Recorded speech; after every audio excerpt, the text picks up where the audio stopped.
Strange. Very strange.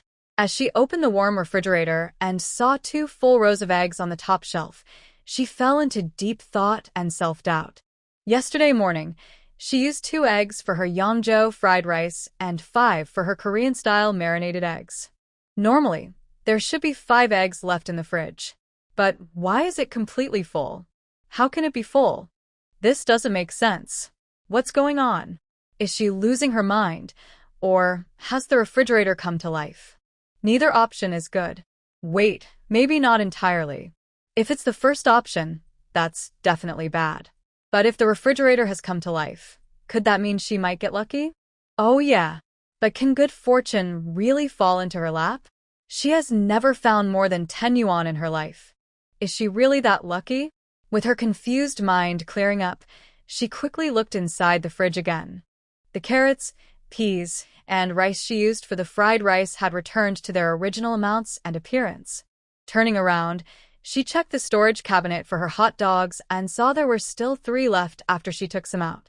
She took a deep breath. The hot dogs in the cabinet didn't return to their original amount, but the eggs and vegetables in the fridge did. Does this mean the issue is with the fridge, not the house?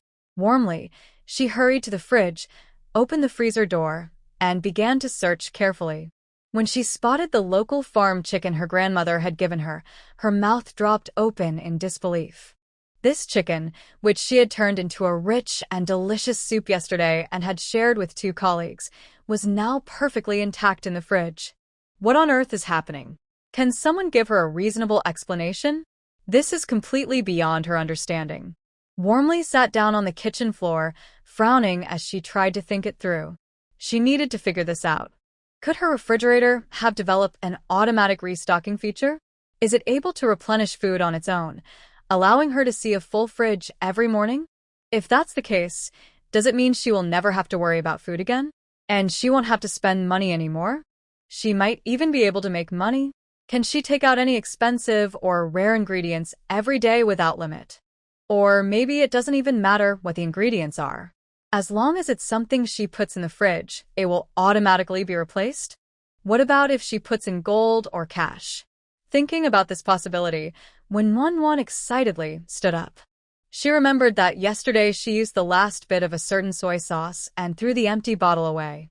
Now, if she could find that bottle of soy sauce, she would know if other items could be automatically replaced.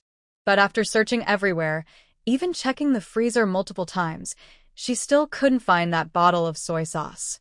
Instead, she opened a bottle of chili sauce to check and found that it had automatically refilled the amount she had eaten yesterday. From this, Wen concluded, food can be automatically replaced, but containers cannot. The food in the containers can be replaced, but there must be a container. Once the container is gone, the food disappears too. Although this was a bit different from her earlier idea, Wen was still extremely excited. Having endless food without spending money was something she never even dared to dream of before. Oh, she could finally see the possibility of paying off her small apartment loan early. She was about to live a wonderful life of being well-fed and carefree. Thank you, heavens, thank you, earth, thank you to her fridge. But is it too early to be thankful? She needed to verify this first. Based on her favorite and essential foods, she would fill the fridge today, eat from it tomorrow, and then know if her theory was correct the day after. First, she would go to the market to pick the freshest and tastiest ingredients. She decided to do it right away. When Wen took out her reusable bag and drove her beloved little car to her familiar market for a big shopping trip. Since she was testing if the fridge had an automatic refill function, if it did, she wouldn't need to buy groceries anymore, which would be like a cycle of renewal. So, when Wen chose the freshest and best ingredients in the market, a girl should treat herself well. First, she bought the essential pork. 5 pounds of pork belly for pig feet, 5 pounds of pork leg, and 3 pounds of ribs. Grandma gave a real local hen, perfect for soup, and I'll buy a corn-fed chick for braised chicken. Get some chicken eggs, salted duck eggs, and century eggs. Buy a duck for beer duck. She doesn't like lamb, so I won't buy it. The fridge is small, and I want to fill it with her favorite foods. Beef takes a long time to cook, so She went to her favorite marinated meat shop next to the market. Beef is always expensive, especially marinated beef. She usually only buys half a pound, but today is different. With a generous wave of her hand, she bought 4 pounds. 2 pounds in chunks and 2 pounds in slices with marinade. She planned to put the slices in the freezer when she got home. They would be just as delicious when heated with marinade tomorrow. The beef chunks would be stewed with chili sauce and vermicelli, spicy and fragrant. Just thinking about it makes her mouth water. She wiped her mouth and quickly walked to the vegetable section, which was easier to choose from. Lettuce, greens, carrots, eggplant, water bamboo, spinach, loofah, bean sprouts, yam, tofu, dried tofu, potatoes, sweet potatoes, pumpkin. She grabbed one of everything she saw. It was too much to carry, so she first put the ingredients in the cart's trunk and returned to the market to continue shopping. To make buns and dumplings, flour is essential. She can't make wonton wrappers, so she bought a pound, which can also be used for siumai. In September, there are new rice cakes available. She imagined stir-fried cabbage with salted meat and rice cakes, and the scene of baking rice cakes in the oven during winter, bringing back memories of a carefree childhood. Buy. Rice cakes cannot be missed. Get small bottles of chili sauce, chopped chili sauce, soybean paste, sweet chili sauce, and so on. There's an old lady at a stall selling sweet rice wine and glutinous rice balls. Buy. Finally, in the seafood section, she bought 5 pounds of lively shrimp and 5 pounds of abalone. The abalone will weigh 2 to 3 pounds after shelling, which is more than enough for her. She also grabbed 2 pounds of squid. She wants to enjoy grilled squid. After rushing home, she first cleaned the shrimp, abalone, and squid, then washed and dried all the ingredients. She cooked rice for siumai, prepared the dough, and while it was rising, she took out the food processor to prepare fillings for buns, dumplings, and wontons. Marinated meat buns, shrimp, corn, and carrot dumplings, and fresh meat wontons. After making dumplings, wontons, and siumai, I put them directly in the freezer. With the leftover dough from making buns, I made 7 steamed buns, let them rise a second time, and then steamed them until cooked. After cooling, I placed them in the freezer. When I want to eat them, I just take them out and steam them for a bit, and they turn out as fluffy and soft as fresh ones. This is a skill I've developed over time. Thinking about how time-consuming meat dishes can be, I decided to prepare a few meat dishes to keep in the fridge. I can take them to work or heat them up when I get home, then just stir-fry some vegetables to go with them. It's tasty and saves time and effort. It's simply perfect. I quickly made braised pork with small abalone, beer duck, braised pig's trotters, sweet and sour ribs, and stir-fried young chicken. After cooling, I store them in sealed glass containers, neatly arranged in the fridge. I also made some meatballs, lotus root balls, and radish balls, frying them until golden and crispy before letting them cool. At the same time, I organized the fridge. I took out all the existing ingredients and reorganized them. On the top shelf of the fridge, I used paper bags to neatly store washed and dried vegetables. The second shelf is empty for fruit I plan to buy later. The third shelf holds corn, sweet potatoes, pumpkins, potatoes, red beans, green beans, millet, flour, and noodles. I also added about 2 pounds of Northeast rice in a food container, so I won't need to buy rice for a while. The fourth shelf contains chili sauce, chopped chili sauce, soybean paste, pickled vegetables, tofu, and a small bottle of scallion oil I made with scallions, soy sauce, and dark soy sauce. This is great for mixing with noodles. I also added a small bottle of salt and a small container of canola oil. The fifth shelf, the last one in the fridge, is for the cooked meat dishes. Since there was some space left, I added a small jar of sweet osmanthus and some plum wine I made in April. I used the space on the fridge door for eggs, salted duck eggs, and century eggs. The freezer also has 5 layers. The first layer is for pork. I used 2.5 pounds of pork belly for the braised pork, leaving 3 pounds. I used 2 pig trotters, leaving 2, and I have 1.5 pounds of spare ribs and 1 pound of shredded pork leg. The second layer contains a local hen, leftover fresh shrimp and abalone, and 4 pounds of braised beef. The third layer holds buns, dumplings, wontons, steamed buns, and siumai. The fourth layer contains water-ground rice cakes and glutinous rice cakes. The fifth layer has homemade cured meats, sausages, salted fish, and various fried meatballs given by my grandmother. The fourth and fifth floors have quite a few empty spots. When Wanwan still needs to go to the supermarket to buy milk and fruits, checking to see if she misses anything to bring back. She wants to organize the fridge in a super efficient way, making sure to use every corner and not waste any space. She will do her best to maximize resources.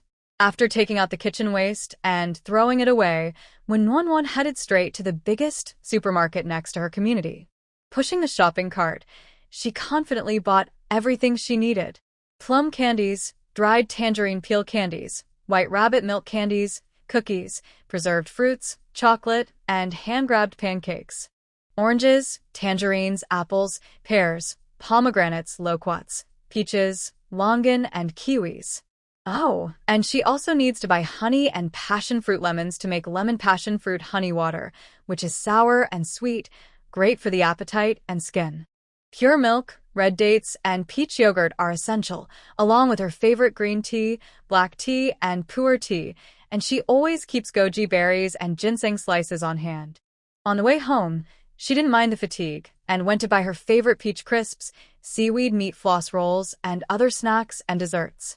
Busy until 11 at night, when Wanwan finally filled the fridge to the brim and lay down in bed, feeling incredibly tired. Everything is ready. She can start eating tomorrow and just wait to check the fridge the day after. Thinking about it, why was she working so hard? Did she really need to fill the fridge completely today? She could have just eaten the leftovers today and left the fridge empty to see if it would automatically refill itself by tomorrow. It would just mean fewer ingredients. For her, it would only be a few days' delay in filling the fridge. She could eat the existing ingredients and occasionally order takeout, which wouldn't cost much. At least she wouldn't be as exhausted as today. The fridge isn't going anywhere. Lying in bed, when Wanwan felt silly for her late realization. She distracted herself by taking out her phone and opening a free novel website, finding her favorite novel, The Powerful Prime Minister, and happily began reading. But after a tiring day filled with surprises, when Wanwan was too exhausted, her eyelids felt heavy and they slowly closed in the soft light of the phone screen. With the gentle glow of the phone, she fell into a deep sleep. When Wanwan woke up hungry, her stomach felt completely empty, growling as if it wanted to eat anything. She thought of her braised pork with small abalone, her stir-fried chicken, her braised pig trotters, her beer duck. Thinking about the fridge full of food, she swallowed hard, but tasted a strong bitterness that made her frown. She quickly tried to open her heavy eyelids. It shouldn't be like this. Although she was busy and tired yesterday, she shouldn't feel so weak that opening her eyes was difficult. As she opened her eyes, she saw 3 skinny little boys, dressed in ill-fitting clothes, looking at her with worried expressions. One of the older boys held a bowl of soup in one hand and a spoon in the other. When they saw her awake, the 3 boys visibly relaxed and cheerfully asked, "Sister-in-law, are you feeling better?" Warming's mind went blank. What was happening? After graduating from university and working hard, she hadn't even dated, let alone gotten married. How could she be called sister-in-law? And these 3 skinny boys, looking so malnourished, could there really be such poverty in the 21st century? No, that's not right. Even though these boys wore extremely ill-fitting and tattered clothes, it was clear they were wearing outfits that didn't belong to modern times. What was going on? Warming thought in confusion. Who could explain this to her? Could it be that she had traveled to another world? Oh no, please don't. She couldn't let go of her cozy 2-bedroom apartment, her phone, computer games, her clothes, bags, shoes, jewelry, and the fridge she had just filled with delicious food. The fridge? As soon as the thought crossed her mind, her fridge appeared right in front of her. It was just an arm's reach away. Oh my! Gasping, Warming stared in disbelief at the fridge that looked exactly like hers. The boy holding the soup bowl looked at Warming, who seemed in disbelief, thinking she hadn't adjusted to marrying into their family yet. After exchanging glances with his two younger brothers, he placed the soup bowl on a stool beside the bed and said, "Sister-in-law, this is several hundred years old, he Showu. We couldn't bear to sell it, so please remember to drink it." Seeing that Warming didn't respond, the three boys reluctantly left the room, glancing back 3 times. After the 3 people left and closed the door, Wan couldn't hold back any longer and quickly opened the refrigerator door. The fresh ingredients were all in front of her. The first shelf had neatly arranged vegetables. The second shelf was filled with a variety of fruits and snacks. The third shelf had pumpkins, corn, and sweet potatoes. Feeling weak from hunger, Wan quickly grabbed a big milk candy, unwrapped it, and put it in her mouth. The rich, creamy taste made her realize this wasn't a dream. After eating several candies, she finally felt better and began peeling an orange while thinking about her current situation.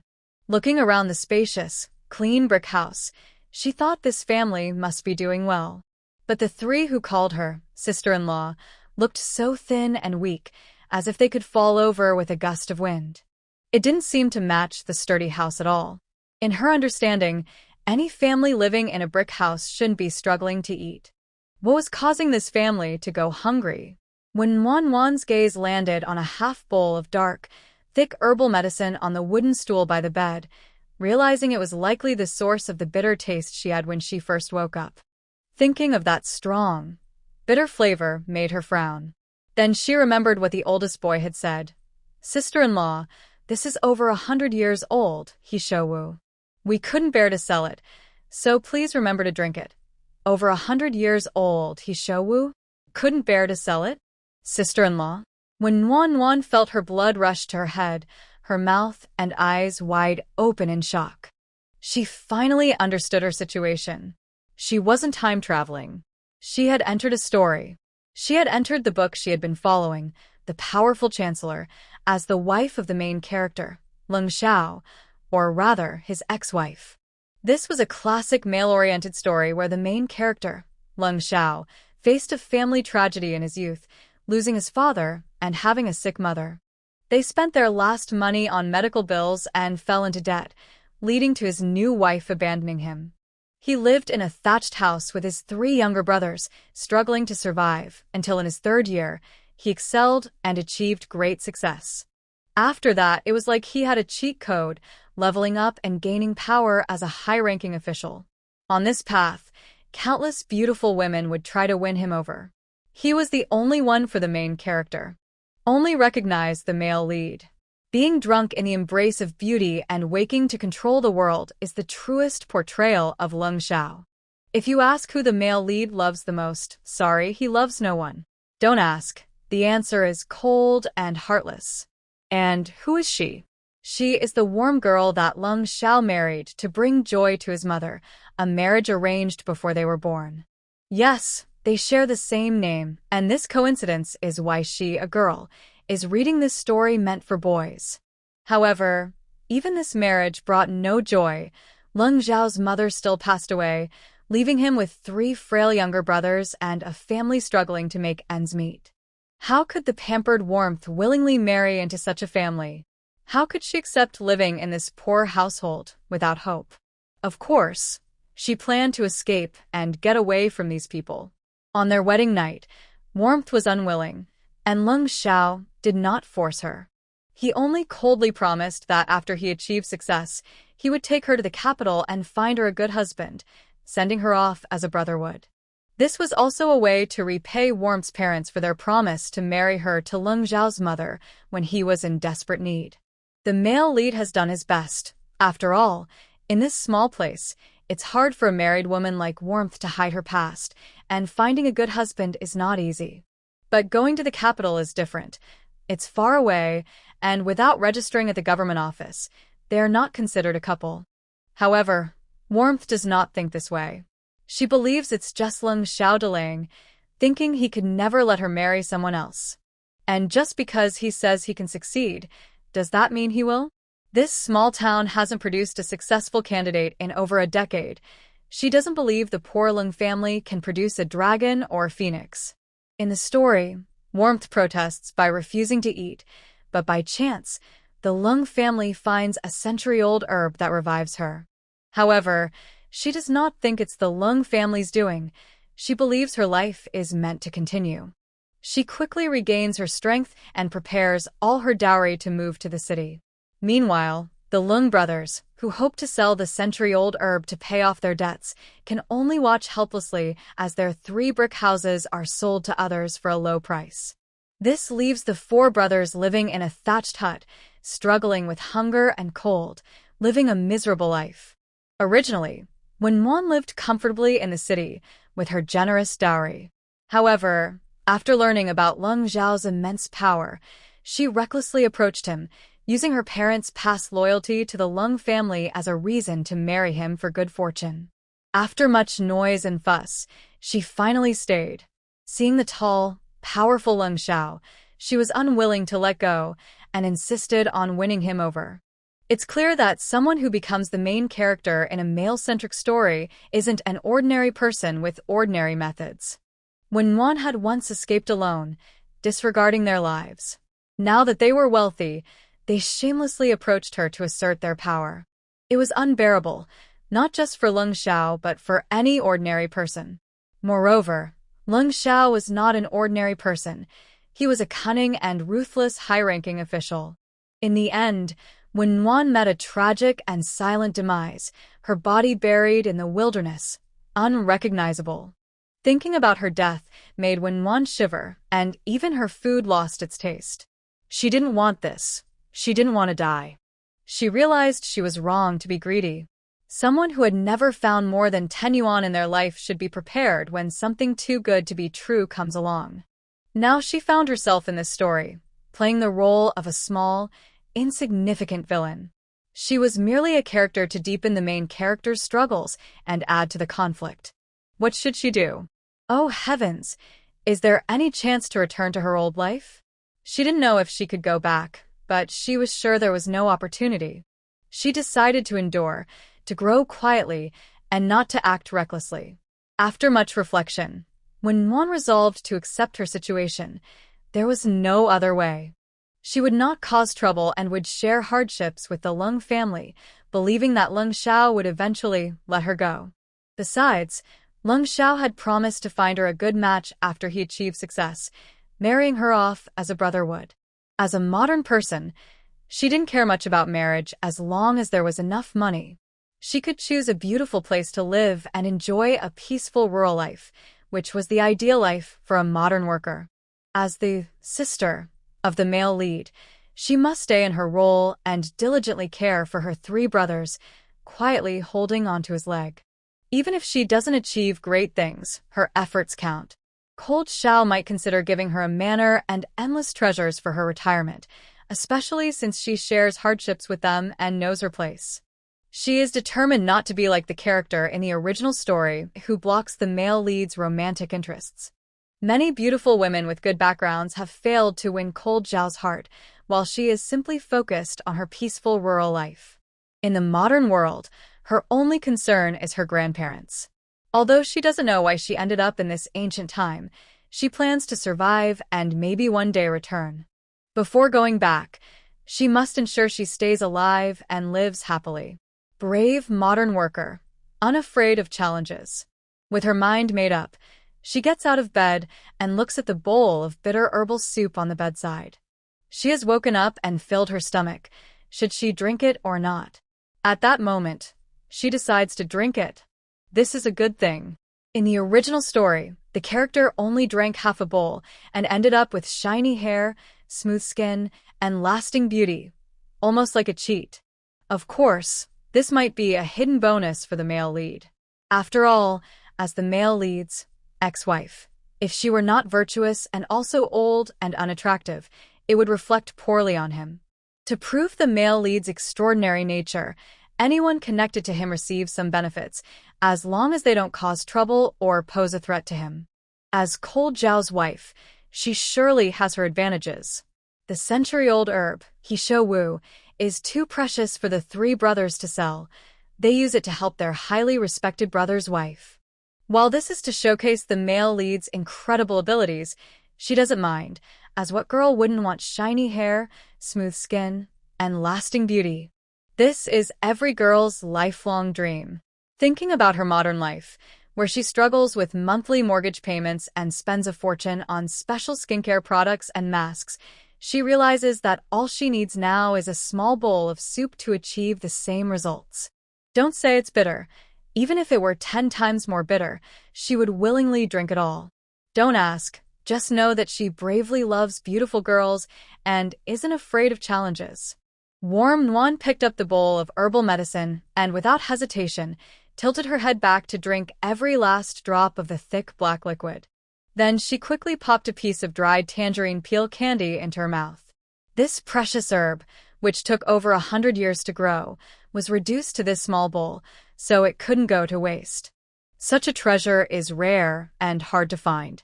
After all, as a loyal reader of the book, The Powerful Minister, she hadn't seen another herb of this quality appear in a long time.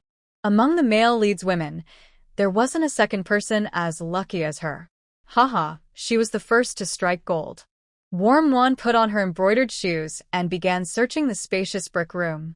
The 4 brothers of the Leng family needed to sell their belongings, clothes, and bedding to raise money for their mother's treatment, but they hadn't touched any of Warm Nguyen's dowry or jewelry, even when they were in debt and had to sell their house. They only thought about selling the herb for money and never considered touching Warm Nguyen's dowry. The original owner had run away with her money after taking the herb for 2 days, as she was supposed to repay the debt after 3 days. The original owner was well aware of the Leng family's struggles and knew they relied on this herb to repay the debt. After benefiting from their kindness, she should at least return something of value.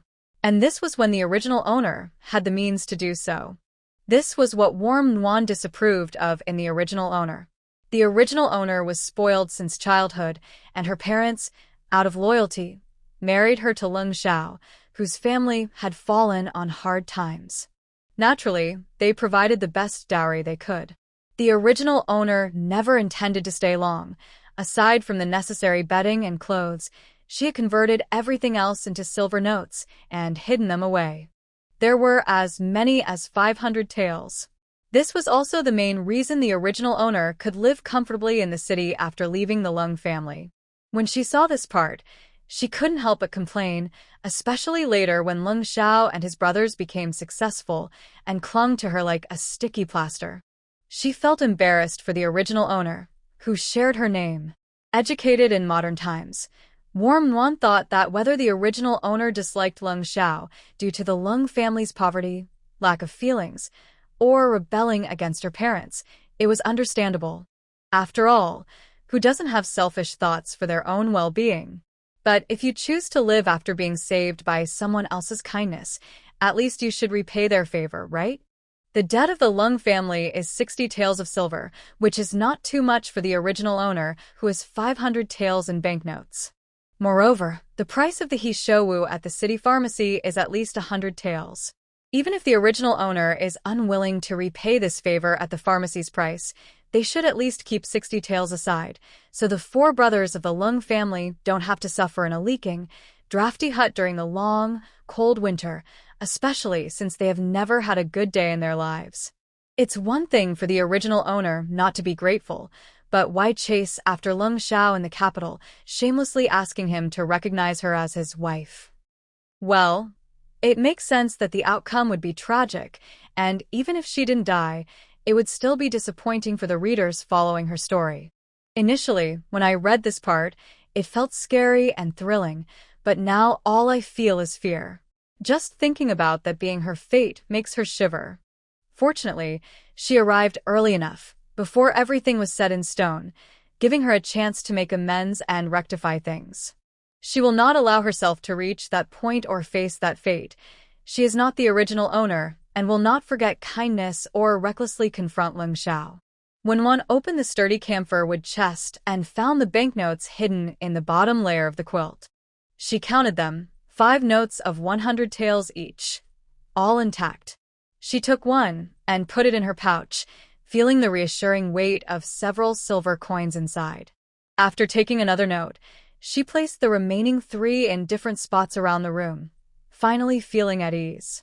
It's not that she doesn't trust the Leng family, She just believes in not putting all her eggs in one basket. If a thief broke in, having all the banknotes in one place would mean losing everything. Currently, Leng Xiao is studying at Tianhong Academy in the city, and if she remembers correctly, Leng Tian is 12 years old, while the twins, Leng Chun and Leng Yun, are 9. She herself has just turned 15. They're all still young, and keeping all the money in one place is too risky.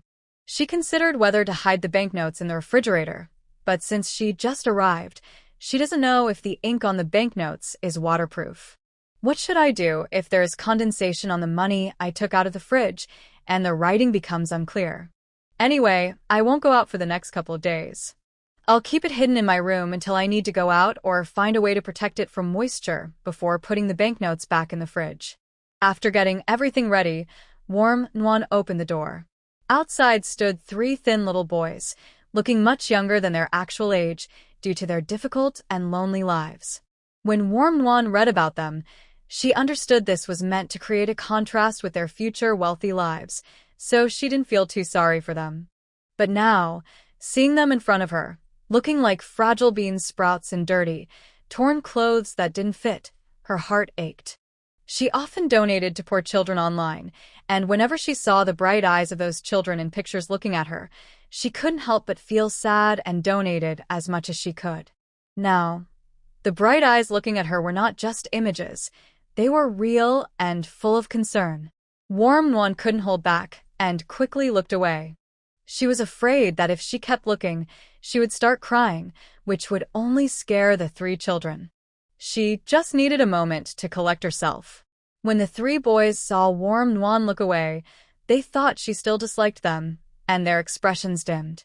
After a while, Warm Nguyen turned back and gently asked, "I'm a bit hungry. Is there anything to eat at home?" Of course, there was nothing to eat in the house. She asked this just to prepare for later, when she would take out some money to buy food. Although there was a steady supply of food in the fridge, there were only a few half-grown children in front of her, and the house was empty. Taking out food suddenly might scare them, especially the 2 younger ones. While she knew they would grow up to be strong and brave, she didn't understand their current personalities at all. Unfortunately, the original story mainly described their lives as adults, and this part was just briefly mentioned in memories.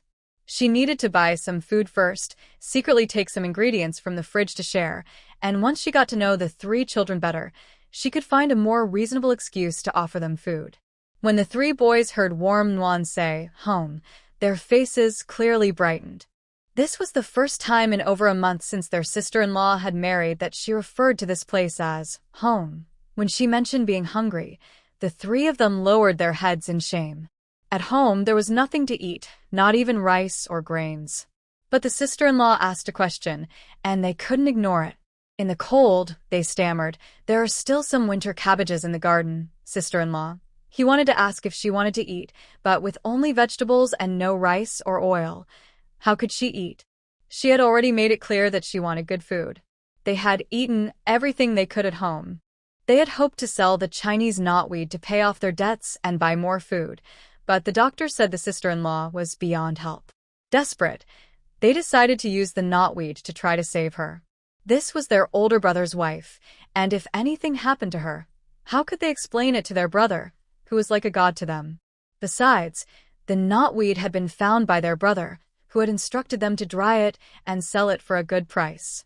Their brother was busy with his studies and taking care of them, so they couldn't let anything happen to his wife. But now, when she said she was hungry, they had nothing to give her.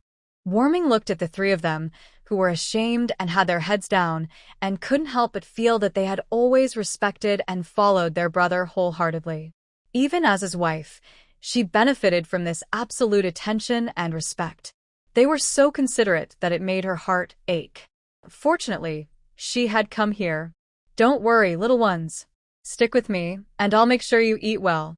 Chicken, duck, fish, and meat will fill you up." From now on, they would rise to new heights in life. Maybe that was a bit exaggerated. Reaching new heights would still depend on their older brother.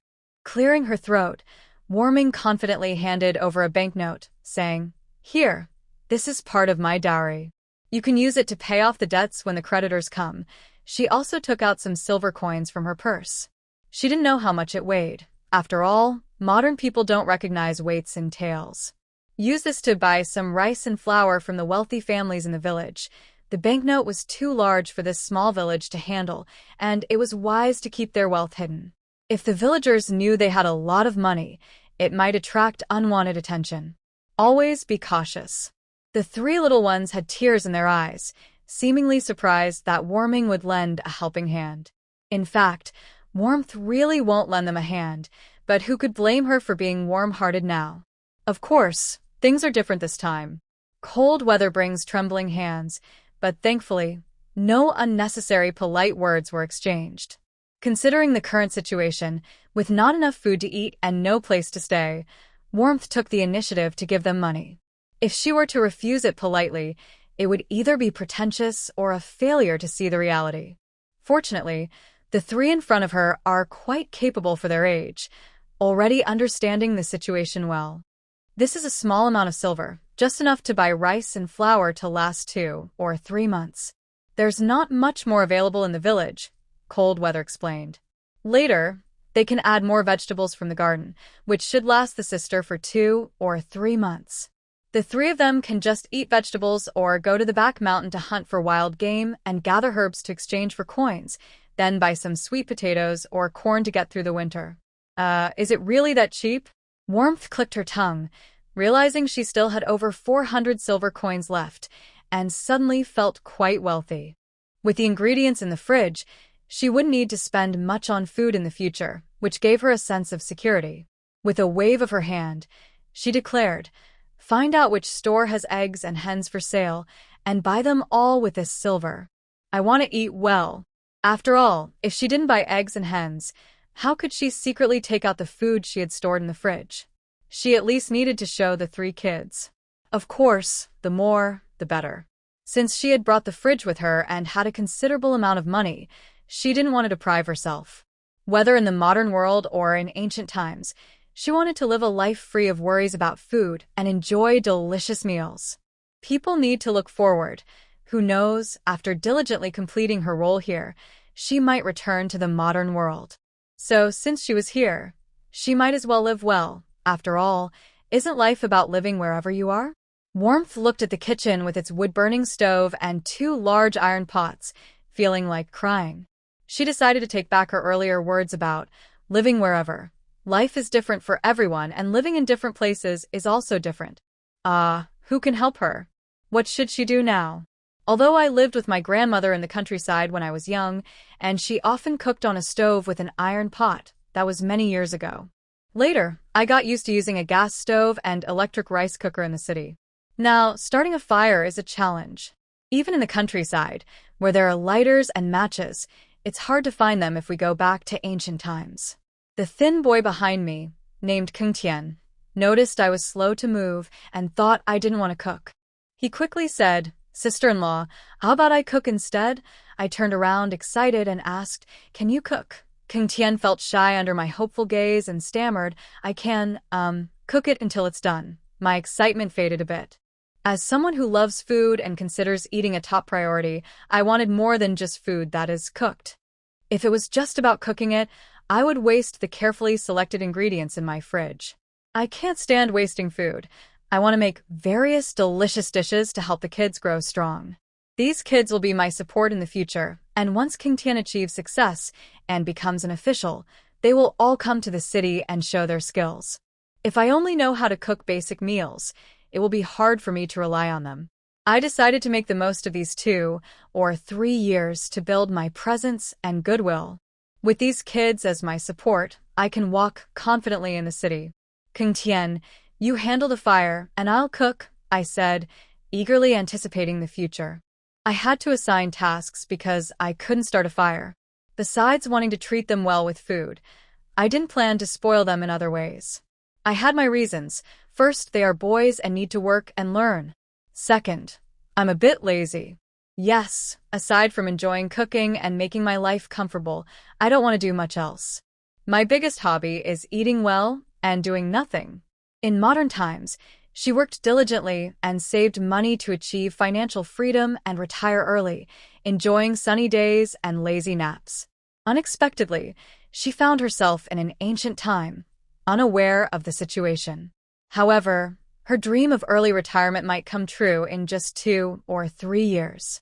Soon, she could relax in a rocking chair under the trees, soaking up the sun and taking it easy. While someone named Leng was making waves in the court, she would be enjoying her peaceful life in the countryside, not wanting to disturb his luxurious existence.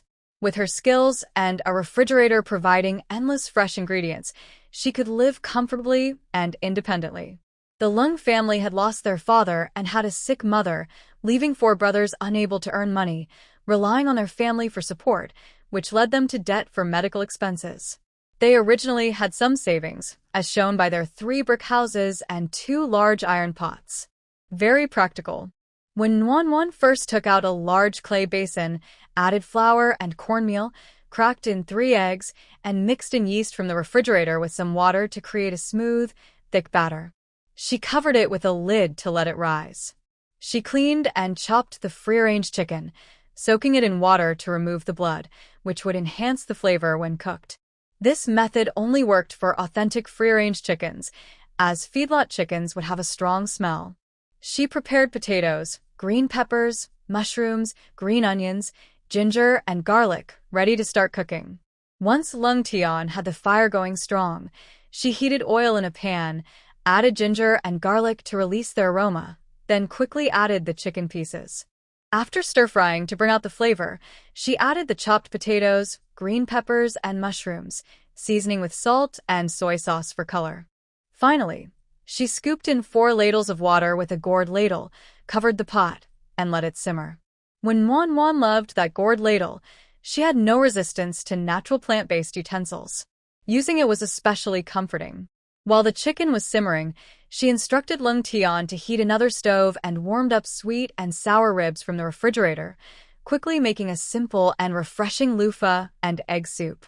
Then, she lifted the lid of the chicken pot, wetting her hands to prevent sticking, and shaped the cornmeal batter into round pieces, placing them neatly on top of the chicken in the iron pot before covering it to cook. "The younger brother is done. We can turn off the heat now," she said, estimating the time and eagerly enjoying the delicious aroma. At the kitchen door, 2 little heads peeked in, waiting. "You 3, hurry up and wash your hands. It's time to eat." Even she, as an adult, couldn't help but feel hungry from the delicious smell. Just as she served the dishes, the 3 little ones lined up and walked in. "Sister-in-law, will help serve the food. You go sit in the living room," the youngest, with a bright smile on his innocent face, said sincerely to Nuan. When Nuan couldn't help but admire how warm and kind he seemed, truly a future wealthy person. Though they were identical twins with a 3rd child, Leng Chun, their vibes were completely different. As when Nuan walked toward the living room, the 3 little ones followed, holding soup bowls and swallowing eagerly. At the wooden table, 3 skinny little boys stared intently at the delicious dishes. Even though they were clearly hungry, they patiently waited for Nuan, seated at the main spot, to start eating first. When Nuan noticed this and thought how impressive their self-control was. No wonder they would achieve so much in the future. "Let's eat." After placing a fluffy corn cake in her bowl, when Nuan smiled and gestured. The 3 little boys immediately pounced on the rich, stewed chicken like hungry animals. Boys love meat, which is understandable. "Sister-in-law, you eat." The 3 little boys all placed their first serving of food into Nuan's bowl. Seeing the extra pieces of chicken leg and wing in her bowl, her eyes couldn't help but feel warm. They were serving her food. And it was the best pieces, too. Having never experienced sibling love in modern times, when Nuan felt a warm sensation in her heart, realizing it was nice to have these 3 little brothers. Watching the boys devour the food she had cooked filled her with a strong sense of accomplishment. This was likely the favorite scene of anyone who loves cooking. Food made with care, treated with the same care in return, brings a simple and pure satisfaction. When she reached the sweet and sour ribs, the eldest boy quickly looked up at her. Warm noticed the deep doubts in her younger brother's eyes. She smiled gently, watching him struggle to speak, but ultimately burying his head back into the food. The dishes were bought by him, and they all knew about the chicken. Only he knew there were no spare ribs, so it was normal for him to be suspicious, and she had no intention of hiding it from him. Since they would be living together for a long time, they would inevitably need to bring out food regularly. Someone had to cover for her, and that person was undoubtedly him. But what reason could she give? What kind of explanation would be convincing? Worm finally understood the saying her grandparents often used, "A growing boy can eat his parents out of house and home." She truly felt it now. They had a whole chicken stewed with potatoes, bell peppers, and mushrooms, filling the soup bowl to the brim. Along with a large serving of sweet and sour spare ribs, a bowl of loofah and egg soup, and several fluffy corn and egg pancakes, they finished everything. Not a drop of the chicken broth was left. The three brothers even dipped their pancakes into the broth. Meanwhile, she barely ate anything. "Did we eat too much, sister-in-law?" The youngest brother, Cold Cloud, asked anxiously.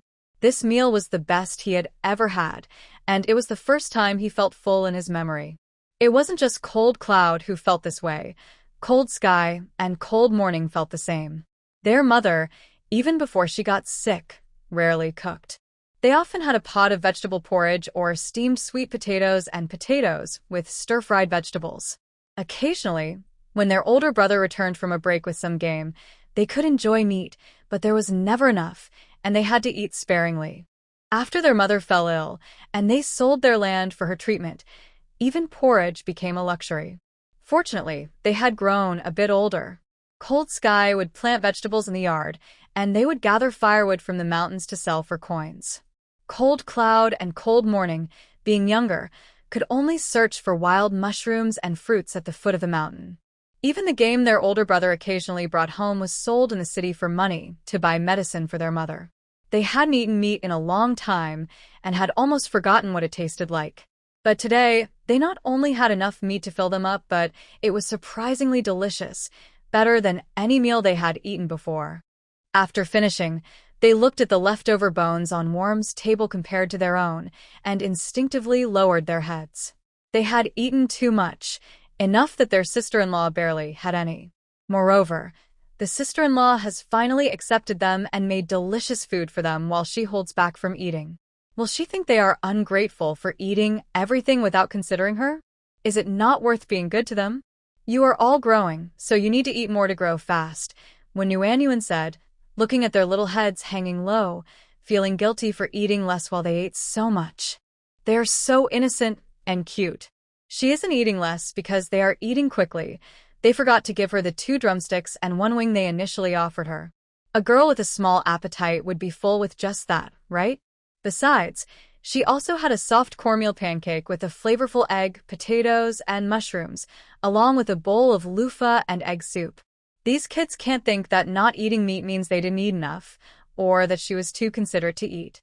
When Nuanyuan couldn't help but smile, she isn't as selfless as they think. She simply enjoys a mix of meat and vegetables. She wonders if anyone else prefers the soft, flavorful vegetables in stews like she does.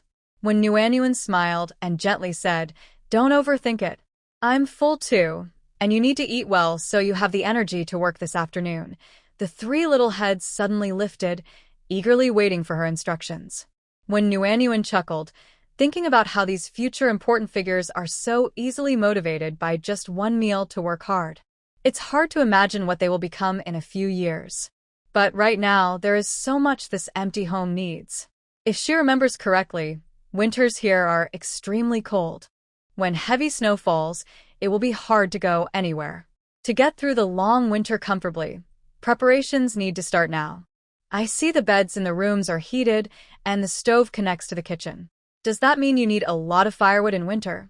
Yes, we used to gather firewood early, but this year we don't have enough food from the fields, so we can only pick wild vegetables and fruits to store, the second brother said, biting his lip and speaking slowly.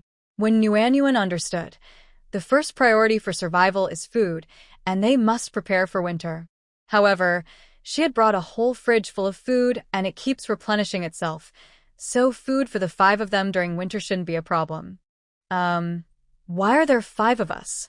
Because during winter, Leng Xiao is back from vacation, which is like a modern winter break. How can we get through the cold winter without firewood for warmth? Don't worry about food. I promise you will eat well all winter. Seeing the surprised expressions on the three little ones, Wenwan smiled warmly and asked, "Is it too late to start gathering firewood for winter?" She meant that if it was too late, they could buy some from families that had plenty. The three boys nodded vigorously. The eldest brother assured, "We still have time. Actually, I can handle it alone." Second and third brothers can go gather wild vegetables and fruits. We can fill our stomachs with those in winter. Leng Chen and Leng Yin looked at Wenwan with hope. Although she promised to feed them well, they ate a lot and no amount of money would be enough. Moreover, money was rare and valuable. Even if she had some, spending it on food for them felt wasteful. If they stored more wild vegetables and fruits, she would only need to buy enough rice and flour for herself. Even though they felt very satisfied after the last meal, it was too extravagant for them. She treated them well, and they didn't want to take advantage of her kindness. When Wan's gaze swept over the three boys, understanding their thoughts, her heart ached. These children were so sensible and self-restrained. "Eldest brother, come to my room. I need to talk to you," When Wan said as she stood up and walked toward her room. Leng Tian hurriedly stood up, nervously following her. Leng Chen and Leng Yun waited anxiously. Was she upset? "Sister-in-law, I promise I can gather enough firewood for winter by myself. Let the second and third brothers collect wild vegetables. I know you still have some money, but you already gave us silver notes to pay off our debts. Please keep the rest for yourself to buy some rice and flour. You really don't need to spend it on us. Just this meal was too much. Food is meant to be eaten. How could it be wasteful? Besides, you are my family, and I would never think of it as wasteful to feed you," When Wan said sincerely, expressing her true feelings. On a cold day, tears shimmered in the dark eyes and the large, thin hands clenched into fists as he choked out, "Besides my older brother, you are the person I respect the most. From now on, I will do whatever you ask me to do." Sure enough, in this story, the male lead is everything, even more important than basic needs. Warming up to the situation, she felt not discouraged, but rather excited. After all, in this male-centric story, where the cold character is everything, she had become the second most important person to him after his brother. What a huge leap that was. Such rapid progress. Now, she could finally tell him the reason she had prepared, laying the foundation for her endless supply of different foods. With a hesitant expression, biting her lip, she said, "Little brother, actually, I came here for your older brother." Cold looked as confused as she expected. He wondered what his sister-in-law was talking about. Of course, she came for his brother. Otherwise, why would she marry him?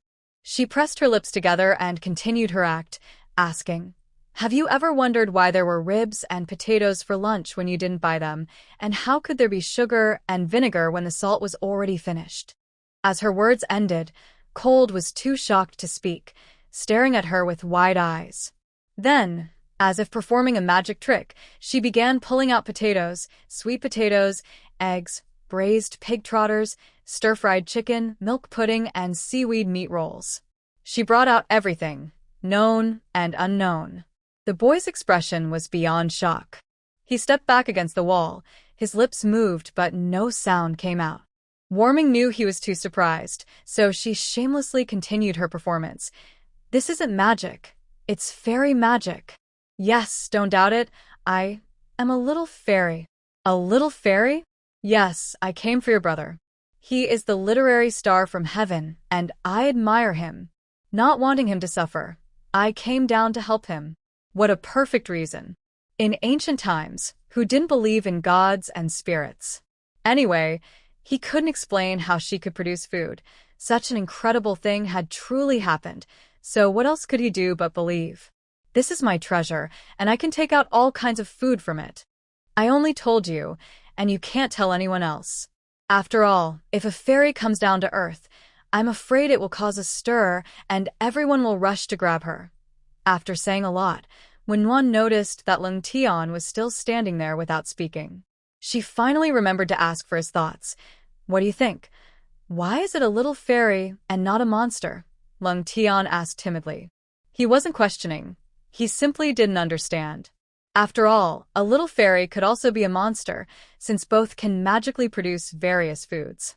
Wenwan took a deep breath, telling herself not to get angry, but despite her efforts, she felt a surge of frustration and shouted, "Have you ever seen a monster that is so beautiful and kind? Do you think monsters can have such good treasures, bringing out all kinds of delicious ingredients every day? As far as I know, monsters live by feeding on people's essence. What use do they have for such treasures? They could just capture and feed on people directly. Can a person really fight against a monster?" When one fired off her words like a rapid-fire cannon, her fair face flushed with anger. Leng Tian, who wasn't afraid of hunting alone in the deep mountains, instinctively shrank back in fear. Seeing her soft demeanor, he never expected her to be so frightening when angry. However, Leng Tian finally confirmed that his sister-in-law was definitely not a monster. After all, besides the reasons she mentioned, what kind of monster would get so angry that their face turned red just because they were misunderstood? This was his sister-in-law, who came for his brother. Timidly raising his hand, Leng Tian took the chance when Wenwan paused and quickly said, "I believe you. Sister-in-law, I believe you are a little fairy with a bad temper." He thought silently, but didn't dare to say it out loud. An angry sister-in-law was too scary. Wenwan huffed lightly, deciding to let it go. If she claimed to be a little fairy, she should act like one. The amount of food I can bring out each day is fixed.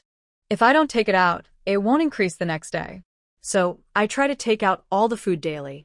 As you can see, there are many types of food, but what should we store them in? This morning, I noticed that besides the bamboo baskets we have plenty of, we are lacking in everything else. Fortunately, the bamboo baskets are great for storage, but we still don't have enough at home. Let's see if anyone in the village can weave some, and we can buy a few more. It's not just about storing food. I took a quick look around this morning, and the house is really empty. All the clothes, shoes, and bedding that could be pawned have been, and even the kitchen dishes are just enough for basic needs. I wanted to cook a couple more vegetables for lunch, but I couldn't find any plates to use. I do have glass containers in the fridge for holding cooked dishes, but I'm worried they might scare the kids. More importantly, I'm afraid they might break. If one shatters and I have no other container, that dish might never make it back into my fridge. In this home where supplies are scarce and food is limited, I can't take any risks. To be safe, I've decided to take all the food out of the kitchen each morning, organize it properly, clean the containers, and then put everything back in the fridge to avoid any accidents. So, the immediate issue is that we need a lot of containers for storing food. Other household items can be bought when we go to town. No need to buy them. Those were made by my younger brother. Not just bamboo items, but all the tables, chairs, wooden bowls, and basins in the house were made by him, Cold Tian explained to his sister-in-law. They had pawned everything they could for money, and what the pawn shop wouldn't take was traded with villagers for food. If it weren't for his brother's talent, they wouldn't have any extra money to buy tables, chairs, and bamboo baskets. He stepped closer, no longer afraid, and carefully examined the neatly arranged variety of food on the cloth on the ground.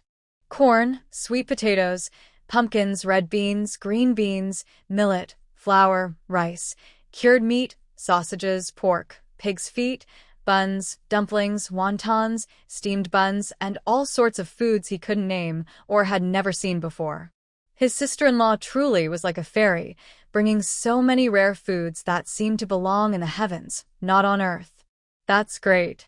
My brother can do this too.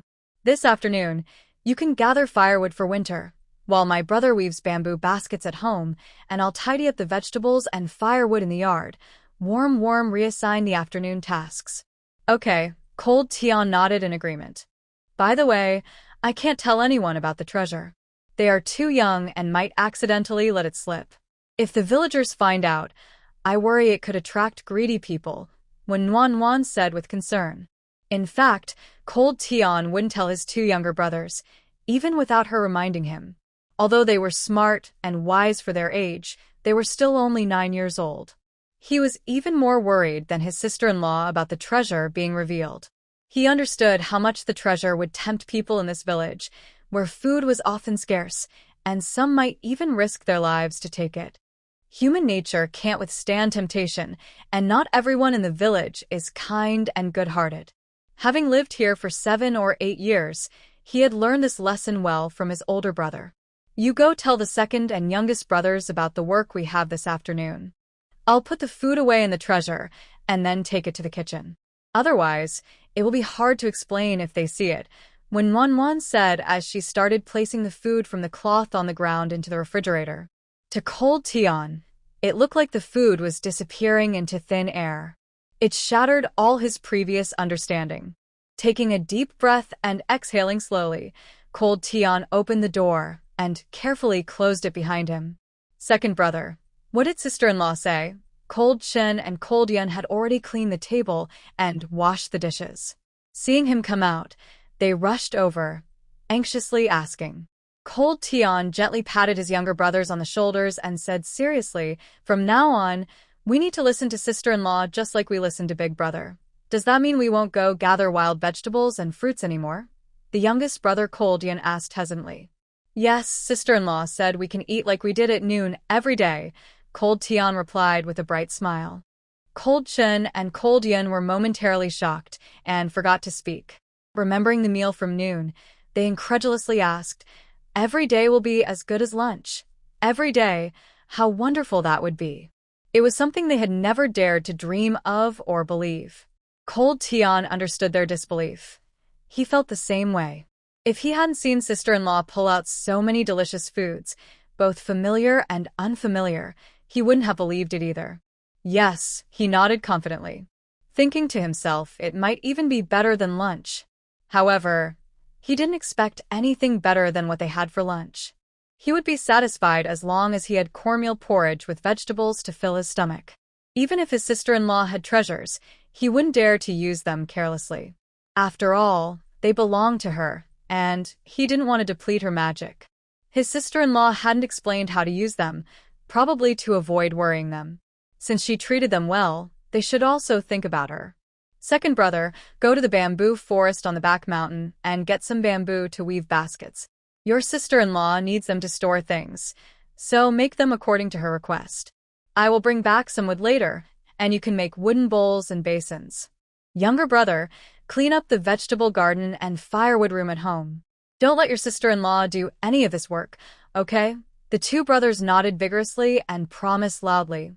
Got it. Their sister-in-law gave them money to pay off debts and bought them food. They were determined not to let her do any hard work. They couldn't let her get tired. Wait a moment, eldest and second brother, when Wanwan called out from inside the house. Cold Tian and Cold Chen, who were just about to step out, paused and patiently waited for her instructions. After a short while, when Wanwan came out with 2 cloth bags and handed them over, saying, "This is peach crisp. It's delicious. Take it with you to eat when you're hungry on the mountain." She turned to the younger brother and added, "There's some on the table too. If you get tired from working, just go grab some to eat." The 3 wanted to say they didn't need it, but when Wanwan's insistence made them accept it. With slightly choked voices, they said, "Thank you, sister-in-law. Be safe, eldest brother. Come back early. I'll make something good for you to eat tonight." When Wanwan gently reminded. The second brother returned home after cutting bamboo to weave baskets, only needing to remind the eldest brother to come back early. But both needed to pay attention to safety. They nodded, tears in their eyes as they walked out of the yard and quickly headed toward the back mountain. When Wanwan shook her head, thinking how easily satisfied and grateful these little ones were. Then she started gathering the bamboo baskets in the yard. Seeing his sister-in-law tidying up the baskets, the younger brother, Cold Yun, quickly ran to the firewood room and brought out a large pile of bamboo products of various sizes. Now it was when Wanwan's turn to be surprised. She had thought they had enough bamboo products at home, but compared to what was in the firewood room, it was just a drop in the bucket. "Sister-in-law, these are what third brother has woven in the past few days to sell. Can you see if any of them are suitable?" There were various styles and sizes, including flat baskets, round bamboo baskets, drying racks, and household bamboo plates. "This is like a storage box. It's completely natural and pollution-free, which is surprisingly good. This is more than enough, little brother. Go tell the third brother he doesn't need to weave anymore. After washing and drying the bamboo baskets, I carried them into the kitchen and arranged them neatly on the floor, already planning how to store everything. The large bamboo baskets will hold eggs, salted eggs, century eggs, sweet potatoes, and pumpkins. The round bamboo basket without holes will store rice. It's big enough to keep the leftover rice from each day. Another similar basket will have a cloth bag inside to hold the white flour from the refrigerator. Just tie the bag closed. The smaller baskets will be used for green beans, red beans, millet, tea leaves, goji berries, and ginseng slices. Dried meat, sausages, and salted fish will be hung outside to dry, and once they are dry, I will bring them into the kitchen to hang. Snacks and desserts will be kept in her room. By the end of August, the weather is getting cooler, especially in the mornings and evenings. The temperature difference between the north and south is significant, and now that she is in the north, she needs to prepare for winter. The buns, dumplings, and steamed buns she made earlier will be eaten the same day, which should be enough for the 4 of them. For now, she won't need to use the flour, noodles, or grains that can be stored long-term. When Cold Sky returns, he eats a lot, so she might need to use some of those. Also, having grown up in the South, she's used to eating hot white rice, and going without it for too long won't work. The drying tray is flat and wide, perfect for holding the fresh vegetables and fruits that have been washed and drained. The fruits and vegetables she put in the refrigerator were the freshest and most tender, and placing them on the drying tray will prevent them from being squished, while keeping everything visible. Fresh meats, tofu, crispy meatballs, lotus root balls, radish balls, and buns and dumplings will be placed on bamboo plates for easy access when it's time to eat. Rice cakes and glutinous rice balls should be soaked in water in a wooden bucket. Currently, there are no containers for storing spices and canned goods. I can ask my second brother to make some wooden bowls for chili sauce, chopped chili sauce, and soybean paste, especially salt, which has always been precious throughout history. She only kept a small bottle in the refrigerator to avoid waste. Then I can make some wooden cups for cooking oil, scallion oil, and sweet osmanthus syrup. Later, when I go to the city, I can buy ceramic cups to replace these, but for now, these will work just fine. It would be best to make a sturdy shelf that keeps things organized without taking up too much space in the kitchen, making it easy to access items. When Nuanyuan knows her fridge can automatically restock every day, but it's important to be prepared for unexpected situations. One day, the fridge might suddenly stop working, or there could be a need for a lot of food in an emergency. Having extra food stored can be very useful.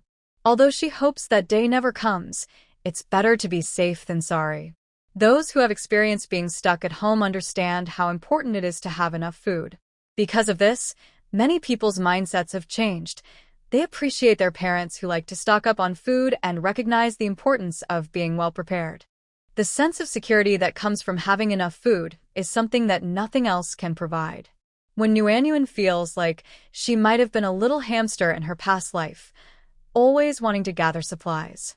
Sister-in-law, when she heard someone calling from the yard, when Nuanyuan went out to see that Leng Chen and Leng Yun were carrying a thick piece of wood. We knew you didn't need a bamboo basket anymore, so we went to find second brother and got some boxwood. Didn't you say you needed wooden bowls and basins? What size do you need? I can make them, Leng Chen explained in detail with his clear voice. At that moment, when Nuanyuan realized how important it is to have the right teammates, they were so efficient. She didn't even need to give them further instructions. They had already thought through the follow-up questions. Quick, steady, and precise. I need a few wooden bowls for spices and a couple of basins for vegetables, about the size of soup bowls. How many can you make this afternoon? Also, wooden cups, but those can wait until tomorrow. 3 wooden bowls and 2 basins can be done before dinner, and I can make 5 or 6 wooden cups after dinner. Leng Chen estimated the time conservatively. Wow, that fast? You're amazing, second brother. When Nuanyuan was pleasantly surprised that he could finish it all in one afternoon, and praised him happily.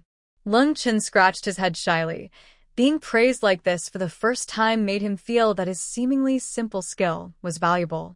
By the way, I also want a shelf. When Nuanyuan carefully explained the size and shape to Leng Chen, and after receiving his assurance that it was no problem, she smiled warmly and said, There's tea cooling on the table in the main room, along with some pastries and candies.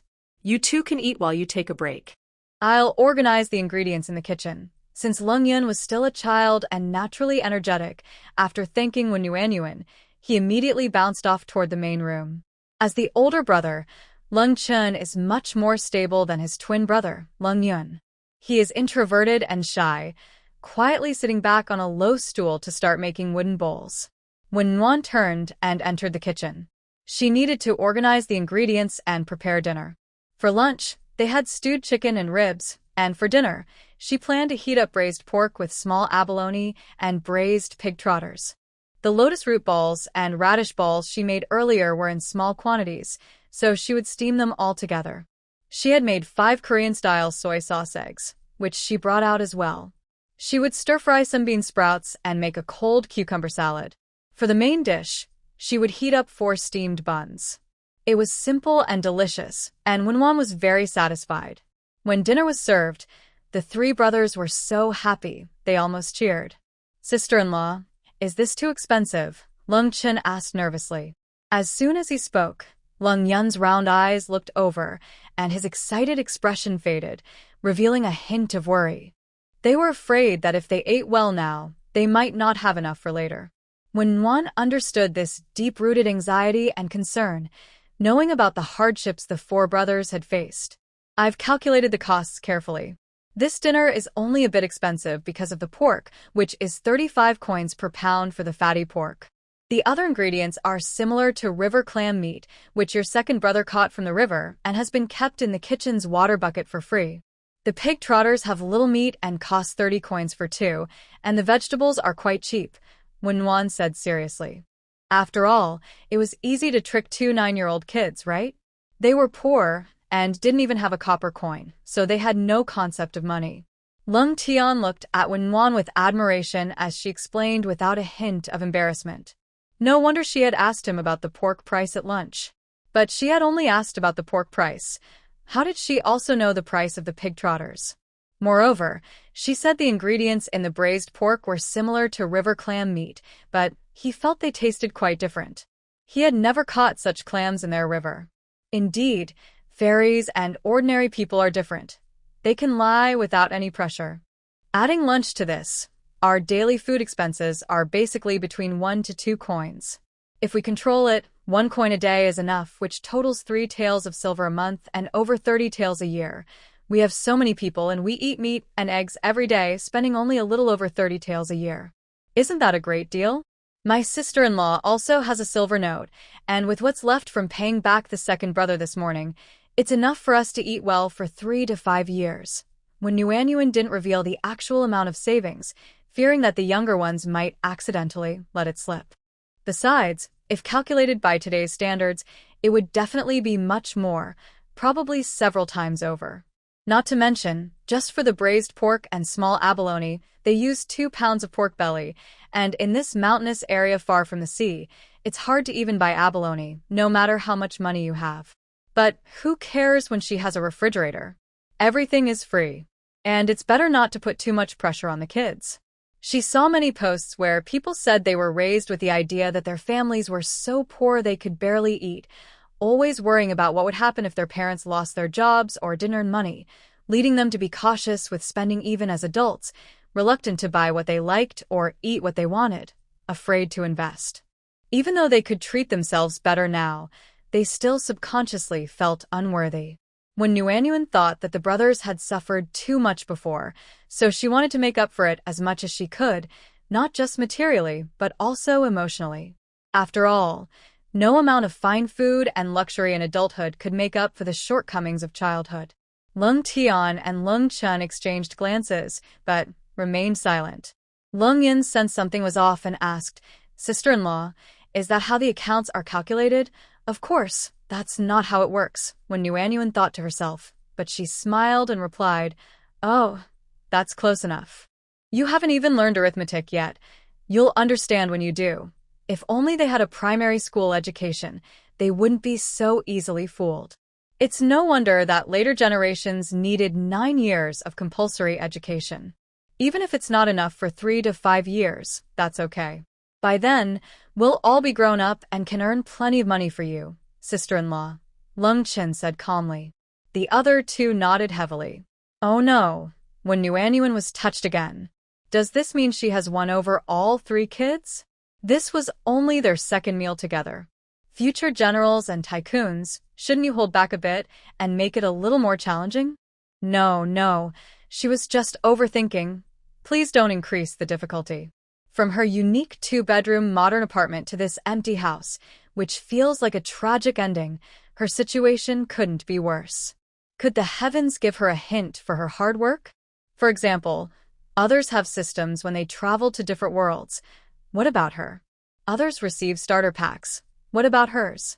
Others have tasks and rewards for completing them. What about her? More than anything, she wants to know why she was brought here. What task does she need to complete to go back? What happened to the original person? Even if she has to live this difficult life for the original, she should at least get some hints.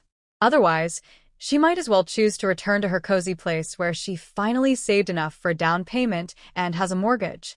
After waiting for a while, there was no hint at all. She felt deflated and dropped her shoulders. Then she thought, maybe the fridge is her reward. Is there really such a thing as a free lunch?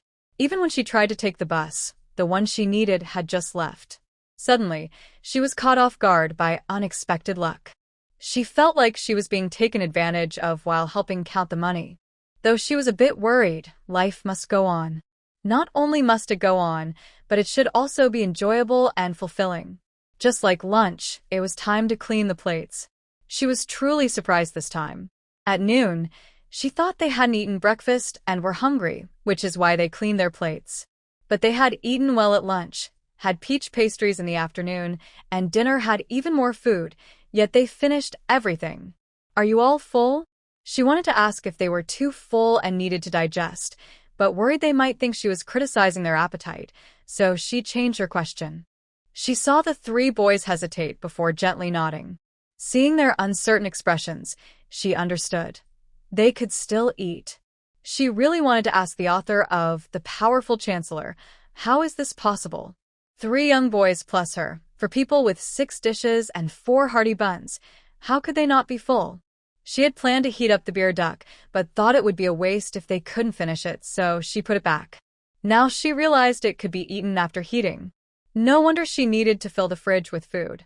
Cold Xiao hasn't returned yet, and when he does, this fridge full of food will probably be just enough.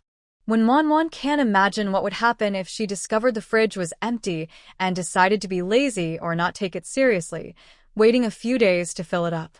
If she had come with just a few items, she might not even be able to cry now. Fortunately, she is a doer. She carefully organized the fridge, making sure to fill every space. This way, she can enjoy a comfortable life in this ancient time where food and warmth are scarce. Tomorrow, sister-in-law, make some more food. You all are growing, so eat more to gain strength. That way, you won't feel pain when you grow taller, which is what modern people call growing pains. How did you manage before?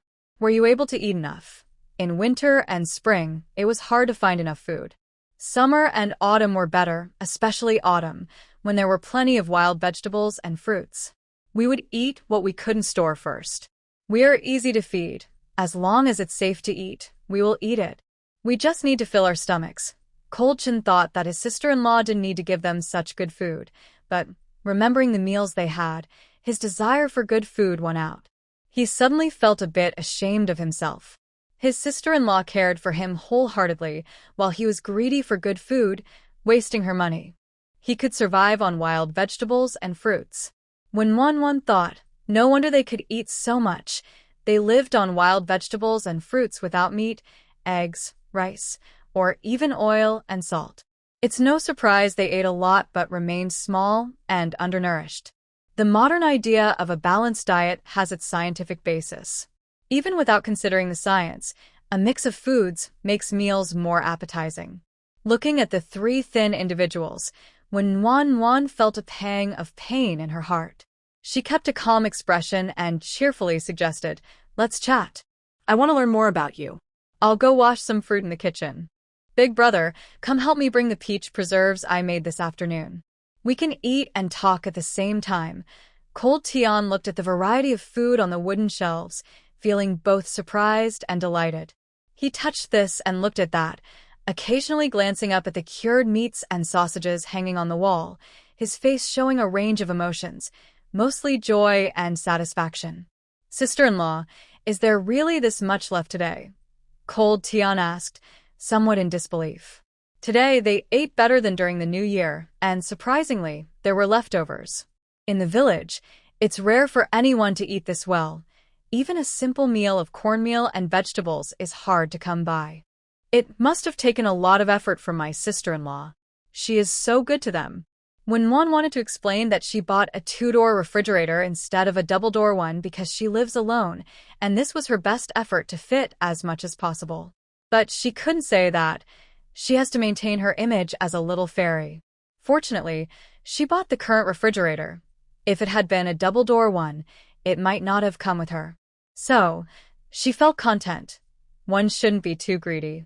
She thought that Leng Tian felt there was less food in her treasures, so she explained, "I'm worried that eating the same few things will get boring, so I prepared a variety of ingredients in smaller amounts, and I also put some snacks in my room." On the first day, we saved so much. "Sister-in-law, you must keep your treasures safe, and I will do my best to protect them. We won't go hungry this winter." Leng Tian's dark eyes sparkled with joy. It didn't bother him that he couldn't eat well. What worried him was that his older brother had to be frugal at the academy. When he returned home for vacation, he couldn't review his studies and had to hunt and gather herbs in the mountains to earn money for them. His younger brothers often went to bed hungry, and he felt useless. If he were as capable as his older brother, even just half as capable, he could hunt and gather herbs to ensure that he and his younger brothers were well fed and that his older brother wouldn't have to worry at the academy. What he couldn't do, his sister-in-law did. She truly came to save them. "Yes, it feels great not to worry about hunger, so we need to keep the kitchen safe. Let's not let the younger brothers see it. I was thinking that when we return from the city, if they find out, we can say we bought it. What do you think?" Knowing that her younger brother wasn't concerned about having less, Wenwan confidently shared her thoughts and asked for his opinion. Leng Tian nodded, "Okay." This year there was little rain and most families in the village had poor harvests. Now that it's the off-season, everyone is going to the edge of the mountains every day to gather wild vegetables, mushrooms, and fruits to prepare for winter. In a situation where every family is struggling to eat enough, they certainly can't let anyone know about their abundance of food. How about we say we bought rice, flour, oil, and salt when we return from the city and put them in my and the younger brother's rooms? Leng Tian suggested. The laws in Ling country are quite strict. Sneaking into the kitchen might not get you caught, but sneaking into a room is much riskier, especially when there are several people in the house. He is strong, and everyone in the village knows this, which is why the troublemakers don't dare to bully the widowed mother and her children. Warming nodded in agreement, "Okay. This is the future general of Ling country, known for his bravery and skill in battle, so following his advice is wise." Although the success of her older brother in battles is mainly due to the guidance of the strategist, he is not here now.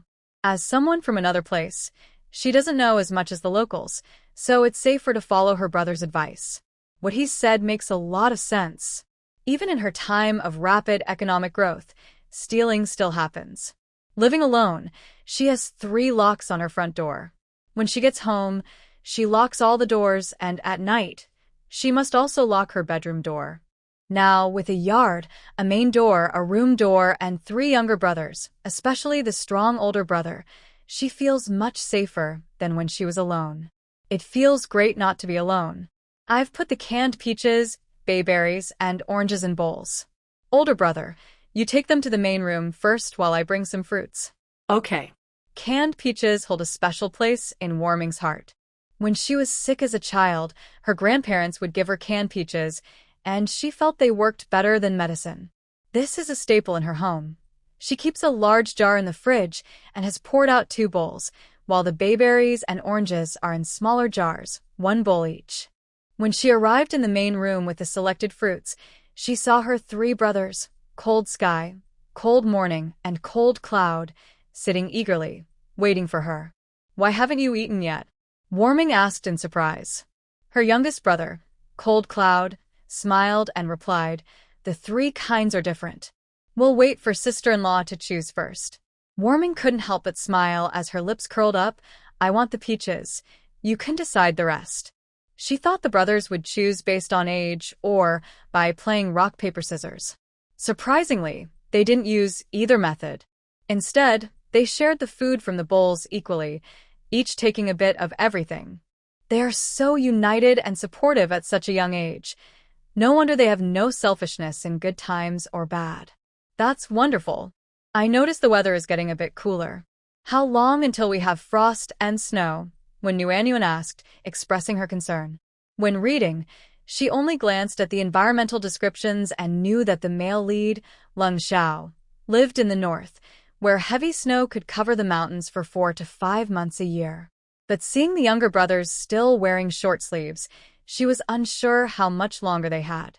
About a month. By the end of September or early October, we should have frost, the second brother, Leng Chun, said, lowering his eyes. A hint of worry crossed his pale, thin face but quickly faded. Wow, that's soon. She thought they had more time. Then we need to make winter clothes quickly. Make winter clothes? The three brothers looked up at Wen Nuanyuan in surprise. When Nuanyuan asked in confusion, "Don't you have winter clothes? Don't you need to make any?" The youngest brother, Leng Yun, shook his head vigorously, speaking hesitantly, "But making winter clothes requires cotton, fabric, and we need someone to sew them. There are many of us brothers, so the costs add up." As he spoke, his voice grew softer, as if he felt unworthy. "We can gather more firewood and make extra charcoal. In winter, we can stay under the blankets. Anyway, there's not much to do in winter. We can stay on the bed without feeling hungry, just eating twice a day like everyone in the village does," Leng Chen added. Seeing that the eldest brother, Leng Tian, was also preparing to persuade, when Nuanyuan quickly spoke up, "Winter clothes are a must. Not just winter clothes, but also inner clothes, vests, hats, shoes, and socks should all be complete. I've thought it through. The inner clothes should be comfortable, so we'll use cotton fabric. I have enough cotton fabric in my trunk for all of you. The fabric for winter clothes doesn't need to be too good. Mulberry and hemp will do. They are inexpensive, and we can trade them with cotton later." After saying this, when Nuanyuan secretly gave the eldest brother a wink. Leng Chen and Leng Yun were taken aback, wondering if they had anything left to trade. Leng Tian was puzzled too, but seeing his sister-in-law signaling him, he wisely stayed silent. "Second brother, little brother, finish eating, rinse your mouths, and go to bed. I need to talk to the eldest brother," when Nuanyuan gently instructed. Leng Chen and Leng Yun obediently stood up, nodded at Wen Nuanyuan, and went back to their room. "Sister-in-law, do we have anything left to trade?" After the younger brothers returned to their room, Leng Tian voiced the same question they had. When Wan calmly explained, "Did you see the fresh pork belly in the kitchen? There's about 3 pounds, along with 1.5 pounds of ribs and 2 pigs' feet. We will have more food tomorrow. I calculated that we can't finish it all, and with the current temperature, it won't last long. We also have enough cured meat, so we don't need to make more. I was thinking, why not trade some for cotton? What do you think?" Leng Tian suddenly understood and agreed. "Sure, cotton is 12 coins a pound and pork belly is 35 coins a pound. 1 pound of pork belly can be exchanged for almost 3 pounds of cotton. 3 pounds of pork belly can be traded for about 9 pounds of cotton. After accounting for seeds and waste, we could probably get 7 or 8 pounds of cotton for a big quilt. This way, sister-in-law wouldn't need to use cash. Tomorrow, we can trade this large piece of pork belly along with the ribs and pig's feet. We might have 6 pounds of pork belly, 3 pounds of ribs, and 4 pigs' feet to trade for cotton, making 2 quilts of 8 pounds. The rest can come back to me." As a girl, she was naturally concerned about her monthly needs, and having enough supplies gave her a sense of security. Fortunately, she loved reading ancient novels and knew that poor girls use things like plant ash and reeds, and when possible, cotton for personal hygiene. She wanted to take care of herself. With the long winter ahead, when heavy snow would make travel impossible, even having money wouldn't guarantee getting cotton. It was essential to prepare now to ensure they wouldn't be caught unprepared during the cold months. Sister-in-law, 2 quilts are too many. My younger brothers and I only need 1. We still have 2. I've seen your current quilts. They're dull and worn, not warm enough for use. They're better suited as padding on the bed. You're tall, and sharing a quilt with your younger brothers would disrupt your sleep quality. Leng Tian didn't understand what sleep quality meant, but he knew his sister-in-law was looking out for him, and he was suddenly moved to tears. When Muan looked up and saw Leng Tian, whose rugged appearance was softened by the shining tears in his dark eyes, and she was startled. What was going on? Had she done something wrong? Sister-in-law, it's so good to have you. I'm glad you care about my brother. On a cold day, she held back her tears and spoke sincerely. When Nuanyuan smiled foolishly, could she really say she didn't want to come? She had no idea how she ended up here. One moment she was asleep, and the next she woke up in this place. It was strange to be here without changing her fate. Was she just waiting for a miserable end? She had to work hard to change her own story. Of course, she couldn't share this with them. Besides, she wasn't in a great situation either. The dowry quilt was enough for her, and she didn't need to buy more. She just wanted to save some cotton for when her relatives came to visit. But she couldn't explain this to the boys. When Nuanyuan could only smile awkwardly yet politely. Late at night, lying in her soft, comfortable bed, when Nuanyuan thought about what she needed to do next. This home lacked so many things. There was so much to buy. If she remembered correctly, Leng Xiao would be taking the palace exam in 2 years, appointed by the emperor, and before that, he had to take the provincial and national exams. No matter which exam he took, the costs for food and lodging along the way would add up. It's possible that Leng Xiao would take the first provincial exam in the second half of next year. After that, he would head to the capital for the national exam and palace exam. The 4 brothers would have to endure hardships along the way, eating simple meals. If she wanted to ensure a better quality of life on the journey to the capital, she needed to save more money. She should trade food whenever possible and save money for when it was truly needed. Once in the city, she would look for ways to earn money. It was important to have a source of income, as living off savings wasn't sustainable. Wherever she was, having money was the most practical thing. If she ever left Leng Xiao and the Leng family to live on her own, having her own small business would ensure a better quality of life. She felt incredibly grateful to have a good refrigerator, which kept her from running out of supplies and struggling. She was truly blessed. When Nuanyuan fell asleep with a satisfied smile. The first thing when Nuanyuan did, when she woke up the next day, was open the refrigerator. It was filled to the brim with food, just like what she had stocked up. Vegetables, rice, flour, oil, salt, and the empty cans and glass jars from yesterday were now full of yellow peaches, bayberries, oranges, braised pig trotters, and red-cooked meat with small abalone. The entire refrigerator was stocked perfectly. When Nuanyuan's smile was as bright as a flower. She watched the food with great delight, finding it more enjoyable than any jewelry. As she looked, her brows raised in disbelief. Is her refrigerator a bit different? It seemed to have gotten a little bigger. She observed closely and measured with her hands. Finally, she concluded that the space had indeed increased. The right side of the refrigerator had about half a fist's worth of extra space. It wasn't very large, and if the door hadn't been opened all the way, she might not have noticed. Only the top 3 shelves of the refrigerator had expanded. The bottom 2 shelves and the 5 shelves in the freezer remained the same size. It was quite amazing that, even though it was the same space, the top 3 shelves looked perfectly normal and coordinated despite being larger. Well, it was already incredible that the refrigerator appeared out of nowhere and could continuously replenish food. She didn't need to overthink why only the top 3 shelves expanded while the others didn't. She wondered why it was 3 shelves and not 4, 5, or just 1 or 2. Was there a pattern? How could she make the remaining shelves larger? Would the new space also automatically refill with food? Warm thought hard about what she had done or said yesterday, trying to figure out if something special triggered this change in her refrigerator. Why do other people who enter stories have systems that clearly tell them what to do and even give them starter packs and rewards? Why do I have to guess everything? Guessing was one thing, but there wasn't even a hint. Warm waited for a while. There was no sound or hint. All right, she would have to rely on her own guesses. Why did 3 shelves expand? 3. Could that correspond to cold day, cold morning, and cold cloud? She had cooked for them yesterday and planned to get them blankets and clothes, which all showed she cared for them. Could it be that the nicer she was to them, the more they liked her, and the bigger the refrigerator would become? What about Cold Chow? He was the unique male lead in this story, an irreplaceable presence. Did his influence matter more? Never mind, she would just have to try and see. She was mentally prepared to rely on them from the start.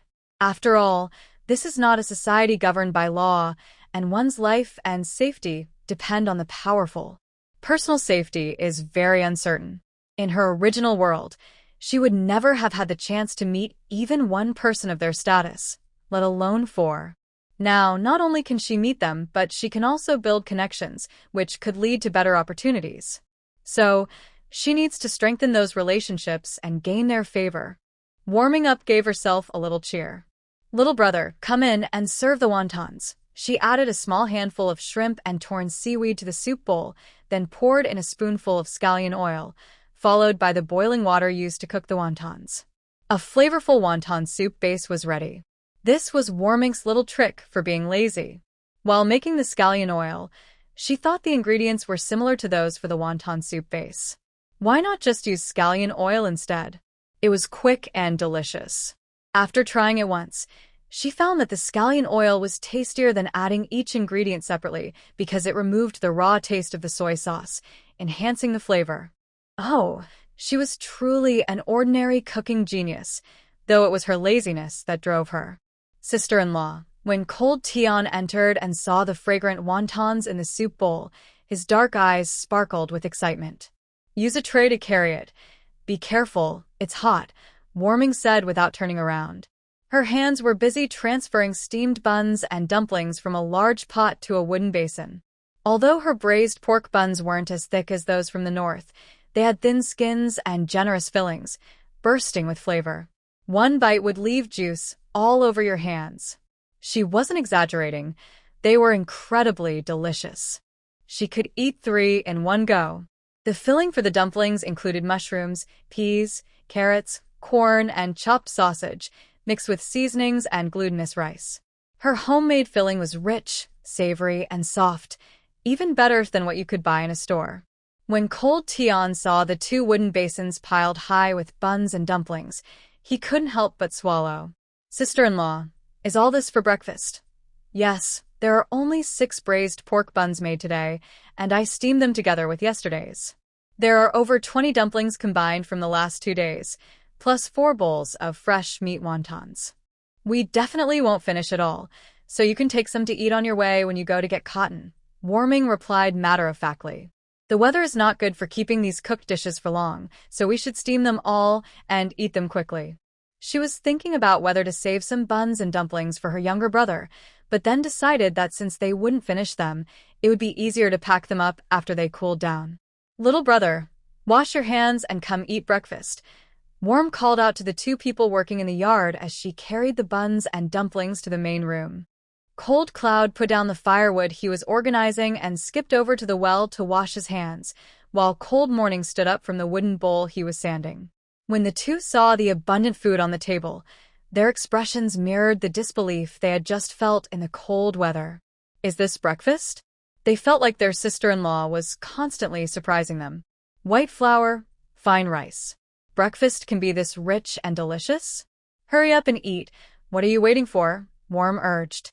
The 3 of them sat down in a daze, instinctively wiping their clean hands on their clothes before reaching for the soft, white buns. Even when they held them, it still felt unreal. They took a gentle bite, and the rich flavor of the meat was so good they wanted to swallow it whole. After eating 3 buns, they quickly sipped some wonton soup at their sister-in-law's reminder, and the delicious taste refreshed their understanding of good food.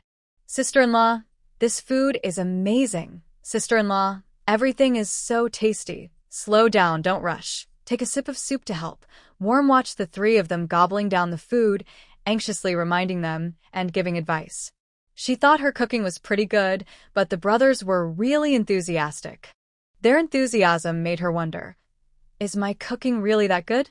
But seeing them enjoy the food made her appetite grow, and she could keep eating. In the end, Worm had a small bowl of wontons, 1 bun, and 3 dumplings, while the 3 brothers finished everything else. She had hoped to save some for cold day to eat on the way, but with a sigh, she resigned herself and went to the kitchen to steam more buns. The appetite of these young boys is indeed fierce. She had thought they wouldn't finish it all. Next time, she wouldn't boast so much. Big brother, how long will it take you to trade for cotton in town? Worm asked while waiting for the buns to steam. It takes about an hour and a half to go back and forth, plus the time to get to the place where we can fluff the cotton. The earliest I can get home is afternoon, so you all don't need to wait for lunch. Cold Tian carefully arranged the pork belly, pig trotters, and ribs in the bamboo basket.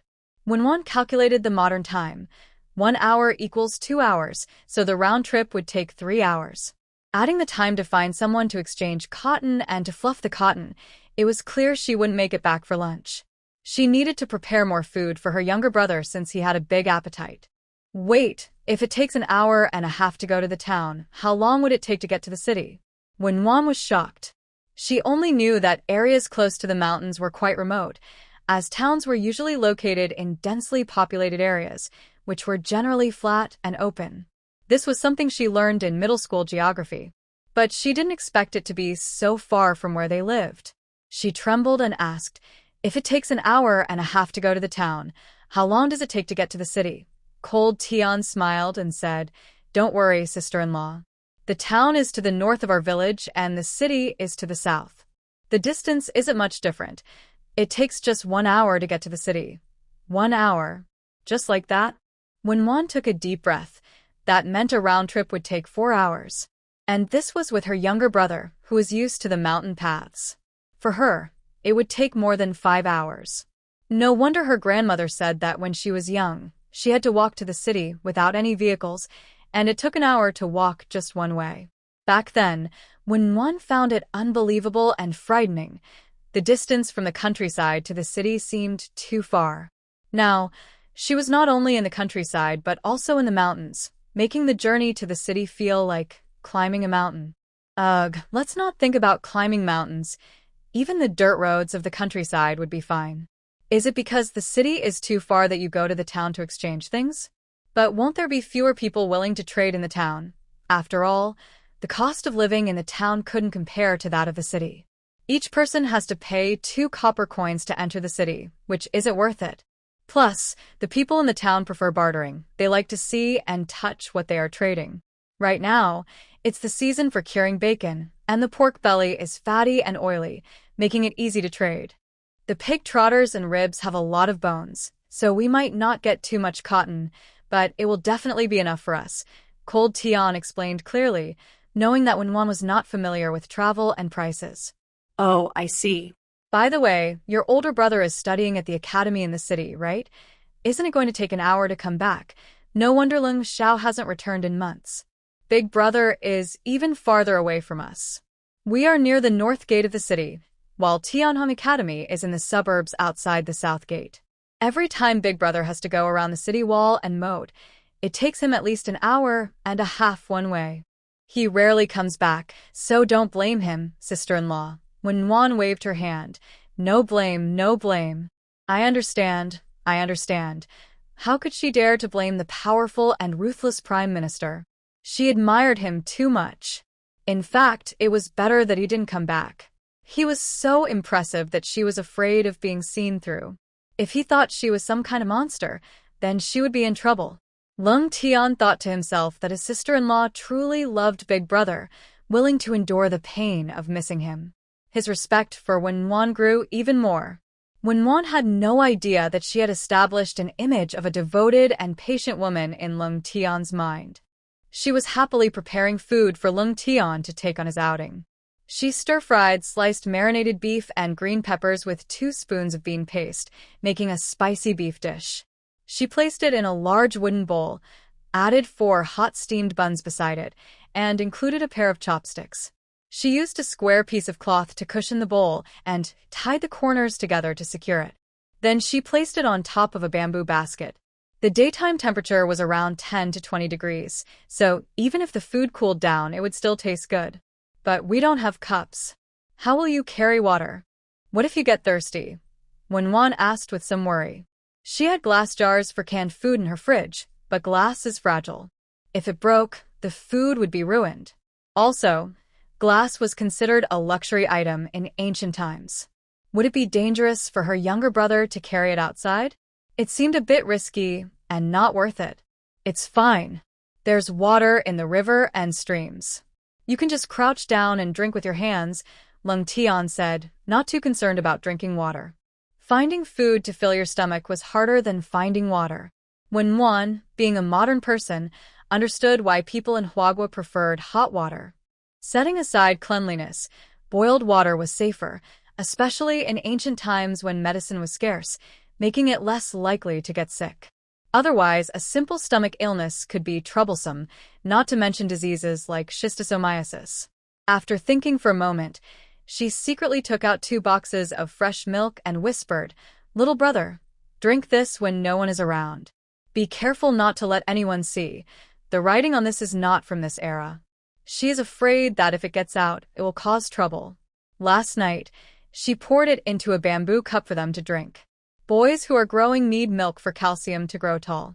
Be careful, little brother, and don't let anyone see. Just put the box back in the bamboo basket after you finish.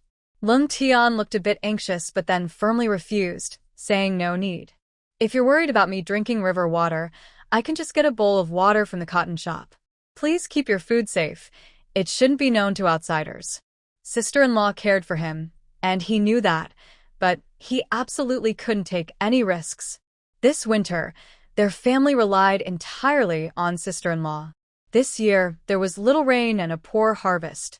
Big Brother said that this year's drought would lead to more rain and floods next year, making life even harder. Everyone in the village, young and old, was out gathering wild vegetables and fruits. People from other villages were doing the same. He couldn't risk exposing sister-in-law to danger. Sister-in-law, maybe where you live is peaceful and safe, and you think the risk is small. But here, people can act without morals just to get food. I know you care about me and worry that I might go hungry or thirsty. But I'm fine. Even if we only have plain steamed buns, that's something we never dared to hope for in recent years. So really, it's enough. I'm very grateful. He was content, especially knowing that his 2 younger brothers at home were eating well. Even if he had to go without food outside, he was willing. Besides, right now he was just thirsty. He could manage without drinking. What he worried about most was Big Brother. Not just him, but the 2 younger brothers too. Last night, during their chat before bed, they said they were well taken care of by sister-in-law, eating well, and soon they would have soft new quilts and clothes. But what about Big Brother? How was he doing alone at Tianhong Academy? All his money had gone to their mother's medical expenses. What would Big Brother eat without any money? The weather was getting colder. What would Big Brother wear or cover himself with? Everything they had to eat, wear, or use belonged to Big Brother. Sister-in-law's care was also for him. But now, they were enjoying Big Brother's blessings while he was the only one suffering. Wenwan was stunned after hearing Leng Tian's words. She didn't expect a 12-year-old child to understand human nature and the world so well. Big Brother is right. She has only been here for 2 days, and she still hasn't changed her mindset. She thinks it's a bit risky but doesn't realize how heavy the cost of that risk can be. After hearing his words, Wenwan understood completely. She must firmly guard against letting any marked items from the refrigerator leave and be known to outsiders. Then she thought, if all the containers holding food in the refrigerator are gone, those foods will never appear again. Isn't that a way to limit the outflow of marked items? Big Brother understands human nature so well. I can't believe I'm not as clever as you, a 12-year-old. You're amazing, Wenwan said with a bright smile, giving him generous praise. Leng Tian felt embarrassed by Wenwan's serious compliment. He scratched his head and said shyly, I'm not that great. It's my big brother who teaches me about life and how to deal with people every time he comes back. Oh, that future powerful official truly knows how to handle people. Even at a young age, he is impressive in teaching his younger siblings. When Wanwan suddenly remembered, she wanted to try expanding the refrigerator and asked, "By the way, I noticed you weren't surprised about beef. Can cows be bought and eaten?" "Yes, there are farms in the suburbs that raise cattle, and there are slaughterhouses too. Old or weak cows that families can't bear to eat can be sold for money. Ordinary families with money can buy them, without restrictions." "That's good." When Wanwan sighed in relief and became lively, sharing her thoughts all at once. "The debt collector will come tomorrow. After we pay the debt, let's go to the city. Also, let's send some food to your big brother and buy some daily necessities on the way back." When Wanwan was startled and quickly corrected herself, almost saying she wanted to see Ling Xiao. That would not fit the persona she had told Big Brother about coming for Ling Xiao. Fortunately, she didn't reveal it. She needs to be more careful in the future. "I've thought it through.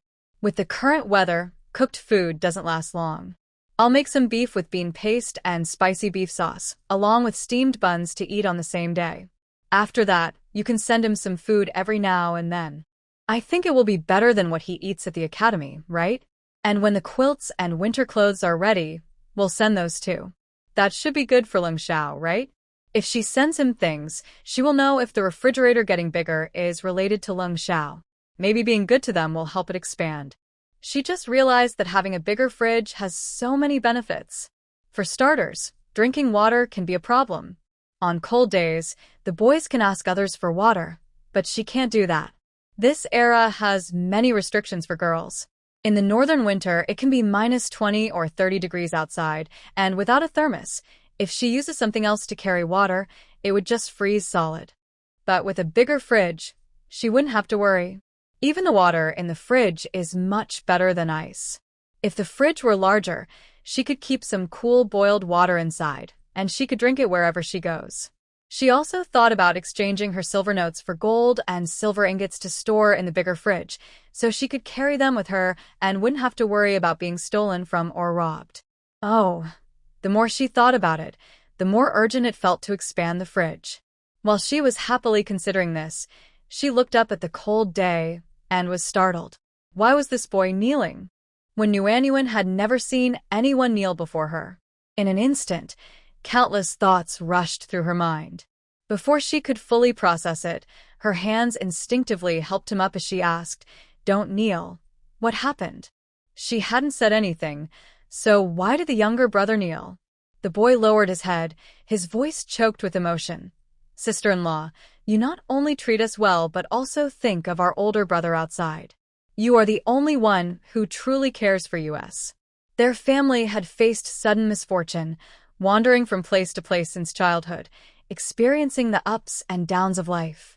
They finally settled in this remote area, hoping for a stable life, but then their mother passed away, leaving them not only without food but also in debt. "If it weren't for you, sister-in-law." So that's why the younger brother was so grateful. When Nuanyuan felt embarrassed. She didn't deserve this true care. She could only smile and say, "It's nothing. We are family, and it's normal to care for family. Please don't be so formal in the future." She really wasn't used to people kneeling. Surely, modern people wouldn't be accustomed to that either. We're family, so no need for polite words. Please tidy up and come back quickly.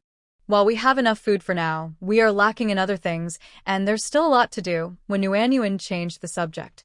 But what she said was the truth. They had just started preparing the cotton, and there was still a lot to do, like making quilts and winter clothes, which would take time and effort.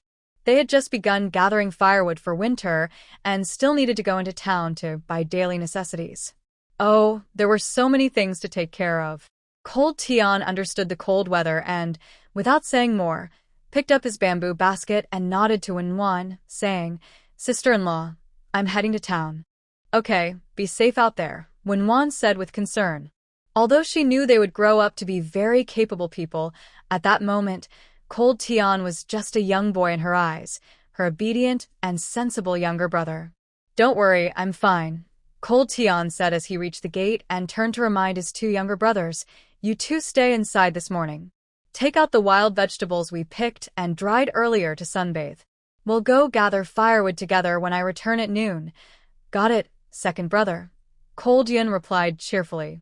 Cold Chen, being thoughtful, understood the unspoken message from his older brother and quietly assured him, no matter what happens, one of us will stay with sister-in-law. You focus on your tasks outside. The village is safer than out there, and both of us can take care of ourselves and protect her. Now that the harvest was over and it was a time of plenty, no one was thinking about stealing. The real danger would come when the snow melted and the season changed. Cold Tian and Cold Chen exchanged a glance, understanding each other, and nodded slightly before Cold Tian left quickly. Once Cold Tian was gone, Cold Chen immediately secured the gate and propped it with a wooden stick. When one watched the brothers say their goodbyes and noticed Cold Chen's actions, finally realizing the potential dangers that came with their changing environment. After all, this was a remote area in ancient times, where human rights were not respected and safety was not guaranteed. Strength was the greatest protection. When Nguyen surveyed the large courtyard, which was fortified with thick mud walls topped with sharp wooden stakes and bamboo spikes.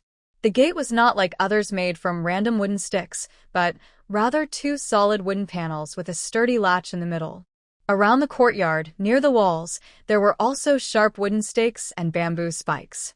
In this small village, the defenses were quite thorough. Warm Nguyen thinks that the Leng family, despite their fall from wealth, still understands the importance of protection. Even in tough times, they recognize the need for good infrastructure. With 3 brick houses, a kitchen and firewood room on the right side of the yard, and a large yard complete with a well and vegetable cellar, her comfortable life today is thanks to the Leng family's initial investments. Washing and drying things is so convenient and private. She doesn't have to worry about villagers passing by and seeing what's happening in the yard, which is very friendly for someone like her who has social anxiety. Taking out some peeled white rabbit candy, Warm Nguyen waves to her 2 younger brothers. The 2 boys quickly run over, asking, Sister, what's up? Here, take this and enjoy. What is it? Wow, it's candy. So sweet and fragrant. So delicious. Cold Yun exclaims after tasting it. Cold Chun hesitates to reach for it after realizing it's candy. Take it, sister has plenty more. This is for you too, Warm Nguyen insists, placing it directly in her second brother's hand. Sister, you eat it. I don't like candy, Cold Chin mumbles. Cold Yun looks over and hands back the candy he is holding. This precious candy is meant for their sister. Warm Nguyen wrinkles her nose and says, Since it's from your sister, you have to eat it even if you don't like it. At just 9 years old, the children are already so considerate it makes her heart ache. She playfully asks, What do you want for lunch? The 2 boys, holding the candy, are puzzled by her sudden question and reply innocently, Whatever sister makes, we'll eat. Oh, but what if you don't like it? Should I make something else? The boys pause, finally understanding her meaning and intention, and softly call out, Sister. All right, it's just a few candies. In the future, if I have something to eat, you will too. Don't be shy. When you grow up, I might need you to take care of me, and I won't be so polite then. What do you think? We won't. What's ours is yours, sister. The boys understand and quietly pull back their hands, saying, We can never repay your kindness. Warm Nguyen happily waves her hand, thinking, This is also a way to take care of them, right? Second brother, can you help me make a small cup? I need it. She wants to fill a container with water and put it in the fridge to see if the extra space can also be automatically filled. Okay. Cold Chun replied obediently. Little brother, let's clean the house thoroughly. We can wash the sheets, blankets, clothes, and socks in the sunny weather. It will be easier to store things when we go to the city. Are we going to the city? Are we buying things? Cold Yun asked excitedly upon hearing about the trip. When Won felt a wave of nostalgia, remembering her childhood trips to the city with her grandparents. She understood her little brother's excitement. Initially, she hesitated about taking him and the second brother to the city, but at that moment, she made up her mind and nodded, confidently saying, We'll settle our debts and go to the city the day after tomorrow. I will make some sauce later, and tomorrow I will prepare more pancakes and steam some buns. We also need to deliver food to your big brother. Hearing about delivering food to their big brother made Cold Yun jump for joy. Even the reserved cold Chin couldn't help but smile. The joy of the two little ones was evident, which sparked a bit of curiosity in Wan about the legendary cold Xiao. She knew that in a few years, cold Xiao would be very impressive, and she understood that these three brothers relied on him with their lives and trust. But what was he like now? What was a young, powerful official like? Who could teach the eldest brother about human relationships and discern people's true intentions, and make the two younger brothers rely on him wholeheartedly and feel genuine joy? How was the powerful official, who seemed cold and distant to others, in the present? When Wan felt a hint of anticipation for the trip to the city the day after tomorrow. However, that anticipation was short-lived because there was too much work to do in the next 2 days. Not only did she need to prepare food for cold Xiao, but she also had to get ready for winter. "Sister-in-law, I'll take care of the cleaning and laundry. You can handle the sauce and cooking," Cold Yin said with determination on his youthful face. "Okay," when Wan replied. "While the sun is out, let's take the bedding out to dry." Sure. Cold Yin ran to the yard to set up a bamboo pole before heading to the room to grab the bedding. Then he moved the tables and chairs to the well to wash them clean and place them in the sun to dry.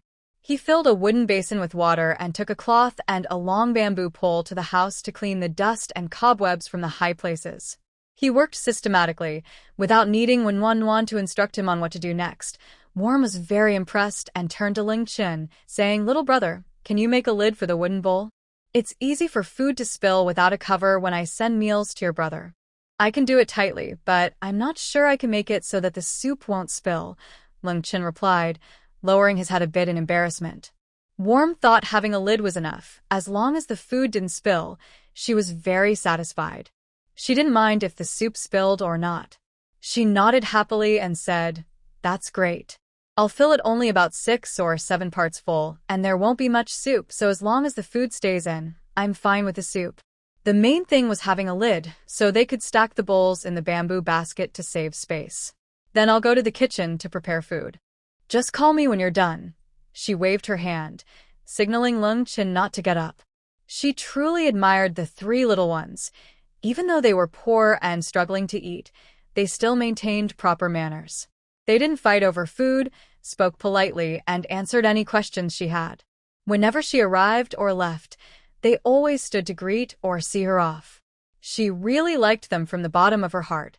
In the kitchen, Worm rolled up her sleeves and found the ingredients she needed from the wooden shelf that Leng Qin helped her make: cabbage, carrots, white radish, cucumber, and green and red peppers. She planned to make pickled vegetables, which would be refreshing and appetizing. This dish was quick.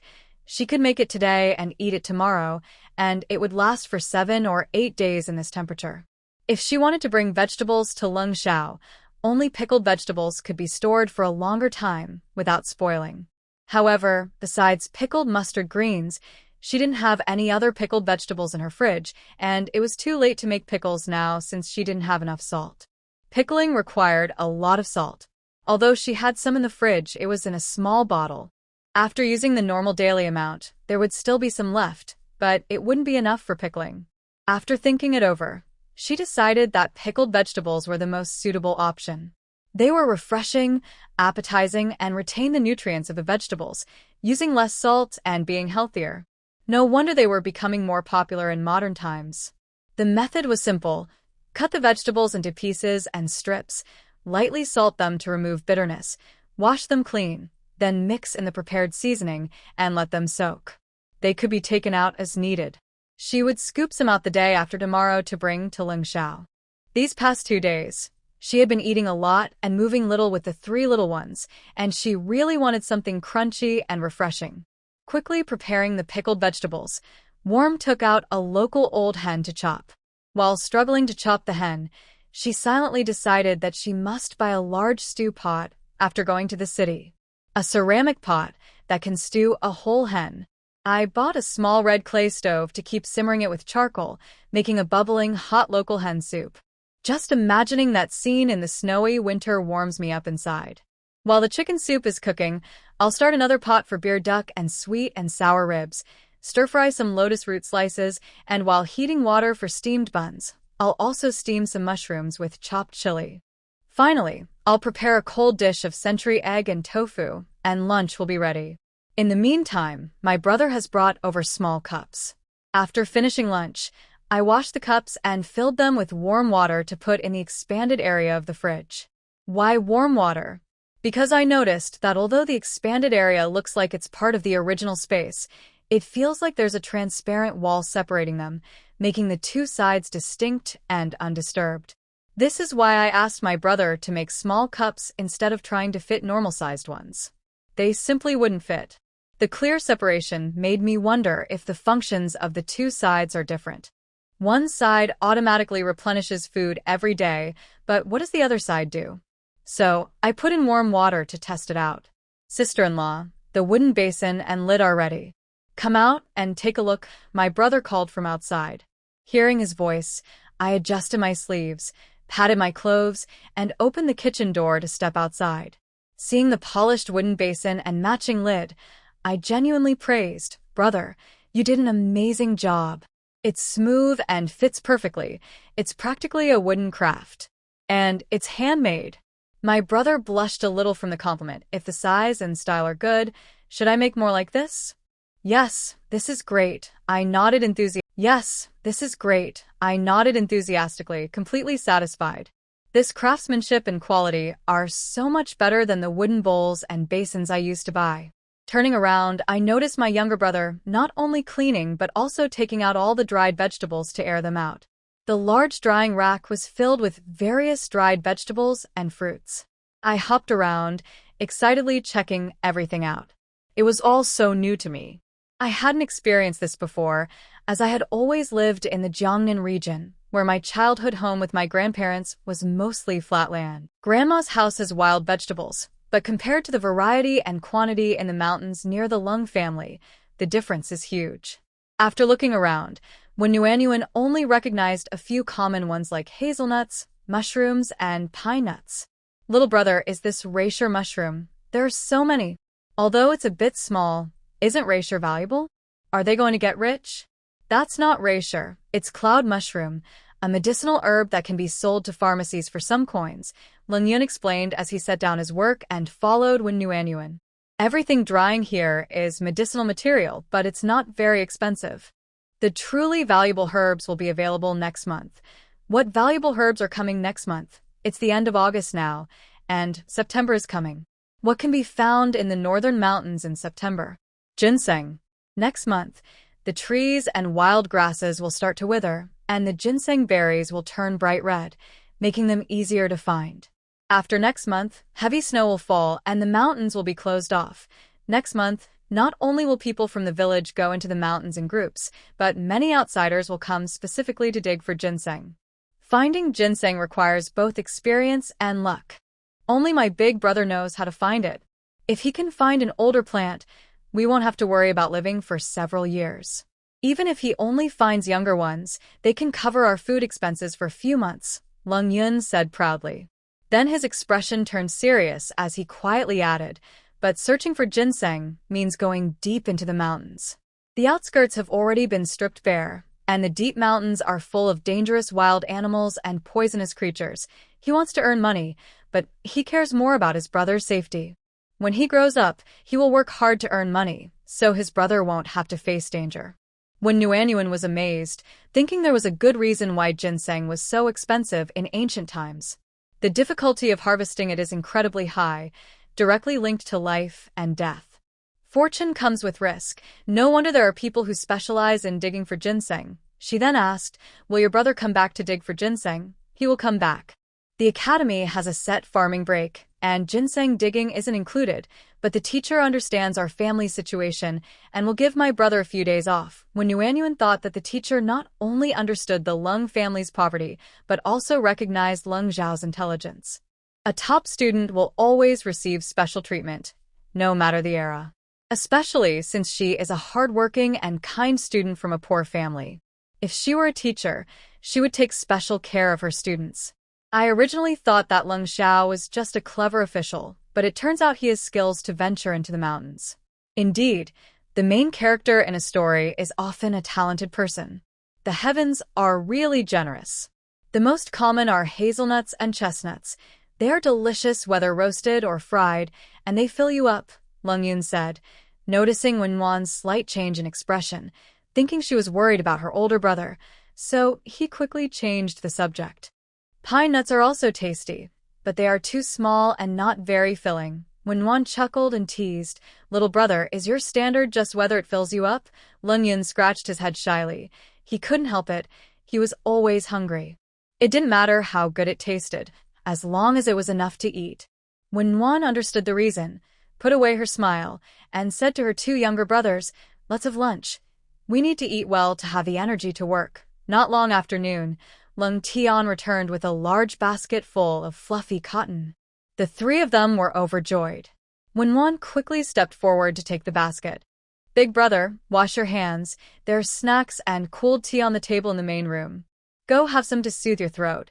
Leng Tian had a hearty meal of spicy beef stir-fry and steamed buns, so he wasn't hungry.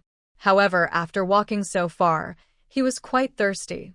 After thanking her, he went into the main room to drink water. Leng Yun cleverly brought out a drying board, and Leng Chen helped to take the cotton out of the large bamboo basket. "How much cotton is this?" Wenwan had no concept of weight, especially for large items. She couldn't estimate it. Leng Yun had a natural sensitivity to weight. He took the basket, shook it a bit, and looked at the cotton that had already been taken out, then reported a number. 15 pounds. Just then, Leng Tian came out after drinking water and confirmed, "It is indeed 15 pounds. Wenwan was amazed. Her little brother is destined to be wealthy. His talent is perfect for it. In total, we exchanged 35 pounds. The other 20 pounds were sent directly to the cotton processing shop. The shopkeeper said that after deducting the seeds and losses, we can make 2 8-pound quilts." Wenwan didn't expect to exchange for so much. She had previously calculated with her big brother that they could get at most 25 pounds, which was 10 pounds more than she expected. Almost double. "How could we exchange for so much?" she asked in surprise.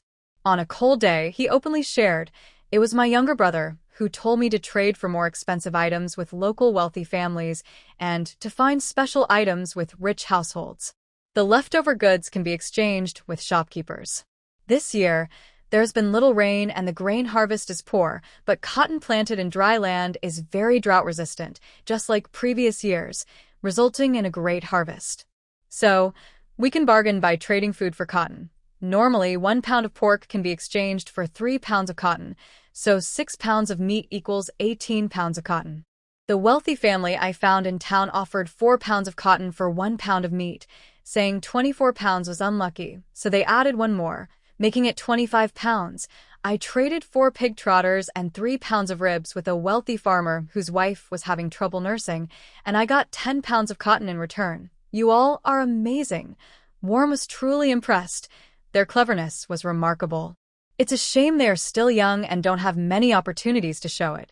With their brains and ideas, they will excel in any field in the future. In fact, they really did. The 3 little ones' faces turned slightly red. Worm felt a sudden urge to pinch the cheeks of these future leaders. Gathering her thoughts, she brought out 3 pieces of cotton fabric she had dried earlier. One was dark blue, one was sky blue, and one was light pink. The first 2 were clearly prepared by her parents for her husband, but the original owner wouldn't have given them to him. The light pink one was meant for her clothing. Now, Worm had inexplicably ended up with them. To avoid the same unfortunate fate as the original owner, she generously decided to use them.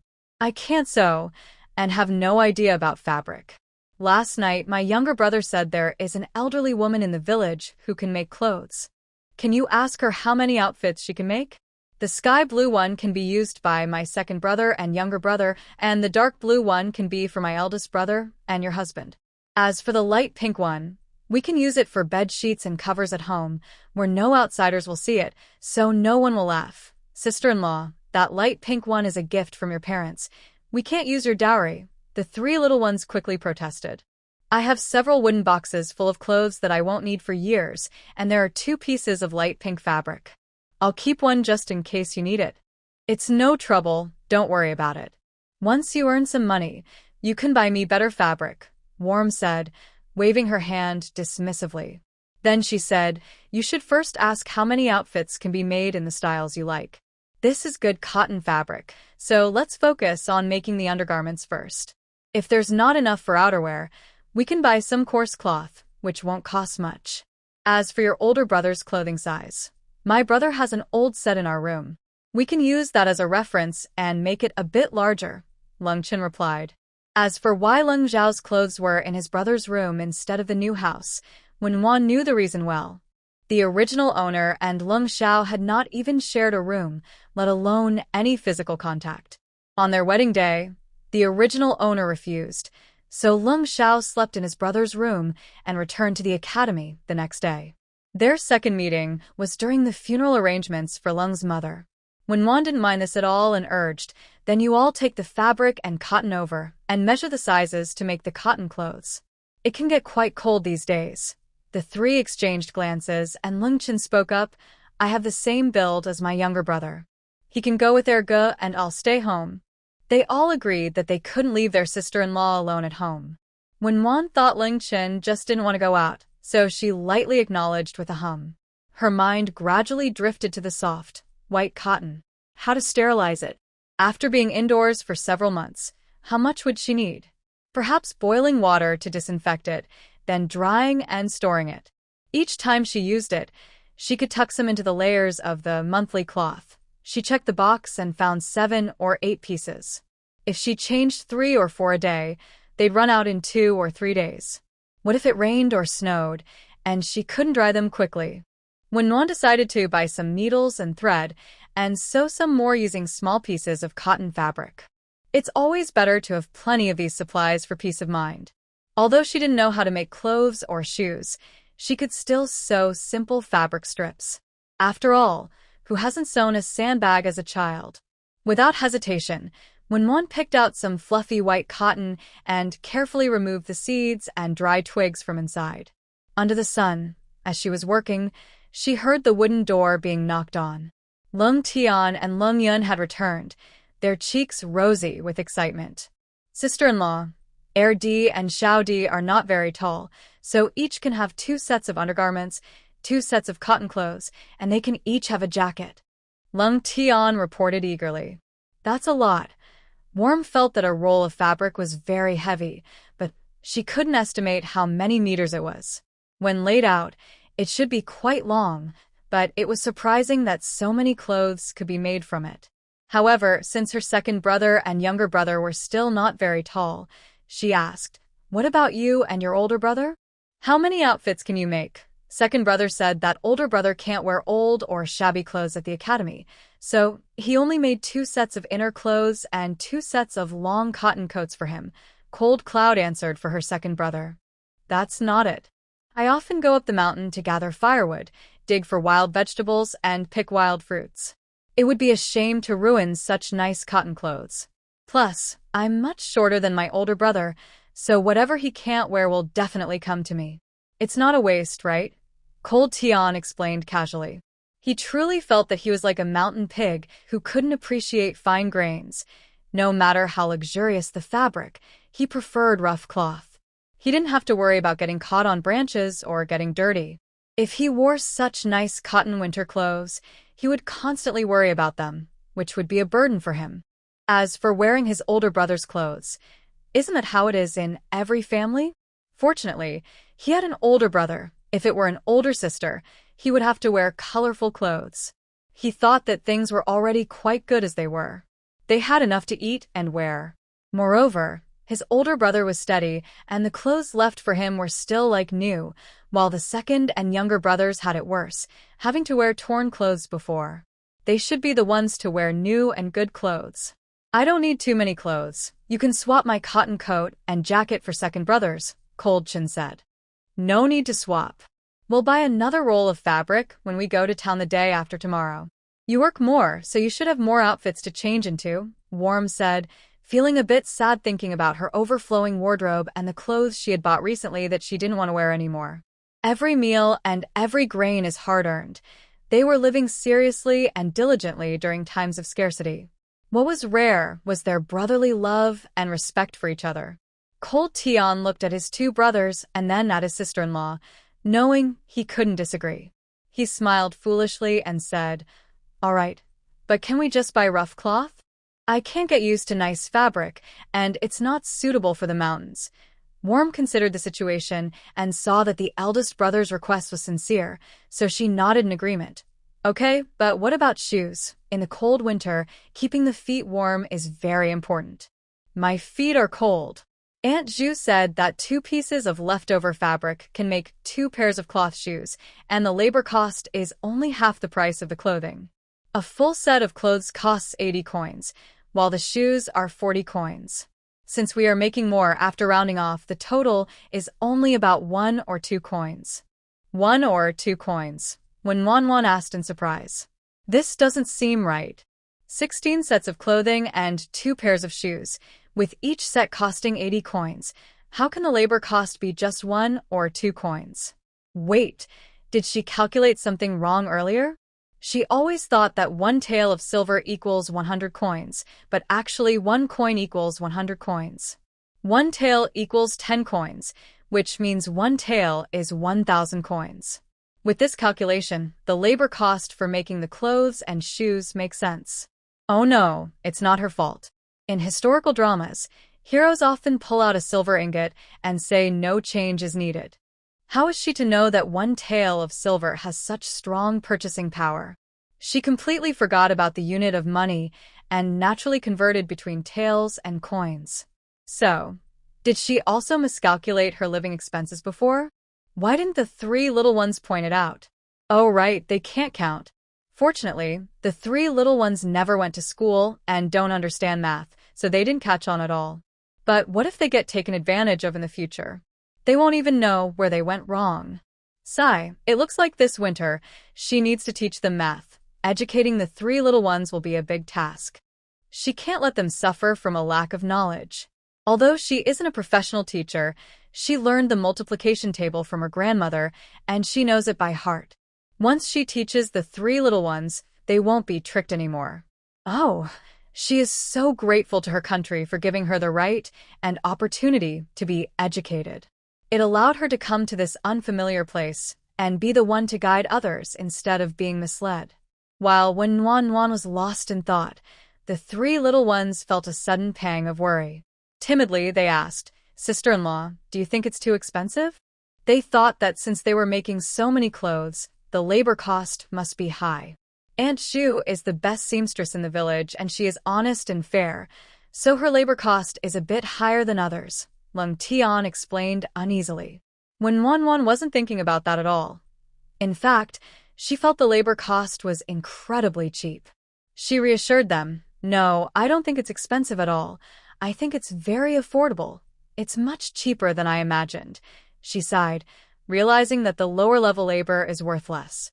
The labor cost for a set of clothes can buy several pounds of meat. "You can earn more," Leng Tian replied foolishly. When Wan wanted to say, "Young man, in the future, gold and jewels will flow into your brother's house like a tide, and you'll understand the big difference in how people earn money," but she knew it wasn't fair to compare, as there is only one Leng Shao in the entire Ling kingdom. When Wan smiled gently and said, "A person's time and energy are limited. Even if you work day and night, the rewards will still be limited." Leng Yun quickly caught on and added, "So to make big money, we should gather them together to work, then raise the prices to sell these goods, just like a clothing shop." It's not just clothing shops. Restaurants, fabric stores, and rice shops all follow this principle, right? One person can't rely only on themselves. They need to learn to manage and use others wisely. When Wan felt she was explaining too deeply for a 9-year-old and stopped, realizing her modern thinking might be too advanced. What she didn't know was that her few words were like throwing a huge stone, stirring up great waves in the boy's mind. Leng Yun seemed to pause, frowning and lost in thought, remaining silent for a long time. "What about the sheets and covers? Are they enough?" When Wan asked Cold Tian. Cold Tian was already chopping the dried wood into small pieces. Hearing Wen Wan's question, he replied while working, "I made 2 sets. Aunt Zhu said this is simple and won't charge for labor. We still have about half a roll of fabric left. Do you want to make 2 pairs of cloth shoes? I don't need them." I have many new shoes that I don't use. Not only were her shoes new, but they were also embroidered and well-made. Since fabric is precious now, it would be wise to save it for later use. Wenwan thought for a moment and added, I think making just 2 pairs of cloth shoes won't be enough for you. Once we buy the coarse cloth, you should each make 2 more pairs. In this cold weather, not having shoes is not an option. Having a few pairs to change into is important. If they get wet or dirty, it's good to have some to wear, and alternating them will help them last longer. Cold Tian paused his chopping, and Leng Chen, who was polishing the wooden lid, looked up. After a long while, they both softly replied, Okay, since arriving here, Wenwan has changed to an early-to-bed, early-to-rise routine. The Leng family is so poor that they don't even have an oil lamp. They must finish dinner and wash up before dark, with no phone, no books, and no light. What else can they do but sleep early? And if they sleep early, they will wake up early. No wonder the ancients often said, work at sunrise and rest at sunset. It really sums up their way of life. While sunrise doesn't always mean work, sunset definitely means rest. But for her, sunrise doesn't always mean work, yet for the 3 little ones, they seem eager to keep working without sleep. When Wenwan looked at the dim light coming through the wooden window and guessed it was just past 6 in the morning, but there were already soft sounds coming from the yard. At this time, the youngest brother had already gone up the mountain and brought back a cart full of dry branches and leaves to start a fire. The second brother was weaving a bamboo basket in the yard, and the little brother was cleaning up outside. Only she was still lazily staying in bed. Taking a deep breath, when Wenwan got up. The first thing she does every morning is check the fridge. Today, she focused on the expanded part. It had grown a bit more. It seems that consistently being good to the 3 little ones does make the fridge larger. She took out a small wooden cup, and the water inside hadn't changed at all, just the right amount. When Wenwan gently tested it and was immediately amazed to find her eyes filled with joy. The water was still warm. After being left for a whole day and night, it was still warm. This was so magical and wonderful. The expanded area really is different. It doesn't have an automatic recovery function, but it can keep items unchanged. So, can she store things in it? She could put her silver notes inside without worrying about moisture, and tomorrow she could take them to the city to exchange for gold and silver ingots. Gold and silver ingots are much more reassuring than silver notes, as she wouldn't have to worry about the bank collapsing or whether merchants would accept the notes. Most importantly, they are convenient to use. Looking further ahead, as long as she keeps being good to the 4 of them and the fridge keeps getting bigger, can she store the remaining rice, flour, oil, and salt inside without worrying about them going bad or getting infested. Heaven has truly been kind to her, giving her such a treasure. In a cheerful mood, when Wenwan got out of bed, gathered the silver notes hidden in the corner, placed them in the expanded area of the fridge, and then went to the kitchen to make breakfast. Today, the person collecting the debt will come. Once the debt is paid, I can go to the city to buy supplies and set up the home without any worries. I took out millet and cooked a big pot of pumpkin millet porridge to warm the stomach, and also steamed some meat buns and dumplings. Drinking the hot porridge made me feel very satisfied. Sister-in-law, when the collector arrives, please stay in your room and lock the door. Don't come out, okay? Leng Chen gently reminded. When Wenwan was taken aback, is it not appropriate to meet a man? Then she thought about how conservative the ancient times were, with many restrictions on women. Leng Chen pressed his lips together and did not answer. Leng Tian bluntly said, No, it's because those people are quite unreasonable. I'm afraid they might say something inappropriate that would upset you. It's better for you to stay in your room. Once we pay them back today, we won't have any more ties with them, right, sister-in-law? Please stay inside. We have the money to pay them, so they won't have anything to say, Leng Yin said, drinking the warm pumpkin millet porridge, also worriedly reminding his sister-in-law. When Wenwan furrowed her delicate brows, realizing for the first time that not everyone was as friendly as the 3 boys. Could the moneylenders really be trusted to take the payment and leave? 1 banknote isn't enough. You agreed to lend 30 taels, and after 3 months we would repay 60 taels, so why is that not valid? Ha! You heard wrong. Who told you that the interest for 3 months was 30 taels? It's 30 taels a month, so for 3 months, it's 120 taels total. It's clearly written and signed. How can you go back on your word? Who's going back on their word? Don't speak nonsense. Be careful, or I'll teach you a lesson. You say it's written and signed. Where's the paper? Where are the signatures? We don't have any. I'll go get my older brother. Calling him won't help. Even if he comes back, it's still the same amount. If you can't pay, you agreed to give this house as collateral. Whether it's 60 taels or 120 taels, it will all be settled. That's impossible. Our house isn't worth that much. Well, that's your problem. You have no money, so you have to give us something.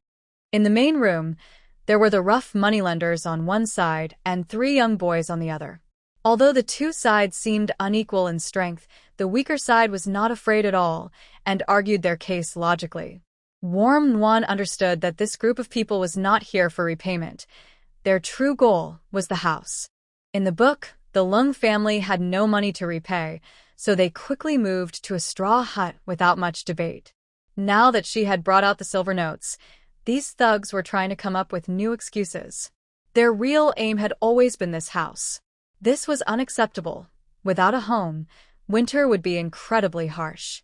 She remembered that in the book, during this very cold winter, her brothers suffered from frostbite to varying degrees, and when spring came, the affected areas itched terribly. If they, being strong and healthy, suffered like this, how would she fare? She had to protect their home, not just for the 3 little ones but for herself as well. Besides, they had already signed and stamped the agreement. These people were being unreasonable. Warm Nguyen smeared some hidden soot on her face to create a large black mark and slowly opened the door. A burly man in short, loose clothing glanced at the 3 half-grown children and threatened, "If you don't want to repay the money, we'll have to go see the magistrate. Let him decide how much you should be punished for not paying your debts." Punished? See the magistrate? Great. Let's go see the magistrate and let him decide how much money is owed, and we can settle it right there. Her calm voice was clear and steady, reaching everyone's ears. What a joke. She was a modern person who could recite poetry in front of relatives. Why would she fear these people? So, what if he was burly? So, what if he was threatening? If their ultimate goal was the house, they could only try to drive them out. They couldn't let anything bad happen in this house. A house with a history of death or trouble would be avoided, not just in ancient times, but even by modern people. Even if it could be sold, it would be at a ridiculously low price. By then, the house wouldn't even sell for 60 taels, and maybe not even 10 taels would attract a buyer. Everyone in the main room turned to look at the source of the voice, and when they saw Warm Nguyen with a large black mark on her face, they were all startled. The 3 little ones exchanged glances and silently agreed to say nothing. The enforcers collecting bribes turned their heads away as if they had seen something unpleasant. The leader, Lida, was taken aback. He knew he couldn't meet the official.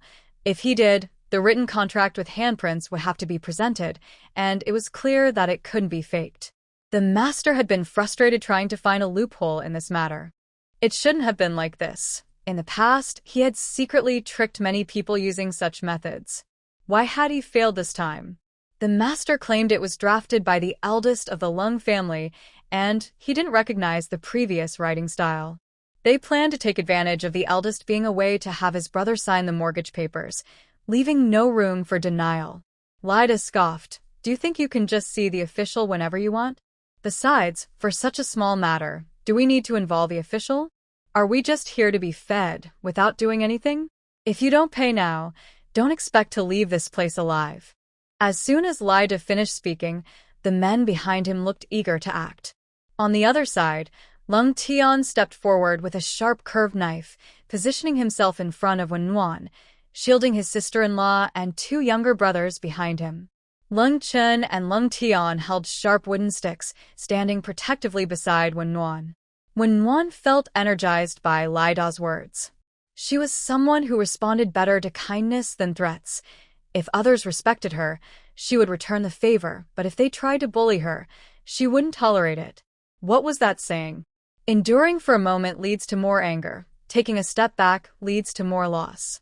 Wenwan focused intently, refusing to show any weakness. Otherwise, she would regret not standing her ground. All right, show me what you've got. I remember that if someone commits murder, not only do they pay with their life, but their family, including parents, siblings, and children, also suffer, right? Oh, how could I forget? People like you probably don't care about your family's lives, do you? After all, in ancient times, the law of collective punishment was strictly enforced. It made sense. Without such measures, how could they control these troublemakers? As soon as Wenwan spoke, the faces of the 6 or 7 big men across from her changed immediately. Who doesn't have a relative or someone they care about? They were just trying to make a living. How could they risk their entire family? Seeing the determined stance of the other side, the enforcers behind Lida instinctively pulled back their feet. Worm glanced at the faces and actions of a few people, realizing she was right. She continued, "Are you saying that your master has the power to do whatever he wants in Leng country? Can he act without any rules? If that's the case, we have no choice. You might as well end our lives here. There's no point in running away, and it would be easier to die in this house." Lai's expression changed several times. Before coming, the master had warned him repeatedly that nothing must happen in this house, or it would be a disaster for them. If something went wrong, they wouldn't be able to sell it and would lose everything. Thinking about it, in this remote area, even if it was a large brick house, the locals couldn't afford it. If it weren't for the old Bai family hiring someone to check the feng shui and choosing this land, saying it had a good layout for producing talents, they wouldn't have lent the Leng family 30 taels. The master initially planned to buy the house for 30 taels and make a profit of 150 taels, but the Leng family preferred to pay interest instead of selling. The key now was that they couldn't actually resort to violence. This piece of land was all about feng shui, but no matter how good it was, it couldn't withstand trouble. If something happened, not only would the old Bai not want it, but who else would? In any case, he wouldn't dare to live here. Lai's thoughts turned, and he figured things out. He realized they couldn't act violently. The only option left was to negotiate about money. Clearing his throat, Lai spoke more politely. "We're just trying to make a living and don't want to do anything wrong. Besides, you did take our money, and it's only right to pay back debts. If you don't have money, then the house must be used to settle the debt. That's just how it works, isn't it? Here we go again," Worm said with a smile, not in a hurry, as she had plenty of time to deal with them. Leng Chen tugged at Worm's sleeve and whispered, "Sister-in-law, we borrowed 30 taels, and the paper we signed says we owe a total of 60 taels in 3 months. Big Brother has made sure that none of us would be mistaken. The proof is at home, and until we reach an agreement, Big Brother said we can't show it." Worm understood that they were worried the other side would forcefully take and destroy their proof due to their numbers. No wonder the 3 little ones insisted the proof was with Leng Xiao. They could use the chance to call him back. The old saying goes that it's only right to repay debts. Another saying is that words alone are not enough. Since you are here to collect a debt, you should show proof. Otherwise, what kind of debt is this? Do you expect to just talk your way into getting money in front of the judge? Even in modern courts, a written note is needed as evidence. When Nuanyuan did not believe they would come to collect a debt without proof. They were professionals in lending money and surely had their own methods, so how could they not have a backup plan? "You," Lida said angrily, unable to find the words. From his tone, it seemed they had no proof, which meant the Leng family would not admit to the debt. "Show us the proof. If it clearly states 120 taels, even if it differs from what was said before, we will accept it and pay you back 120 taels. But if it's not, you won't get a single tael more," Wen Nuanyuan said calmly. "Humph. If it says 120 taels, do you even have the money? This 100 tael note is probably all you have left." What big talk, Lida thought to trick them. It seemed the Leng family would not back down. If he could get back 120 taels, that would be great, and he assumed his master would be pleased with him. As long as he confirmed the Leng family still had money, with their numbers, they wouldn't have trouble getting it. Dealing with a few young kids should be easy. The 3 little ones looked at Wen Nuanyuan. When Nuanyuan sighed and said helplessly, "Yes, we have no money left. This 100 tael note was lent to my husband by the official's son out of friendship. The remaining 40 taels is not just for our family's food, it's also for my husband's exam expenses." The official is truly a good person. He not only agreed to help but also told my husband not to rush to repay it. He can pay it back after the results come out. At that time, my husband told us he would repay 60 taels, and now you say it's 120. If what you say is true, we would have to ask the official for another loan. As when Nuanyuan spoke, Lida's cold sweat began to pour out. No wonder this unattractive woman dared to face the official. It turned out this note was borrowed from the official's son. Indeed, the official had many sons, and surely they all studied for exams. And the official's sons would definitely attend the best school, Tianhong Academy. Lending money to Leng Xiao, who is also at Tianhong Academy, is quite normal. Since the remaining money is for the exam and is said to be returned after the results, if Leng's eldest son passes, who would ask for repayment? Even if he wants to pay back, the official would not accept it. This is a clear favor. Which official wouldn't support capable young people? Even if they can't pass, the money won't disappear, and they can pay it back later. It's a win-win situation. Besides, who would dare to present the receipt for 120 taels to the official? Not only would he be in trouble, but his family would also struggle to stay in Tacheng. Lida felt more anxious the more he thought about it. Behind him, Zhao Er quietly tugged at Lida's sleeve and nervously whispered, "Boss, what should we do? This is a banknote from the official's family." He thought getting the house from the Leng family would be easy, but the Leng family wouldn't budge. He considered settling for just taking the 100 taels, but since the banknote came from the official's son, it's like indirect support from the official.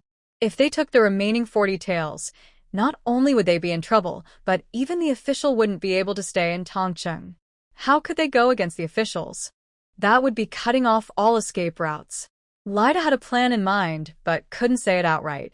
He needed to get his companions to agree. Otherwise, if he returned with only 60 taels, the official would be unhappy and blame him. With their support, he could report the situation to the official, and maybe the official would think his decision was right. Lida rolled his eyes, pretending to be troubled, and secretly asked, "Er, I think we shouldn't take the remaining money. What do you think?" Zhao Er shared the same thought. The Leng family was too ruthless. First, Leng's eldest son wrote the contract perfectly, leaving no loopholes. Then they gathered enough money, and even his wife and brother wouldn't give in. Leng's eldest son was unfortunate. If it weren't for his mother's illness, he wouldn't have to borrow money in desperation. It's said that the frighteningly ugly woman was married to him to bring good luck. An ugly woman can be difficult to deal with, and it would take time and effort to get rid of her later. "Boss, I think the same. We can't let our brothers fall here." Zhao Er quickly nodded in agreement. A group of 6 or 7 people nearby nodded in agreement. They had reached a consensus. Lai let out a sigh of relief. He turned to the Cold family and said kindly, "We discussed it among ourselves, and since you are in a difficult situation, let's settle on 60 taels." To show his sincerity, he took out the contract and handed it over. "Here, take a good look. This is your husband's handwritten note, and both parties have signed it." Cold Tian stepped forward to take it, then passed it to Wenwan, whispering, "It's my brother's handwriting." Wenwan was a bit surprised. "You can read?" Cold Tian smiled warmly. "My brother taught me and my younger brothers a few words, so I can read and write a bit." Oh, it seems Cold Xiao also realized the importance of education. "Second brother, go get our contract." After a while, Cold Chin brought their contract to Lai and the others for verification, then returned to Wenwan and, in front of everyone, tore both contracts in half. The banknote that Lai and the others thought belonged to the official son was not taken.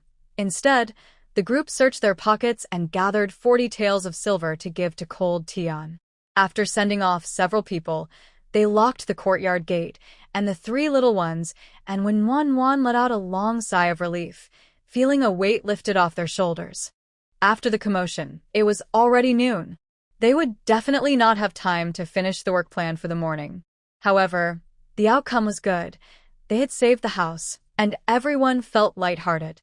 Let's celebrate with beef stew with noodles, stir-fried shrimp, braised pork, and a winter melon soup with ribs, along with some stir-fried vegetables, when Manhwa joyfully announced. Yay! Cheered the three little ones, jumping with excitement. While when Manhwa cooked, the three little ones kept busy. Cold Chin continued making a wooden lid, Cold Tian chopped dried firewood, and Cold Yun gathered scattered wood nearby and neatly stacked it in the woodshed. Every winter, many people suffer from the cold, so to stay comfortable during winter, they needed to prepare enough firewood and charcoal now. Cooking, boiling water, and warming the Kong all required firewood, and based on past experiences, the more firewood and charcoal they had, the better. The three little ones worked energetically. After lunch, Cold Tian and Cold Yun hurried up the mountain. Taking advantage of the clear weather, they aimed to gather more firewood. After warming up, she prepared today's beef chili sauce and beef spicy bean paste, then took out flour and dough to make over 10 pumpkin flour buns and more than 10 spicy twisted rolls. She also cooked 6 scallion pancakes that had accumulated over the past 3 days. Warming up didn't dare to make too much. The current temperature could only keep it for 5 or 6 days, which should be enough for the next 3 to 5 days. If only she had an oven, she could make baked flatbreads and flaky pastries with various fillings like 5-spice, oil pastry, white sugar, brown sugar, red bean paste, and preserved vegetables. Just thinking about it makes her mouth water. Not only flatbreads and pastries, but with an oven, she could also make cakes, egg yolk pastries, roasted duck, and chicken wings. But never mind, it seems she may never have that chance. Wait, didn't she see a food blogger making a cute little oven in her yard? A lovely bear shape. It doesn't need to be that cute. A simple, basic version would be enough. As long as it works well, that's all that matters. Wow, pastries, roasted duck, barbecues, desserts. Here she comes. For the oven, warming up only thinks about it for now. There are priorities in life, and an oven is more of a quality of life improvement rather than a necessity. What's most important right now is to stock up on essential items for the long winter ahead. Once she has some free time, she can think about making an oven. At that time, with time and ingredients, she can leisurely put effort into cooking and enjoy herself. Thinking about going to the city tomorrow to buy necessities, warming up feels it's necessary to write a list. As her teacher often says, a poor memory is no match for a bad pen. Besides, she doesn't have a good memory, so how can she manage without writing it down? Going to the city is not easy. It takes her older brother and younger brother 2 hours to walk there, and she doesn't know how long it would take her. If she forgets to buy something essential, well, she'll just have to manage without it. Hey, second brother, is there any paper at home? Warming up asked her second brother, who was working with wood in the yard, holding a small charred stick. Only she and her second brother were at home. Her older and younger brothers had just returned with a load of firewood, drank some water, and went back up the mountain. They kept going back and forth without stopping. Warming up wanted them to take a break, but they both insisted they weren't tired after eating well. Collecting firewood is easier than foraging for wild vegetables or picking fruits. But firewood is definitely heavier than wild vegetables and fruits. How can it be easier? Manhwa realized that it wasn't her body that felt relaxed, but her mind. She didn't have to worry about what to eat next while chopping wood, or if there would be enough food when foraging for wild vegetables and fruits. She could focus solely on gathering plenty of firewood. Her body might tire, but her mind remained at ease. When Cold Chin saw Manhwa holding a charred stick, he understood she was planning to write something and replied, "I have some scrap paper left by my brother. I'll get it for you." He returned not only with paper but also with ink and a brush. Manhwa quickly waved her hand and smiled. "No need for a brush. I'm not used to it. Grinding ink takes too much time. A charcoal pencil will work just fine." Although she knew how to hold a pen, writing was a different matter for her. She preferred to do things in the way that was most convenient for her. "Charcoal pencil?" Cold Chin asked, puzzled. "I named it that for easy remembering," Manhwa said without looking up as she wrote at the table.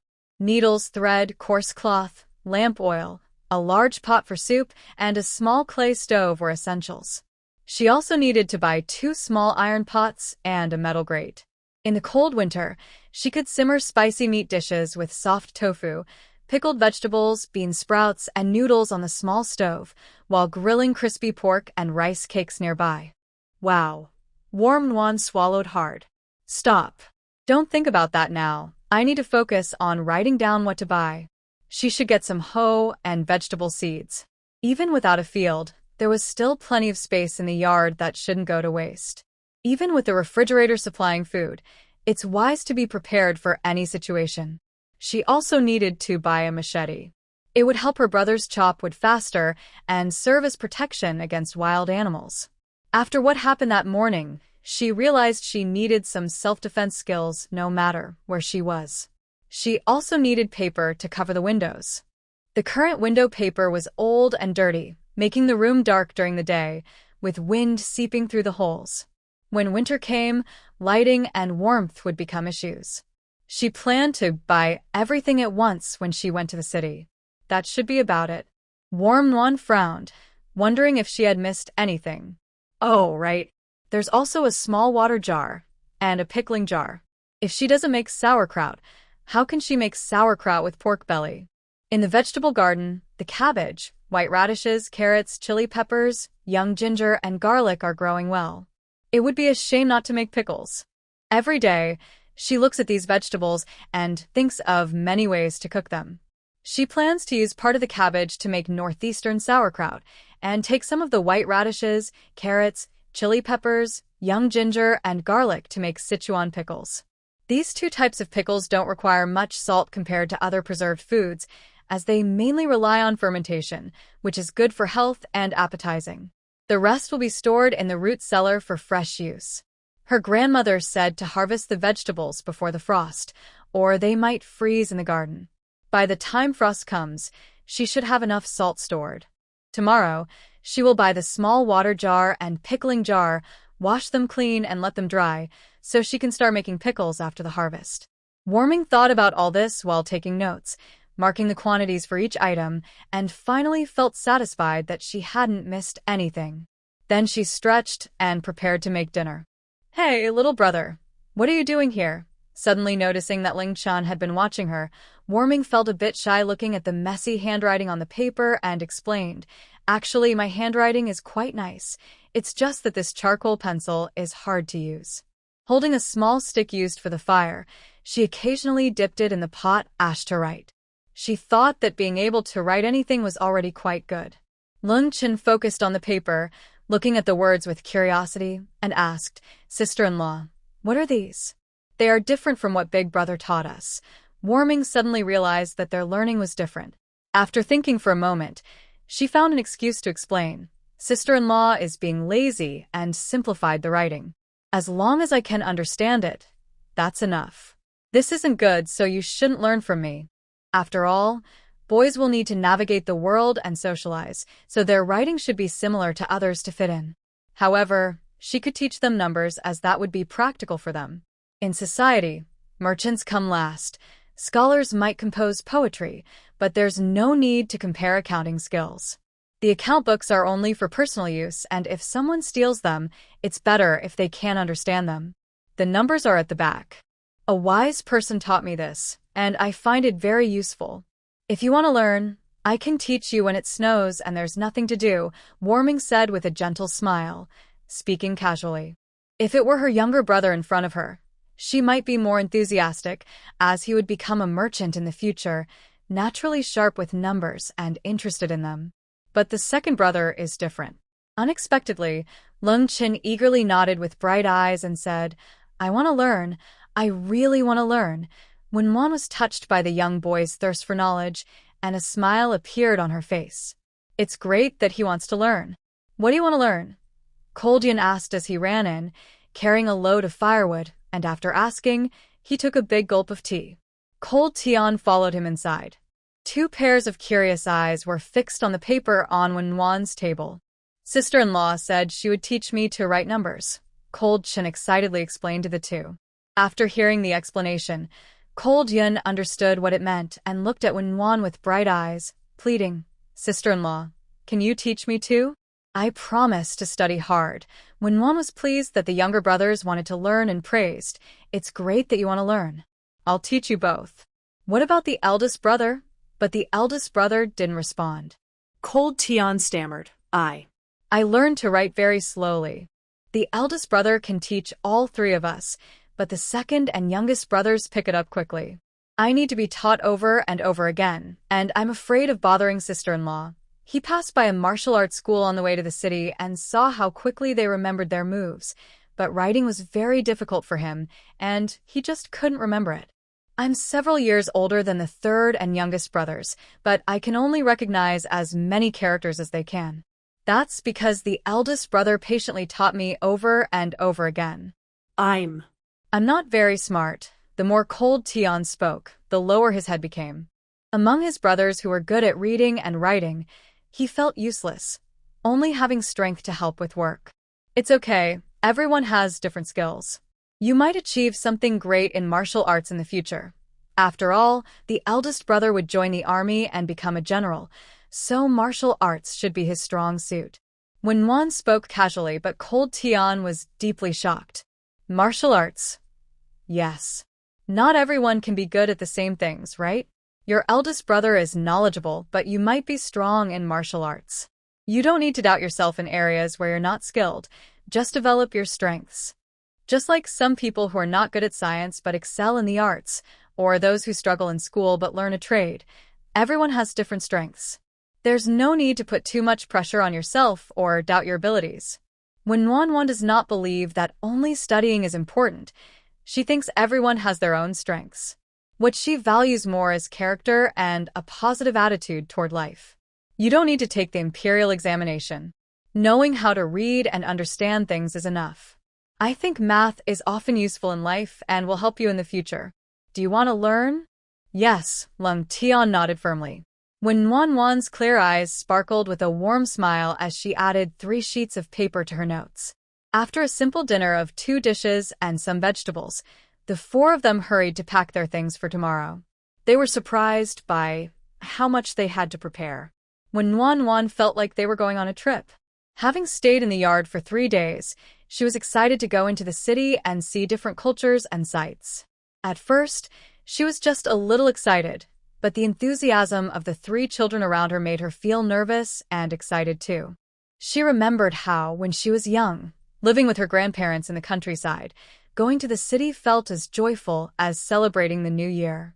She decided to treat this trip to the city as an outing. Since it was an outing, they couldn't forget the snacks.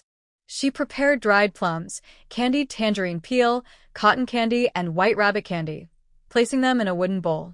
She also packed biscuits, preserved fruits, and seaweed rolls in a wooden basin, and washed apples, pears, and peaches to put in a small bamboo basket.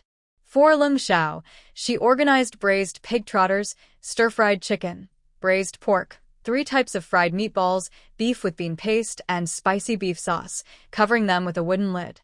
She neatly arranged steamed buns, pumpkin flour buns, and spicy rolls in a woven bamboo basket, along with a bowl of pickled vegetables, boiled tea eggs, and salted duck eggs.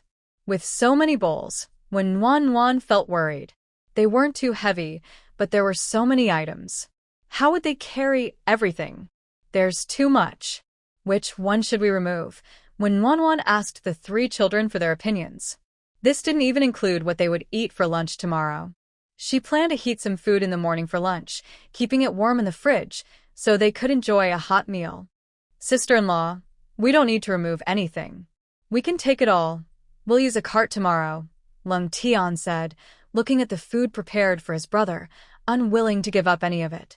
The snacks and fruits prepared by my sister-in-law are light, so there's no need to remove them. Isn't pulling the cart too tiring for such a long distance? When Wan asked with concern.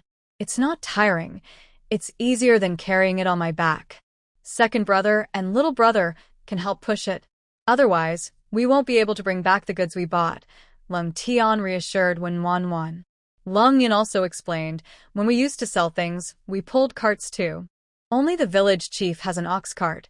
Others have either carts or wheelbarrows, which are easier than carrying goods on our backs and can hold more. Hearing both of them say this, when Wan felt more at ease. Sister-in-law, we can't just leave them like this. We need to pack something between the bowls to fill the gaps. Otherwise, they might tip over on the way, Leng suggested.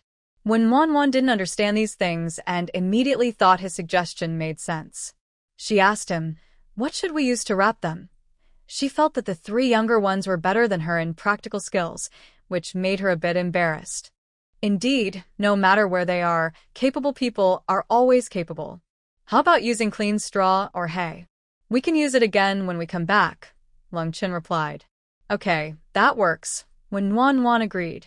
Suddenly, she remembered something, took out the small silver coins from the morning, divided them into 4 uneven piles, and called the 3 younger ones over.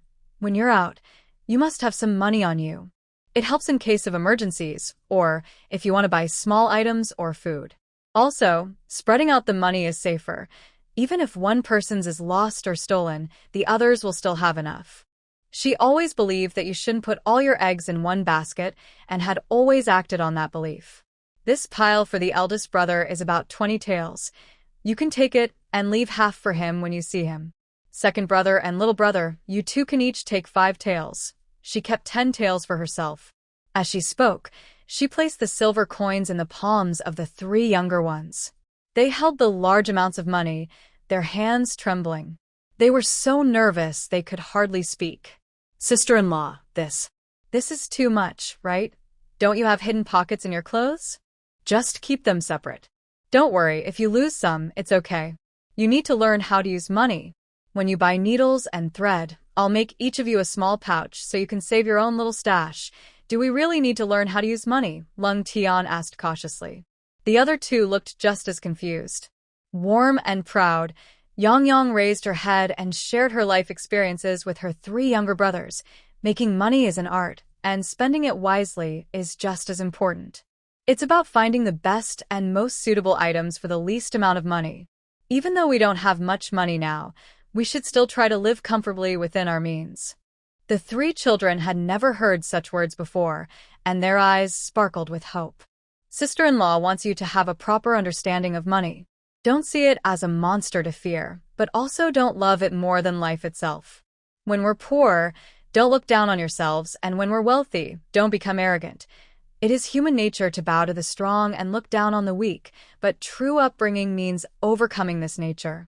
Yang hopes that even if the 3 of them become successful and wealthy in the future, they will still carry their pride and upbringing deep within.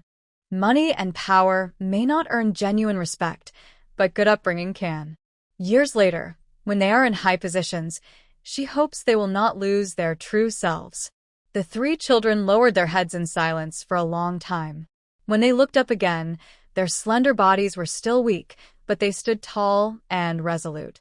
Yang felt very pleased. Now that she was their sister-in-law, with 3 obedient and understanding younger brothers by her side, she naturally wanted them to grow up confidently and positively. Just as dawn broke, Yang, thinking about going into the city today, woke up. The room was dark, with only a faint light coming through the window cracks. After waking up, she sat up and rubbed her face, instinctively opening the refrigerator to see if it had expanded and by how much. Yesterday, she genuinely thought about the 3 little ones, considering that the refrigerator might expand a bit. Even though she was prepared for the refrigerator to be larger, she was still astonished to see that it had more than doubled in size. How could it have suddenly expanded so much? She had only talked to the 3 little ones about numbers yesterday, but she hadn't taught them yet. Could it be that the refrigerator expanded so much because of her lesson on their attitude towards money? No, that shouldn't be the case. Not only had the upper part of the refrigerator expanded, but the lower part had as well. The difference was that the bottom was not divided into sections like a freezer. It was just one large space, like a storage box. Upon closer inspection, the top still had 5 shelves, with 3 of them noticeably larger than the other 2. It seems that for the 3 little ones, the space on the top 3 floors will only expand. But what else did she do yesterday? Did she do something that doubled the size of the entire refrigerator? When Nguyen immediately thought of the fierce group of people who came for the deposit money yesterday morning. Could it be because she went out and managed to keep this house? Well, after all, this house belongs not only to her and the three little ones but also has a share belonging to Leng Xiao, so the overall expansion of the refrigerator makes sense. When Nuanyuan sighed in relief, glad that she had left the room yesterday to protect the house. Not having a system is really troublesome. Everything has to be guessed. Other people's adventures are better. The system directly issues tasks, stating what to do, what results to achieve, and what rewards are available, making everything clear. Sometimes, the system even provides on-the-spot guidance or hints. How nice that would be! When Nuanyuan was so envious, she could almost drool. Unlike her, who has to guess and make her own choices. But in that situation, any normal person would choose to go out and help, right? After spending 2 days with the three little ones and forming some feelings, and since she needed a place to stay, she would definitely choose to help. The difficulty level isn't high, which is quite good. She wouldn't make the wrong choice. If it were the original owner, she wouldn't have chosen to help. The original owner had spent over 3 months with the three little ones, who had even saved her, but she didn't show any gratitude. Knowing the repayment deadline, she went off to live her own life without a care.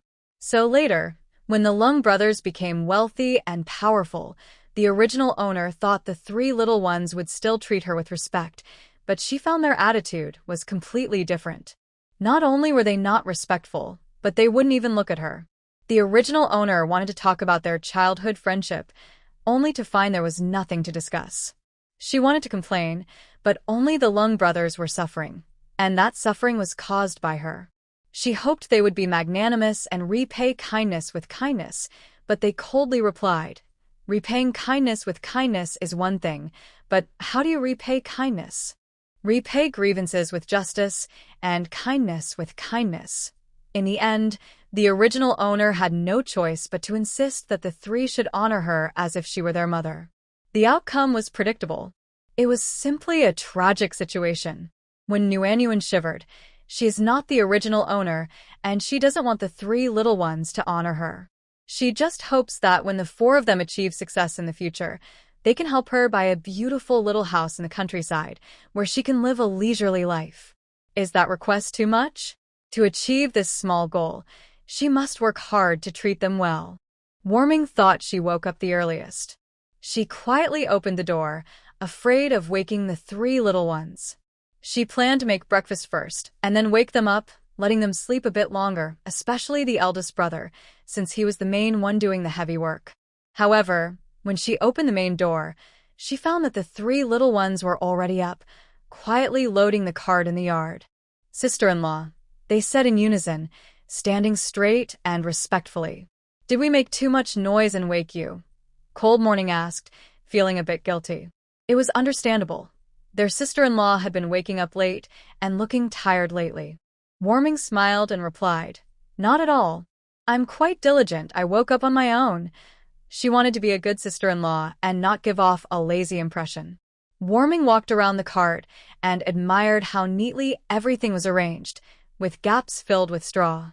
She couldn't help but praise, "You all did a great job, very thoughtful." The three little ones scratched their heads shyly and replied, "We used to do it this way when we sold goods in the city." Hearing this, Warming noticed in the dim light that the cart not only had food but also many bamboo and wooden items. Next to the cart were 2 large baskets, one filled with herbs and the other with sections of bamboo. "Bamboo tubes? What are they for? Can they be sold too?" Warming asked curiously. Cold Cloud grinned and said, "For drinking water. We won't be thirsty on the way to the city," Warming responded within.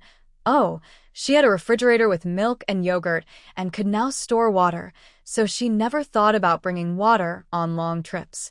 But the three little ones were different, especially the eldest brother. Even though he knew she had treasures, he never asked her to use them. They relied on themselves first. They gathered firewood, collected herbs, grew vegetables, and wove bamboo products without falling behind. They had a sense of independence and self-reliance. Their thoughtfulness made her want to do even more for them. "Once we get to the city, let's see if we can find some water bags or pots. Bamboo tubes are heavy and not very sealed, so they can leak," Warming said gently. "This is also a must-have item. Even if they know she has treasures later on, they won't always be together, so she needs something for when they are apart. Plus, she can take it with her when she goes up the mountain, so she won't have to endure thirst. You all have money, so decide for yourselves what you need to buy in the city. You don't need to ask me, Wen Wanwan advised. She could only think of so much on her own and didn't know what the boys truly needed. It was better for them to make their own decisions. Thank you, sister-in-law. The three little ones were practically jumping with joy. Leng Yun's young face was beaming as he happily said, Sister-in-law, the hot water is ready in the pot. Wen Wanwan nodded and walked towards the kitchen. For breakfast, they had shrimp and corn dumplings, with each person getting a big bowl. Wen Wanwan heated up more meat buns, dumplings, boiled eggs, and braised beef, placing everything in the fridge so they could have warm food for lunch. It was convenient and practical. There was a bamboo basket wrapped in cotton cloth on the cart, and when the time came, she would say they took it from there. With her older brother providing cover, the two little ones wouldn't find out. The four of them felt full and warm. After carefully locking the kitchen, the main door, and the yard gate, they stepped into the cool morning mist and set off towards Tong City. Looking at the grass glistening with dew and the yellow and white wildflowers swaying in the fog, Wen Wanwan felt like she was experiencing the excitement of entering the city as a child. The air was so fresh, and the plants along the road were so lush. There were even squirrels darting around by the roadside. Wen Wanwan almost stepped on one and exclaimed in surprise, Don't be afraid, sister-in-law. Squirrels don't bite, Leng Yun said cheerfully to comfort her. Wen Wanwan wasn't scared at all. She was just excited. Even though she had lived in the countryside with her grandparents as a child, that area was flat, and she had only seen squirrels in textbooks and on TV. As she grew up and went hiking, she had never seen a squirrel up close. She felt like a country bumpkin, finding everything so new and interesting. There are so many squirrels. They're so cute. Cute? These little creatures can be quite troublesome. When planting seeds, you have to be careful of them because they often steal the seeds. Plus, they're small and not very meaty, so it's hard to catch them. No one in the village wants to catch them, but they're everywhere in the woods. Leng Yun pouted, wanting to say that squirrels were the most annoying, but remembering how his sister-in-law had just praised them for being cute, he held back. When Wanwan looked around at the endless mountains nearby, feeling curious, and asked cheerfully, Is there a lot of food in the mountains? Absolutely. We rely on the mountains for food, just like we rely on water. Sister-in-law, don't be fooled by the few fields in the valleys. While the rice and noodles aren't as good as those in the plains, the deep mountains are full of wild boars, wild horses, and deer. There are also plenty of rabbits and wild chickens everywhere, and wild mushrooms and fruits are abundant. Even in a bad year, you might not be full, but you won't starve. Right now is the season for hazelnut mushrooms, and they grow all over the mountains. As he spoke about the mountains, Leng Yun's youthful face was filled with pride. If it weren't for his brother saying they needed firewood these days, he would have wanted to collect everything he saw. Wow, then I want to go into the mountains with you tomorrow. I want to pick mushrooms too. Hearing Leng Yun's description, Wen Wanwan could wait to get back into the mountains. Hazelnut mushrooms, wood ear mushrooms, fruits. She was ready to go pick them all tomorrow. Watching mushroom picking videos used to relieve her stress, seeing big clusters of mushrooms made her wish she could experience that in real life. It seemed too wonderful. Little brother. Don't say that. Leng Chen scolded in a low voice. Leng Yun looked confused, pouting and asking, But I'm just stating facts. How is that wrong? Everything he mentioned about the mountains was true. He wasn't making things up. Leng Chen shot a warning glance at his younger brother and turned to explain to Wen Wanwan, Sister-in-law, there are indeed many treasures in the mountains, but there are also many dangers. Wolves and big insects are found deep in the mountains. Even wild boars, wild horses, and deer don't come out easily. We only collect firewood at the foot of the outer mountains, not even halfway up. What's there to be afraid of? If you want to pick mushrooms, we'll protect you. Leng Yun argued back, feeling indignant. Finally, his sister-in-law was interested in their home. He wanted to show her how great it was and couldn't let her feel restricted. Leng Yun couldn't understand or agree. They couldn't keep their sister-in-law trapped in a small yard forever. Big insects. When Wan changed the subject and asked, "The white tiger in the deep mountains is said to be the king of the entire mountain range. There are stories of people who have seen it easily kill a bear, and the tiger even looked back at him, scaring him so much that he never dared to enter the mountains again. But who knows if it's true? Sister-in-law, if you really want to take a look, there are plenty of mushrooms at the foot of the mountain. If you want to go into the mountains, you'll have to wait for your brother to come back. With him guiding you, there's nothing to fear," Leng Tian said as he noticed their lively conversation.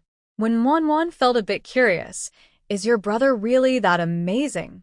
Isn't it true that brothers seem all-powerful in their younger siblings' eyes?" "Absolutely. My brother is incredible.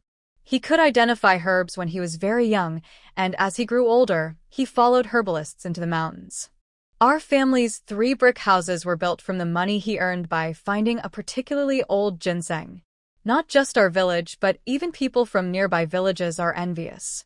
Later, when my brother learned to hunt, we could occasionally eat meat, aside from the money we earned to help our mother with her medical expenses. The money for my brother's education at the academy was earned by him alone. As we grew older, he taught us how to identify herbs and the tricks for finding them.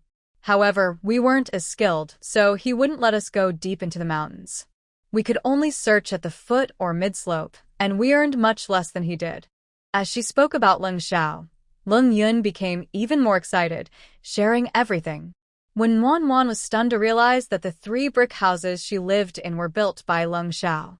He not only knew about herbs and ventured into the deep mountains to gather ginseng, but also hunted. Indeed, he was favored by fate, capable of many things. Yet, he had a difficult start, losing his father and having a sick mother, with 3 younger brothers to care for, struggling to provide for the family. He worked hard to save enough for his education and entered Tianhong Academy, but he was bullied by classmates because of his poverty. Yes, she had mentioned to the enforcers that the son of an official had a friendship with Leng Xiao and lent him money. They were classmates, but this classmate wouldn't lend Leng Xiao money. Instead, he used his family background to bully and exclude him. Once Leng Xiao gained power, he had no intention of repaying kindness with kindness. He directly eliminated those who had wronged him. It was a classic story of a male lead rising to success. She only knew that in a few years, Leng Xiao would hold great power and influence, achieving success effortlessly. Wealth, treasures, and beautiful people. Countless. Yet, she had no idea that the youth of a powerful minister had been so miserable and difficult. Earlier, when Wan walked happily along the path, skipping and showing great interest in the flowers, plants, insects, and birds along the dirt road, with a big smile on her face. Afterward, their steps gradually slowed down, and her smile faded. She felt like a wilted plant. "Big brother, how much farther do we have to go? How far have we walked?" She could already feel pain in her feet. She was wearing cloth shoes, while the 3 little ones were in worn-out straw sandals. Didn't that hurt even more? She reminded herself to buy more fabric and make a few pairs of cotton shoes for the little ones. Cold Tian glanced at his tired sister-in-law, not wanting to discourage her but feeling the need to be honest. "We've been walking slowly. We've only covered a little over half the distance. We need to hurry, or we might not have much time left in the city." "A little over half the distance? It takes more than 2 hours to get to Tongcheng, so they must have been walking for almost an hour now." "Oh no. That means they still have at least another hour to go." When Wan's cheerful face fell even more. She finally understood why people say to build roads if you want to get rich. Not only do you need roads, but you also need transportation. Spending 4 to 5 hours on the road is not efficient at all. If you just want to sell or buy something in the city, a whole day is gone. "What do you mean we don't have much time left in the city?" When Wan continued to ask. They weren't planning to stay in the city for long, anyway. Cold Tian looked up at the sun and estimated the time. "It's probably around the 3rd hour. At our pace, we won't get into the city until the 4th hour. Afternoon, we need to head back." When Wan was confused. What do the 3rd hour and 4th hour mean? She had no idea what time that corresponds to. She had to calculate based on what she knew since she would need to adapt to this in the future. They left around 6 o'clock, so after walking for about an hour, it should be around 7 or 8. If they still had an hour to go, the fourth hour must be after 9. In ancient times, time was divided into 12 hours, so the third hour should be around 7 to 9, and the fourth hour would be from 9 to 11. What about after the fourth hour? The noon hour? Koldian replied, looking at Wenwan with confusion, as if he didn't understand why she was asking such a simple question. Wenwan pretended not to notice. She calculated in her mind that the noon hour refers to the time from 11 to 1. Big Brother said they would head back after noon, which should be around the same time. Are we going back this early? From 9 in the morning until 1 in the afternoon, the actual time spent in the city is not very long. After finally getting out, will we just go back in a few hours? She had planned to explore more. She wanted to see different cultures and experience the charm of the old town. It took several hours to get here, so it was a bit disappointing. It seems that plans often change. Dreams are beautiful, but reality can be tough. Yes, even though the city gate closes late, we need to leave before it locks. But with all the things we have, we might take longer to get back. It's not safe to walk the mountain roads in the dark. Warming thought about it too. They were carrying a lot, and if they encountered someone with bad intentions at night, it could be dangerous. Plus, there are all kinds of wild animals and snakes. It's risky to accidentally step on or bump into something in the dark. It's best to get home before sunset, organize what they bought, cook, and clean up before it gets dark to avoid a lot of trouble. 4 hours should be enough to buy all the necessary supplies, right? It's nice to get everything in one trip. Warming felt relieved and her mood lightened. Okay, I understand. Little brother, should we eat something and drink some water before we continue? Warming asked. You need to be full to have energy. How can a trip be without snacks? This is the part that kids love the most. As soon as she said that, not only did the lively Koldian cheer up, but even the quiet and steady Koldchin smiled slightly. Sister-in-law, so many candies. What's this soft one that feels like cotton? Koldian happily looked at one candy after another, unsure which one to choose. It's called cotton candy. You should try it, it's really tasty. Wow, it's sweet and soft. After finishing that, Koldian moved on to a yellow candy that looked like corn. Sister-in-law, what about this one? It looks like corn. Corn soft candy. Warming felt a bit shy saying it, worried that her little brother would think she was being dismissive. It wasn't her fault. That was really its name. Oh, what a great name. It really looks like it. Koldian happily commented, then picked up a white, bucket-shaped candy and asked, Is this what you gave us before? It was so delicious. What's it called? When he earns a lot of money in the future, he wants to buy big buckets of his candy. It's so tasty, with its milky flavor. It's called White Rabbit Milk Candy. That's strange. It doesn't look like a rabbit at all. Why is it called that? Koldian frowned, her young face full of confusion. Warm Nuan could only smile awkwardly. She couldn't tell her little brother that it was named after the brand, Big White Rabbit, and that there was a rabbit on the packaging. Over here, Koldian tried each candy, but very carefully only took one of each. On the other side, Cold Tian had a bunch of filling peach cookies. Cold Chun held a seaweed meat floss roll, unsure how to eat it. Sister-in-law, what is this black thing? Can I eat it? You can eat it. It's crunchy. Give it a try. It's quite tasty, Warm Nuan said, picking one up and demonstrating for her younger brother. Cold Chin took a gentle bite, and the soft texture made his eyes squint with satisfaction as he nodded and praised. It's really good. Hearing this, Cold Yin quickly leaned in, her big, dark eyes filled with longing. If you want to eat, just take some. I've already had a lot of candy. Cold Yin bit her lip and lowered her head. That's okay. I brought plenty today. Look, these bowls are full of fruits, snacks, and candies from the road. Eat as much as you want, Warm Nuan said, waving her hand confidently. When going out to play, it's important to eat well and have fun. Hearing Warm Nuan's sincere words, Cold Yin smiled brightly and thanked her. Thank you, sister-in-law.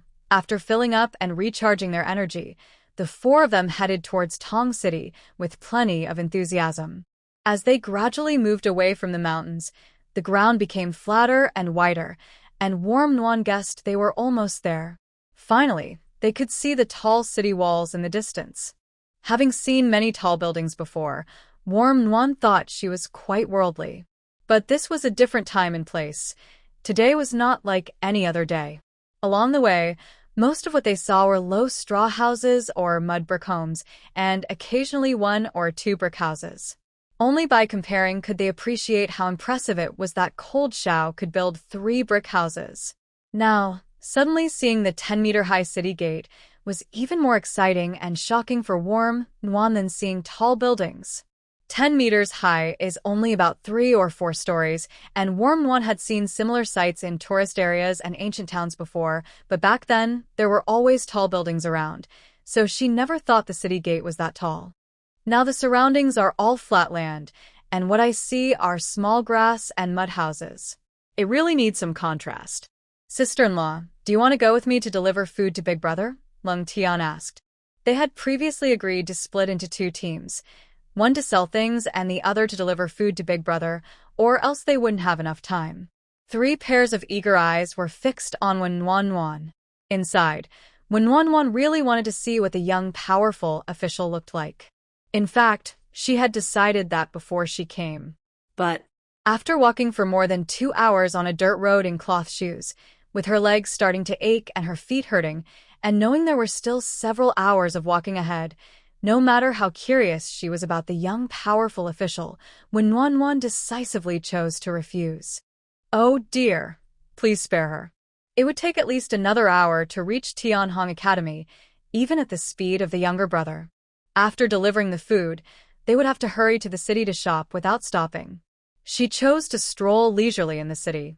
After all, next month, Leng Xiao would go into the mountains to gather ginseng, and wouldn't she have to go home? She would get to see him then, right? Now, despite her great curiosity, she would just have to hold it in.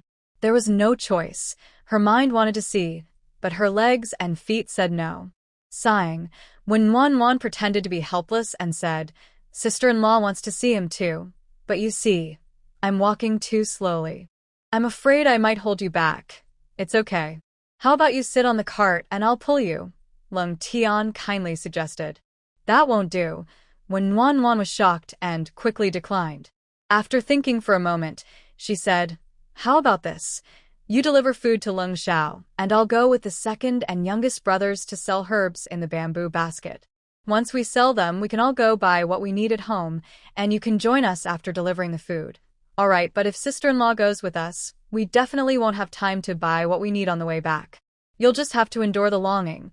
Leng Tian considered the limited time. They would be back in the city at the earliest by noon, which really wouldn't leave enough time to shop, especially since they had a lot to buy this time and many places to go.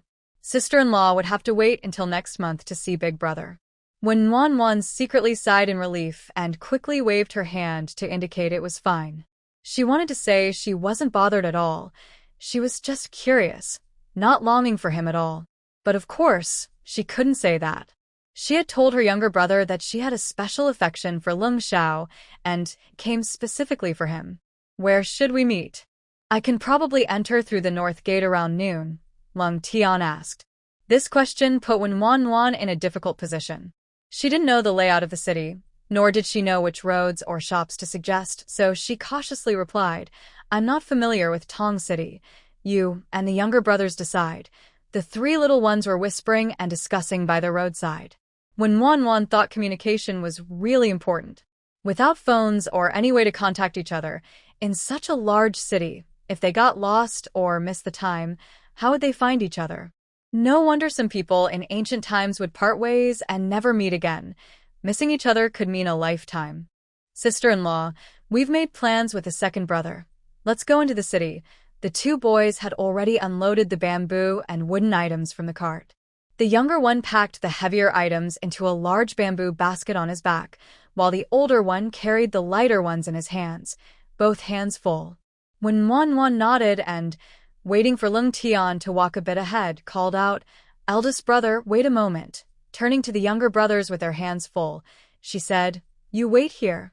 I'll go get something from the eldest brother's cart." After saying that, she jogged over. Using the cover of the cloth on the cart, Wan took some pork from the cooler and placed it in the bamboo basket, saying, "Second brother, I brought this pork I've saved over the past few days. Please take it to Master Chin." Ah, is it to thank the master for taking care of our older brother?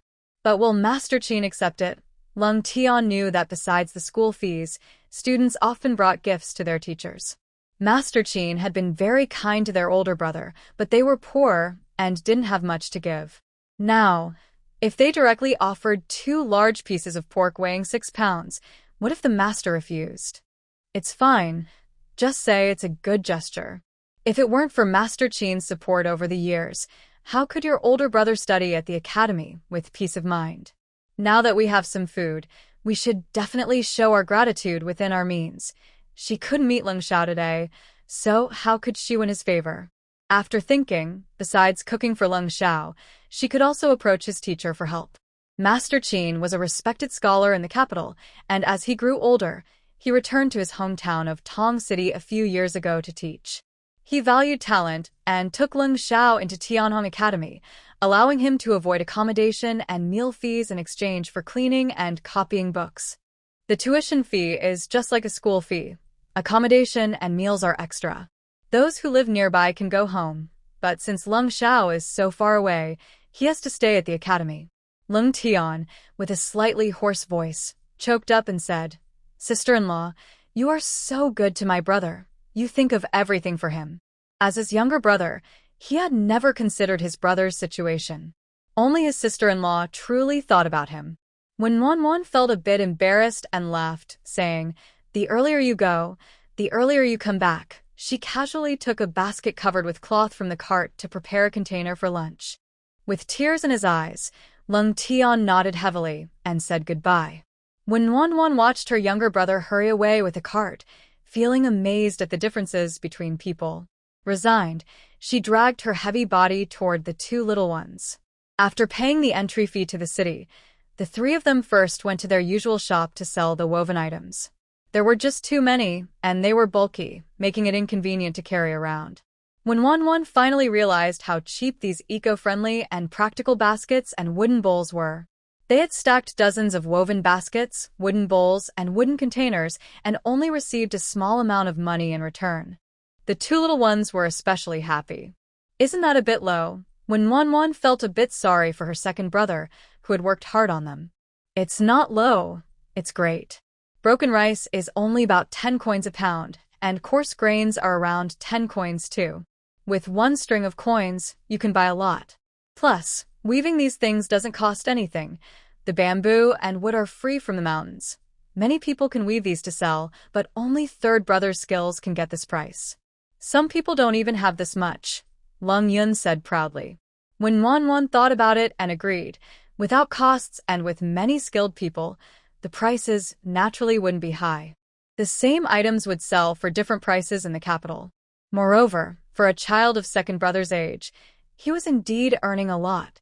"Sister-in-law, this is for you." Leng Chun respectfully handed over his earnings. When Wan was surprised and didn't take it, gently saying, "You earned it. You should keep it. Sister-in-law has already given me a lot of silver, so I should give you what I earned," Leng Chun insisted. Leng Yun nodded in agreement. If sister-in-law could give them silver, then what they earned should naturally go to her. When Wan felt warm inside and happily accepted the money, saying, "Let's go buy some food and supplies with our earnings." She wants to take the 2 little ones to buy local specialties from Tongcheng, buy plenty to take home for later, buy fabric to make pouches and cloth shoes, buy paper, ink, and brushes to learn numbers. Buy. Although it was said that when Wan would take the 2 little ones shopping, in reality, she was just following them. After all, she didn't know the way. Based on the essential items she needed, the 3 little ones planned a route that included shops selling bamboo products, herbs, books, and fabric. The fabric was too heavy for them to carry far, so they decided to wait under a big tree in front of the fabric store while having lunch until the older brother joined them. After regrouping, they would buy the heavier metal items and clay pots, which were on the same street. After shopping, they would exit the city through the nearby West Gate, walk along the city moat to the main road they came from, and head home. Earlier, the older brother had asked for her opinion. What opinion could Wan have? The planned route was logical and clear. She was so impressed she couldn't even clap in time.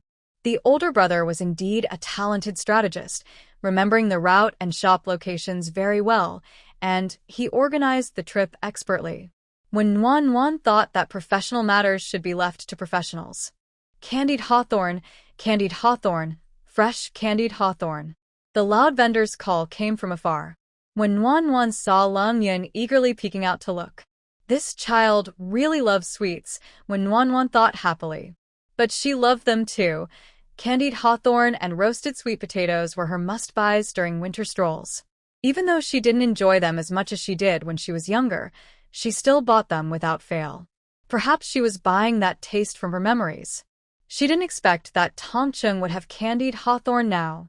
But it made sense. After all, it got cold here early, and she couldn't apply her previous habits from living in the Jiangnan region. Do you want to eat, little brother? If you want some, go buy it. Leng Yin shook his head, his bright eyes fixed on the candied hawthorn, but he said, I had a lot of delicious candies on the way here, and candied hawthorn is expensive, costing 8 coins for a skewer. There are hawthorns everywhere on the mountain. I tried them, and they were very sour. The main thing is after eating them, I get really hungry, so no one in our village wants to pick them. Worm wanted to say that a skewer of hawthorn is not expensive, but then she thought about how long her younger brother had been making handmade items. He only sold a few for a small amount of money. 1 skewer of candied fruit could buy a pound of coarse grains for the 3 little ones, which could be saved and paired with plenty of vegetables, enough for several days of meals. Naturally, she didn't want to spend the money. But the 3 little ones probably wanted to eat it. They just held back their cravings with reason. With the bright red fruit covered in sweet syrup, what child could resist such a treat? Hawthorn isn't expensive, but the syrup on it is. Since we finally made it to the city, we should enjoy what we want. Otherwise, we'll keep thinking about it when we get home. Let's buy some to try.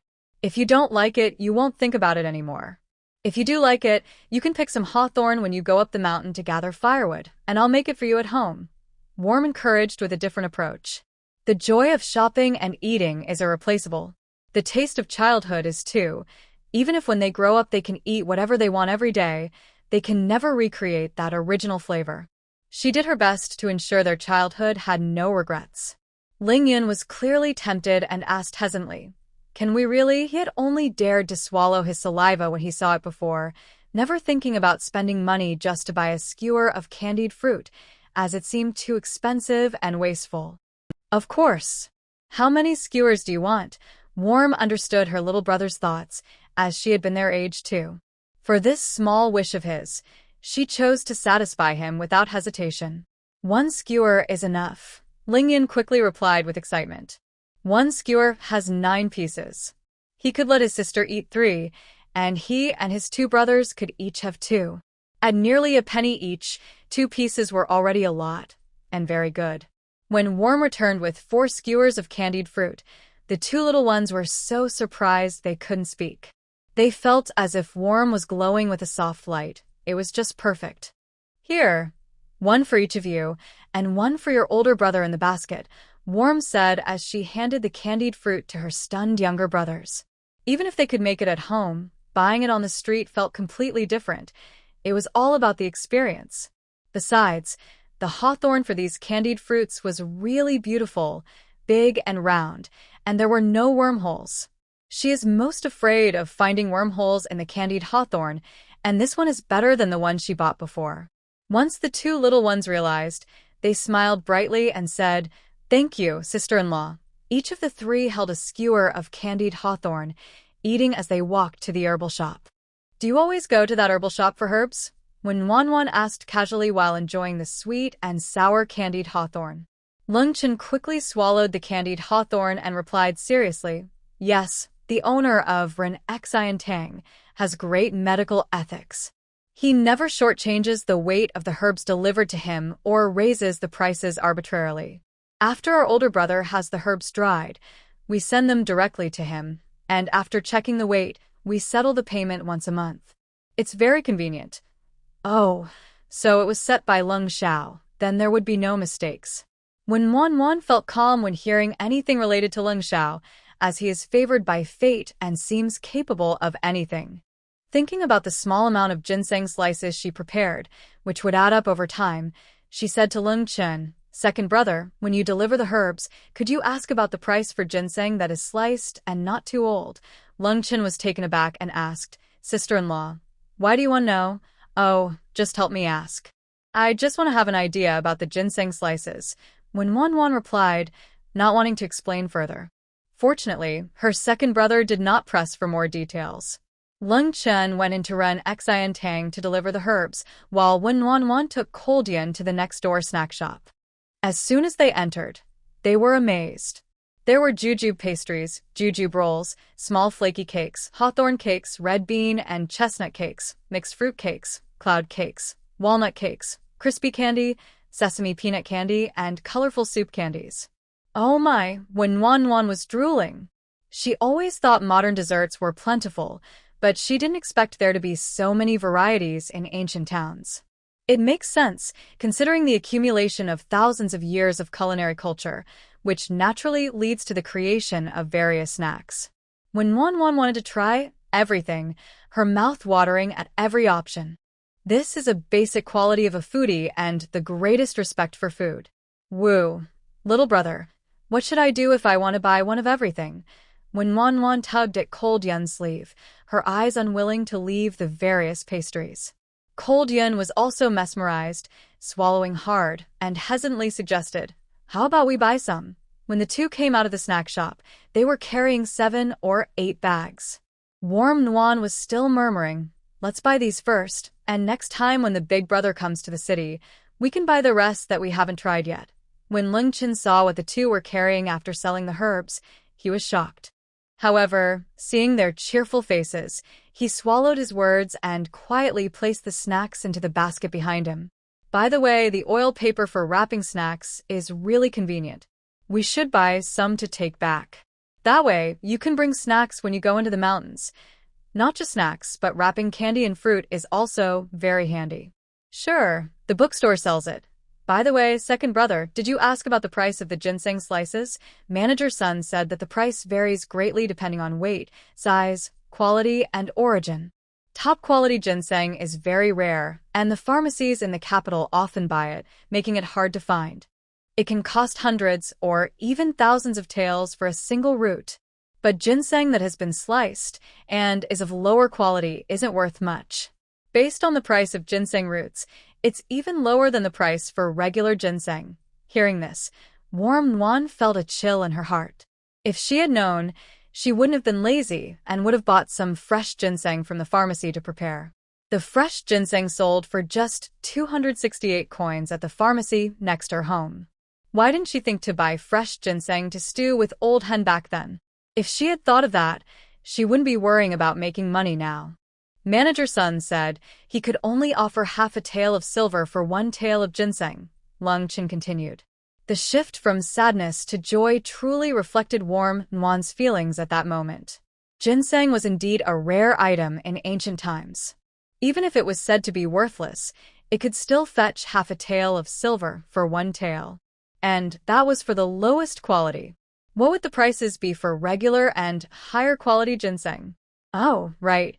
Manager's son mentioned that top-quality ginseng could cost hundreds or even thousands of taels for a single root. It makes sense, considering that in ancient times, ginseng could only be wild-grown. Without artificial cultivation, the low yield and high demand for nourishing varieties naturally made it expensive.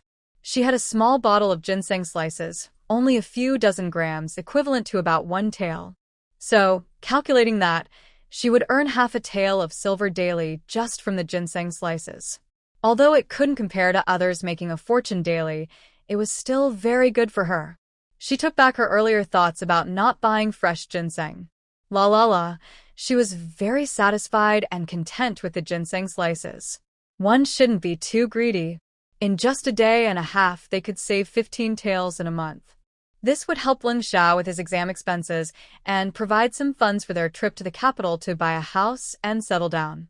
Leng Chen looked at his sister-in-law, who was overflowing with joy, and asked, Manager's son said that 1 tael of silver can buy 1 tael of ginseng. Although high-quality ginseng is hard to find, brother has found several medium-quality ones. Sister-in-law, you don't need to worry too much about spending. Thinking that when Wan was calculating household expenses, Leng Chen quickly reassured her. When Wan nodded happily, it was even better that Leng Xiao could earn silver, especially since there were 5 of them in the family. More people meant more food, and they would need a decent-sized house, especially in the expensive capital. There were also many expenses related to official matters and social interactions, so saving silver was always a good idea. They went to the bookstore to buy paper, ink, brushes, and oil paper, all of which were of lower quality since they were for the 4 of them who weren't great at writing. It wouldn't be worth it to buy expensive supplies. Besides, the 3 little ones wouldn't be taking the exam route in the future. As long as they could write and use the materials, that was enough. Honestly, even the cheaper supplies were quite expensive. The 3 sets cost 2 taels and 6 coins. Indeed, studying costs money. When one also picked out a set of medium-quality supplies for Leng Xiao, which cost 3 taels and 1 coin. Her heart ached, and she couldn't help but sigh. Investing in the right things is still necessary. As they were about to leave, when Wan discovered some rough paper in a corner by the entrance, and she was pleasantly surprised, an idea popping into her mind. With bright eyes, she asked, "Manager, how much is this?" "Sister-in-law, you don't need to buy this. It's too rough. It's better to write on a wooden board with water," Koldian said, worried that Wan might get taken advantage of. The manager, hearing this, decided to give a price. "Madam, don't underestimate this rough paper. It's good for the kids to practice on. How about this? These 2 large bundles for just 1 coin." At this price, even Leng Chen and Leng Yun were tempted. Wan was very satisfied and immediately decided to buy it. She had been using mulberry leaves for the past few days, but soon there wouldn't even be any leaves left to use. She couldn't accept using branches or tiles instead. Now, she had finally solved her big worry. "Oh, and there was one more thing, second brother. Where can I buy toothbrushes, the things for brushing teeth?" "Sister-in-law, isn't a willow branch good enough?" I'm a bit unaccustomed to this." "Oh, there's a grocery store ahead, and they have soap too. Should we buy some for your sister-in-law as well?" Cold Chin felt a pang of sadness thinking about how his sister-in-law had been struggling at their home. After his brother's reminder, Wan remembered she had forgotten the soap. This is modern soap, suitable for bathing, washing hands, and hair, so she nodded quickly. When they arrived at the grocery store, Wan's eyes widened in surprise. It was just like the department store from her childhood, selling everything. Lipstick, powder, soap, hair ties, oil, candles. They even had matches. Wan quickly took out the list she had written yesterday and checked off everything she needed. She also bought toothpaste, soap, candles, and matches that she thought might be useful. With some money on her and a way to earn more, Wan confidently stocked up on daily necessities. In reality, they had no choice. The Cold family lacked everything, and it wouldn't be an exaggeration to say they were living in poverty. Moreover, the next 4 to 5 months would be extremely cold, and they wouldn't be able to go out much, so they had to stock up to ensure a comfortable life. After finishing her shopping, Wan saw a money exchange and asked the 2 little ones to wait outside while she went in. She exchanged 2 of her 4 silver notes for gold leaves and gold thread, and the other 2 for small silver coins. Although she seemed to put them into a small bamboo basket covered with cotton cloth, they were actually stored in a hidden space in her refrigerator. She also got to experience the safety measures and attentive service of an ancient money exchange. When exchanging notes, they not only offered her a comfortable seat with good tea, but they also dismissed the apprentices when she exchanged silver. Afterward, they kindly provided her with a cloth bag to carry the silver. Wan wondered if this was like modern VIP service, with dedicated staff and bags for money. She never expected to experience such service here when she couldn't in modern times. However, theft and robbery were common in ancient times. If something went wrong while exchanging large amounts of money, who would dare to come back? No matter what kind of shop, to last long, they must rely on their reputation. People in ancient times valued reputation even more than modern people do. Warm Nuan learned to exchange for gold leaves and gold thread from books she had read before. She had the convenience of a refrigerator for storing gold and silver, but Cold Xiao and his brothers did not. Carrying silver or copper coins when going out was not only heavy but also unsafe. Before heading out, she carefully sewed the gold leaves and gold thread into the collar and hem of her inner clothing so she could use them in emergencies. It's good not to need it, but if the time comes when it's necessary, it could be a lifesaver. When going out, it's always better to be prepared. When Manhwa thought she could leisurely shop for daily necessities, especially since she had at least 4 hours in the city. How big could an ancient city be? However, once she entered, she sadly discovered it was much larger than she imagined, and she had to walk everywhere. Every store required walking on foot. Not only that, but the distance between shops was far. It felt like it took at least 20 minutes to get from one to another. This meant she hardly had time to browse and spent the whole time just walking. Luckily, she managed to buy some candied fruit and snacks along the way. Otherwise, if she had tried to buy them on purpose, she wouldn't have had the time at all. They were now heading to the largest fabric shop in the city. "Sister-in-law, just cross this street and turn the corner, and we'll be there," Leng cheerfully directed when Manhwa felt like crying. Why was there such a big difference between her and others? Her 2 younger brothers seemed full of energy and excitement, while she felt as tired as a fish, not even wanting to turn over. "Sister-in-law, are you tired? Do you want to take a break?" The quiet Leng Chen, noticing her weary expression, asked with concern. When Manhwa wanted to say she was indeed tired, having been up since 5 in the morning and walking nonstop until now, which was probably around 11. But she knew she couldn't rest. She felt embarrassed to speak up. Her 2 brothers were carrying a large bamboo basket filled with items, while she only held a light, empty bamboo basket covered with cloth. If she suggested taking a break now, it would waste time, and she didn't want to lose face. "It's okay. Once we reach the fabric store, we can rest," when Manhwa replied, feeling a bit thirsty. The water in her bamboo tube was finished, and she hadn't dared to drink the tea at the money exchange earlier. Now she regretted not filling her bamboo tube with water there.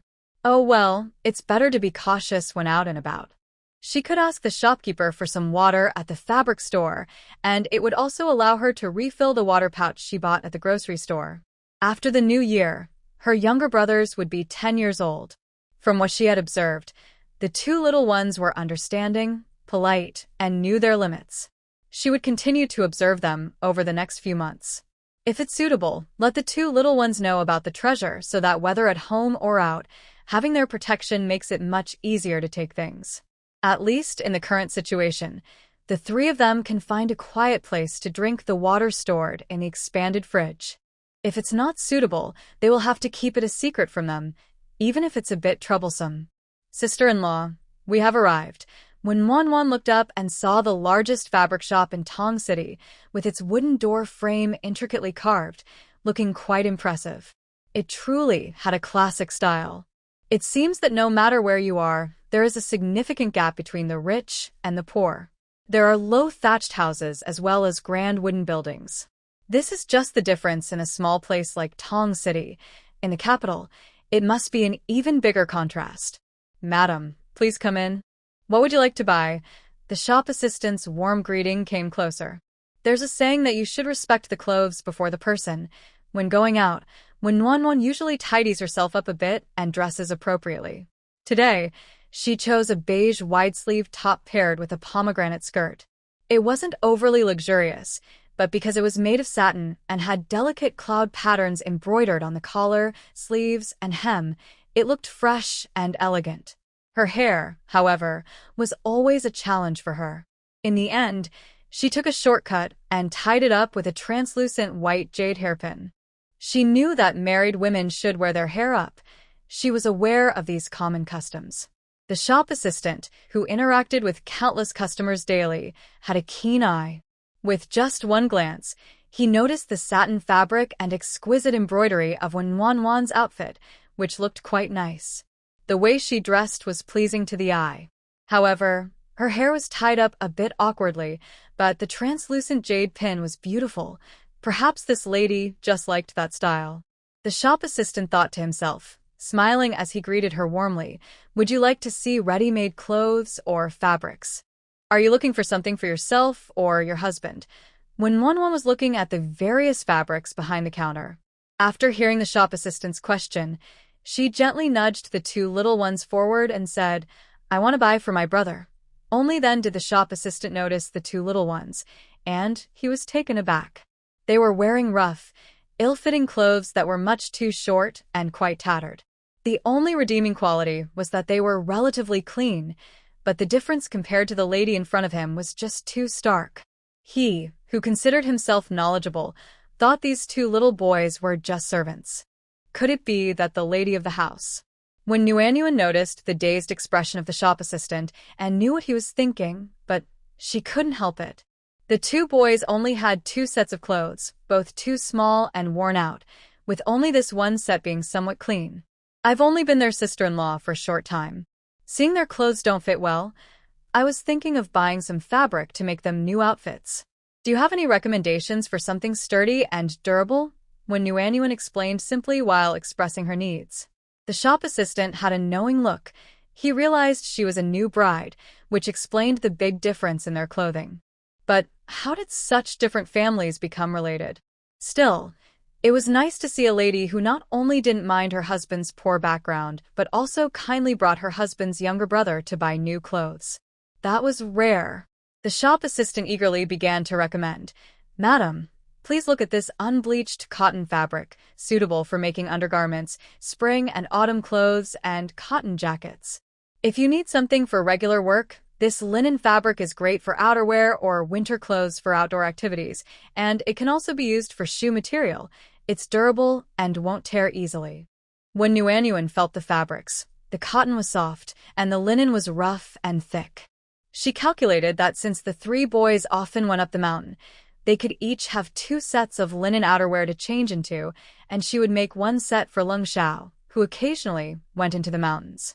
Plus, she would need enough linen for shoe tops. Previously, only the eldest brother didn't have a winter cotton jacket, so she planned to buy a piece of cotton fabric to make two sets for him, saving the rest for spring and summer clothing, which would be comfortable to wear. When Nuanyuan then asked, "Do you have gauze?" Yes. "Madam, do you want multi-layered or single-layered? What's the difference?" Single layer can be used for steaming buns and bread, while multi-layer is for making gauze jackets and washcloths. When Nuanyuan had originally planned to use the extra cotton fabric to sew towels for washing, but after hearing the shop assistant's introduction, she immediately changed her mind to gauze. A sweet smile appeared on her face as she happily said, "I want both kinds." She also asked, "Do you have window gauze? Any recommendations?" She had seen window paper at the bookstore, which was not only opaque but also expensive. Moreover, she worried it wouldn't last long and might get torn by wind and snow. Not only would that waste money, but in the cold winter, where would she find more window coverings? In rainy and snowy winters, one couldn't rely solely on good intentions to stay warm, could they? "The lady has come to our shop. We just received some cicada wing fabric from the capital, and it's as thin as the wings of a cicada. The fabric is very light and soft, with bright colors. This is the only place in Tongcheng that has it. Let me show you a piece," the shop assistant enthusiastically praised. When Nuanyuan looked at the fabric in the shop assistant's hand and touched it, finding it indeed soft, thin, and dense. After asking the price, she realized it was worth it, coming from the capital. You really get what you pay for. The Cold family's main house has 4 rooms in total, with 2 facing south. One is her and Cold Zhao's wedding room, and the other is for the 3 little ones. The 2 rooms facing north are used as a storage room, and one is currently empty. To her surprise, the cost for the window fabric for 4 windows was actually 1 tael and 6 coins. "Sister-in-law, you can just buy the window fabric for your room. It's not too expensive," Cold Chin gently advised, noticing when Wanwan really wanted it. Although he thought it was pricey, his sister-in-law deserved the best. If they used cicada wing fabric for their room, it would only cost 8 coins, and he could earn that back by working hard during the winter.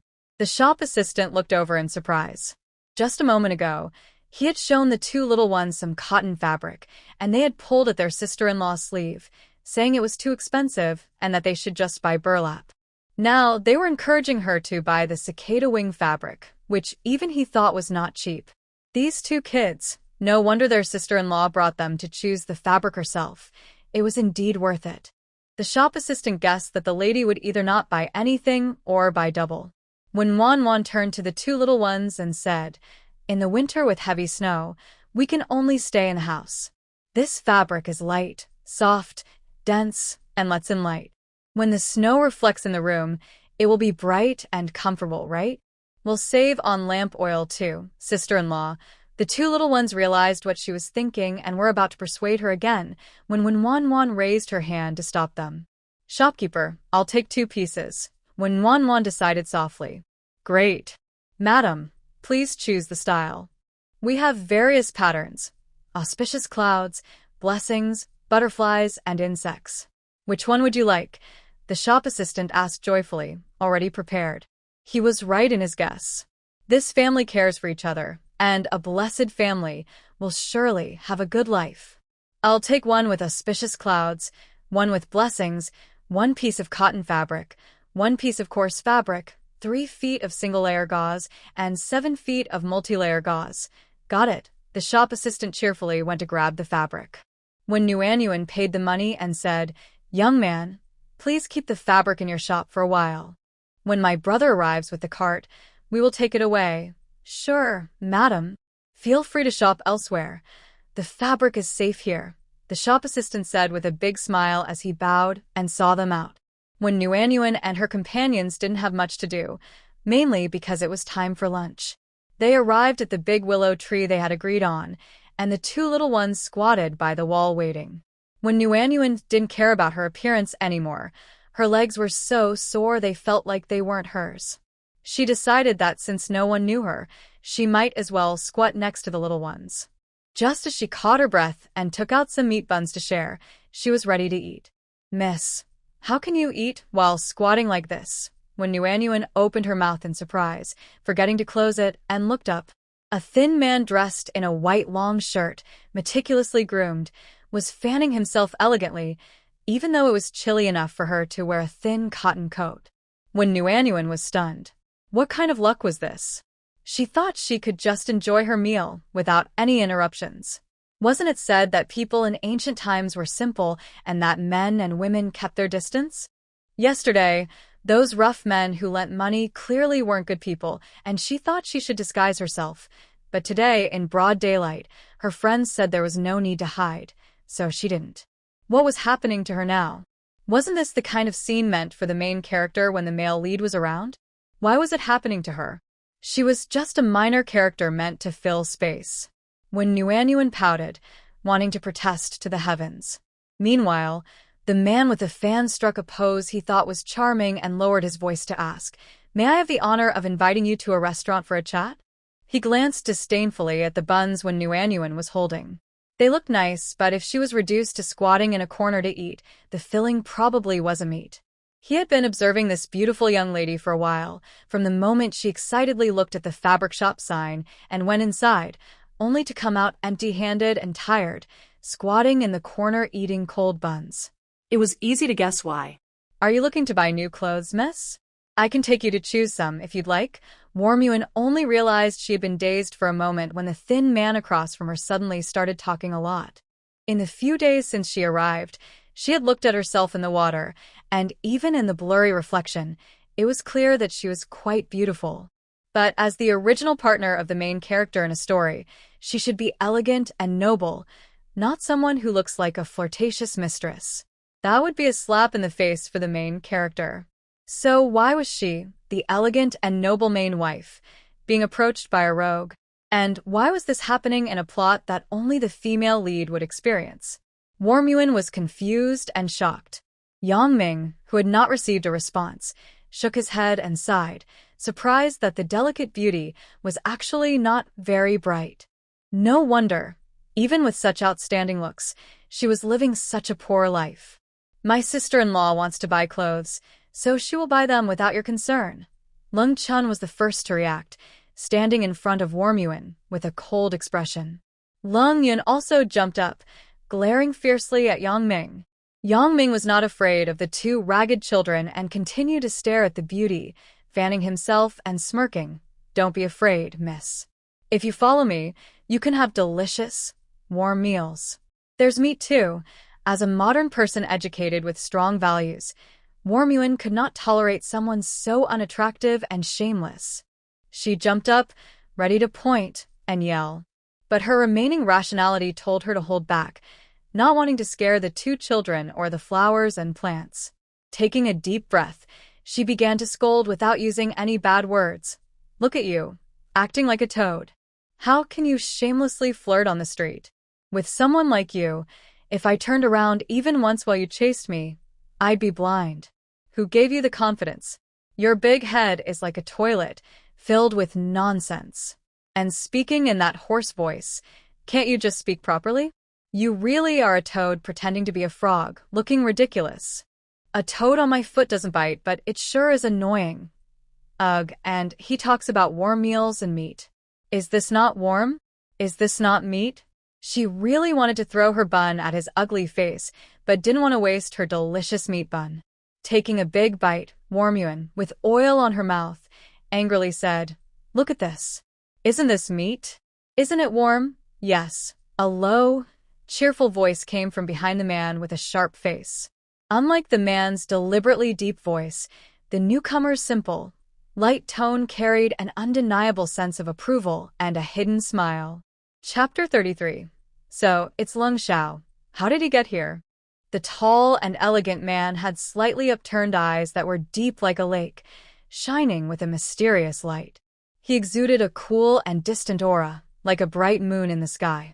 Even in a faded long shirt, he still looked extraordinary, with a presence that was unmatched. When Nuanyuan had already guessed who he was. Who else could deserve the title of unmatched beauty besides Leng Xiao? She finally understood what it meant to stand like a graceful tree and smile like a bright moon. Yes, the originally cool and distant main character, Leng Xiao, now had a hint of a smile. Meanwhile, she had her hair loosely tied up, her expression awkward, and her mouth stuffed with buns. As she had mentioned before, the sauce from the buns not only dripped down her chin but also covered her hands. Now it was confirmed. This scene was too beautiful, when Nuanyuan dared not think too deeply about it. Inside, she had already cursed the sharp-faced man countless times for showing up when Leng Xiao was around. She had planned to leave a gentle and kind impression on Leng Xiao. Then, naturally, she could rely on him for support. Now that plan was ruined. She needed to think about how to be independent instead. "Sister-in-law, big brother is here," Leng Tian exclaimed excitedly as he rushed out with a cart. Thank you. She could see that. When Nuanyuan wanted to cry but had no tears. How was she supposed to know Leng Xiao would come to the city? If she had known, she would have acted more delicately and let him handle things. "Big brother, are you here to see sister-in-law? This guy is so disgusting. He dared to tease her." Leng Yin angrily pointed at the sharp-faced man. I see." Leng Xiao's deep voice held a hint of amusement. When Nuanyuan was so embarrassed she could dig a hole to hide in. Oh no, Leng Xiao saw everything.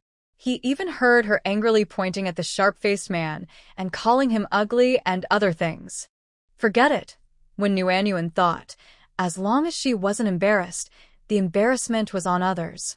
Cold Xile's smiling gaze turned to Yang Ming, her strikingly beautiful eyes sharp and fierce, sending chills down one's spine. "Let's go talk in the alley." Her clear voice was steady, carrying an invisible pressure.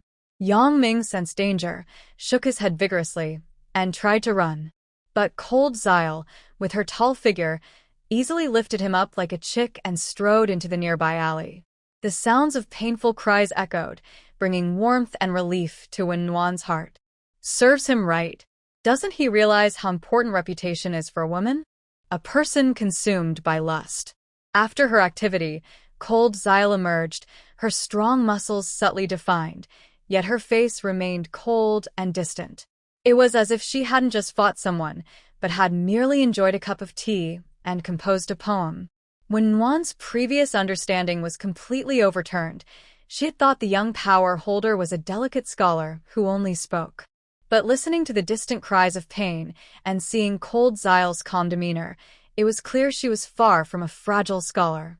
She was anything but weak. "Let's go," cold Xile said expressionlessly, and upon seeing the girl's stunned expression, she lowered her gaze to hide her intensity and softly asked, "Did I scare you?" When Wan snapped back to reality and replied naturally, "No, you scared off the bad guy for me. How could I be scared?" She wasn't someone who couldn't tell right from wrong. Cold Xile responded softly. The three little ones followed closely behind, maintaining a considerate distance. When Wan felt uneasy, she didn't need their consideration. What was she supposed to do now? Thinking about this extraordinary young man, who would one day be ruthless and cold-hearted, giving orders to eliminate her, made her instinctively uncomfortable. The methods and atmosphere described had already made her shiver back then, and now it was all too real. "I heard from the little brother that you admire me and came for me." Cold Xile's voice was calm, revealing no emotions. When one thought about it, someone who could wield such power in just a few years wouldn't easily show their feelings. If they did, they would have perished long ago before becoming the influential leader. "Are you a little fairy with treasures?" the cold voice continued to ask. When Wan felt a bit embarrassed. If her image had been intact earlier, she could have confidently admitted it. But what kind of fairy has messy hair? What kind of fairy points at people and scolds them? What kind of fairy eats buns and gets greasy all over? Even if she could muster the courage to admit it, with Leng Zhao's sharp mind, he wouldn't believe her anyway. Sigh. Her brother really says everything about Leng Zhao. He holds nothing back. He truly is the most influential person in everyone's hearts. The treasure is real, but I'm not a little fairy. I don't even know why I'm here. Do you believe me? Honestly, I'm quite confused. It wasn't intentional. When Wan shyly fiddled with her fingers, feeling a bit down. Leng Zhao was different from her brother. Would he believe such a strange story? Would he think of her as a monster and report her? Or would he distrust her and be wary? In this unfamiliar world, when Wan felt anxious, afraid of being mistrusted and feared. "Just think of it as being here for me." His deep voice remained calm, as if discussing something trivial. When Wan looked up in surprise at Leng Zhao, who lowered his gaze and smiled gently. A refreshing breeze, clear and bright. Could it be any better? When Wan admired him wildly, he truly was the main character. His open-mindedness, his acceptance, his intelligence, and emotional understanding left her feeling inferior. He even gave her a reason to save face. Since Leng Zhao was so understanding, she needed to show her sincerity. "Don't worry, I won't cling to you. You mentioned that if you find a suitable match for me in the capital, you would send me off as my brother. I think that's a great idea." In truth, whether there was a match or not, when Wan didn't care, what she sought was Leng Zhao's support as her brother. With such a strong ally, who would dare to bully her, even in the capital? In this ancient world where lives are treated lightly, having a powerful ally is like having a cheat code. Maybe it was just her imagination, but as soon as she finished speaking, Leng Zhao's expression darkened a bit. When Wan felt uneasy, wondering if he had seen through her true thoughts. Did he think she was trying to take advantage of him? "I won't take advantage of you. You know I have a treasure, and during this time, I will treat you and the three little ones very well, ensuring you have everything you need. In return, once you have power and influence, just help me a little. You won't lose out on this deal. It's quite a bargain, right?" When Nuanyuan threw out the bait, Cold Xiao, who was beside her, remained silent. After a long time, when Nuanyuan thought Cold Xiao wouldn't agree and felt uneasy, he finally spoke. "Okay." When Nuanyuan felt fireworks going off in her heart. "Great." Cold Xiao agreed. With the issue between them resolved, when Nuanyuan felt relieved. From now on, she could live her days happily and warmly. After moving the purchased fabric onto the cart, the group of 5 headed towards the blacksmith shop at the west gate. "By the way, this is the paper, ink, and brush I bought for you. You can take it back to the academy now." I was going to wait until your brother brought you winter clothes to give it to you. When Yuanyuan took out the supplies from the basket, which actually came from the refrigerator storage area, and handed them over. She also took out some dumplings and boiled eggs to share. No need, I already ate with my brother at the academy. Cold Tian quickly waved his hand, offering the food to his younger brothers. Hearing that Cold Xiao had already eaten, when Yuanyuan skipped over the two and distributed the food to the second and youngest brothers. She then pulled out 2 oranges, giving one to the eldest brother and the other to Cold Xiao. Cold Xiao was looking down at the rice paper and inkstone, his cool expression showing no emotion. How is it? When Yuanyuan asked with a sweet smile on her face. These few items cost over 3 taels of silver. It's okay, he replied casually, not revealing whether he liked it or not. When Yuanyuan was about to mention the cost, when she suddenly heard a ding. What was that? Did she get a system? When Yuanyuan quickly looked around. Nothing was there. What was going on? Then she noticed her refrigerator, visibly growing larger. Yes, it was definitely bigger. What had she done? She had only given Cold Xiao a set of writing supplies. There was no notification when she gave the gift, but it updated right after he said, "It's okay."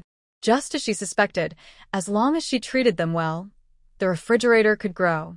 Being good to the 3 little ones only expanded the storage area by 3 layers, and it would update the next day.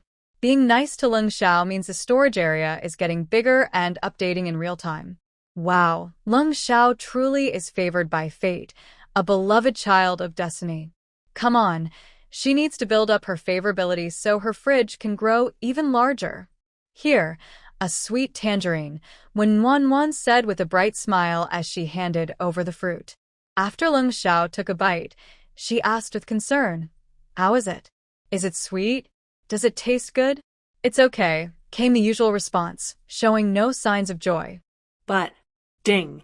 The fridge noticeably expanded again. On the way, when Wan continued to ask her caring questions. "Are you cold? Are you hot? Are you thirsty? Are you tired?" The 3 little ones happily followed behind them, smiling and in a good mood. Sister-in-law is so good to Big Brother. Big Brother's attitude needs improvement. She should remind him later not to be so cold to sister-in-law. On the other hand, sister-in-law is just wonderful. Even with Big Brother's indifferent demeanor, she still warmly checks on him with a gentle smile.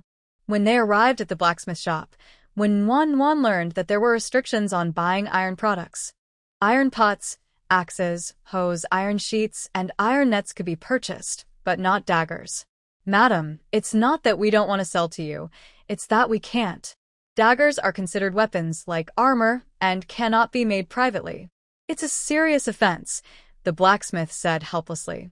When Wan was taken aback but understood, it's normal for the government to control weapons. "Is there any other way to get weapons?" Cold Xiao, who had been listening, suddenly asked. The blacksmith replied, "There is a way. You can register at the government office. If anything happens, you'll have a lead, right?" Upon hearing this, when Wan thought the risk was too high. If she accidentally lost it and someone used it for harmful purposes, wouldn't she be blamed? A kitchen knife seemed much safer. After all, no matter how skilled one is, a kitchen knife can still be a concern. She decided to just get a kitchen knife for the fridge storage area. It could be used for chopping vegetables and meat, and in case of danger, it would be just as useful as a dagger. Having made up her mind, when Wan's eyes sparkled with joy as she said kindly, "Forget the dagger. I'd like a kitchen knife, an axe, a pair of scissors, a hoe, 2 small iron pots with ears, an iron kettle, a sheet of iron, and 2 iron nets." Everything else was in stock, but the iron sheets, iron nets, and blacksmith work were not available. After Worm communicated with the blacksmith and agreed on the size and style, they arranged for the older brother to pick up the goods in 5 days. They paid for the items and then went to the nearby pottery shop. The items from the blacksmith were heavy, while the pottery was large and fragile. They carefully selected a small water jar and 2 pickling jars. They tested the seal of the pickling jars with burning leaves and decided to buy them only after confirming they were good. They also bought a big, round pottery jar for making chicken soup and pork rib soup. They chose a shallow clay pot for cooking porridge and hot pot. Additionally, they picked a large clay kettle. Although they had previously bought an iron kettle, its small opening was suitable for brewing or boiling tea. In contrast, the clay kettle's wide opening was better for brewing flower tea or fruit tea. As winter approached, the dry weather would be perfect for making a drink with reed roots, sugar cane, and snow pears, which was great for relieving dryness and soothing the lungs. In the past, during dry winters, she often suffered from dry skin and a sore throat, and this drink helped her a lot. So, she always kept this recipe in the fridge, occasionally brewing a small pot to drink throughout the day. After picking out some small items, they placed everything on the cart, which was now quite heavy. Warm signaled to the older brother and Cold Sky, saying, "Let's find a safe, empty alley." Cold Morning and Cold Cloud looked at their sister-in-law in confusion. They had everything they needed and could just go home. Why look for an alley? Cold Day said, "There's a dead-end alley ahead.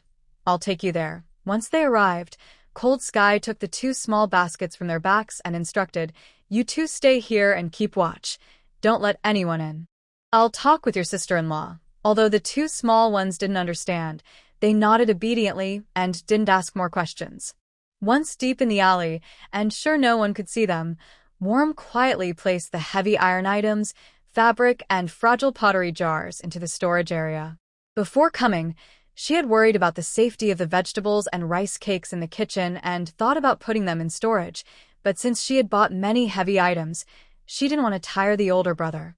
Buying so many items wouldn't fit in the storage area, so she could only selectively store some of the small, heavy, and fragile items, like the fabric. But she hadn't expected Cold Sky to come. With his strength, he managed to triple the size of the storage area in just a couple of hours.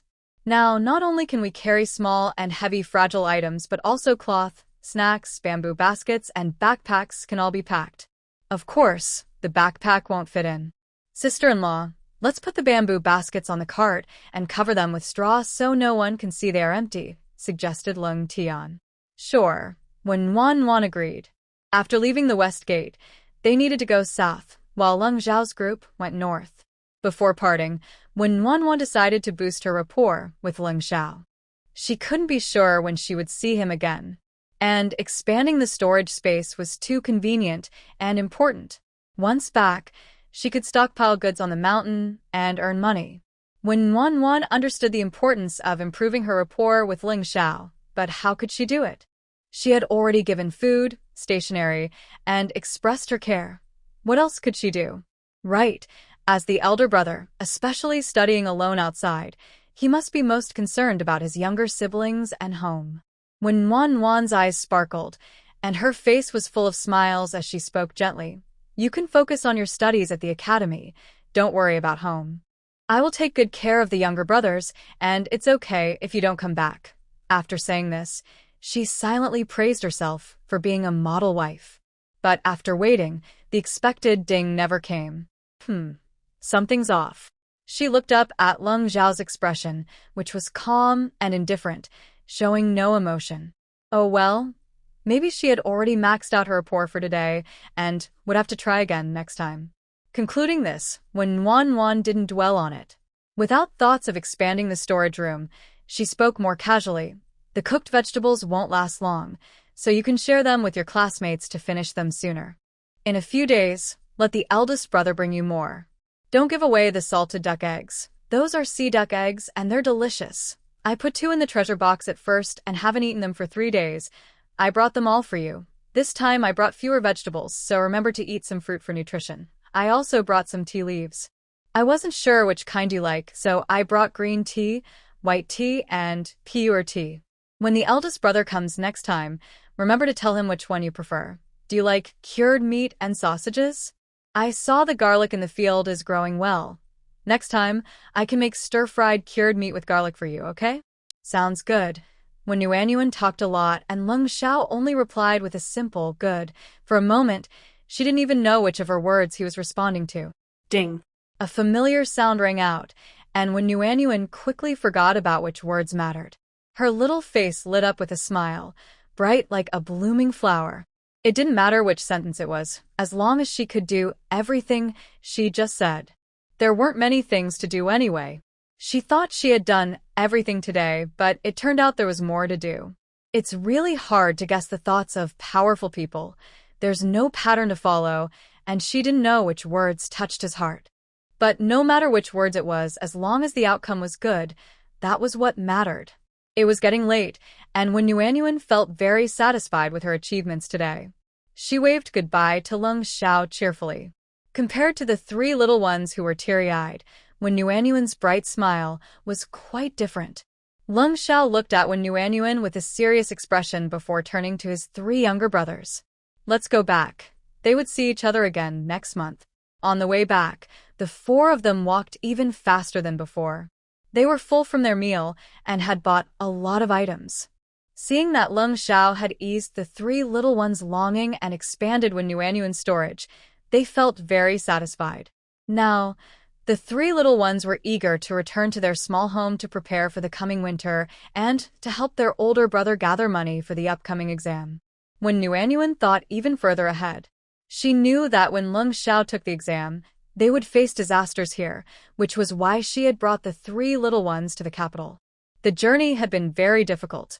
Not only did the four of them suffer, but all the people fleeing were in terrible conditions. Compared to them, the Leng brothers were fortunate to have made it to the capital without losing anyone. In a year of famine, even staying put meant waiting for death, and on the escape route, it was common for large families to lose half their members, with some families left with only one or two survivors.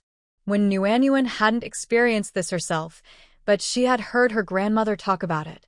At that time, she listened as an outsider, feeling heartache and fear but without real panic. Now it was different because she would have to face these challenges herself. The key issue was that she didn't know when it would happen or whether it would be a flood or a drought. It was no wonder she hadn't paid close attention when reading. The book, The Prime Minister's Power, was serialized and had been written for several million words. Who could remember what was written at the beginning after reading so much? The main character, Leng Xiao, is introduced as an unbeatable presence in the court, with no description of his difficult situation back home or on the way to the exam. If it weren't for the tragic female character who stirred up memories for Leng Xiao and the others, there would be hardly any details shared. Otherwise, she wouldn't even know about it. However, she doesn't remember the specifics, as those parts were only briefly mentioned in the original text. As a worker, she diligently does her job every day and relaxes by reading when she returns home. She feels it's impressive to remember this much.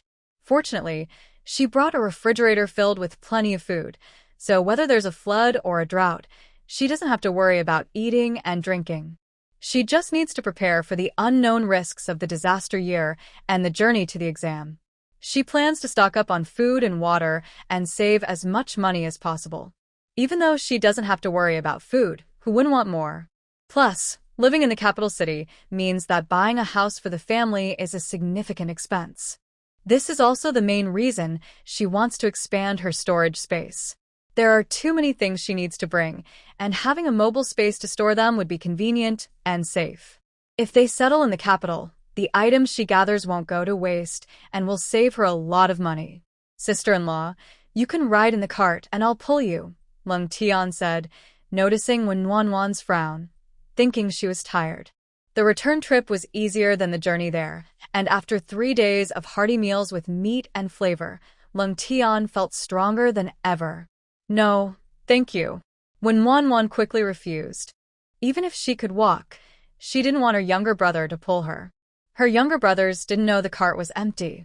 It's fine. I've pulled heavier loads than you, Leng Tian insisted. Wen Yuanyuan still wouldn't get in the cart. Even if her older brother was pulling an empty cart, it was still a cart. She was tired from walking such a long distance, let alone after a day of pulling a cart. Without hesitation, she declined. Should we buy a cow to raise? She suggested. This way, they wouldn't need to pull the cart by hand when entering the city. Leng Yin looked puzzled and asked, with second brother around, why would we need to raise a cow? Wen Yuanyuan couldn't help but laugh. Sorry, but her younger brother's comment was quite ambiguous. Both Wen and Leng Chen found it amusing. The parties involved didn't react at first. Cold Tian naively replied, "Raising cows requires building a barn, having someone to take care of them, and cleaning up after them. We don't have any land, and we only come to the city occasionally. We don't buy much each time, and cows move slowly, so it's not worth it for us. Raising cows isn't cost-effective. Yeah, we can carry things in bamboo baskets. Raising cows to sell for money is too slow," Cold Tian added. If there were no other ways to earn money, raising cows could work, but the second brother can hunt and gather herbs, and he can also help with collecting herbs and firewood. The younger brother can weave. Besides, calves aren't cheap, and for families like theirs without land, raising them takes too much time and isn't practical. When Nguyen nodded in understanding, it seemed that raising cows wasn't suitable for their family. It would be great to have a horse. Horses run fast, making it easy to bring food to the older brother or pick him up. We could even have a carriage for people and goods, but horses are too expensive, Cold Chin sighed. Hearing this, Wen Wan felt excited. She thought about how having a horse-drawn carriage on their journey would be a huge improvement over walking. Especially after today, she truly recognized the importance of having a vehicle. It was no wonder so many people were willing to take out loans to buy cars, spending a lot of money each year to maintain them because having a car is so convenient. This was especially true in ancient times when people had to rely solely on their legs. After walking lightly today, her legs felt sore, as if they were about to give out. Just thinking about walking from Tong City to the capital under the sun and rain, without enough food or sleep, was frightening. Determined, Wen Wan decided to save more money to try to buy 2 horses. Why 2? Because there were many of them, and with a carriage and things that needed to be carried outside, one horse would struggle to pull all 5 of them. Plus, if one horse got sick or had an accident, the other could take its place. Of course, if they couldn't afford 2, having just one would still be great. When the time came to flee and take exams, not having to walk and having a carriage to shield them from the wind and rain would be incredibly convenient. As she trudged along the long dirt road, Wen Wan dreamed of having a carriage.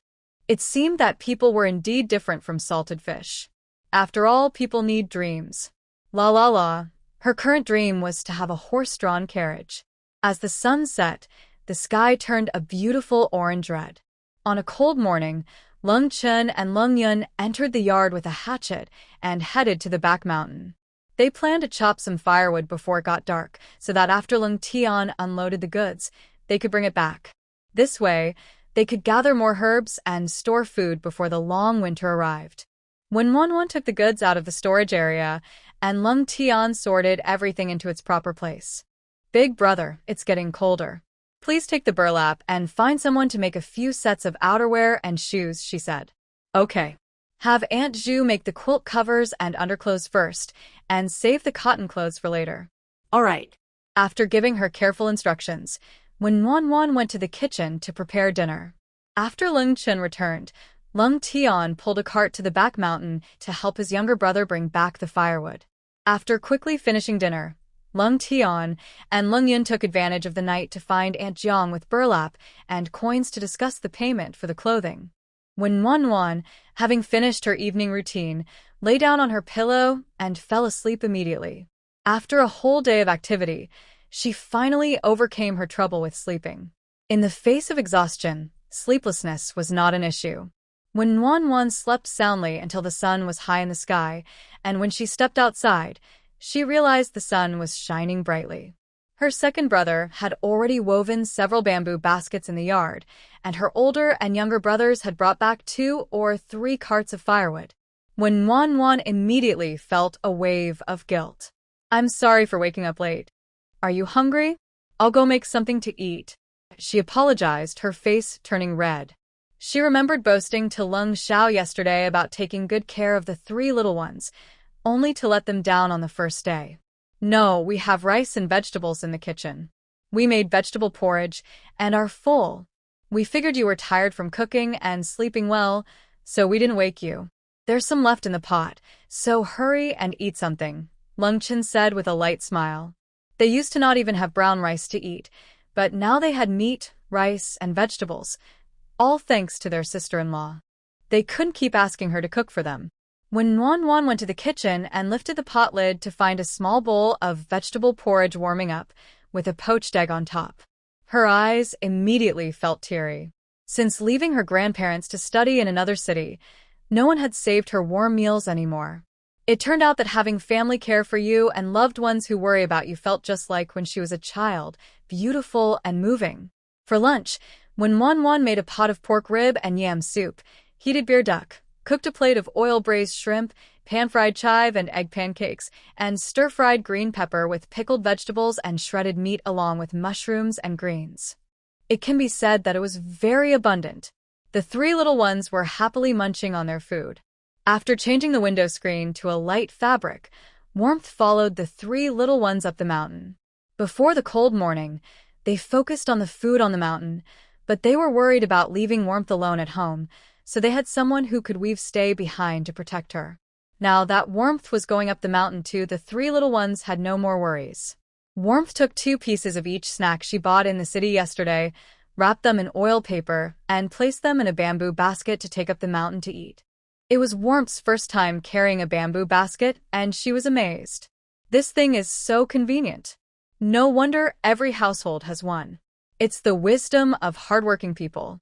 Big brother, is this path always this overgrown with weeds? She thought the dirt road yesterday was the hardest to walk, but today she found a mountain path covered in weeds. It completely changed Warmth's understanding. No. Warmth felt a little happy. But then she heard Cold Tion continue. Up ahead, there are not only weeds but also stones and branches. Thank you. That was well said, but please don't say more. Sister-in-law, here. Warmth looked at the branch Cold Tion handed her, confused. No need. I can walk. She wasn't old enough to need a walking stick. Besides, she was wearing her oldest and worst clothes today, so she didn't have to worry about getting them damaged. Having the branch can help clear away snakes. Aren't you afraid of snakes like us? Snakes? Warmth jumped 3 feet high. She almost burst into tears on the spot. They were her biggest fear. Oh no, what a hardship. Could she still go back now? It's okay, sister-in-law, just walk with us. If there are snakes, they will run away from us. Warmth held back her urge to go home and carefully walked up the mountain between the 3 of them. When she saw the bright red persimmons and hawthorns on the branches, the heavy pears, various wild fruits she had never seen before, and clusters of mushrooms all over the ground, she completely forgot about any snakes or difficult paths. Oh my, this is so relaxing. So much delicious food, and best of all, it's all free. Warmth was even more excited than when she went to the city yesterday. She bounced around picking persimmons and pears, then picked some hazelnuts and mushrooms. This was truly a perfect description of her at that moment. Warm Nuan had also climbed mountains before, specifically the scenic area's hills. Along the way, there were lush green trees everywhere. Now, this was a completely natural wild mountain. Looking around, the trees varied in shape and color, creating a stunning picture. Not only was it beautiful, but it was also useful. There was food everywhere. They hadn't even reached halfway up the mountain yet. If they made it to the top and crossed over, just imagine how many treasures lay in the deep woods. This was beyond Warm Nuan's limited knowledge. She couldn't even imagine it. Sister-in-law, the low-hanging fruit has already been picked clean by the villagers. What's left isn't good. Leng Yun brought a bamboo pole, tied a cloth bag to the end, and quickly climbed to a fork in the tree, calling down, "Sister-in-law, the fruit at the top is the best, big and sweet. I'll pick it for you." Warm Nuan nodded excitedly. The 2 of them worked well together, filling a large bamboo basket with pears and then picking a basket of persimmons. Warm Nuan had always wanted to try the frozen pears from the northeast, but she had heard that the variety was key. Now, she finally had the chance to taste the most authentic frozen pears. The persimmons would be made into dried persimmons. They planned to make a lot at once, store them in the pantry, and take them out whenever they wanted to eat. Whatever they put in would come out just as perfect. Little brother, let's pick plenty of hawthorns too. Candied hawthorns, hawthorn cakes, hawthorn rolls, hawthorn slices, hawthorn snowballs. Just thinking about it made her mouth water. Leng Tian was chopping wood while smiling at Warm Nuan and Leng Yun, who were happily picking this and that. It was wonderful. With a sister-in-law, everything was different. Having grown up in the plains, Warm Nuan had never seen anything like this. She felt like a bee in a honey jar, an ant in a sugar jar, or a squirrel in a pile of nuts, overwhelmed by abundance. It was so plentiful, it felt like there were treasures everywhere. There was so much delicious food. She wished she could clone herself or have 48 hours in a day to keep picking and gathering. In fact, the food in the fridge was not only enough for their family but also left plenty over each day, so if she wanted to take it easy, she could easily do so. But she just couldn't control her excited heart. Looking at the various delicious foods around her, as a foodie, she had already thought of different ways to enjoy them. This was even more thrilling than finding money. Well, since there's a storage room that keeps food from spoiling, she could store more and change up the flavors. Plus, she didn't know what the future would hold on their journey or once they reached the capital, so having extra food was definitely a good idea. With a good reason in mind, when Wan Wan felt even more motivated. Excitedly, she grabbed her bamboo basket and set off. Having a skilled younger brother at home was really convenient. He could do everything and it was easy to work with him. Eldest brother, second brother, little brother, let's go. After locking the main door, when Wan Wan urged the 3 little ones who were standing still in the yard. Sister-in-law, do you want to rest for a day? Leng Tian asked with concern. The 2 little ones also looked worriedly at Wan Wan. When Wan Wan was confused. Why should I rest? The weather is so nice today. Of course, I want to take the chance to gather food on the mountain. Sister-in-law, you haven't rested since you returned from the city. Won't you get tired? They felt sorry for how hard she had been working these past few days. She woke up early in the morning to make breakfast, steaming buns and rolls, then went to the mountain with them to pick mushrooms, wood ears, and cloud mushrooms, collect hazelnuts, chestnuts, and walnuts, and pick persimmons, hawthorns, pears, and red dates. At noon, they ate the buns and dumplings she brought, and in the evening, she cooked dinner for them when they returned. After a hurried meal, she continued to shell walnuts and sort through ingredients under the oil lamp at night. The 3 little ones felt a pang of bitterness thinking about this. Sister-in-law was working so hard for them. It must be because they ate too much and she didn't want them to go hungry, so she was storing food. I'm not tired at all. I'll rest when it rains and we can't go to the mountain. When Wan Wan waved her hand dismissively. She found gathering food particularly enjoyable, even more than when she went to pick peaches, cherries, and figs at orchards. After all, those trips usually had only 1 or 2 types of fruit to pick, and the entrance fee was quite expensive. The cost for any extra weight after picking was also not cheap. So when these bright, heavy fruits were freely available in front of her, could she resist the temptation? No, she certainly couldn't. And she didn't want to.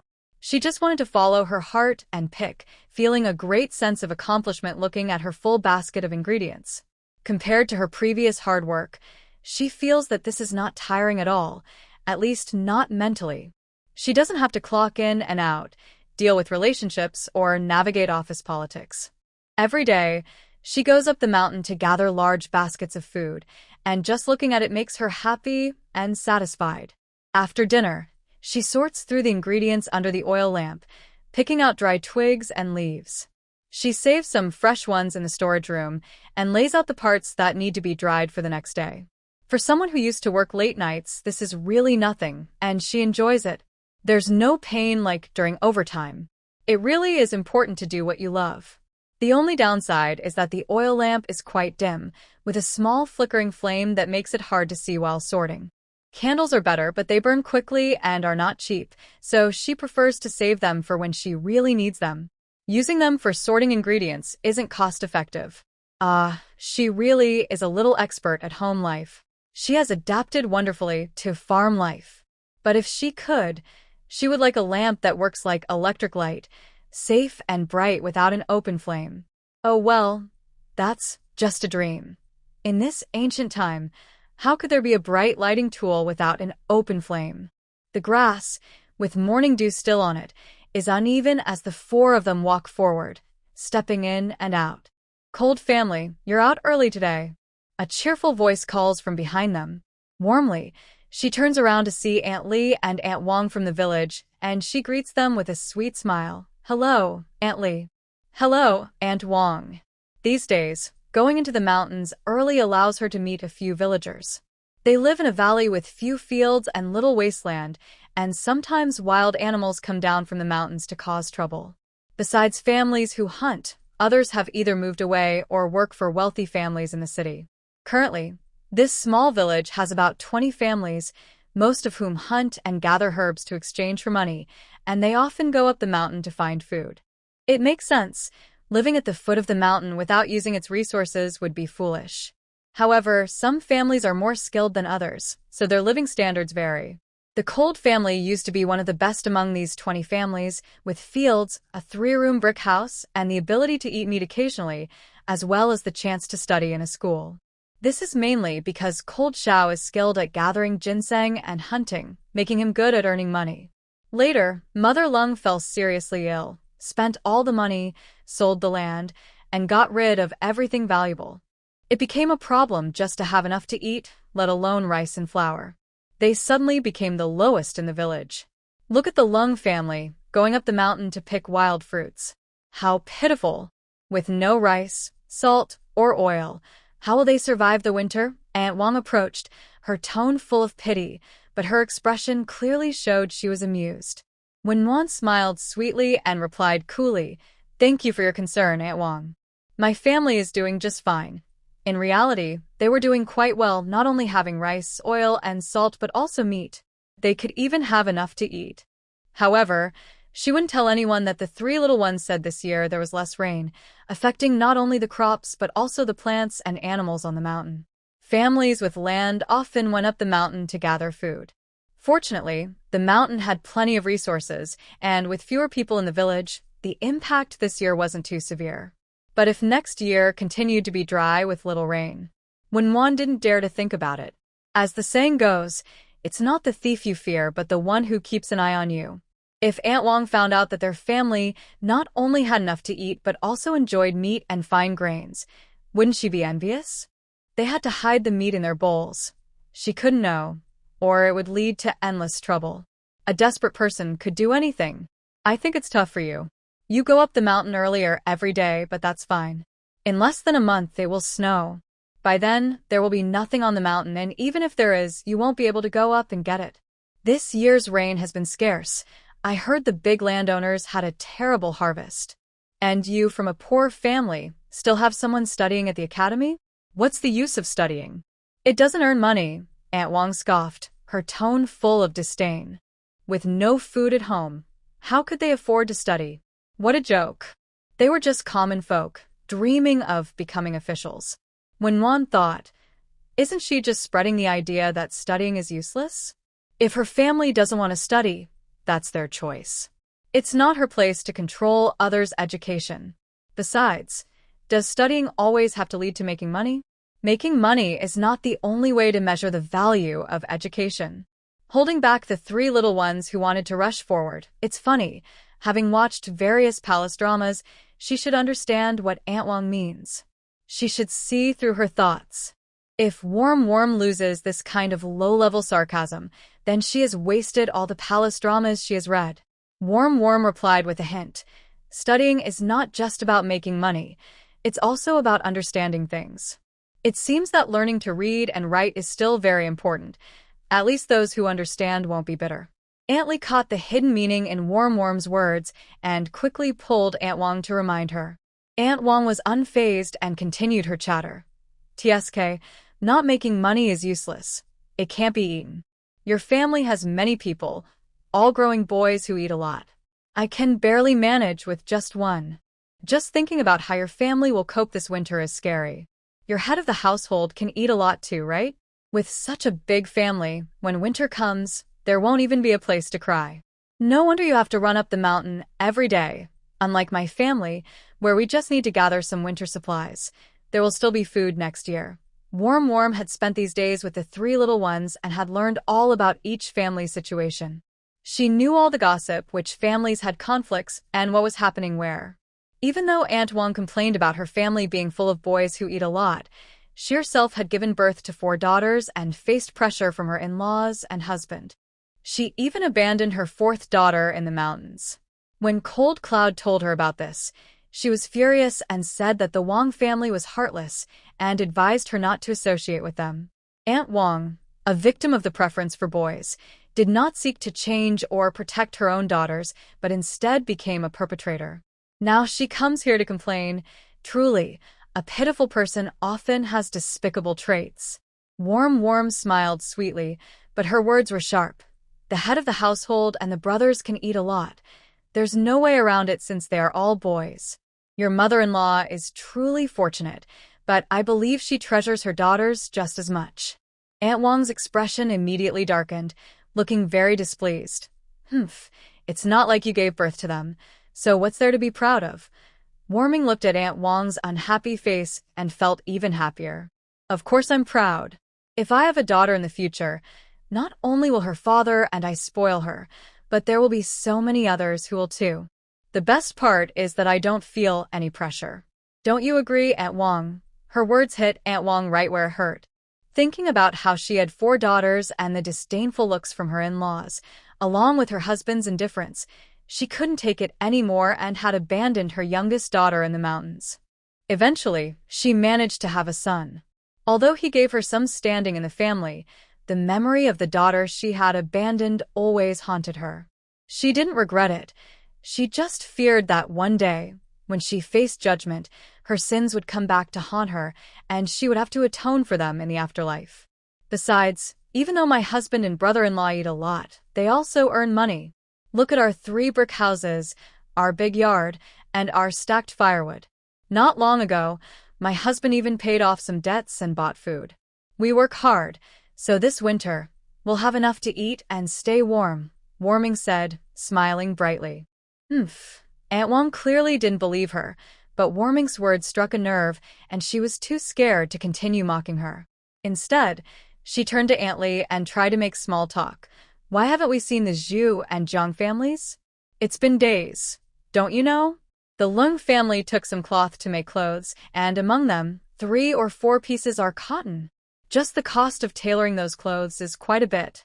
Of course, they won't be out gathering wild vegetables and fruits these days since others in the family can gather enough. These wild fruits and vegetables are fine with rice and flour, but without them, they don't fill you up. Those 2 families will save a lot of money this winter, and maybe they can even make new clothes for the new year.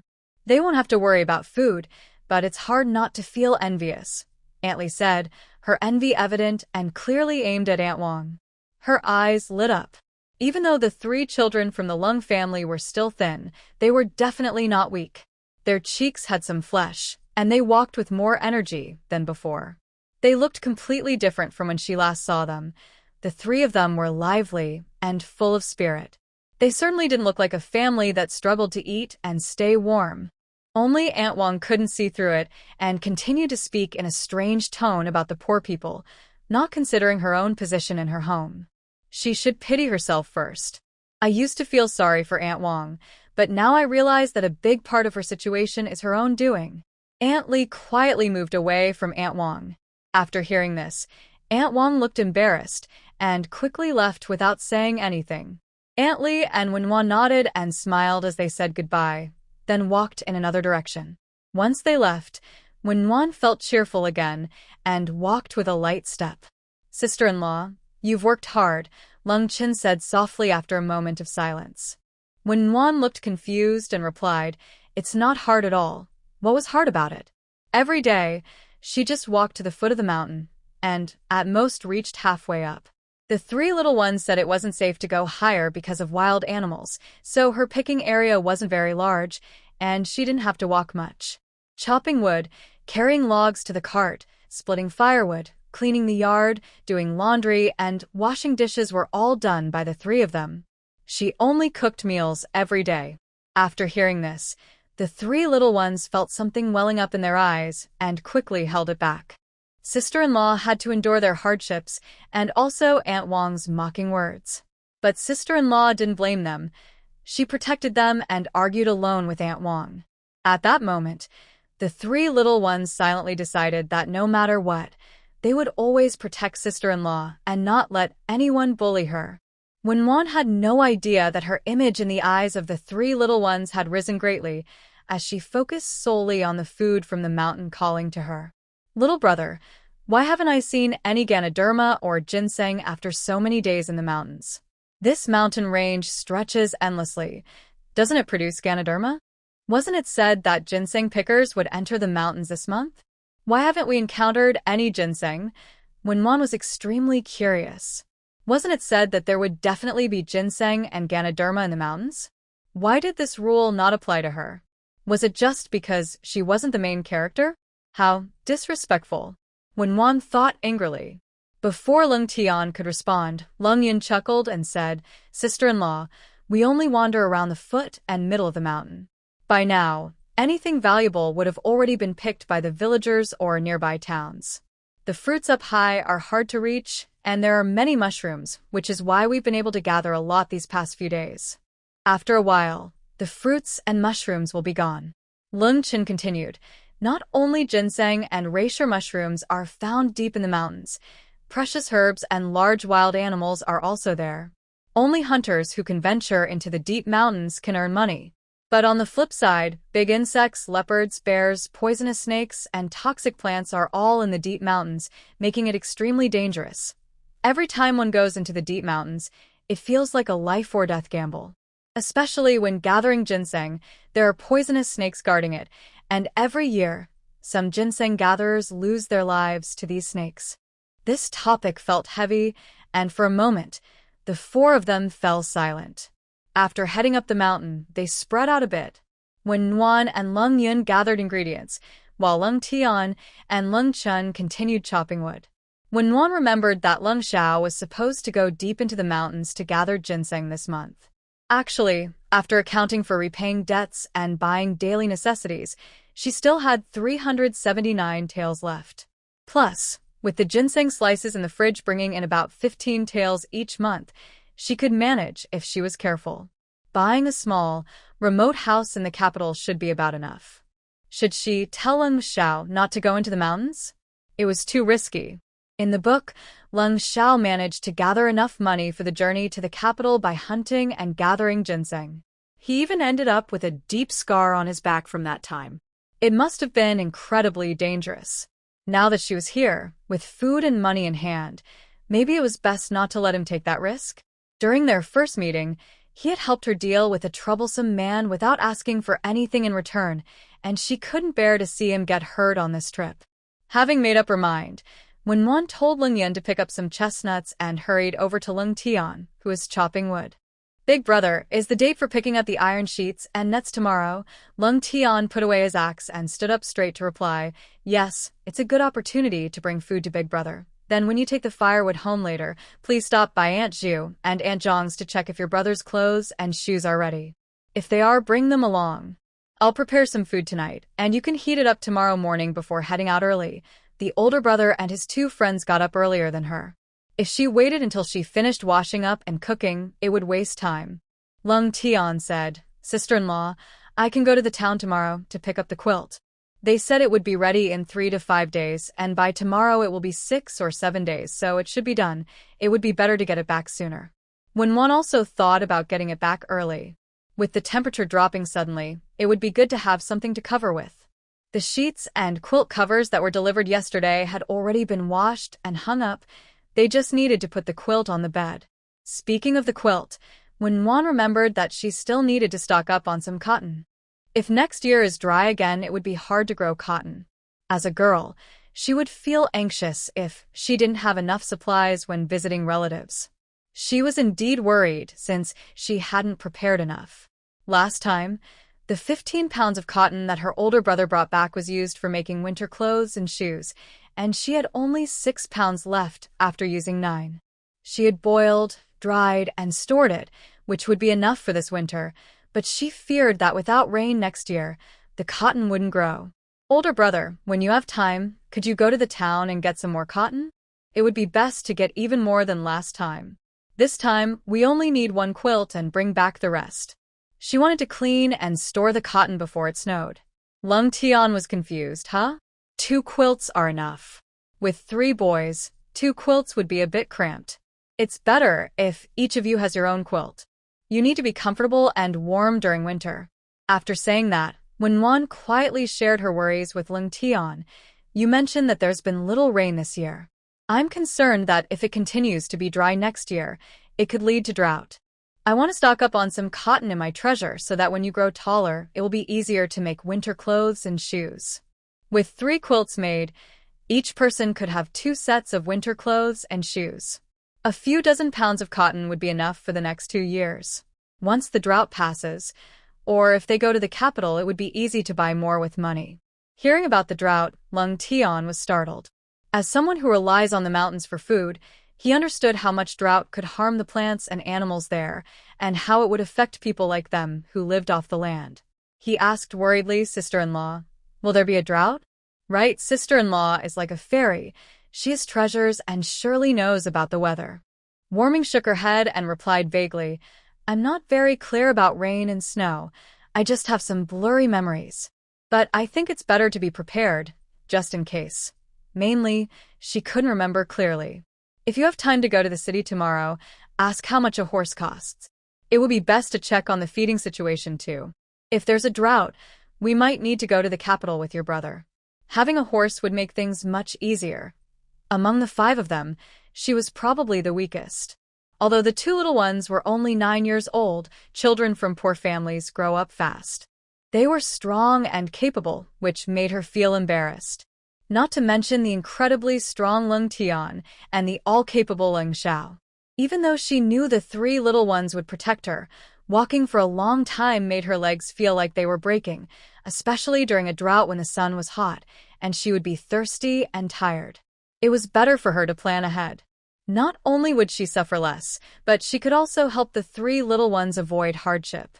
Okay, Leng Tian also realized the importance of having a horse. Then they could use a cart, and her sister-in-law wouldn't have to walk. Moreover, a drought would force many people to leave their homes, and there would be all sorts of troubles and unsavory characters on the road. The 4 men could handle it, but it would be safer for her sister-in-law to stay in the cart. They had too many things to bring, like pots, bowls, blankets, clothes, and shoes. It was impossible without a cart. By the way, tell your brother not to go into the mountains. From what you said, it's quite dangerous. We have food and money now, so it's better not to take risks for ginseng. Leng Tian looked up at Warming with surprise and said gratefully, "Okay." Since she needed to deliver food to Leng Xiao tomorrow, Warming and Leng Chen returned home early in the afternoon. Last time, she promised to make him stir-fried garlic sprouts with cured meat, and she couldn't forget that. She steamed 2 sections of sausage, a large portion of braised pork ribs with cabbage. This time, there were quite a few pickles, and she would only bring 3 salted duck eggs. Plus meat buns, steamed buns, spicy twists, and the essential beef sauce. It should last them for 5 days. While making the twists, Warming realized that it's convenient to have flour-based food when out. Buns and dumplings are great, whether they have filling or not. They are nutritious, tasty, and easy to carry. Unlike rice, which requires cooking and utensils, she could just eat with her hands and fill her stomach. Why not make more buns, dumplings, steamed buns, twists, and egg pancakes to store in the pantry? On the way to escape, it would be very convenient to take food out and eat it. At first, she put 2 pounds of rice in the fridge, but there are 5 pounds of flour. 5 pounds a day means 50 pounds in 10 days and 150 pounds in a month. That's a lot of dumplings and buns to make. After the harvest season on the mountain, she and her skilled younger brother will make an oven to prepare various stuffed pastries and cakes in bulk. Once they're done, they can store them neatly in the pantry, layer by layer. Just thinking about it brings a sense of security. As for water, it's very important. She had 2 large boxes of fresh milk and several bottles of yogurt with peach and red dates in the fridge. While these can't replace plain water, they can help reduce the amount of water each person needs daily. The lower level of the storage room can be shaped with her mind, so she needs to set aside an area just for storing water. The food collected from the mountain these days will also have its own designated area. Keeping things separate and organized is great. Now, She just needs to see how much the horses cost tomorrow. If it's around 30 to 50 taels, buying 2 wouldn't be a bad idea. Warm thoughts filled her mind. The next day, when she came out, Leng Tian had already set off with the supplies. Her older brother had many places to go today, which would take time. She guessed he must have gotten up before dawn. With her brother gone, she and the 2 little ones couldn't move the cart, so the 3 of them continued gathering food at the foot of the mountain. Meanwhile, Leng Tian carried a large bamboo basket of food to Tianhong Academy. He quickly found Leng Xiao. "Big brother," Leng Tian said with great joy on his dark face. He held immense respect and admiration for his older brother. Leng Xiao nodded coolly. He was used to his brother's indifferent nature, which didn't dampen Leng Tian's enthusiasm. He set down the bamboo basket and began taking out the food prepared by his sister-in-law. As he took them out, he excitedly explained, "Sister-in-law was worried you wouldn't have enough tea, so she asked me to bring some and told me to remember to ask what kind you like." White tea. Sister-in-law said there are more pickles this time and eating too much salt isn't healthy, so she only brought you 3 salted duck eggs. She also mentioned that the cotton clothes and shoes aren't ready yet, so this batch includes cloth shoes and inner garments. She'll send the rest next time. On a cold day, Leng Tian looked up at his older brother, confused about why he only said one word, and then stopped. Leng Xiao paused and asked in a low voice, "What has your sister-in-law been doing these days? Why hasn't she come?" "Brother, sister-in-law has been working so hard. Every day, she goes up the mountain early to pick fruits, gather chestnuts, collect mushrooms, and gather wild vegetables. She even works by candlelight at night." Leng Tian, usually carefree and bold, choked up as he spoke. Leng Xiao was clearly taken aback. "Is she that tired? Doesn't she have treasures?" She told him that the food inside was not only enough for them, but also more than enough. He had thought she would sleep in and take it easy. After all, she seemed like a delicate little thing to him. He didn't expect her to be so diligent. Leng Tian looked around to make sure no one was listening, then lowered his voice. "Sister-in-law said that next year there might be less rain or even drought, so we should store more food. She also asked me to buy more cotton, saying we should stock up as much as possible." Leng Xiao's brows furrowed sharply. Drought? This year's crop yield was already affected. If there were more drought next year, both the plants and people here would suffer greatly. Whether they stayed or left, it would be difficult. It's good that she is planning ahead. "What else did your sister-in-law say?" "She also told me to ask how much silver the horses cost." Leng Xiao nodded, signaling Leng Tian to continue. "She told me to tell you not to go into the mountains to gather ginseng. She said our food is enough, and there are ginseng slices in the treasures that can be sold for silver. Although it's not much, it should be enough, and she doesn't want you to take risks." Last night, when his sister-in-law spoke to him, he finally understood why she wanted him to ask about the prices last time. It turns out she already had a plan in mind. She didn't just ask him for no reason. Leng Xiao's usually cold expression softened slightly, and a smile appeared in his usually indifferent eyes. His low voice became lighter. "Did she really say she was worried about me taking risks?" "Yes." Leng Tian didn't understand. Shouldn't his brother be more concerned about whether to go into the mountains or not? Why was he asking about what sister-in-law said? But that wasn't important. What mattered was his brother's thoughts. "Brother, are you still going into the mountains?" Due to his concern for his older brother's safety, he definitely didn't want him to go into the mountains. His brother had already done so much for the family, and he didn't want him to take any more risks. However, if what his sister-in-law said about next year's drought is true, they can't put all the pressure on her. "Go into the mountains," Leng Xiao replied firmly. "Brother, if there's a drought next year, buying horses and carts will require money. Escaping and taking exams will also cost money. Moreover, once we reach the capital, we will need money for buying a house, land, and social connections. We have to bear this burden. We can't let her handle it." As long as he was with his 3 younger brothers, they could walk and manage with whatever food they could find, and they could sleep anywhere at night.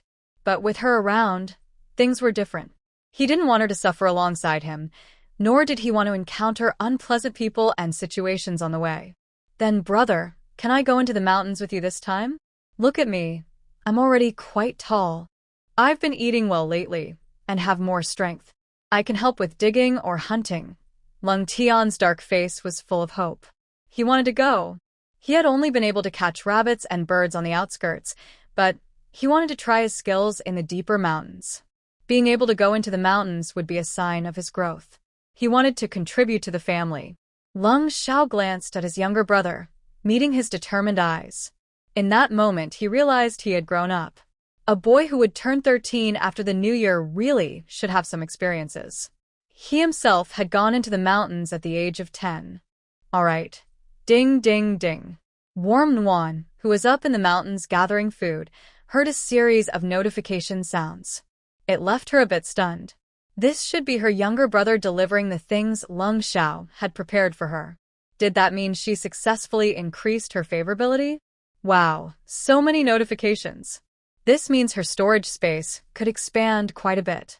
But when her younger brother first brought food, there were no notification sounds. They only appeared after they met. She had always thought that face-to-face interactions were necessary for increasing favorability. It seems that remote interactions can work too, as long as she has Leng Xiao's approval. Does this mean that during their first meeting, even though her performance was lacking, Leng Xiao saw beyond the surface and recognized her as a reliable person? Thinking about this made Warm Nguyen smile brightly.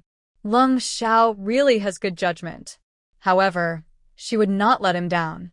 She said that once he achieved success and gained power, she would only seek his protection, just like siblings. Absolutely no strings attached. She would never use the title of ex-wife to make him responsible. As someone who has been single for over 20 years without even dating, she deeply understands that love is not everything in life. Having food is. Love can't compare to a good meal. Especially in the ancient times, where thoughts and beliefs are completely different and dangers are everywhere, just surviving comfortably is already quite difficult. Isn't it better to focus on making money? Her life plan is simple: to genuinely care for her 3 friends who are struggling, ensuring they have enough to eat and wear. Once they gain power and wealth together, they will surely look out for her. By then, she will have a refrigerator, a storage room, and money, enjoying outings on sunny days and cozying up with tea during rain and snow. Is there anything better than this? No. Sister-in-law, come quickly. The persimmons here are big and red. I'm picking them. You catch them in the basket. Yun quickly climbed up the persimmon tree, watching her sister-in-law smile joyfully. Feeling a bit confused, she wondered what happy thing had happened. The 3 of them had been together, and nothing unusual occurred. Could it be that her sister-in-law was missing her brother? That makes sense. Her brother might be coming back in a few days, and seeing him would naturally be a happy occasion. Her sister-in-law really values her brother. When Wenwan heard Yun shout, she quickly gave up picking mushrooms, grabbed a bamboo basket, and stood up, asking, "Where?" "I'm coming," she hurried forward. It's so easy to let loose in the mountains. Plus, being with the 2 little ones, no matter how silly or unrefined they act, they never judge her and instead think she is carefree. Wenwan loves this free atmosphere and their unwavering acceptance of her. "Little brother, someone is coming. Come down quickly," Chin warned in a low voice while running up. Yun quickly slid down from the tree branch, picked up the axe on the ground, and stood protectively in front of Wenwan. Wenwan, taller than the 2 little ones, quietly crouched behind them. Since her brother mentioned someone was coming, it must mean outsiders, and there are probably quite a few. If it were villagers, her brothers wouldn't be so alert. After all, in the wild mountains, as a girl who doesn't know martial arts and isn't strong, Wenwan tries to avoid unnecessary risks. She can't cause trouble for her 2 younger brothers. 5 or 6 men dressed in simple clothes were walking up the mountain. As they passed by the 3 of them, they glanced in their direction. 2 ragged boys seemed to be there to gather firewood and wild fruits. After looking at them, the group turned their attention back to the path up the mountain and continued on. Once the group was far away, Leng Chin spoke up. "They are professional ginseng gatherers." When Wan peeked through the gap between the 2 boys and saw the group wearing rough, short clothes, each holding sticks, forks, and axes. How could she tell they were ginseng gatherers? They looked more like tree cutters. How did you figure that out, second brother? If her younger brother had said it, Wen might have doubted his observation, but second brother was skilled and usually correct. Hearing his sister-in-law's curiosity, Leng explained carefully that fork-shaped tool is a deer bone digger, specifically for digging ginseng. The stick is a ginseng digging stick, with a coin tied to the front, used by gatherers to clear the way. They likely have red ropes and knives in their backpacks too. Indeed, they are professional ginseng gatherers, Wen remarked, impressed by their complete equipment. Every profession has its own established rules and practices, which are important to follow. Such practices come from accumulated experience. One must pay attention. Fortunately, this year, Leng doesn't have to go deep into the mountains, so the three little ones don't have to worry about their older brother facing danger or getting hurt. Although money comes slowly, in this dangerous ancient time, it's nice for the family to live together in peace and stability. What about your older brother? Did he used to go into the mountains with a group? No. He has gone alone since he was 15, when Wan was amazed. Indeed, the older brother is different from others. Then he wouldn't need to carry those things, right? No, he carries some too, but they're a bit different, Leng said, lowering his gaze and sharing what he had observed with Wan. Since the family sold their land to pay for their mother's medical treatment, he has been eager to earn money. Selling bamboo baskets for coins is too slow and too little. In a family that relies on the mountains, who wouldn't want to go deep into the mountains to hunt and gather ginseng for money? When Wan was curious about what those differences might be. At the academy, Leng was looking incredulous and asked, "Big brother, you also go to the city?" He just went to the city to get some iron mesh and ask about horse prices. Why would my brother skip reading and take time off to go with him? Leng lightly raised his eyebrows and stepped outside the academy. Yes, I already asked the teacher for leave to get you some useful tools for gathering herbs. Hearing that he would buy tools for going into the mountains, Leng got excited. I know what to buy. I've asked around before. He had always wanted to go deep into the mountains, but his brother never allowed it and wouldn't say why. So, he asked families in the village who went into the mountains for information. He was already familiar with what to bring and the rules to follow. Without turning back, Leng casually said, "What I use is a bit different from others." Different? Leng scratched his head, wanting to ask but held back. His brother usually didn't say much and didn't like them asking too many questions, so it was better not to pry. He would find out what was different once they got to the city. Leng quietly followed his brother along the bumpy dirt road. Strangely, he didn't feel as tired this time, even though they had walked a long way before. Oh, it turned out he wasn't tired. He felt restrained. Last time, his sister-in-law had been bouncing around, cheerful and chatty, and even offered him candies and snacks, making it feel like a fun outing. But his brother had a cold expression and walked quickly. Not only was there no food, but he didn't say a word either. He felt as distant and cold as the bright moon hanging in the sky. Last time, he had surprisingly responded to his sister-in-law several times. Although it was rare, to them, his brother's responses were far from enough for their enthusiastic sister-in-law. Fortunately, she didn't mind at all and continued to care for him and the two of them just the same. His sister-in-law truly had a big heart. The two quickly exchanged coins and entered the city. They didn't have time to browse shops or even look around. Leng felt that if he stopped to look at something, he would definitely fall behind his brother. He had thought he couldn't keep up last time because he was pulling a cart, but this time, even with a bamboo basket on his back, he still couldn't keep pace. No wonder others formed teams to gather herbs. His brother had been going alone since he was 15, whether for gathering herbs or hunting. In the deep mountains, strength determined everything. "Hey, sir, you're here to pick up the iron mesh and iron sheets, right? They're ready.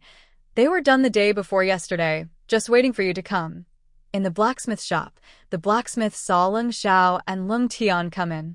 He put the iron tools back into the furnace to heat them, then turned to grab some items from the corner. With a big, friendly smile, he asked, "What do you think? Is it okay?" He had never even heard of these tools before. What is this for? Feeling uncertain, he worried about making a mistake. It would be fine to redo it, but he didn't want to delay the customer's work. Leng Xiao took the items and carefully compared their sizes and shapes with Wenwan. After confirming everything was correct, he said, "Okay." The blacksmith sighed in relief. "That's good. Shopkeeper, I want to make an iron rod that is half the length of a cane and half its thickness. One end needs to be very sharp." "Ah, that's easy to make. It should be ready in about 3 days." The blacksmith thought it was strange that this family always ordered such unusual items. "I also need an axe. We have axes in stock." "Great." After paying, Leng Xiao quickly bought red string, oil paper, oilcloth, and fire starters with Leng Tian. As they walked, Leng Tian thought about the conversation he had with his brothers before bed. The youngest brother said their sister-in-law took them to buy candied hawthorns and got 7 or 8 kinds of snacks from the pastry shop, along with some pretty, soft window curtains. Their sister-in-law found everything interesting and was curious about items that made life comfortable. She said this was a simple life. He wasn't sure if it was simple, but he knew she was living life, while his older brother was just surviving. Without their sister-in-law, they would still be alive, but only for the sake of living. "Big brother, does ginseng really need to be tied with red string so it won't get lost? The red string is just for visibility." Ginseng grows in rich soil with lots of weeds, and the string helps mark the digging area. "Do we have to use a deer bone tool to dig for ginseng? The quality of ginseng is very important. If one root is broken, the price can drop by 20%. If you use iron tools and break a root, it will rot, but using a deer bone tool won't cause that. Then we don't need to buy one. We have one at home. It's hard to find, and one is enough for both of us," Leng Xiao replied, glancing lightly at Leng Tian. His younger brother was talking a bit more today. Was it because of her influence? That's good. His younger brother was no longer feeling repressed and could express his thoughts clearly. She was taking good care of them, not just in terms of food, but also emotionally. Cold Zhao's brows relaxed, and her determination to buy a carriage grew stronger. She didn't want to see unpleasant things or people, nor did she want those unseemly individuals to covet her. "Dear guest, are you looking for horses? We just received a few great ones at good prices. Would you like to take a look?" The young attendant approached enthusiastically. After observing their clothing, he addressed Cold Xiao directly. Cold Xiao looked at the row of horse stalls and asked, "What are the price ranges?" The attendant immediately smiled and began to explain. "Please take a look at these horses, aged between 4 to 8 years, priced at 130 taels each. Over there, the horses aged 8 to 15 are about 110 taels. The ones inside are over 15 years old, ranging from 70 to 100 taels. However, I recommend against buying the 70-tael horses. Although they are cheap, they are too old to carry heavy loads and won't last long. Spending a little more for a horse around 100 taels would be better, and with a carriage, you could manage it for about 120 taels. What do you think, dear guest?" Cold Xiao listened with a calm expression, showing no emotion. But Cold Tian's eyes widened in disbelief as he asked, "Is it really that expensive, brother? The horses seemed too costly." "Dear guest, you are fortunate to come at this time. These are new arrivals. Think about it. How many horses can be found in the stables and wilds each year? After supplying the military and the wealthy officials and merchants, how many good horses can end up here in Tong City? If you miss this opportunity, there may not be another like it. The next batch might not be of this quality. In my humble opinion, it would be wise to buy quickly. The sooner you purchase, the sooner you can use it." The attendant had already figured out the buyer's mindset, hitting the nail on the head with every word. Hearing this, Cold Tian nodded repeatedly, eager to make a decision on the spot. However, thinking about the fact that a mediocre horse with a carriage would cost 120 taels brought his excitement down. That was a full 120 taels.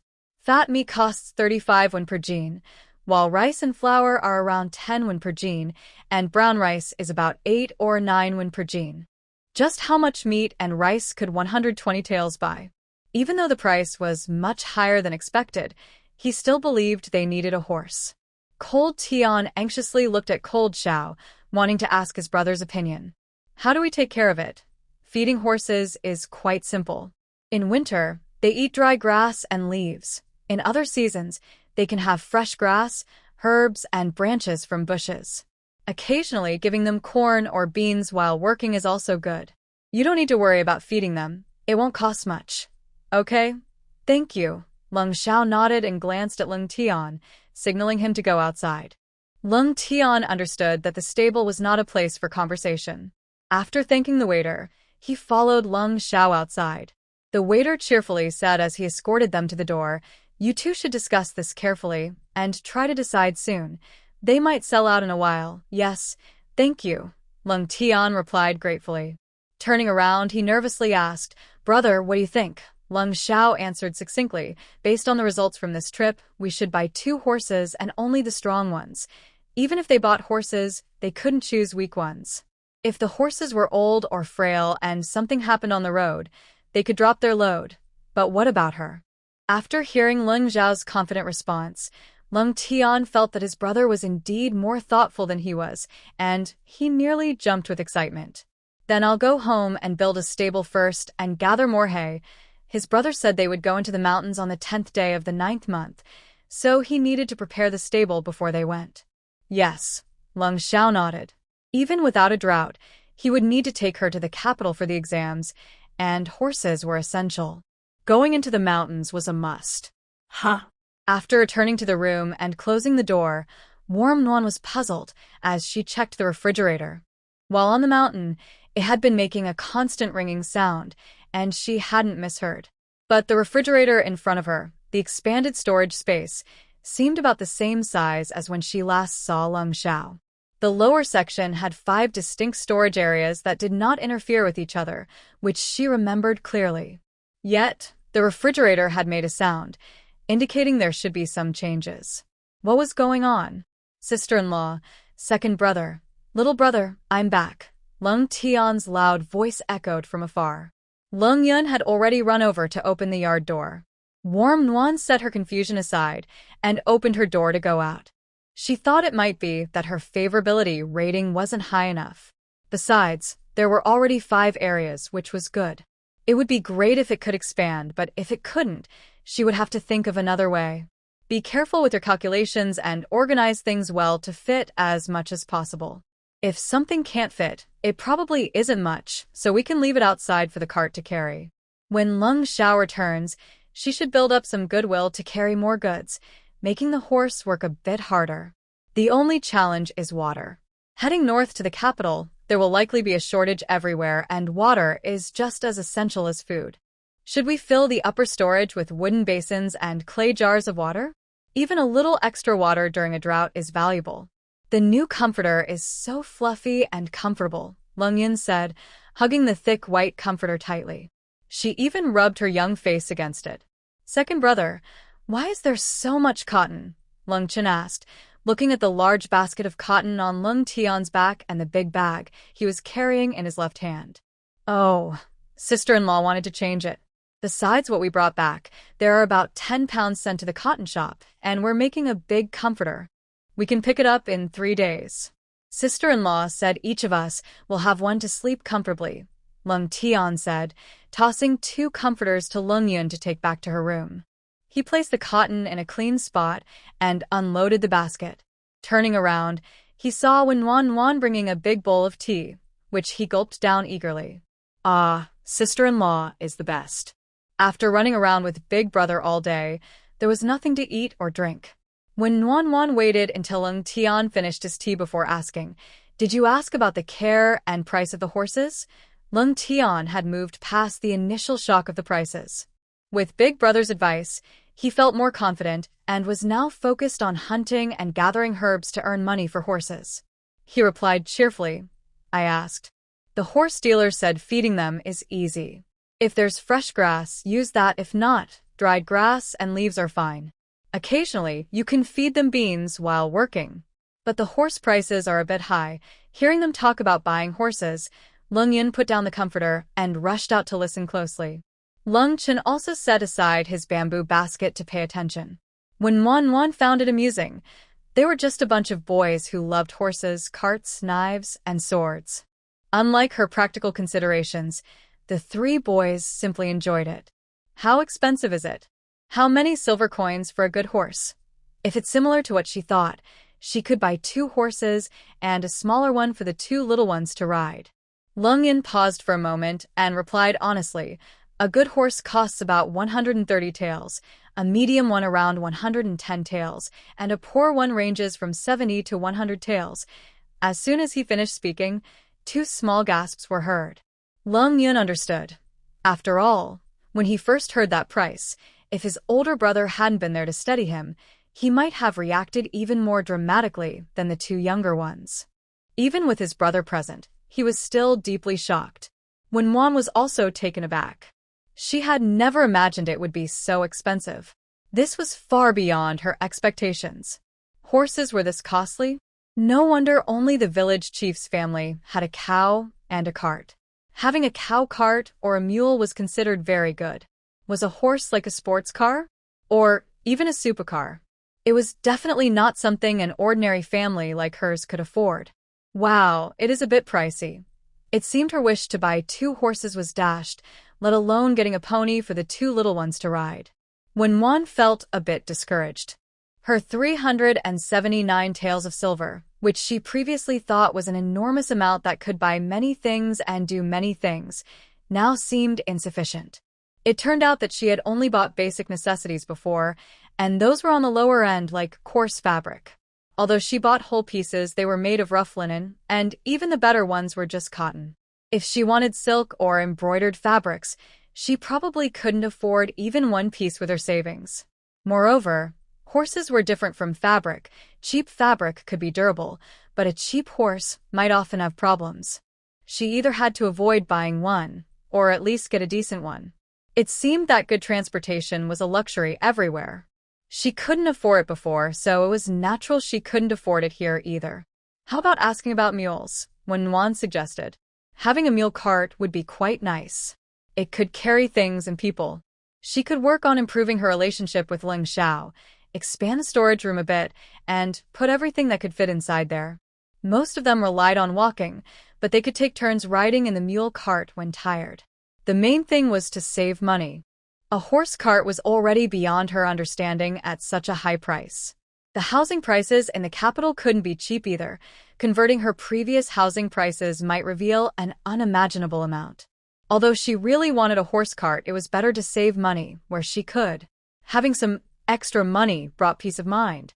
Big Brother said to buy horses and only the good ones.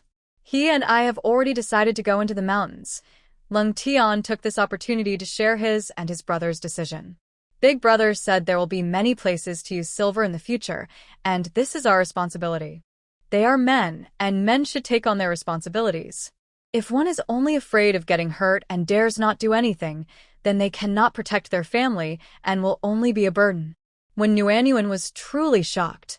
After the shock, she wondered if this was an unavoidable challenge that Leng Xiao had to face. However, a strong and resilient person would not back down because of fear of danger or injury. After realizing this, when Nuanyuan stopped hesitating and said to the 3 little ones, "All right, I'll go make dinner first. Second brother, can you talk to Big Brother and take me along?" Leng Yun tugged at his second brother's hand. He wanted to go. Leng Chen also looked at Leng Tian. "I want to go too. Stop thinking about it." Big Brother agreeing to let me go is already an exception. Besides, how old are you? Big Brother definitely won't agree, so just stay at home. Leng Tian had no intention of discussing it with Big Brother. Not to mention their young age.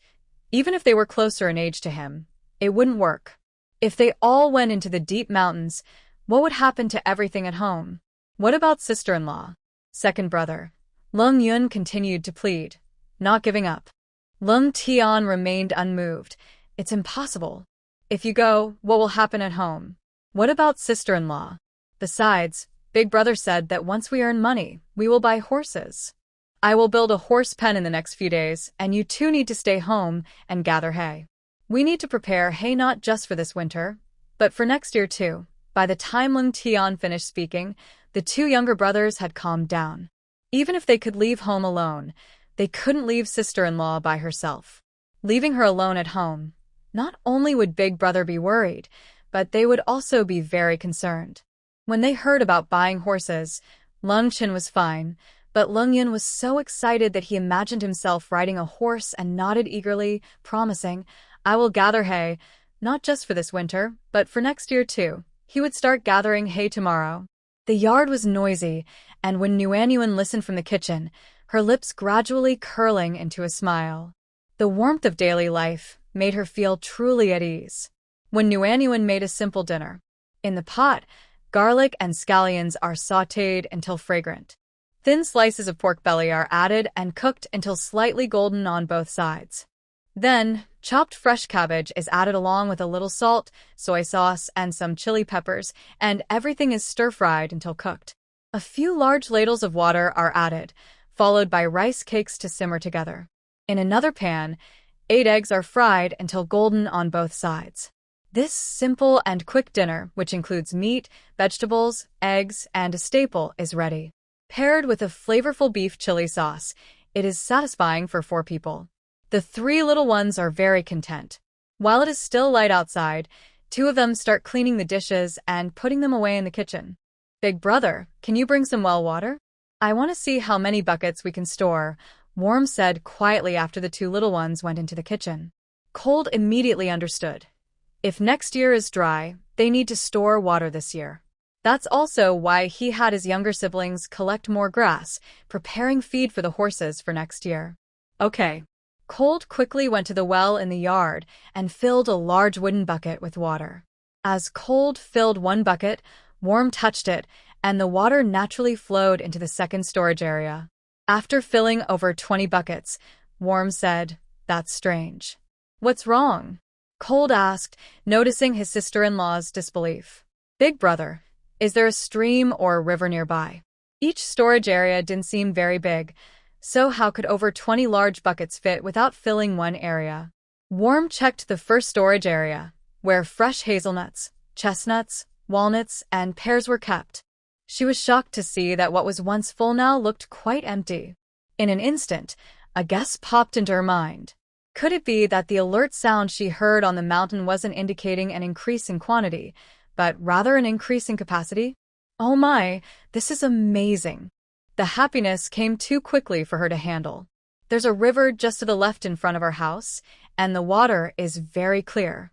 It's not far, just a few steps away. In the past, villagers often went there to wash clothes and vegetables, but this year, with less rain, fewer people have been going, Cold replied, not understanding. Then what are we waiting for? Let's hurry before it gets completely dark. Warm suppressed her excitement and just wanted to go and test her theory. After saying goodbye to the 2 little ones, the 2 of them hurried toward the river. After walking for about 10 minutes, Warm seriously doubted if this was what Big Brother meant by a few steps away. "It's not far, so does that mean we need to walk for a few hours to consider it far?" Warm Nuan suddenly heard the eldest brother say, "We've arrived." In the dim moonlight, she saw a river. It wasn't wide, but it was quite deep. The river by the mountain valley really couldn't be too wide.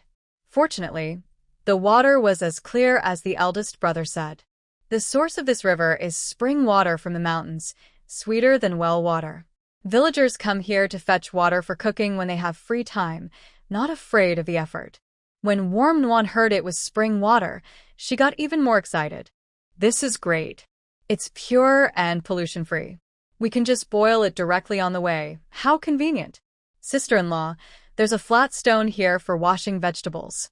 Step on it to avoid falling into the river," Cold Tian said. Warm Nuan happily stepped on it, looked around carefully, and after confirming no one was nearby, she reached her hand into the river. She could clearly feel the water flowing into the second storage area, continuously filling it. After a long while, even her hand had to go deeper, yet the second storage area still wasn't full. "Is this a bottomless pit?" Warm Nuan thought happily. But it didn't matter if it was a bottomless pit, because with the water she had stored, she felt it would be enough for the 5 of them to use next year. Not only for drinking, but maybe even enough for an occasional bath. After a long time, she could faintly see the second storage area shimmering with water light. She pulled her hand back and said joyfully, "Eldest brother, it seems my treasure has expanded. It can store so much water, we won't have to worry about it next year." Great. Cold Tian was even more excited than warm Nuan. Big Brother was even considering sending us to the capital first, but he worried about our safety on the road. Now that we don't have to worry about water, Big Brother doesn't have to feel guilty and can wait until the autumn exam in August to set off together. Warm Nuan was stunned. She guessed that the eldest brother would tell Cold Xiao about the possible drought since Cold Xiao was the backbone of the three little ones. They would tell him everything, trusting him completely and following him without any concealment. In the past, she thought this was just a trope for the main character. Now, experiencing it firsthand, she truly believed that Cold Xiao deserved the full trust and absolute obedience of the three little ones. After all, he gave the most to their parents, his three younger brothers, and this family, without any complaints. Now, she did not expect that Leng Xiao had already thought about sending them to another place for safety. He couldn't leave Tong City for the state exam, but he prioritized whether to send them away. If he weren't worried about their safety on the road, he probably wouldn't have hesitated at all. Is that why he insisted on buying good horses? Compared to Leng Xiao, when Nuan felt a bit ashamed. After all, she hadn't thought about leaving early to escape the drought and go to the capital. Besides her feelings for the three little ones, she mostly wanted to rely on them for support in her future. Compared to them, her feelings were not as pure. They sincerely appreciated her, treated her well, protected her, and thought of her. But she was driven by her own interests and plans. Now, even Leng Xiao, whom she only met once, was considering her. Regardless of whether it was due to their agreement, he was already trying his best to protect her. She was truly lucky to have met these four people. 4 family members. Sister-in-law, you're up. There's red bean porridge and meat buns warming in the kitchen. You should eat something, Leng Tian said, quickly stopping his work with the axe and standing straight to speak when he saw Nuan come out. When Nuan looked around at the messy yard and the busy three little ones with confusion. The eldest brother was chopping thick tree branches, the younger brother was digging a hole next to the firewood shed, and the second brother had a large bundle of dry reeds beside him. Was that reeds? It looked like it. What are you all doing? Oh, we're building a horse shed. Cold Yin, who was focused on digging, looked up happily to answer when he heard Nuan's question. Building a horse shed? Didn't the eldest brother just mention it yesterday evening? So quick. The three little ones are really action-oriented. Their speed is impressive. But don't you need a plan? We thought it through. We'll build a wall around the firewood shed so we won't have to worry about 2 sides. For the other 2 sides of the shed, we'll stack hay to make walls and cover the outside with tightly woven reed mats to block the wind and rain. We'll leave an opening facing the yard for entry and exit, make a door from wooden boards, and put a thatched roof on top, Leng Tian explained clearly. When Nuan listened more and more, reflecting on herself. She wanted to be a good cook, so she tried hard to remember the steps and tips from a food blogger she admired. She sketched out her ideas on paper, but she still wasn't sure about anything, worried that what she made might not turn out well. Why did it seem so clear and easy when the older brothers did things? When Nuan quickly turned and went into her room to get her revised drawings. Big brother, second brother, can you take a look at this? Can we make it? Leng Qin took a look and asked, what are you making, sister-in-law? Things like flaky pastries and baked buns. Leng Yun answered first. Oh, isn't that just flatbreads? When Nuan thought for a moment, they were similar types. Pretty much, since they are all baked. Does anyone here know how to make them? Most hunters' families know how to, Leng Tian said simply. How is that possible? Why didn't their family know? Didn't Leng Xiao often go hunting? It's true. Hunters take flatbreads into the mountains because they don't spoil easily, and they fill you up with just a bit of water. I've seen it at other people's homes. We wanted to make some too, but it takes a lot of flour, Leng Tian explained quickly, worried that his sister-in-law wouldn't believe him. What does your big brother eat when he goes into the mountains? Brown rice that's fried until crispy. He doesn't take much food because he says there's plenty to eat in the mountains, so he doesn't need to bring extra. When Nuan was speechless, they had to prepare their own food while working. Children from poor families grow up fast. It was a tough situation.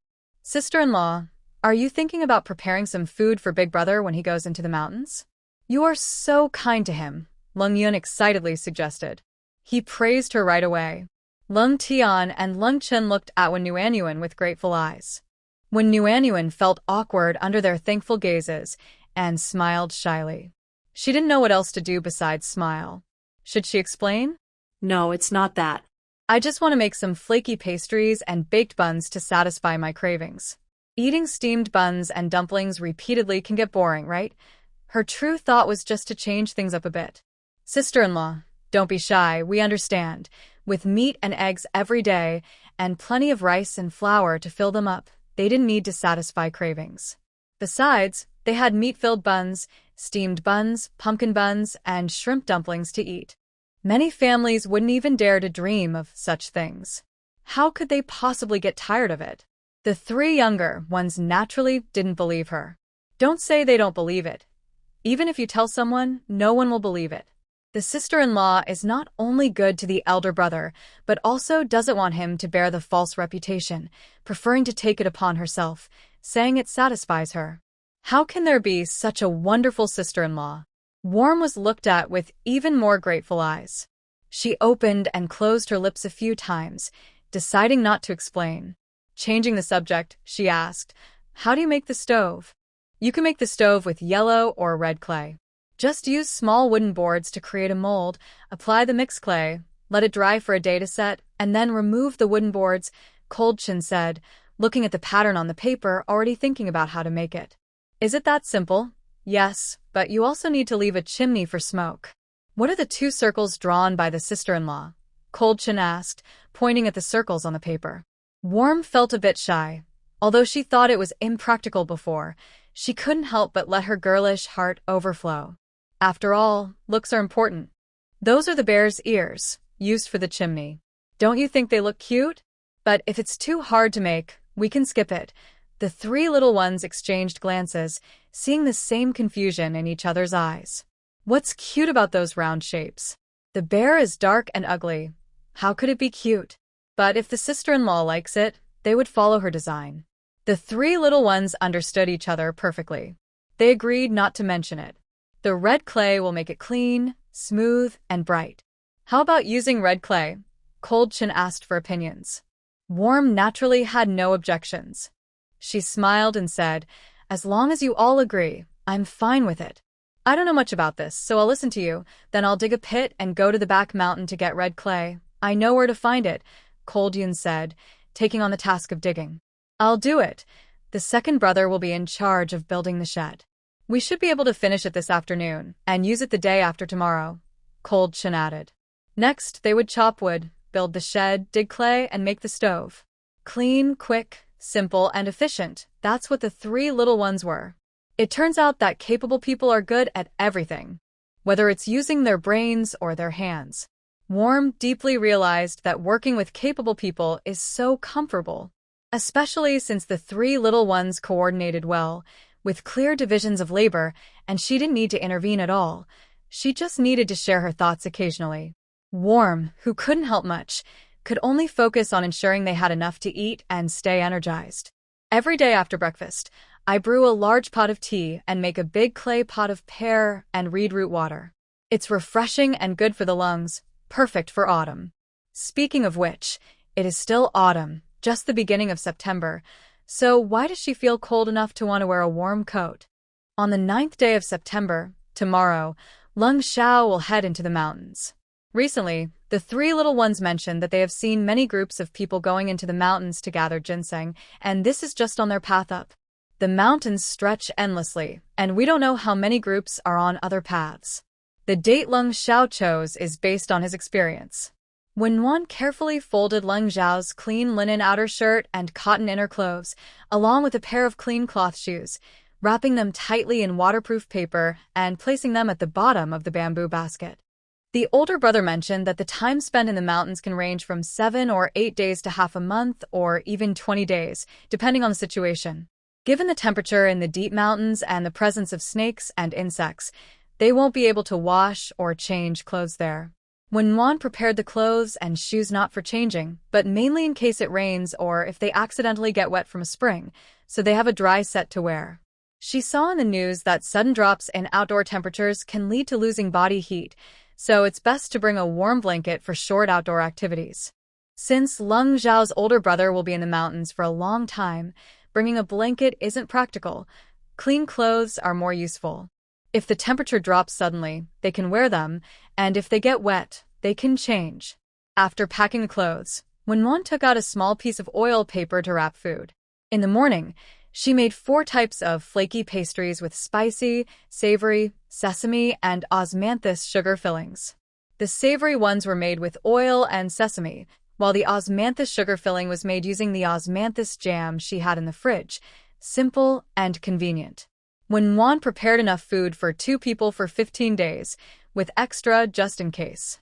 It's dangerous in the mountains, and they can't afford to go hungry. She packed 20 of each spicy, savory, and sesame pastries, and although she worried they might not like the sweetness of the osmanthus sugar filling, she decided to pack 10 just in case they got tired of the salty and spicy flavors in the mountains.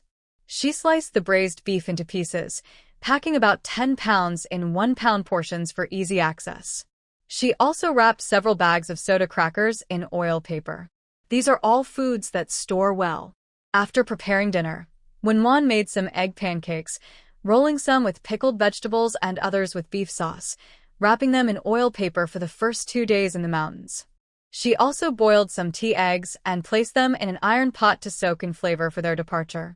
Is this food enough? She knew her younger brother had a big appetite, so she prepared enough for both of them based on his needs. What about Leng Xiao? How is his appetite? Will this be enough for him? What are you thinking? A deep voice asked softly. I'm wondering if there's enough food, Wenwan instinctively replied.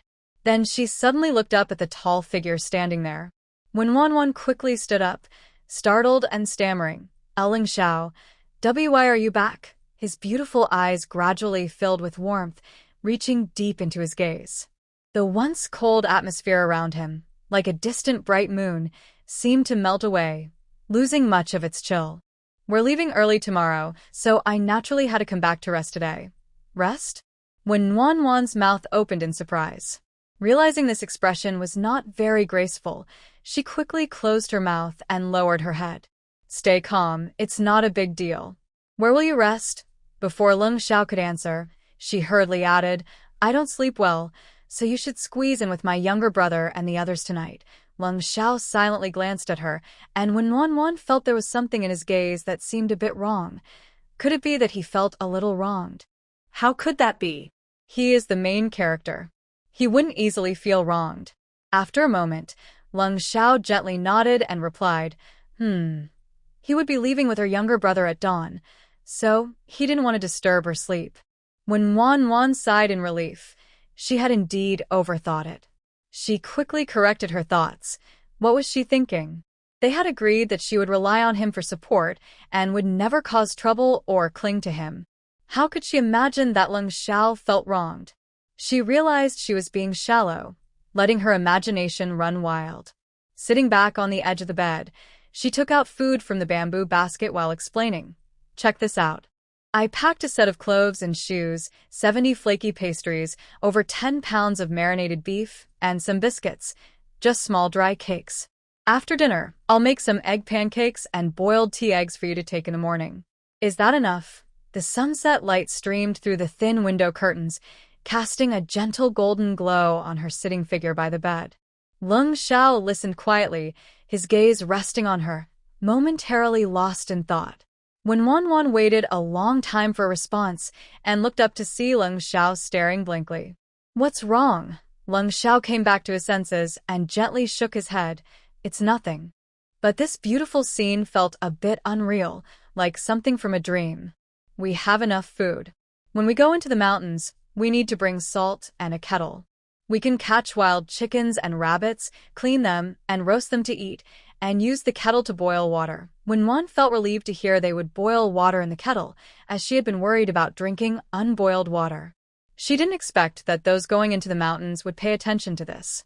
It's getting colder. No matter how the harvest is, we should go home early. I still have over 300 taels of silver. If we save some, it will be enough to settle down in the capital. The 2 little ones were still waiting at home. When Nguyen initially thought it would be awkward to take on the role of family, but after realizing that Leng Xiao was keeping his promise to look out for her, she naturally began to think of him as well. People truly are reciprocal. When others treat her well, she feels the need to repay them double or even more. She has never been able to comfortably accept favors from others. Leng Xiao's usually cold voice carried warmth.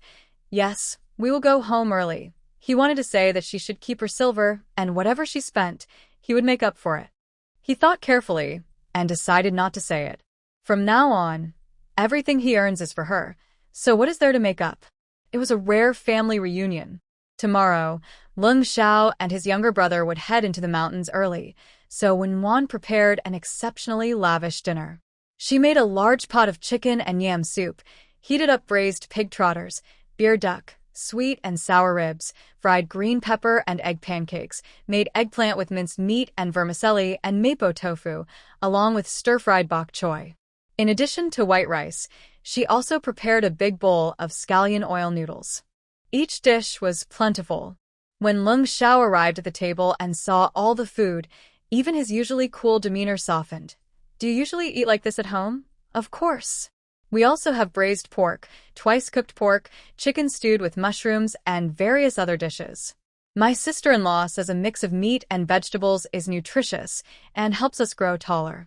We usually have meat, vegetables, eggs, and soup, and we eat rice and noodles at every meal. Even for breakfast, the porridge made from grains is much tastier than what we make. Brother, it's really delicious. When you come back from your break, you can eat like this every day. Leng Yin stood in front of his older brother, listing off the dishes eagerly. When Nguyen felt a bit shy from the praise, no, we can't finish this much food at every meal. As a modern person, knowing how to balance meat and vegetables for nutrition is common sense. Everyone knows this. If there were no options, that would be one thing, but with so many dishes available, not knowing how to pair them would be foolish. As a food lover, I naturally enjoy exploring how to eat well. Let's eat while it's hot. Once my brother returns from the mountain with the charcoal, we can use a small clay stove and iron pot to keep everything warm. I pulled off a fragrant chicken leg from the pot, giving one to my brother and placing another in a bowl for my friend. You two can share this, and the three of us can enjoy it every day at home. My friend looked up, their eyes sparkling with a sweet smile. With many thoughts on my mind, I couldn't sleep well. Hearing soft sounds from the main room, I quickly got out of bed. When I opened the door, I saw my brother wrapping a cloth tightly around his wrist and ankle. The two younger ones were awake, quietly watching with worried expressions on their innocent faces. I understood that for a family to thrive, everyone must contribute their strengths and responsibilities. Our future success relies on each person's resilience and determination. I turned and went to the kitchen to boil a large pot of dumplings. After we finished eating, I took the food outside. My brother turned to the younger ones and seriously instructed, "No matter what happens, do not leave her alone." "Don't worry, big brother, we understand," they both promised earnestly. Rushing in with tea eggs, I noticed the serious expressions on everyone's faces. What had happened? "You all should head back," my brother said, his expression returning to normal, as if the earlier tension was just my imagination. The younger ones understood that he had something to discuss with me, and after wishing us well, they headed home while my brother went back up the mountain. I hesitated for a moment before stepping forward, handing him the wrapped tea eggs and softly saying, "My brother said you like these." The young man, bright as the moon, replied in a low voice, "Yes, I'll eat them when I return." I thought I would have to wait a long time, but to my surprise, my brother quickly caught up and even surpassed me. "Big brother, didn't you say goodbye to my sister-in-law?" "I already did." "Wow, my brother is so cold. It's not easy for my sister-in-law to put up with that." After silently complaining about the cold, he quickly caught up and said, "Big brother, let me go in front. The person leading the way is more likely to encounter snakes and poisonous insects, so the strongest members of the ginseng team usually stay in the middle. Between him and his brother, the older one is definitely the most important." Cold Xiao glanced at Cold Tian with his cool, moon-like eyes, then turned back to watch the path up the mountain. Cold Tian felt a chill from that look. It was so cold. Then Cold Xiao said something that made him realize it could get even colder. No need, you don't know the way. They walked from dawn until sunset. From sparse trees and grass to a dense forest that blocked out the sky. The mountains stretched endlessly, complex and winding, making them feel as small as a grain of sand. As they went deeper, the underbrush grew thicker, and the path disappeared. Cold Xiao used a machete to clear the way as they walked. He carved out a path. Cold Tian's expression became serious. He gripped the machete tightly with his right hand while his left hand rested on the axe tucked into his belt. They had entered the deep mountains. Suddenly, a black shadow flew up from the bushes, startling Cold Tian. Before he could react, Cold Xiao had already thrust a sharp iron rod at it. His movements were incredibly quick. In an instant, the shadow appeared, was struck by Cold Xiao, and then Cold Xiao pulled it out without even looking, tossing it back to Cold Tian. Cold Tian, still shaken, instinctively reached out to catch it and realized it was a plump wild chicken. Phew! In the deep mountains, even the wild chickens are fatter. After exhaling deeply, Cold Tian realized how big the gap was between him and his brother. When faced with unknown danger, he was still afraid, while his brother had already reacted quickly and eliminated the threat. Big brother, you don't have time to learn slowly, you must adapt quickly. This not only concerns your life but also mine if necessary, Cold Xiao said succinctly. Cold Tian's expression grew serious. He knew that every year, ginseng gatherers and hunters get lost in these deep mountains. There's a cave not far ahead. To the left, about the distance of an incense stick, there's a water hole. Go clean the wild chicken, get some water, and gather some dry firewood to bring to the cave, Cold Xiao instructed. Okay. Carrying the cleaned wild chicken and a water-filled iron kettle to the cave, Cold Sky saw that Cold Cloud had already chopped some dry trees and started a fire. He used a sharpened stick to skewer the wild chicken and placed it along with the kettle over the fire to roast. The two of them sat in silence. Cold Sky felt a bit uncomfortable with the quiet atmosphere, especially after spending the last few days with his two little sisters-in-law, where there was always laughter and cheerful chatter.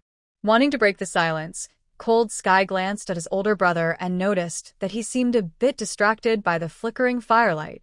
How could that be? His usually calm and composed brother was lost in thought? What was he thinking about? Was he wondering how to find ginseng? Finding ginseng was indeed difficult. He had thought that entering the deep mountains would make it easier, but it turned out to be much harder than expected. The trees in the deep mountains were much larger than those outside. The thick branches and leaves blocked out the sun, and various wild grasses grew waist-high, with bushes interspersed everywhere. It was hard to even find ginseng buried underground. Even if ginseng was hanging high up, he might not be able to spot it. His earlier confidence about earning money to buy 2 horses was fading as they ventured deeper into the mountains. The iron kettle began to bubble, and Cold Sky watched as his brother skillfully took it down and set it aside to cool, then sprinkled salt on the roasted chicken. Brother, how did you find ginseng before? Not only did he find it, but he also found enough to build a brick house for the family, pay for their mother's medical treatment, cover school fees, and support them all.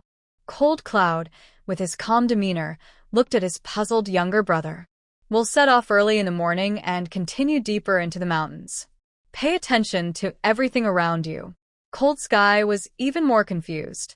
He understood the need to look closely, but how did listening relate to finding ginseng? Looking closely means checking the trees for any areas where the bark has been cut away. That's a sign left by ginseng gatherers, indicating that ginseng of a certain quality has been found here before. If you search the area carefully, ginseng might grow nearby.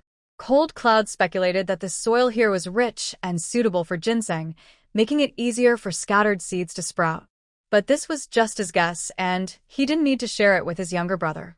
Listening means you should pay attention for a specific call that sounds like caw-caw. If you hear it, quickly search for its source. You're looking for a bird with red eyes, a yellow ring around its eyes, and spots on its tail.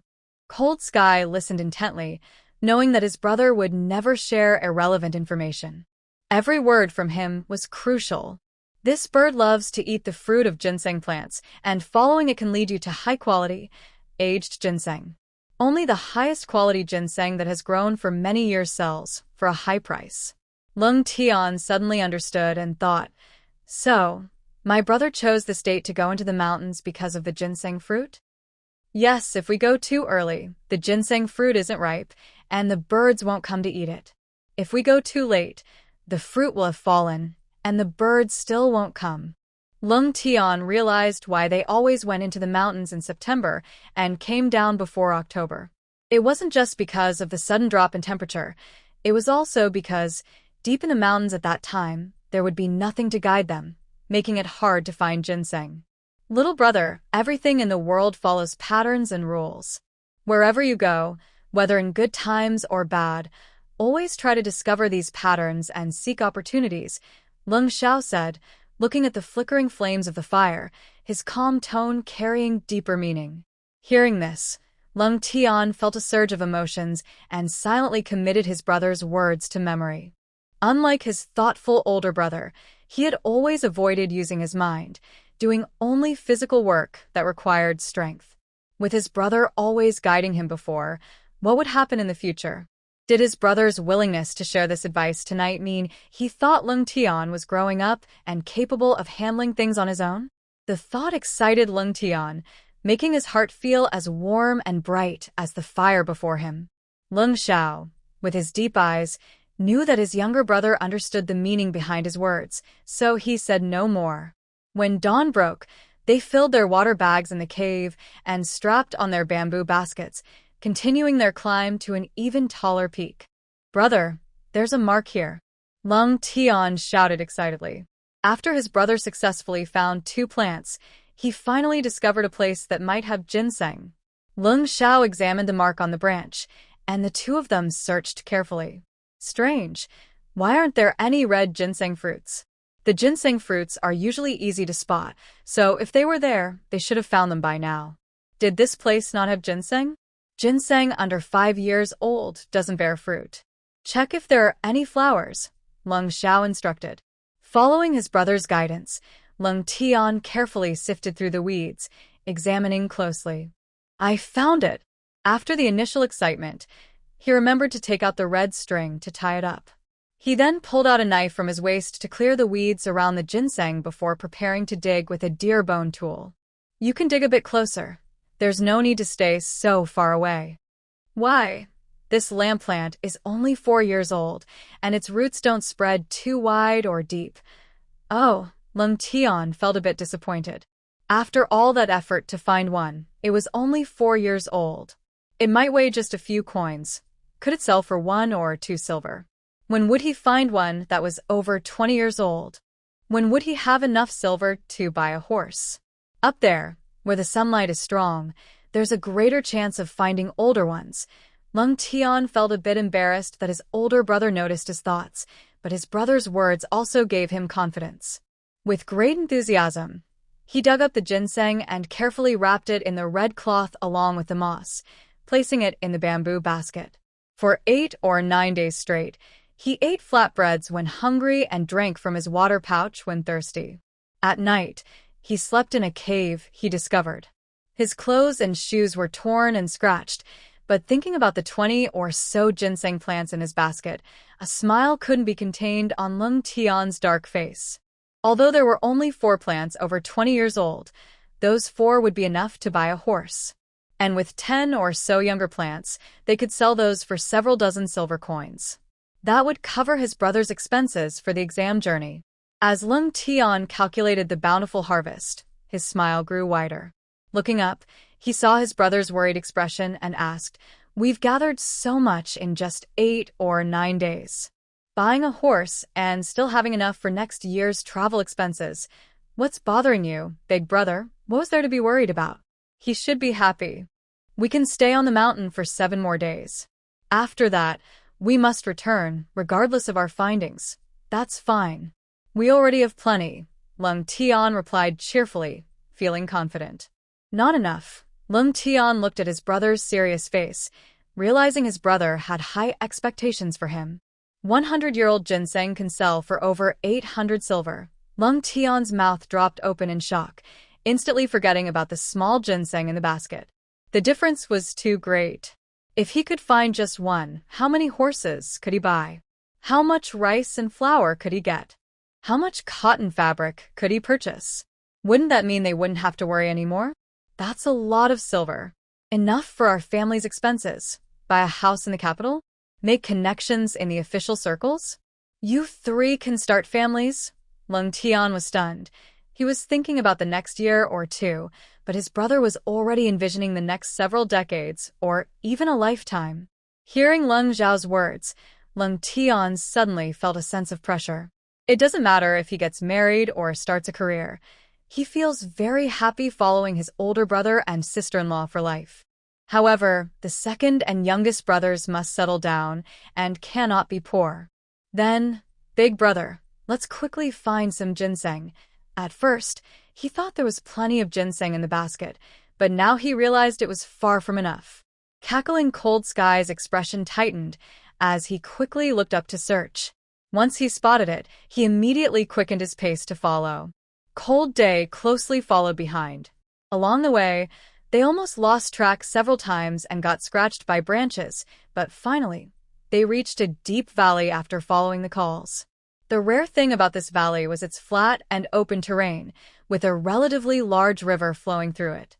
On both sides of the river, the flowers, grass, and trees were thriving, even more lush than elsewhere. Big brother, the plants here are the best I've seen since entering the mountains. Cold Sky replied lightly, his gaze fixed on a bird in the distance that was making the calls.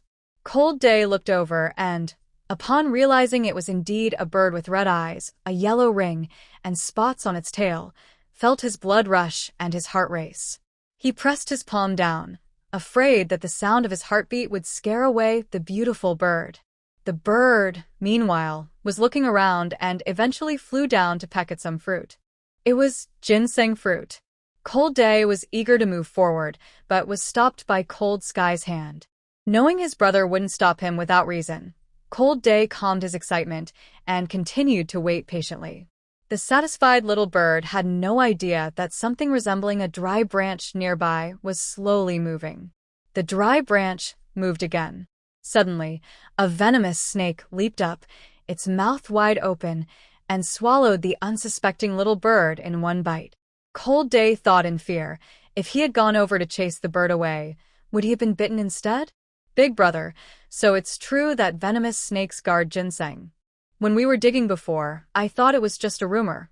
Rumors are not trustworthy. It's not that the venomous snake guards the ginseng. It knows that this bird loves ginseng fruit and stays nearby to eat the bird. Ah, is that how it is? They waited quietly until the snake, resembling a dry branch, slithered away. Then Cold Sky finally spoke. Go ahead. Looking at the area where his older brother was digging for ginseng, Leng Tian guessed that this ginseng must be very old, possibly even 100 years. His excitement surged again, and he carefully knelt beside the ginseng, focusing intently as he dug little by little. Leng Zhao watched closely, occasionally offering guidance. Both of them were so focused on the ginseng that they didn't notice a small white creature quietly approaching. When Leng Zhao felt something tugging at his pant leg, he instinctively jabbed at it with a stick. But when he saw what it was, he managed to stop just in time. Big brother, look. What is that? Leng Tian turned around and was shocked to see a fluffy white ball that was biting his brother's pant leg. Leng Zhao extended his leg to brush the white ball away, but it quickly returned, as if it thought they were playing. What is it? Leng Tian was full of questions. Suddenly, Leng Zhao's expression changed slightly, and he said in a serious tone, Little brother, dig faster. Leng Tian put aside his curiosity and focused on digging for ginseng. Not far away, they suddenly heard a loud roar. Strangely, the little white ball that had been so reluctant to leave quickly ran across to the other side after the roar. It moved with incredible speed. After hearing the roar, Leng Tian stood up and watched the other side, seeing the white ball skillfully swim across the narrow stream, its movements graceful and beautiful. Big brother, what is that thing? It's so interesting. Leng Tian exclaimed. If he could keep one, His sister-in-law would surely love it. Interesting? If I told you it was a white tiger, would you still think it's fun? Leng Zhao's expression grew serious. What? A white tiger? Was that really a tiger cub? So that roar earlier was from it. Climb a tree. Tigers can't climb trees, Leng Zhao ordered firmly. Okay. Leng Tian quickly abandoned the idea of keeping one for his sister-in-law and scrambled up a sturdy tree, settling on a branch. He noticed that his brother had climbed an even bigger tree, standing tall and watching the situation across the river.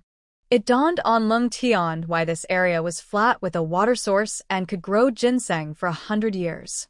It was because of the white tiger. No one and no grazing animals would dare to come here. This place was the territory of the white tiger. If he could think of this, his brother surely had as well. Is the older brother now thinking about how to escape the territory of this fierce tiger? But can they really escape? The young cub that just weaned was already incredibly fast, not to mention the adult fierce, white tiger. Leng Tian's heart sank. The roaring from across the river continued without pause, each sound more urgent than the last. Leng Zhao frowned and stared intently. After a long while, a strong white tiger leaped down first, roaring towards the opposite bank. Behind the white tiger were 3 white cubs. Brother, Bai Qiu is among them. Leng Tian forgot his fear and whispered to Leng Zhao as he watched the unusual situation across the river. This big white tiger was acting very strangely. Shouldn't it be attacking them? Why was it roaring at the empty space across the river? Leng Zhao's gaze was heavy as he fixed his eyes on the lively little white cub. And from the originally empty forest on the opposite bank, a pack of wolves slowly emerged. One wolf, clearly dominant, had silver fur that shone in the sunlight. It stood tall and straight, with a determined expression, its ears upright and forward, clearly different from the submissive wolves around it. Leng Zhao realized this was the Wolf King. Brother, something's not right. The old hunter said wolves are clever and have no rivals in the forest, only fearing tigers. Isn't the white tiger a tiger? Why aren't they afraid? How can they dare to invade the white tiger's territory? Animals are usually very protective of their territory, especially a forest ruler like the tiger. They shouldn't even come close to the tiger's territory, let alone its den. Why would the wolf pack dare to confront a tiger? This is not normal. Leng Zhao furrowed his brow, his eyes dark as he watched the jumping little white cub, listening quietly and not speaking. Why are so many wolves coming out again? There must be over 20 now. The white tiger isn't afraid, but it has 3 cubs. They are too small and definitely can't fight against the wolf pack. Brother, the white tiger is standing at the front. Is it trying to let its cubs swim across the river to escape? But can they really get away at such a young age? Can wolves swim? Or is the white tiger planning to take down the wolves one by one as they cross the river? Brother, the wolves are indeed clever and cunning, just like the old hunter said. Look how they keep testing and feigning attacks, pretending to target the cubs. When the white tiger goes to save them, it gets a piece of its flesh bitten off. The white tiger was overwhelmed. It seemed the wolf pack aimed not just to eliminate the cubs but primarily to take down the white tiger. Teamwork in battle was indeed powerful. The white tiger is quite strong. In this situation, it has already killed 2 wolves, but it has also been bitten. Although the injury isn't severe, it's bleeding a lot. If this continues, it can only wait for death. What about the white cub? It surely can't survive either. The white cub has left the white tiger's safe zone. It's being targeted by the wolves, big brother. Cold Tian turned to look, but there was no trace of Cold Zhao on the sturdy branch nearby. He quickly glanced across the river and saw that the wolf that was attacking the white cub had been struck in the head by a swiftly thrown axe. It was dead. Cold Zhao ran across the river, scooped up the white cub, and returned to the white tiger's protective area in one smooth motion. The white tiger only glanced back once, instinctively expanding its protective area to shield Cold Zhao. With Cold Zhao guarding the cub, the white tiger seemed to have no worries and leaped to attack, killing 3 wolves that had approached. The Wolf King sensed the shift in the situation, howled, and the pack slowly advanced. Cold Xiao scanned the encroaching wolves, estimated their numbers, gritted his teeth, and exposed his back toward the Wolf King. Out of the corner of his eye, he noticed the Wolf King crouching down, preparing to leap at him. He smirked, his mouth curling up, and tightly gripped the iron spike in his right hand. From across the river came the sound of his younger brother running quickly and shouting desperately. Cold Xiao had no time to think. He turned to protect his neck, and when he felt a tearing pain from behind, he swiftly turned around and plunged the sharp iron spike deep into the Wolf King's neck. Warm blood splattered everywhere, unavoidable on his face and body. With the Wolf King dead, the remaining wolves scattered and fled in a very short time. Cold Xiao felt as if all his strength had drained away and knelt on one knee. The white cub approached, tugging at Cold Xiao's clothes and nuzzling him. Cold Tian also rushed over. In the wide area littered with wolf corpses, the white tiger was panting heavily. After a brief rest, the white tiger glanced at the two and leaped toward the cave entrance. Cold Tian was too exhausted to pay attention to the white tiger and trembled as he asked, "Big brother, are you okay?" "I'm fine.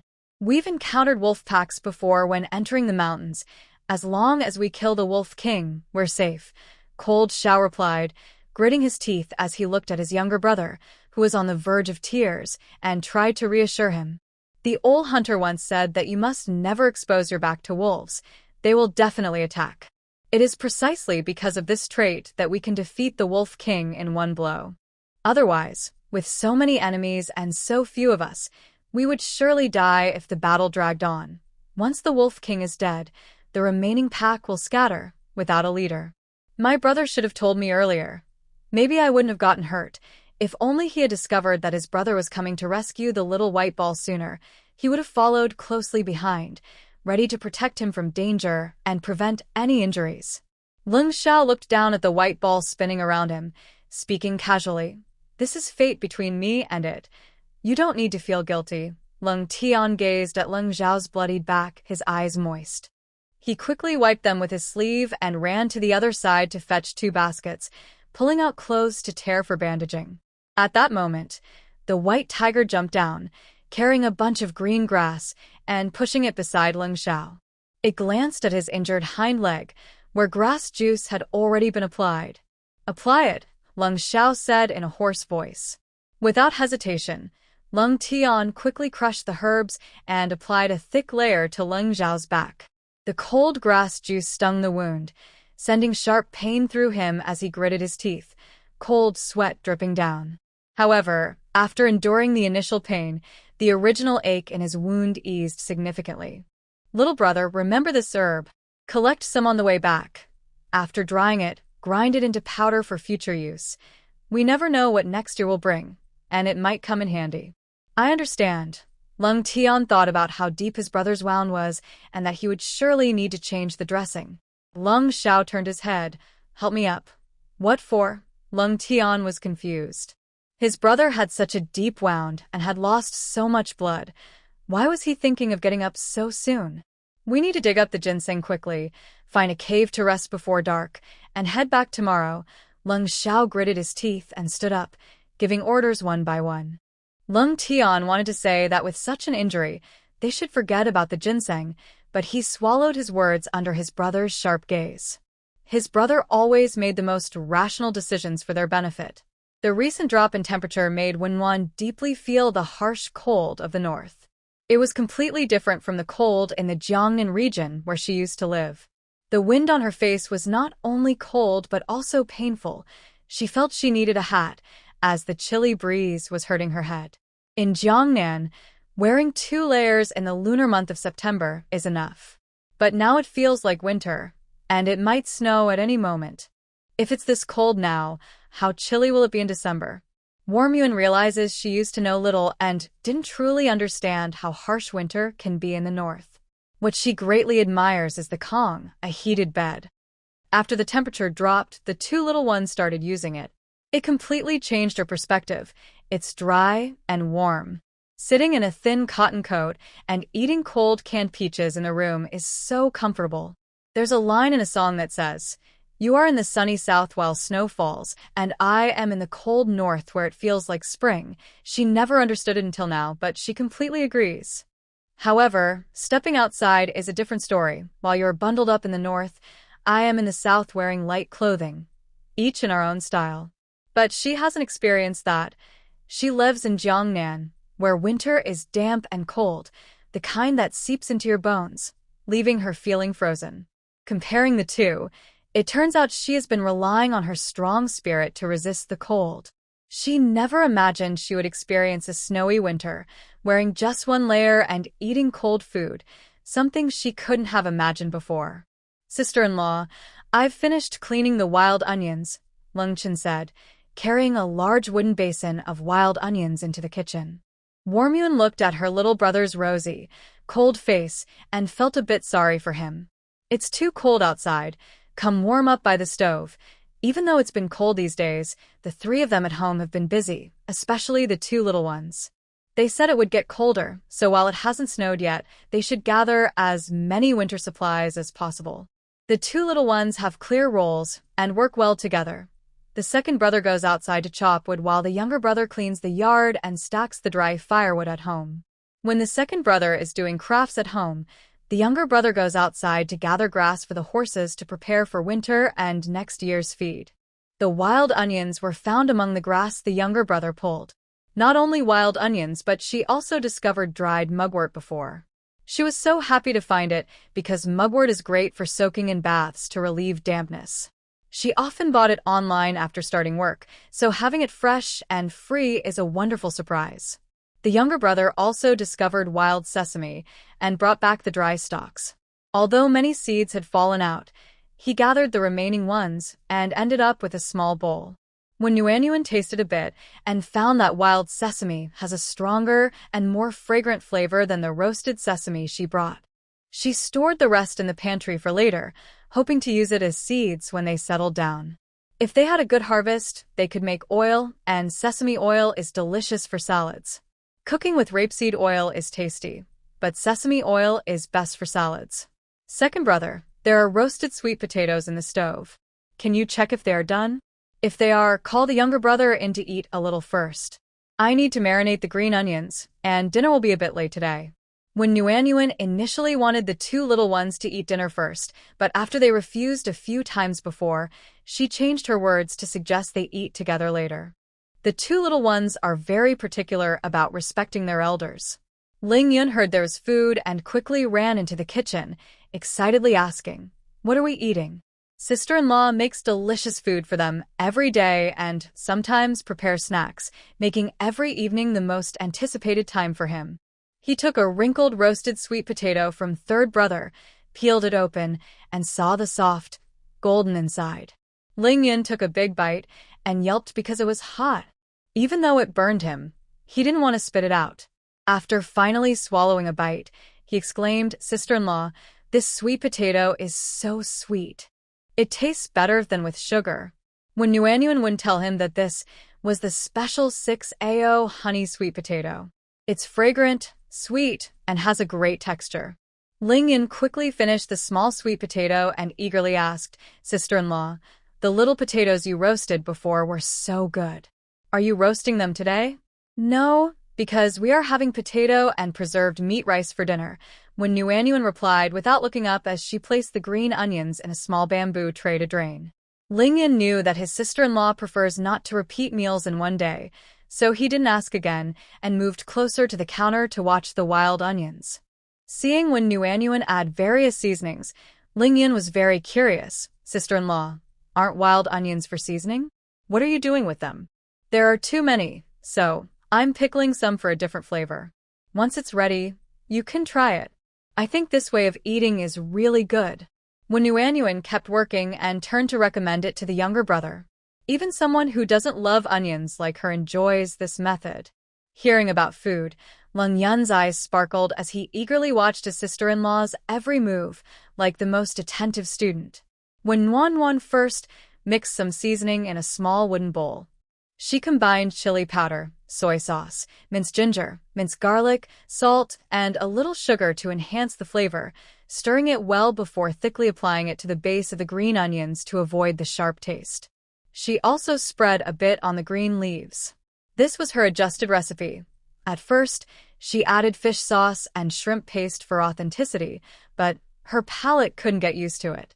After 2 or 3 tries, she discovered that just these few ingredients made it taste amazing. "Sister-in-law, can I try some?" Leng asked, already feeling hungry just by watching. "Sure," Manhwa said, taking 2 green onions, wrapping the leaves around the bulbs into a small bundle, and handing it to her little brother. Leng stuffed the whole thing into his mouth. The tangy and crunchy flavor of the green onions was something he had never tasted before. He nodded and called over Leng Chun, enthusiastically recommending, "Third brother, it's so delicious. You should try it too." Manhwa chuckled. She always thought of herself as a qualified foodie, but she didn't expect her little brother to be not just qualified but a passionate fan. She rolled up 2 more small bundles for the 2 enthusiastic supporters. "It hasn't marinated yet. It will taste even better in a couple of days." "Wow, it can get even better in 2 days?" "I'm going to pick all the wild onions tomorrow." "Sister-in-law, make a lot and save some for when big brother and second brother come back." Leng was not only a food lover but also a great brother who loved to recommend and share. Mentioning Leng Xiao and the eldest brother who went into the mountains, Manhwa paused for a moment. In the warm kitchen, with hot meals cooking and a lively fire in the stove, she was enjoying her happy and fulfilling days with her 2 hardworking brothers. But what about the 2 of them far away in the deep mountains? Would it be even colder there with the sudden drop in temperature? Would there be enough food? Were they injured? It had been over 10 days since they entered the mountains. They should be back by now. The 2 little ones were also worried, but after so many years, they had learned to hide their concerns, at least not appearing as obvious as Manhwa. "Has your big brother ever been hurt while in the mountains?" Manhwa hesitated for a moment, but couldn't help but ask. She initially wanted to ask if Leng Xiao had ever been hurt on his back, but thought that might be too direct. Leng imitated Manhwa's actions and tied the wild onions in the basin. She looked up and replied, "Yes, I've been hurt before. That's why my brother never takes us into the deep mountains or allows us to go over the back mountain to gather herbs or hunt." This answer surprised Manhwa. She thought the older brother had some privileges and wouldn't get hurt again, especially since there were no other scars mentioned. Since he had been hurt before, maybe the injury on his back was from a long time ago? It might not have been from this time. Manhwa felt a bit relieved and continued to tidy up the wild onions, saying, "The deep mountains are very dangerous." No wonder. Even though the mountains are rich in herbs and wild resources, very few dare to go in. It's likely that they could earn money, but risk their lives. Leng Chen washed his hands and helped out, saying, "My brother says he doesn't want us to live such a risky life. The people in this village are often unkind, and my brother doesn't let us argue with them. He says it would narrow our perspective. Only by becoming stronger can we break away from them." Every time their brother returned from hunting or selling ginseng with some money, their family became a little better off. However, many people in the village would greet him with sarcastic remarks. When they spent all their money on their mother's medical treatment and fell into poverty, these people laughed at them instead of showing sympathy. When he was younger, he didn't understand and would feel sad. After he shared his feelings with his brother told him that these people's disdain was ingrained and couldn't be changed. The best thing they could do was to stay away from them and not let their negativity influence them, becoming the very people they once despised. When Manhwa, who grew up in the countryside, understood the bitterness of those unkind people. She remembered when someone in the village returned from working and borrowed money to take over a fish pond, hoping to support their parents and children.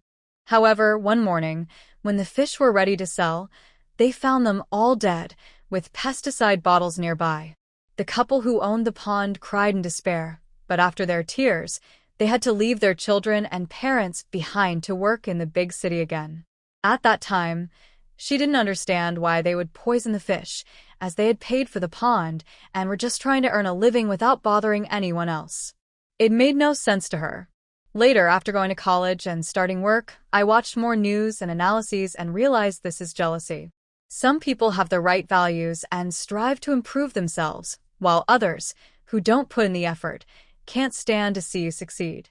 She understood this truth in her 20s, but it's surprising that many years ago, Leng Xiao already saw through it and made the most accurate judgments.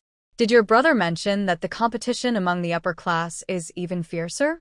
What should we do then? When Manhwa was curious and wanted to know if the young officials were aware they would face hidden dangers. There's a saying, where there are people, there are conflicts. The hardest things to face are the sun and human hearts. No matter where you are, you can't avoid competition. So what then? Leng Chen seriously rolled the wild onions and repeated what his brother had said to his sister-in-law. My brother said that the rats in the granary and the ones in the toilet live very different lives. One struggles in a dirty environment for basic needs, while the other hides in many holes when danger arises, in a spacious place with plenty of food. We are not rats, but whether we can live comfortably depends on our own planning. There is competition at the top, but is there none at the bottom? If that's the case, why not aim high? When Wan was stunned. This theory meant that even with a monthly salary of 30,000, there would still be competition, just like with a salary of 3,000. And there were still many issues among colleagues. It turns out that Leng Xiao wasn't impressive just because he became a powerful official. He became one because he was already impressive. With his cleverness, insight, and unwavering determination to achieve his goals, if he doesn't succeed, who will? When Wan seemed to see the beginning of Leng Xiao's rise. No wonder he still chose to go to the dangerous mountains. He understood the importance of money and had experienced the difficulties of being unable to move without it. When Wan felt incredibly lucky to have made the right decision from the start, choosing to align herself with someone powerful. Sometimes, making the right choice is more crucial than hard work. With her limited abilities, she had to rely on her connections. She was glad she had read the original book. Although her current life was just the prelude to the Prime Minister's power and not yet the main story, that was okay. She wasn't in a hurry.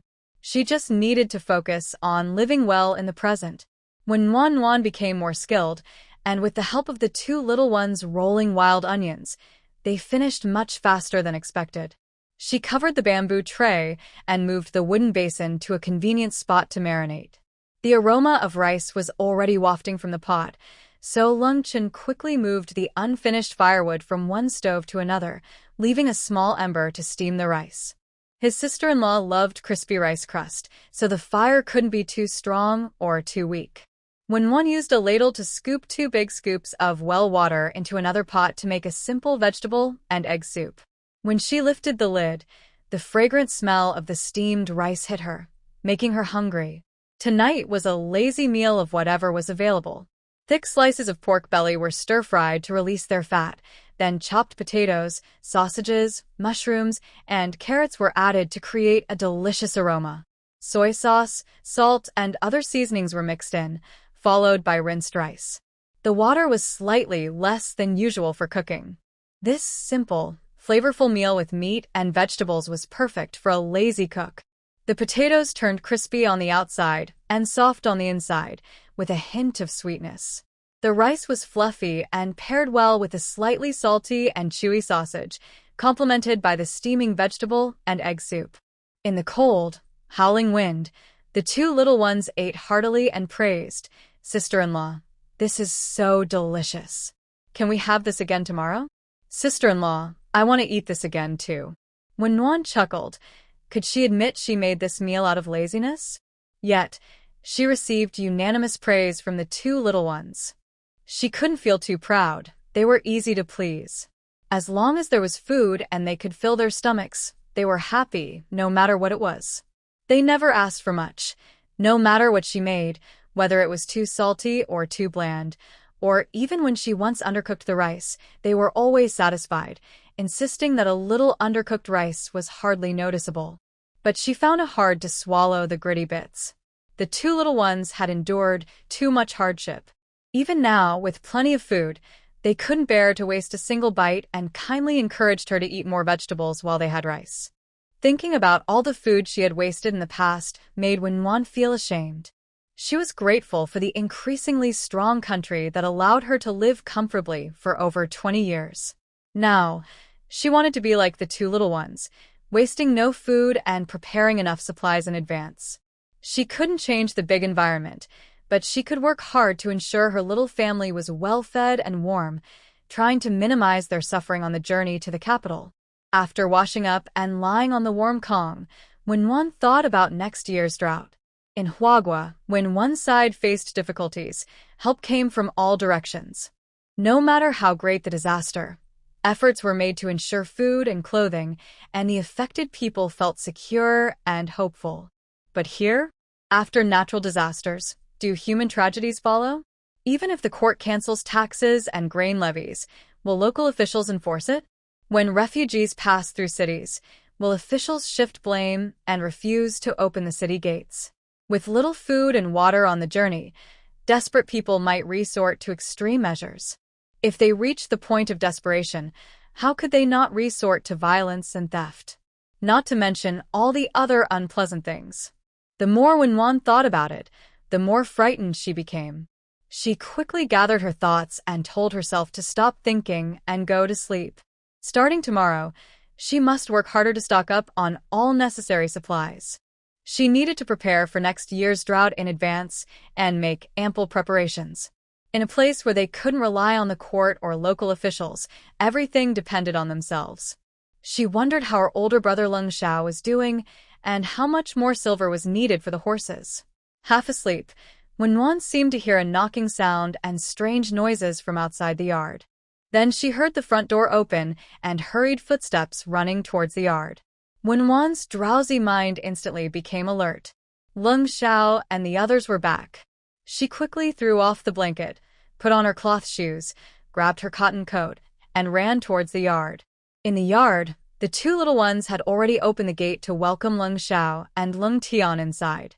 But the lively Leng Yun was surprisingly quiet at that moment. After the two entered the yard, she carefully closed the gate and secured it with a wooden bolt. Oh, wait, it wasn't just two people. It was two people and two horses. Yes, not only had Leng Xiao and Leng Tian returned, but they had also brought back two horses. The horses had thick, shiny black coats, high foreheads, prominent eyes, long and strong limbs, and made strange whinnying sounds. Wenwan stared at the two horses that had come back with them, momentarily shocked into silence. Go inside and put on a thicker coat before coming back out, a deep voice said, the roughness masking concern. Oh, okay. Wenwan recognized the familiar voice and turned to see its source. The journey into the mountains over the past few days had not worn Leng Xiao out. Instead, it had added a sense of calm to the boy, making him appear even more composed. Warm thought about what the young man said and looked down at her clothes. Her cotton coat was barely tidy, with only 2 buttons at the neck not fastened. Was Leng Xiao really that particular? Well, scholars in ancient times were certainly very concerned about etiquette and dress. Warm quickly ran back to her room to add another layer. Oh, Leng Xiao's attention to detail was really troublesome. Leng Xiao watched the lively figure with a smile in his eyes, then turned to his 2 younger brothers with a serious look. Tian Han, you two should also go back inside and put on another layer of clothing. If you have questions, wait until your sister-in-law comes out to ask. The 2 boys exchanged glances, knowing their older brother would wait for their sister-in-law to come out before speaking, and quickly ran into the house. When Warm learned that Leng Xiao and Leng Tian had traveled all night and hadn't eaten dinner, she hurried into the kitchen to prepare food. Leng Chen followed her in to start the fire. Leng Yun helped unload supplies from the horses in the yard, then led the 2 horses to the stable and spread a large pile of hay on the ground. After a long journey, the horses' initial unease in the unfamiliar place faded away as they found plenty of food. They stopped whinnying and began to eat the hay contentedly. In the kitchen, Warm was cooking chicken soup with vegetables and noodles in an iron pot. The chicken soup had been prepared earlier and was still warm, so she just needed to cook the noodles. She had made some food to store in the pantry, mostly flaky pastries. Thinking about how Leng Xiao and his brother had mostly eaten pastries recently, and that on a cold night, a warm soup would be better for digestion, she felt it was a good idea. In the outer pot, she fried 4 fragrant eggs. She served the chicken soup with noodles and vegetables at the table, and the 3 of them quietly watched as the 2 brothers ate heartily. Once they finished and took a break, Worm finally asked the question that had been on their minds. Didn't you go to gather herbs to sell for money to buy horses? Why did you buy them already? Leng Yun couldn't wait and quickly asked, did you 2 go straight to buy horses after coming out of the mountains? These horses are particularly strong and cost 130 taels each. Leng Chen frowned. Wait, how could the horses be bought without saddles or reins? Cold Tian glanced at his older brother, then stood up and explained to Wan.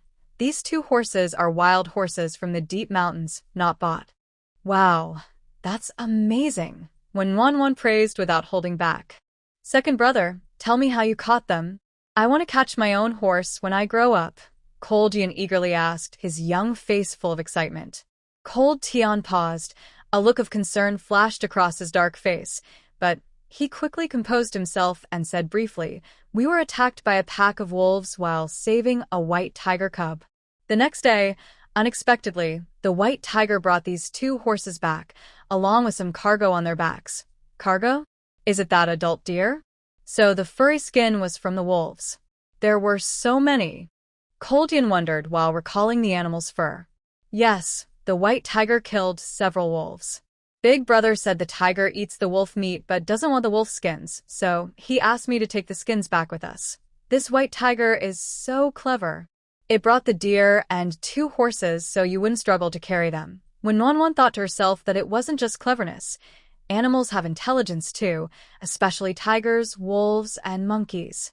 They can recognize kindness and often repay it more genuinely than many people. But aren't wolves afraid of tigers?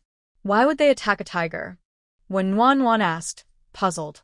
In her understanding, wolves were at the top of the food chain, fearing only lions and tigers. Why would they actively attack a tiger? Cold Xiaofeng looked over and pondered before sharing his guess. When we left, I noticed that a small river surrounded the white tiger's cave, and the water flowed out from the cave. There were also medicinal herbs growing nearby. I suspect there might be a natural spring inside the cave, but for some reason, the water doesn't spread inside. It just flows out, allowing the herbs to grow. When Wan thought that since tigers are intelligent and the rulers of the forest, they would naturally choose the best habitat in the deep mountains, making it normal for their cave to be special. Everyone knows to pick a good location for building a house, especially a tiger, the absolute ruler of the deep mountains. Moreover, tigers dislike heat and love swimming, so it makes sense for them to live near a water source. Because tigers don't have a sweating system, she learned this from visiting many zoos and asking about the water pools in the tiger habitats. Cold Tian exclaimed in surprise, "Sister-in-law, you know so much. No wonder even the white tiger cub swims so well. My sister-in-law is truly a little fairy. She knows so much." Leng Xiao looked over with a smile in his eyes. What could Wan do? She could only put on a brave face and not respond. Then she signaled Leng Xiao to continue. This year, there's been less rain, and animals are more sensitive than humans. Is it possible that there will be a severe drought next year? The wolf pack might be preparing early and took the risk to attack the white tiger. When Wan nodded vigorously, she agreed with this idea. After all, animals can sense earthquakes and volcanic eruptions ahead of time. Their sensitivity is different. Hearing her brother mention the wolf pack, Leng Tian couldn't help but exclaim, "Wolves are really smart. I initially thought it was just the mother tiger with her 3 cubs, but later I learned that the male tiger had gone out to hunt. No wonder the mother tiger was roaring. At first, I thought she was scaring off the wolves, but now I realize she was also calling the male tiger back. The wolf pack must have been watching the male tiger from afar, seizing the chance to attack the mother tiger and her cubs." During dinner, when Wan, who had been lamenting the complexities of human relationships, realized that it wasn't just humans. Animals have their own struggles too. Originally wanting to be a carefree tree or a playful little goat, when Wan quickly dismissed that thought. Forget it. It's better to just be a person. Being an animal or a plant isn't easy either. Determined to be a good person, when Wan turned her gaze to the spoils on the floor of the main room. A strong male deer, a neatly arranged red cloth bundle, likely ginseng, and upon counting, there were 23. Several plump rabbits and a few wild chickens were piled together. And a tall stack of wolf pelts. She estimated there were about 10. No wonder when they opened the courtyard door, everyone was so careful not to make any noise. Seeing so many goods, even the usually lively little brother had been quiet from the start. It was completely unlike his cheerful personality. With such a big haul, were they afraid of attracting envious villagers? Since the last encounter with that strange Aunt Wong on the mountain road, when Wan decided to be extra cautious. After all, her in-laws didn't care. Instead of protecting their own daughter, they even threw her into the back mountain. What kind of shameless behavior is that? If they saw the goods Leng Xiao brought back, would they really not ask for some, knowing they wouldn't give anything? Fortunately, the Leng family lives at the end of the village. Although they are vulnerable to attacks from wild animals coming down from the mountains, there are no other houses behind them, and the two houses in front are a bit far away, allowing for a peaceful and quiet environment. Now that they have closed the courtyard gate and the main door, the two little ones, just like when Wan, are excitedly looking at their harvest. One is touching the deer antlers, while the other carefully unwraps the red cloth to see the fresh ginseng. As when Wan touches the antlers of the male deer, she thinks, isn't this deer velvet? It must be a valuable tonic. How much silver could this sell for? Squatting by the ginseng, she opens a few packages to look at them. They vary in size, resembling silver pieces calling out to her. When Wan then reaches for the plump rabbits. With winter coming, these rabbits have already grown their warm winter fur, which feels thick, warm, soft, and fluffy. Her mind fills with thoughts of spicy rabbit heads, marinated rabbit heads, ginger rabbit, spicy dry pot rabbit, cold rabbit, honey-glazed roasted rabbit. When Wan swallows hard, Leng Xiao turns to Leng Tian and says, "Leave the rabbit meat." Leng Tian replies, "Okay." This time, they have a bountiful harvest, mainly relying on selling ginseng and deer velvet for silver. Since they don't need to buy horses, the older brother had already instructed him on the way to keep the fur for making winter clothes for the family. Originally, they hadn't planned to keep the rabbit meat, so why did the older brother change his mind? When Wan's gaze falls on the wild chickens. In the rural area where she grew up, mainly flatlands, there were a few wild rabbits, but no wild chickens. She remembered reading that wild chicken pieces soaked in salt, fried, taste great with porridge, and she had always wanted to know how it could taste so good with porridge. Now, seeing these plump wild chickens, she feels tempted. Forget it. This is money to be made. Suppressing her urge, when Wan shifts her gaze to the wolf fur. Leng Xiao turns to Leng Tian again and says, "Also keep the wild chickens." Leng Tian responds, "Huh? Oh, okay." Whatever the older brother says goes. "Sister-in-law, come look. This piece of wolf fur is different. It shines so brightly." Leng Yun eagerly shares what he has observed. When Wan leans in to take a closer look and concludes it really is. Even though they are all wolves, how can there be such a big difference? This one's fur is clearly much shinier and looks very smooth. Leng Chen also comes over, and the three of them start comparing and studying it together. The three people over there were excitedly looking at their harvest, while Leng Xiao, who sat still in his chair, withdrew his gaze and hid a faint smile in his eyes. He instructed Leng Tian, "Tomorrow morning, ride the horse and take the small ginseng, deer, and fur. First, go to the Rinxin Hall pharmacy to exchange for silver. Remember to ask the price for the 100-year ginseng that weighs 7 taels and 9 qian. Arrange the fur as I mentioned on the way. Prepare the horse with reins and saddle, along with a large cart. Choose a wooden cart with oilcloth that looks ordinary, but make sure the material is thick and sturdy. Don't be stingy with the silver." Leng Tian knew that this cart was meant to take their family of 5 to the capital. He understood the need for a sturdy and practical cart to withstand the sun and wind, as well as to guard against bad people. Even if he wanted to save money, he knew what was necessary and what could be cut back. After all, He and his older brother went into the mountains to earn money for their family to live more comfortably. Now that they didn't have to spend a large amount on horses, they definitely needed to choose a suitable cart. He nodded in agreement. Brother, I understand. Leng Xiao lightly nodded. You need to wake up early tomorrow, so go to sleep. Leng Tian shook his head vigorously, his voice a bit louder than intended. No need, I'm not tired. I'll get water for you to wash up. Hearing her younger brother's loud voice, Wenwan's heart skipped a beat. She turned to look at Leng Xiao, who had been sitting quietly at the table since she entered, and a suspicion began to rise in her mind. She felt something was off about Leng Xiao tonight, but she couldn't quite put her finger on it since she had seen him so few times. But now she realized what it was. Tonight, Leng Xiao hardly moved at all, except for when he picked up chopsticks to eat noodles. She initially thought it was because they had been deep in the mountains for days and were too tired to move. But what was the worry on her younger brother's face about? Moreover, Leng Xiao was used to being independent. Why would he need his younger brother to help him get water? Looking at the high pile of wolf fur in front of her, Wenwan understood. How easy could it be to save a white tiger cub from a pack of wolves? Her younger brother must have simplified things when he spoke, and Leng Xiao was truly enduring. Even if he was hurt to the point of needing help, he sat there silently, fooling her and the two younger ones. At least before her younger brother spoke, she hadn't noticed he was injured. When Wenwan stood up, smiling gently, you and the second and youngest brothers should sleep first. I'll go get water for your brother to wash up. Leng Xiao looked at Wenwan in surprise, then lowered his gaze and said in a low voice, No need. Let the younger brother handle it. I'll be back tonight.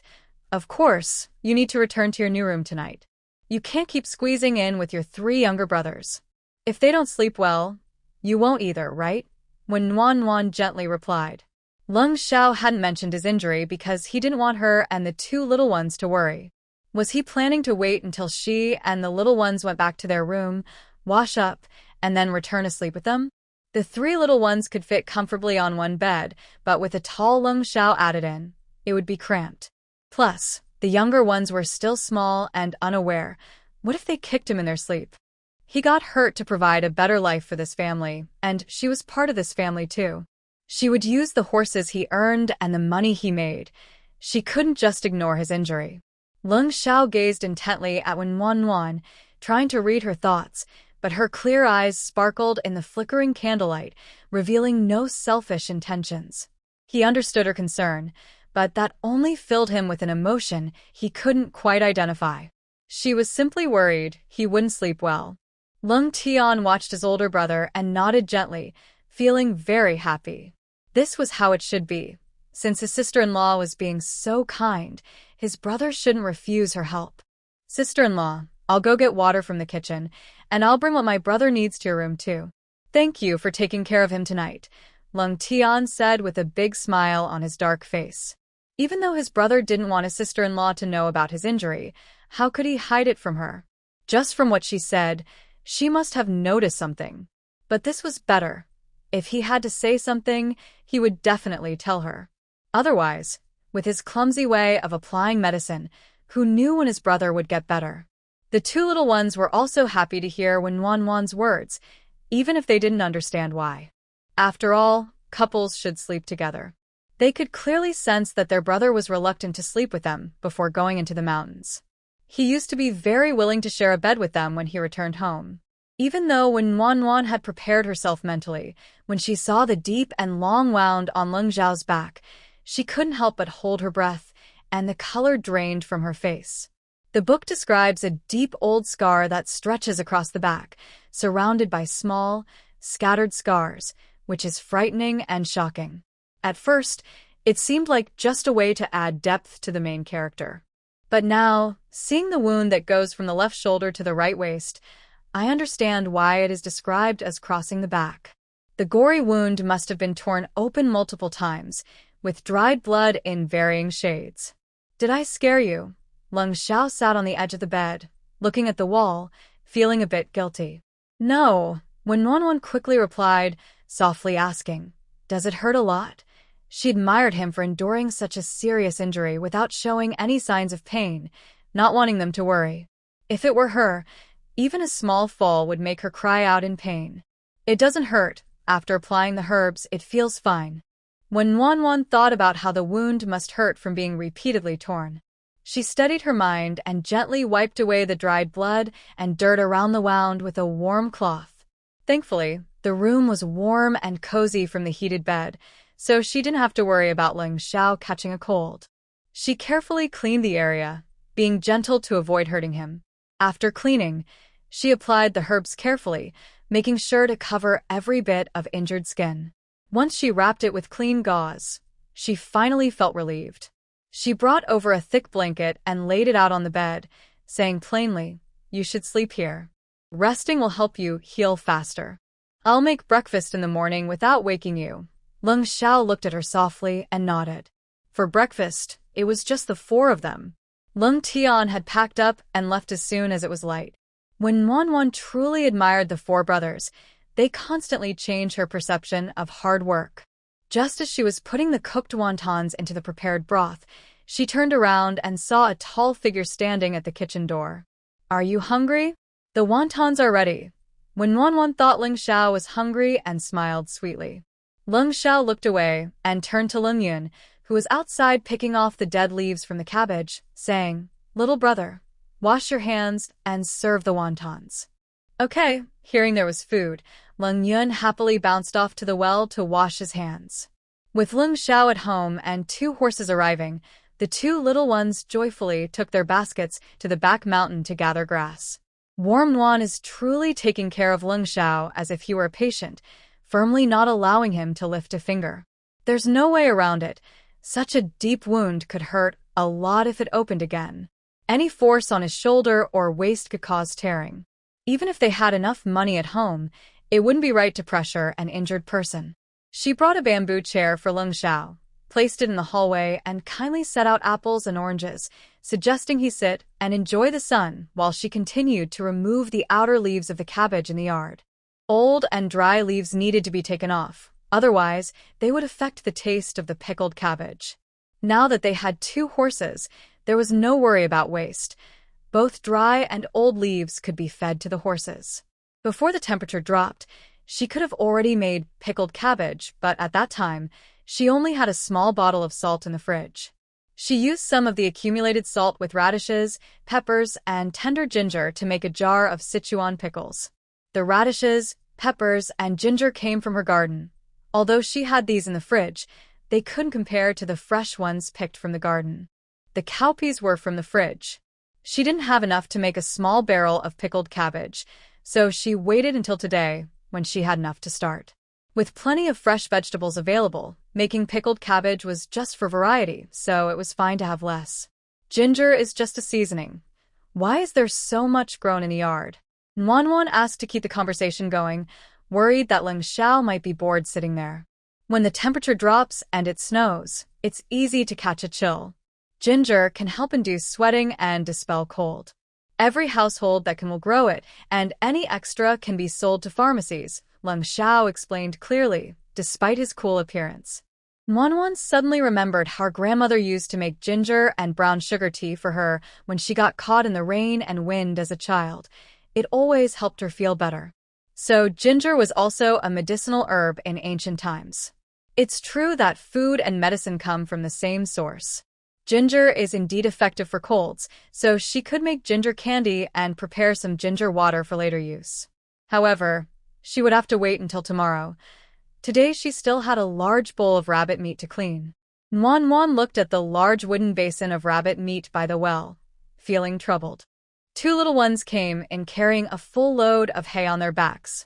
Leng Xiao spoke up, "Second brother, please clean the rabbit meat."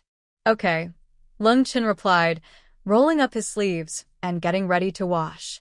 A familiar voice, which 4 people recognized, came from the open courtyard door. "Hey, is this the Leng family? Has the head of the household returned from hunting?" When Wanwan tilted her head to look, several women stood outside the courtyard.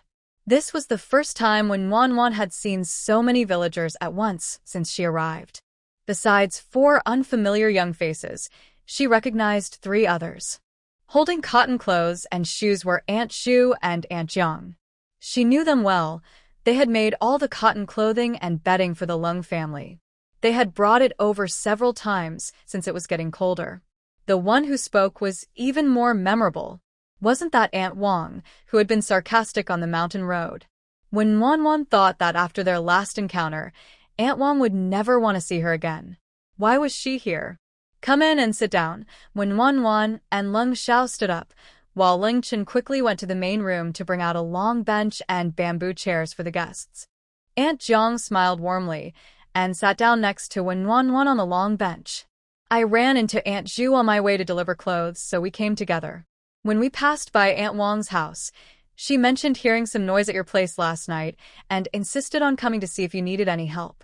She gave Wan a discreet glance when mentioning Aunt Wang. Everyone in the village knew about Aunt Wang's reputation. Except for the village chief's family, no one had escaped her tricks. She would take advantage of any situation, even grabbing dried peppers or fresh vegetables from gardens. She often complained about having a son and 3 other mouths to feed, saying they ate too much, and it was pitiful. In a small village, where everyone sees each other regularly, it wasn't worth arguing over a few dried peppers or vegetables, but it still left a bad taste in people's mouths. The new bride of the Leng family, always cheerful and easygoing, would likely lose a few of the wild rabbits or chickens to Aunt Wang. Aunt Zhu, with a hearty voice, reminded, "Dear, we're here to chat. You see, these wild chickens and rabbits are a bit messy. Why don't we move them to the kitchen for now? You can clean up after we leave." The sight of the fresh meat was indeed unsettling for some. She is in charge of hunting, and every time she returns, the Wang family comes to visit. The head of the household feels embarrassed and thinks it's not worth arguing over food, saying he'll catch more next time. Over the years, they have taken so much from her. Just thinking about it makes her feel frustrated. The Wang family always acts shamelessly, and even she can't handle them, let alone the gentle daughter-in-law from the Leng family. Her husband is well-educated and wouldn't argue with the Wang woman over a few meals. Her 2 younger brothers are too young to help. Sigh. At least her family can eat well, so she lets the Wang family take advantage of them. But the Leng family has recently been struggling to the point of eating just the bare minimum. Now that they finally have some meat, the Wang family's behavior is truly disgusting. The hint is very clear. Not only did Wan understand, but everyone present also got the message. "Hey, I'm moving out now. Aunts, please sit in the yard and chat with my sister-in-law." Leng cleverly ran over, bending down to leave. Aunt Wang saw this and got anxious, stepping forward and pressing down on the wooden basin, shouting, "The Leng family is impressive. Not only do they read well, but they also have great skills. Who else can catch such fat rabbits and wild chickens? Look at this juicy meat. How could it be bothersome? If it were at my house, we would enjoy it even just by looking at it. Poor my son, stuck with 2 useless parents like me and his father. He hasn't tasted meat in months, and when his father occasionally catches one, his 3 sisters fight over it. He will turn 12 after the new year, and he is only as tall as the Leng family's younger boys. The doctor in town said he needs to eat more meat to grow taller." When Wan was amazed. This is not just acting, it's real talent. Last time, she thought Aunt Wang was just being petty, but now she realizes she misjudged her. Clearly, Aunt Wang didn't take advantage of her last time. She could only claim some verbal advantages. But look at today, with real meat in front of them. She not only didn't criticize but even praised them. It was a clever compliment, starting with praise for the head of the household. Who wouldn't feel good hearing that? Then she complained about being poor and struggling. Finally, she emphasized that there are many mouths to feed, focusing on how the children are not getting enough to eat. She keeps bringing up her son who isn't getting enough food to grow tall. Shouldn't they show some kindness in return? No wonder when the Zhu family and Jiang family sent clothes before, they warned her to be careful. She was wondering how Aunt Wang could keep getting away with it. It turns out she has her own tricks and methods. The others looked at her with disdain, as if to say, "Here we go again. Aunt, a few days ago you praised my husband, but didn't you take a piece of meat from our house? How come your son hasn't had meat in months?" Aunt Wang shot a fierce glare at the young wife and huffed, The small piece of deer meat your family gave is the worst part. Barely any meat at all. It's not even enough to fill a gap in my teeth, and I'm the only one who doesn't mind. The young wife had never seen someone so shameless, and her face turned red. She wanted to retort but couldn't find the right words. Someone nearby gently pulled her sleeve to comfort her. Aunt Wang turned her attention back to the meat in the basin, reached in, and picked up a piece to weigh in her hand. I have to say, the Leng family is impressive. This rabbit is fatter than others. This one is enough for my son. Seeing that when Wan hadn't said anything and the Leng family remained silent, Aunt Wang grew bolder and rummaged through the basin, pulling out a wild chicken. This one is good too. I can cure it for my son to enjoy slowly.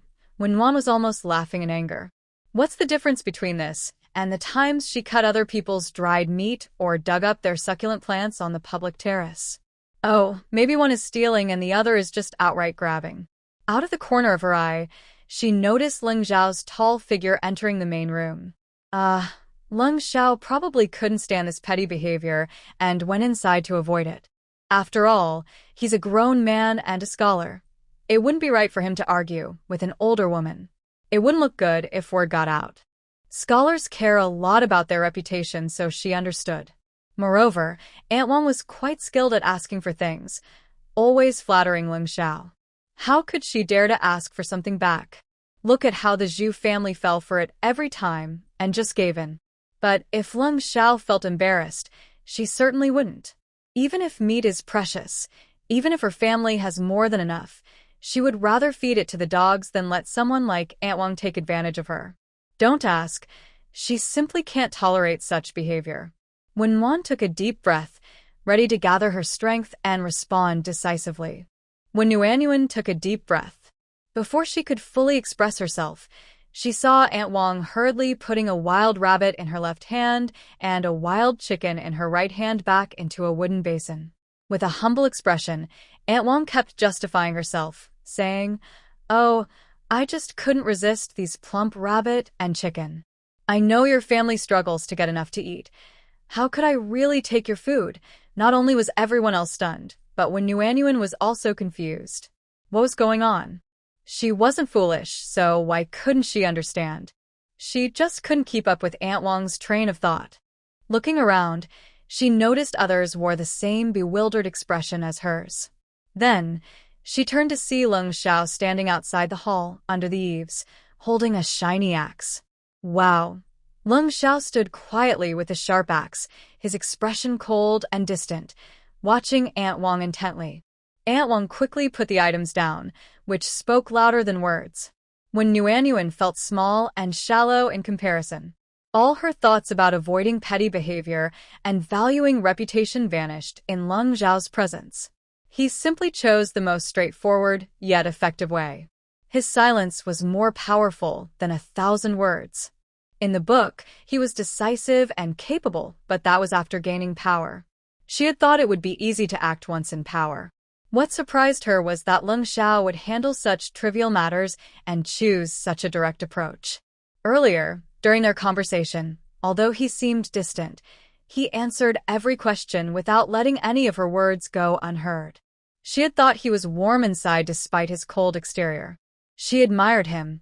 He was truly impressive, saying little yet achieving much. Thinking about his injuries, to break the silent atmosphere, when Nuanyuan approached him, asking, "Why did you take out the axe?" She leaned closer and whispered, "Did your wound get pulled?" Leng Zhao lowered his head, his voice softly reassuring, "No. The eldest of the Leng family is really clever. If only my husband could be like this, I wouldn't have to worry about others taking advantage of us anymore." Aunt Shu looked at the scene in shock and sighed with envy. Aunt Jiang was also stunned, wondering if they missed out on something. Is it possible to do it this way? Why can't we? Aunt Wang, feeling embarrassed, turned to the horse pen and called out, "Everyone, come and see. This is a horse, right? My husband said he heard a horse neighing and I didn't believe it, but there really is a horse," a young woman said, her tone filled with admiration. When horses were mentioned, the two little ones clearly became happy, but then quickly suppressed their joy, thinking of something else. Has the Leng family become wealthy? they can even afford horses. This horse looks strong. Aunt Wang thought of the shiny axe and spoke with great restraint, though she still felt a bit jealous. Leng Yun explained, "This is a wild horse brought back by my older brothers from the mountains. It didn't cost any money." Upon hearing it was a wild horse that didn't cost anything, gasps of admiration filled the air. Wen Wan could understand, as she felt the same way last night. "Can I borrow this horse to transport goods to the city?" "Just once. It won't cost you anything," Aunt Wang said, already planning in her mind. Pulling a cart herself was too tiring. Using the village chief's ox cart costs 2 coins per person, and they charge extra for more goods. If she borrowed the horse, it would not only look impressive and save money, but it could carry much more. She had already taken some meat from the Leng family, so borrowing the horse should not be a problem. Leng Yun, feeling annoyed, was about to argue when he heard his sister-in-law's cheerful voice. "Sure." Aunt Wang's face lit up with a big smile. A young woman also seemed eager to speak up. Then they heard that cheerful voice calmly say, "You all know our situation. It's like having no rice to cook. Although the horse didn't cost anything, my younger brothers need to cut grass to feed it, and that takes time away from gathering food in the mountains. So I was thinking, the village chief's ox cart costs 2 coins per person, which adds up to 4 coins for a round trip for one person, and if 7 or 8 people share, it would be about 30 coins. A mule cart is better and costs about 50 coins, right? This is a horse cart, with strong horses that can carry a lot. It would look impressive in the city, so I think it should be worth at least 80 coins. 80 coins could buy 10 or so pounds of coarse rice or dozens of pounds of black flour. Even with our big family and good appetites, that could last us about 10 days, right? If anyone wants to use it, feel free to say so. You can also tell others in the village. Everyone can use it. It's only 80 coins, and of course, we should help each other in the village," Wen Yuanyuan said confidently. As long as she has no morals, she can't expect to impose them on others. Leng Yun was about to step forward to argue, but quietly held back. Leng Qin stifled a laugh, his small body shaking slightly. Even Leng Xiao, who had been calm the whole time, showed a hint of a smile in his eyes. When Aunt Wang heard the high price of 80 coins, she nearly exclaimed in disbelief. Remembering Leng Xiao's cold glare, she instinctively shrank back and swallowed her words. Others who were eager to try realized from the price that the Leng family was not willing to lend anything. If they really wanted to borrow, it was clear from the price that even wealthy families might hesitate. Unlike Aunt Wang, who always wanted to take advantage, they quickly dropped the idea. Aunt Wang left without even a polite word, looking defeated. When Yuanyuan guessed that she wouldn't come back again. Good. The remaining few chatted politely for a while before gradually leaving. As soon as the courtyard door was closed, Leng Yun said with a worried expression, "Sister-in-law, you scared me. I thought you would feel embarrassed to refuse." When Yuanyuan huffed, "If I felt embarrassed to refuse, our horses would always be working for others, and we couldn't say a word about it. If we did, we would be in the wrong for being petty and not helping our neighbors. It's better to make it clear from the start. If you want to borrow, here's the price, and it's meant to help the villagers. This is what it means to block others' paths so they have no way to go. It's like when someone asks to borrow money and you suggest a loan instead, making sure they won't come back again. It works perfectly. Sister-in-law, if you let them go back and tell others, then other families will know they need to pay and won't come, right?" Leng Qin asked. "Exactly. It's a one-time solution. Am I great or what?" When Yuanyuan said, proudly lifting her chin, looking for praise. With a deep voice filled with amusement, he affirmed, "Great." Hearing Leng Xiao praise her, When Yuanyuan felt a surge of confidence. After that boost, she thought about continuing to work hard. In terms of having principles in life and methods in work, Leng Xiao is the toughest. When Wan's little face was full of joy, and she said happily, "I'm so glad that someone who hasn't been loved didn't take advantage of me. Second brother, remember to wash the rabbit and wild chicken that person touched. I'm going to the kitchen to make something delicious." Seeing Aunt Wang in a tough spot made her happier than finding money. When Wan was in a great mood and walked quickly to the kitchen, Leng Xiao followed her without hesitation. When Wen turned around and saw him, she asked in surprise, "What are you doing here? You should be outside getting some sunshine. It's good for your health. I'm here to start the fire." Seeing Wen about to object, Leng Xiao added, "It's cold and the stove is warm." Wen quickly retracted her refusal, understanding, "Okay, maybe I've lost too much blood. I'll get the fire going and put some wood on. You can sit by the fire after that." With such a deep wound, it would take a long time to recover, and not only had he lost blood, but he was also likely very tired and hadn't rested well. When Wen thought about what foods could help replenish blood and energy. To replenish blood, iron is essential, and pig liver has the highest content. Too bad she didn't have any. Next is lean meat, which she had plenty of. Eating it every day was enough, so she didn't need to spend extra money. The spinach in the yard hadn't been picked yet. She had planned to use it for hot pot, but it could come in handy now. Leng Xiao lowered his gaze and said, "Actually, starting a fire won't affect the wound. You don't need to worry too much. If that wound were on me, I would still be lying in bed and couldn't get up." How could I not be careful? When Wen disagreed. Feeling unwell, she wanted to rest in bed, while Leng Xiao, despite being injured, was still trying to work. Did he look down on her ability to help? "Look, I can start a fire really well." She skillfully started the fire, added some dry grass and leaves, and then placed small branches on it. Once the small branches were burning, she added the larger wood. Outside, the stove was lit, and she used the fire tongs to add more fuel inside. After ensuring there was enough wood, when Wen waved to Leng Xiao, "Come on, you can sit now." If this were 20 days ago, she definitely wouldn't have been able to do this. But now she was a fire-starting expert, and after many years, she had mastered this skill again great. Even without matches or a lighter, the fire sticks worked quite well. Leng Xiao looked at Wen, who treated him like a disabled person and misunderstood his intentions, and sighed silently as he sat down beside her. However, the feeling of being cared for and concerned about was something he had never experienced before. Leng Tian arrived home by noon. He rode a horse there and returned with a cart full of goods.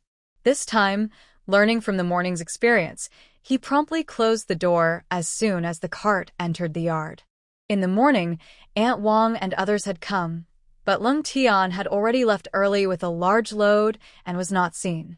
The remaining century-old ginseng was safely stored in Wan's storage room. Even with just a pot of meat and one horse, Aunt Wang had already developed greedy thoughts.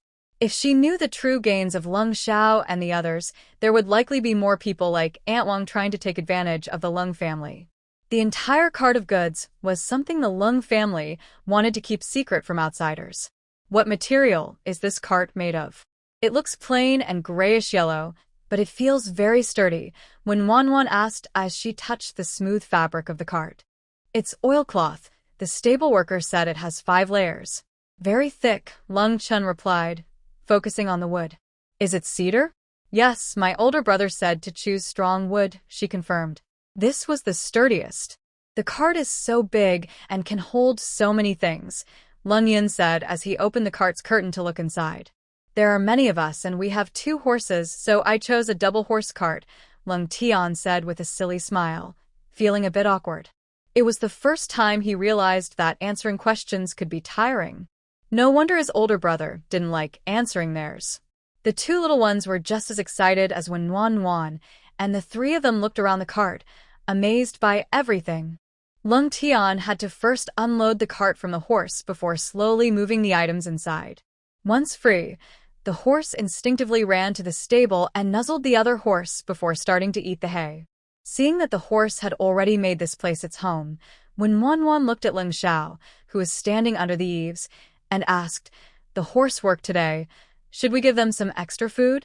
Previously, the younger brother had mentioned that working horses should be given some corn and beans, which should be for extra nutrition. She had green beans, red beans, and yellow beans in her fridge, though only a small handful of each, but after more than 20 days, she had accumulated almost half a basin. She had also gathered about 10 ears of corn. Before Cold Xiao could respond, Cold Tian excitedly interjected, "Yes, my brother told me." "Sister-in-law, look in the cart. We brought back a big barrel of corn. My brother said to feed the horses corn every few days. We can't just think about making the horses run without feeding them. This big barrel of corn is enough for the 2 horses to eat until we reach the capital. Cold Tian felt just as happy knowing the horses would be well fed, so he easily took out the items from the cart and arranged them in the spacious yard. Second brother, why did you buy so many barrels?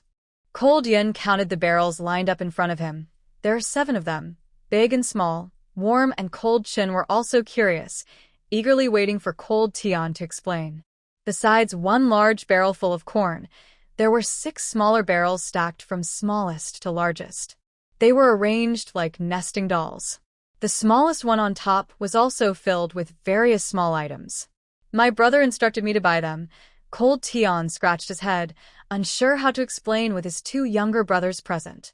Cold Xiao, who had been watching, stepped closer and said to the 2 little ones, "You both go clean up the room where we store the food, and later we'll bring the food inside." Okay. With a big barrel of corn, the 2 little ones felt reassured and almost ran into the house. Cold Xiao turned to Warm and clearly explained, "You said your storage room has 2 levels, each divided into 5 sections. The lower level has 1 area that can be used without a container for storing water. I thought if there's a drought, having more water is better, so buying barrels can hold some clean water and save us the trouble of boiling water on the road." Cold Tian thought. Isn't my brother usually reluctant to answer questions? Maybe he just doesn't want to answer the 3 of them? Cold Xiao's words open up a new idea for Warm. Right? We can use the big barrel in the kitchen for clean water, and these smaller barrels for soup and similar things along with buns and pastries, so we can eat quickly on the cart and stay full and hydrated. Great! When the heavy snow comes and we can't go out, I'll make some soup and prepare food. Warm nodded in agreement. She had already planned to make food suitable for the journey while stuck at home during the heavy snow. For now, it was just cold, and picking chestnuts and hazelnuts on the mountain was not affected at all. Yes, no rush. Cold Xiao quietly reminded, "These things are heavy, don't move them by yourself. Just call us." Before the heavy snow blocked the roads, the academy had a break. On a cold day, the older brother only wanted them to start working immediately. However, the sister-in-law was different. He completely agreed with what the older brother said. The older brother is right. With them around, they would never let the sister-in-law do the heavy work. She already worked hard every day cooking for them, and since they couldn't help with cooking, they could only do the tasks they were capable of. Warm felt a wave of warmth in her heart and replied, "Okay." Chapter 58. The savings have increased after dinner. She went back to the room to change the medicine for Cold Xiao. Just as she opened the door, she saw Cold Tian walking in with a small cloth bag, his smile wide and bright. He said to Warm, "I have something to discuss with the sister-in-law." Warm was puzzled. With Cold Xiao there, what could the younger brother need to discuss with her? Cold Tian handed her the tightly wrapped cloth bag. Warm turned to look at Cold Xiao, who nodded, "Go ahead." The bag felt heavy in her hands. "This is the money from selling deer meat, deer antler, and 22 small ginseng roots. After deducting the cost of the water tank and miscellaneous items bought today, there are still 432 taels left. Sister-in-law, take a look." Cold Tian's smile didn't fade. Warm gasped, "So much." She suddenly felt very wealthy. It was even more than her savings, doubling in amount. Cold Tian continued, "There's even more. That 100-year-old ginseng." The shopkeeper from Renxin Hall said he couldn't set a price and immediately sent a message to the main shop in the capital. However, he estimated it to be over 800 taels. Warm took a deep breath. This price was indeed surprising to her. Is ginseng that old really so expensive? The shopkeeper said the heaviest ginseng he knows of is 9 taels and 1 qian, worth 3,000 taels. Our ginseng is old and weighs 7 taels and 9 qian, which is very rare and hard to find. The wealthy in the capital are searching everywhere with their silver. As he spoke about ginseng, Cold Tian felt proud, as the wolf skin and deer were solely the older brother's achievement, but he had participated in the ginseng part. Although he relied on the older brother's guidance, he still contributed, right? Warm closed her surprised mouth. She realized she had seen too little. Looking at Cold Xiao, he remained as cool as ever, not even raising an eyebrow. Only such a high price could justify the many people who risked their lives to venture into the mountains. Moreover, the rare ginseng is said to be something you can encounter, but not seek. Among so many ginseng collectors, only the eldest brother, Leng Xiao, might have found it. When Wanwan immediately decided, I need to organize my storage room and put the ginseng in a spacious place. She couldn't risk bumping into it or accidentally damaging it when she took things out. It had become the most important item. She weighed the heavy silver in her hand and asked, So, is this silver for me to keep? Yes, once that ginseng is sold, the silver will be yours too, Leng Xiao replied. When Wanwan naturally responded, Great. It's safest to keep my treasure with the silver so you can relax. After all, it was safest in the storage room. It's not just for you to keep, Leng Xiao paused. It's for you to use as you wish. You can buy whatever you want. Oh, I don't really need to buy anything, she said. They had enough food at home, her clothes and shoes were fine, and she couldn't think of anything else she needed. However, the fact that they could so easily give her this made Wanwan feel trusted. Leng Xiao could tell from her expression that she didn't understand the difference. Never mind, at least all the furs hadn't been sold. He would give them to her once they were ready. When Wanwan thought of something and reminded him, Eldest brother, remember to bring back some gold thread, gold leaves, and small silver coins next time. The small silver coins could be used outside, while the gold thread and leaves should be sewn into the hems and hidden pockets of their clothes for protection. Every piece of clothing should have them. The last time she changed them, it wasn't enough. Their family would only be 19, 16, 13, and 2 10-year-olds next year. There was no need to worry about Leng Xiao. Although Leng Tian was still young, he was naturally strong and could take care of himself. Leng Chen and Leng Yun would only be 10 next year, and their age limited their height and strength. It would be difficult for a young child to fight against an adult man, and their self-defense skills were weak. As for her, it was even worse. She couldn't carry anything or defend herself. She couldn't even run faster than Leng Chen and Leng Yun. Her fighting ability was too poor, which worried her. When Wanwan hadn't been too anxious before, but today's incident with Aunt Wang stirred her concerns. Even if Aunt Wang was strong, she and the 2 little ones should be able to handle it, but what if it were a strong adult man? Or even a group of them? And even though she knew it was important for the family to stay together, what if something happened on the way and they got separated? Hide the thin gold pieces in a discreet place where they are not easily stolen. They might even save your life when necessary. Although Wanwan has not experienced it herself, she has read many books on the topic. She doesn't want to imagine the best-case scenario and instead prepares for the worst. Are you thinking about next year's journey? Is it because of Aunt Wang? Leng Xiao asked, noticing Wanwan's increasingly furrowed brow. Yes, there are many people like Aunt Wang. Today, she didn't dare to take advantage because you were home. It's also because there are laws now and basic needs aren't a problem yet. If basic needs become an issue, I fear that trickery might be the least of our worries. Robbery, injury, or even worse could happen at any time. Aunt Wang's build is manageable. Even if she tried to rob us, I could handle her with the 2 little ones. But what about strong adult men? Or, if there are many of them? I feel like our strength is too low. When Wanwan expressed her concerns, Leng Xiao replied, We already have quicklime at home. We can buy more next time we go to the city. Quicklime? An idea popped into Wanwan's mind. Leng Xiao continued, The 2 little ones can't use knives or bows well. With a knife, they might be overpowered by someone stronger. They don't have the strength to draw a bow either. It's hard to match adults in brute strength, but they can be agile. Sprinkling lime powder in someone's eyes and nose can disorient them, and you don't need to get too close, making it safer even if the other person has a weapon. That's a great idea. When Wanwan added, We can also prepare other powders, both poisonous and antidotes. Yes, we have enough money now. Let's ask at the apothecary next time and stock up. When Wanwan exhaled, feeling a bit of her safety worries ease. We also have 2 strong horses. They will definitely attract attention on the way. Before we leave, we should rearrange the inside and outside of the carriage, Leng Tian suggested. The The sister-in-law and the two younger brothers are the most vulnerable among them. Just like wild animals target the weakest sheep in a flock, people do the same. They need to ensure that no one can get close to or climb onto the carriage. You've thought of so much already. When Wanwan initially thought she was the only one considering these issues, but now she realized that Leng Xiao was thinking even deeper.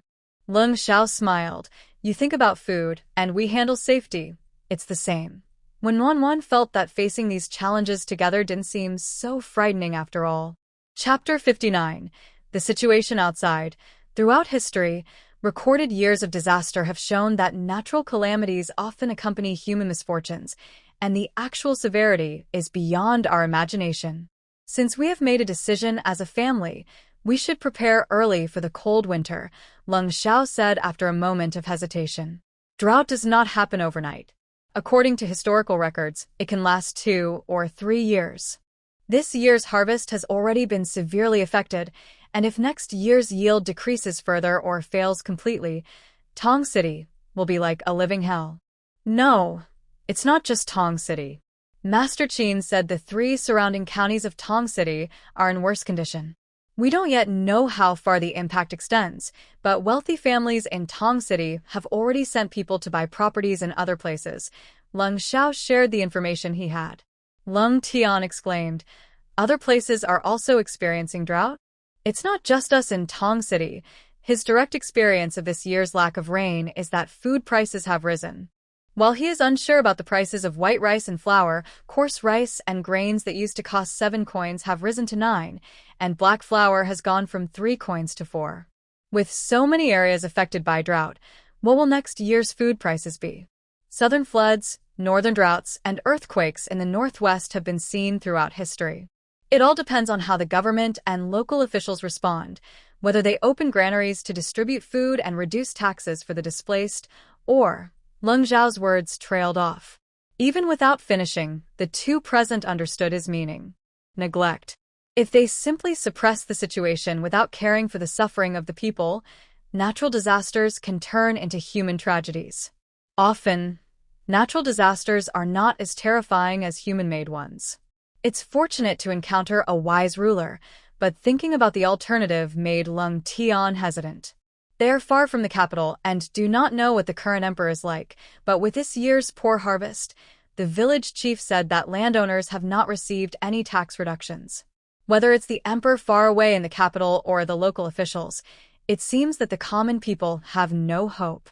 Next year may be even more difficult and tragic than they can imagine. The memory of feeling lost and homeless resurfaced in Leng Tian's mind, and he anxiously asked, Big brother, when will we set off next year? Leng Xiao glanced at his younger brother's expression and replied, the provincial exams are divided into 3 sessions on August 1st, August 3rd, and August 5th, and they will be held in Ruzhou. So we must arrive in Ruzhou by August 1st, Wenwan said, having gained a general understanding of Tong City during her time here. Zhongzhou is like a province, divided into 8 districts, and Ruzhou, which is the provincial capital. Tongcheng belongs to Anyang district among the 8. This means they have to travel from the foot of a mountain in Tongcheng to take an exam in the capital city, Ruzhou. How far is Ruzhou from us? How long will it take to get there? Wenwanwan has a lot of experience with exams. She has participated in countless exams since she was young, and at first they were all local, so she just needed to arrive early at the exam site.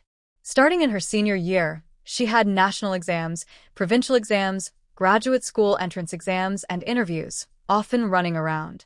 Although she didn't pass most of them, something that can be overlooked, she gained valuable experience in managing her time. Ruzhou is over 300 miles from Tongcheng. If we have a horse-drawn carriage and the journey goes smoothly, it will take about 8 or 9 days, Leng Xiao answered readily. After hearing Leng Xiao's response, Wenwanwan quickly calculated in her mind. If it takes 8 or 9 days under good conditions, what if things don't go smoothly? They should allow for extra days, maybe 5 or 6 more.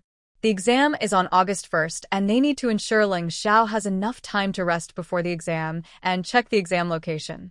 With that in mind, they should leave Tongcheng by July 10th at the latest. If they have enough money, they could also leave at the end of June or early July, just spending a bit more on accommodation. If they arrive early in Ruzhou, Leng Xiao can rest well. Staying in Ruzhou early would also give them peace of mind. Leng Xiao concluded, "We must leave by July 10th at the latest. Next year is special, and there may be more unexpected situations on the road." Ruzhou, being the capital of Zhongzhou, has better security than Tongcheng. When Wanwan nodded, agreeing with his thoughts. This was also her idea, and she felt quite capable. Suddenly, when Wanwan realized a serious issue. The journey from Tongcheng to Ruzhou, and the time spent there would take almost a month. What about the trip from Ruzhou to the capital city? How long does it take from Ruzhou to the capital? If everything goes well, it will take a little over 2 months. Oh, when Wanwan understood. If things don't go well, it could take over 3 months. That means the total journey from Tongcheng to the capital could take more than 4 months. Oh my, that's like going from summer to winter. This is way too long. When Wanwan kept reminding herself, stay calm in tough situations, don't shout when angry, and don't fidget when anxious. Be as steady as a rock. Although the journey is long, it gives her the whole winter to prepare. Even if there is a drought and no rain, that will be a concern for next year. Taking advantage of the long winter days and plenty of well water, let's roll up our sleeves and work hard. She has also stocked a full area of water in her pantry. Compared to others, she feels confident, which is quite rare. The journey is long, and there's a lot of food to prepare. I'll cook with you when I return in winter, Leng Xiao said, looking at Wanwan. Wanwan waved her hand dismissively. No need, we have plenty of time to prepare. I don't find cooking tiring. Plus, ingredients like flour and rice accumulate over days, so making a batch to store isn't tiring at all. But why did Leng Xiao's gaze slowly drop? Could it be that he wants to cook? It's surprising that a high-ranking official has a hobby for cooking, but it's a good one. Wanwan happily replied, "Sure, if you like it, I'll teach you. By the time he returns home for a break and his injury is healed, making dough will be no problem." Leng Xiao lifted his gaze, which seemed to sparkle, and softly said, "Yes, I like it." Wanwan didn't catch that clearly, but it didn't matter. She thought of something else. "Tomorrow, I'll make a delicious dish for you. It's easy to prepare and eat. If you like it, I'll make extra to store for the journey." Hearing about tasty food, Leng Tian quickly forgot his unease and only thought about the meal. Leng Xiao silently sighed. Well, at least his younger brother is no longer troubled by that unease. "Sister-in-law, what is this?" "It smells so good," Leng Yun said, returning with grass and rushing into the kitchen, drawn by the aroma. Wanwan thought it was just like kids rushing to buy snacks after school. The difference is that back then, everyone had school, food, and drink, while her younger brothers had endless chores every day. Wanwan felt a bit sorry for the kids and smiled gently. "Today we're having marinated food, but it's not fully flavored yet. I'll cook it a bit longer for dinner. If you're hungry, would you like a meat bun?" "No need, sister-in-law. I've already gathered 5 baskets of grass. I'll get 1 more basket, and it'll be just in time for dinner," Leng Yun replied with a bright smile on his young face. He now eats well at every meal and isn't as greedy as he was at first, when he couldn't help but eat more. During the early days when his sister-in-law started cooking, he would still think about a second bowl while eating his rice. Sister-in-law said this is because they are now well-fed. He didn't understand why being well-fed made them less hungry, but since they weren't as hungry, there was no need to eat more. "The smell is so tempting. I really want to eat." "Elder brother, sister-in-law, I'm going to gather grass." Cold Cloud ran off to the back mountain like a rabbit, carrying a bamboo basket. Warm smiled and shook her head, like a gust of wind. When she first arrived, it was because the 3 little ones were too weak and needed nutrition. Also, the storage room was very small, only the size of half a fist, so besides money, there wasn't much space for anything else. So, they tried to eat all the perishable foods in the fridge, like cooked dishes, vegetables, and snacks. Fortunately, the 3 little ones could eat a lot, and since she sent a lot to Cold Xiao, there was hardly any waste. After more than 20 days of nutritious meals, everyone was now well-fed and didn't get hungry as easily as before. Plus, The storage room had expanded significantly, so there was no worry about wasting food, and she had adjusted the food combinations. She opened the pot lid to check if the chicken legs were cooked. Cold Xiao stood up and looked over. "Why are there so many chicken wings and feet?" Cold Xiao asked, confused. He remembered her saying there was only one whole chicken and another cut into pieces. "In the past, I would stew a whole old hen, but since you and the younger brother went into the mountains, I started to separate them. Every day, I would chop off the chicken wings, feet, and legs, organizing them in the storage room. I would use the leftover broth to add fresh mushrooms. They taste great and the soup is delicious. Plus, I don't have to worry about wasting food," Warm said proudly. Today, she took some of the saved ingredients to make marinated dishes, using a spice mix she created based on her favorite flavors and recipes from food bloggers. Initially, she had put a small bag in the fridge, and now there were over 20 bags.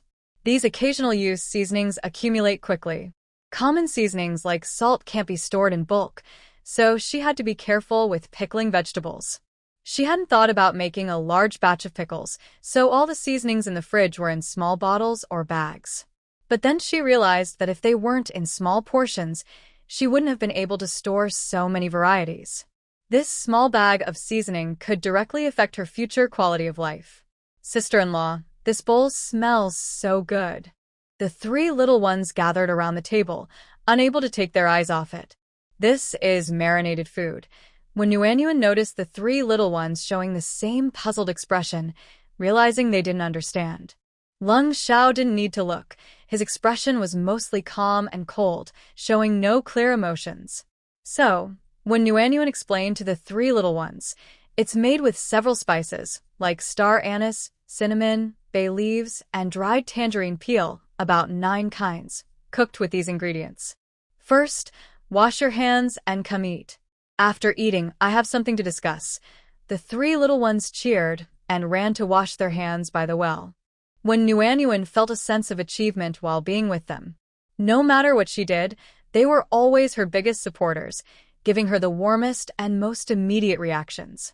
Unlike Leng Xiao, she had no idea what he was thinking behind his cold, mountain-like expression.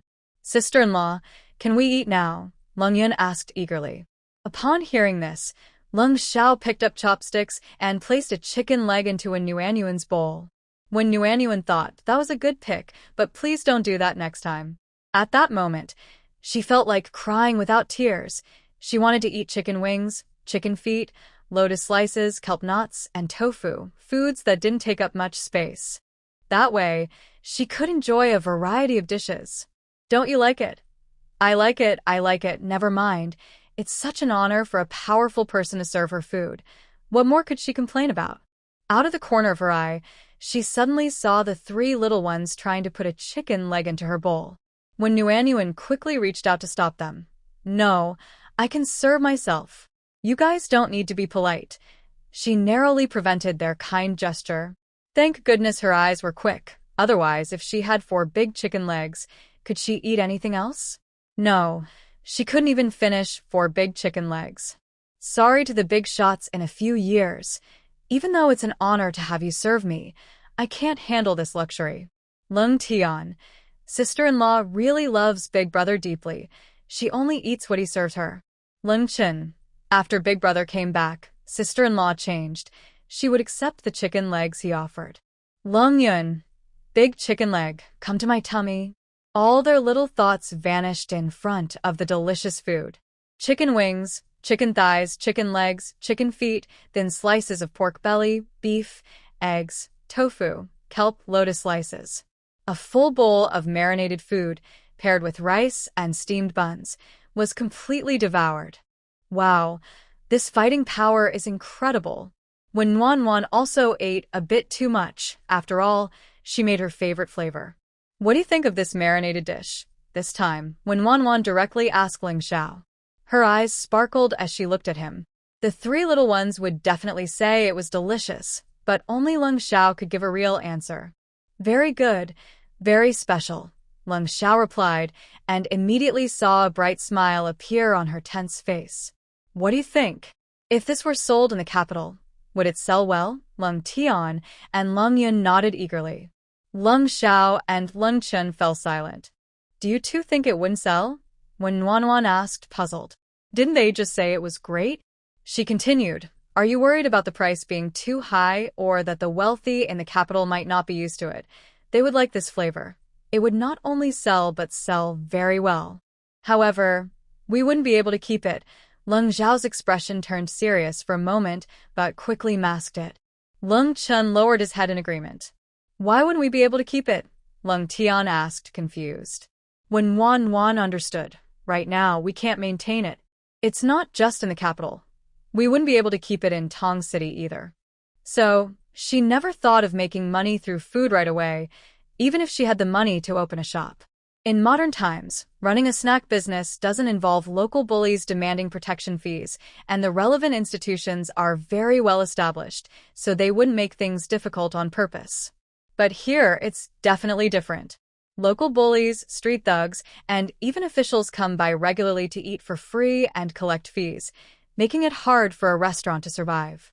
Only those with connections can open restaurants, while street vendors need to be tough, patient, or both. After considering everything, she realized she couldn't do it. So I thought about starting in the capital later, not immediately selling, but waiting until you achieve success and have a foundation. That way, with Leng Zhao's support, local bullies would think twice before causing trouble, and the officials would step in. If street thugs caused a scene, the officials would handle it. And officials would receive gifts at the end of the year. In business, you can't avoid spending a little to smooth things over. Even with Leng Zhao's backing, you still need to give a little incentive to those who help, so they won't just pretend to assist but will actually put in effort. Sounds good. This time, the three little ones nodded enthusiastically in agreement.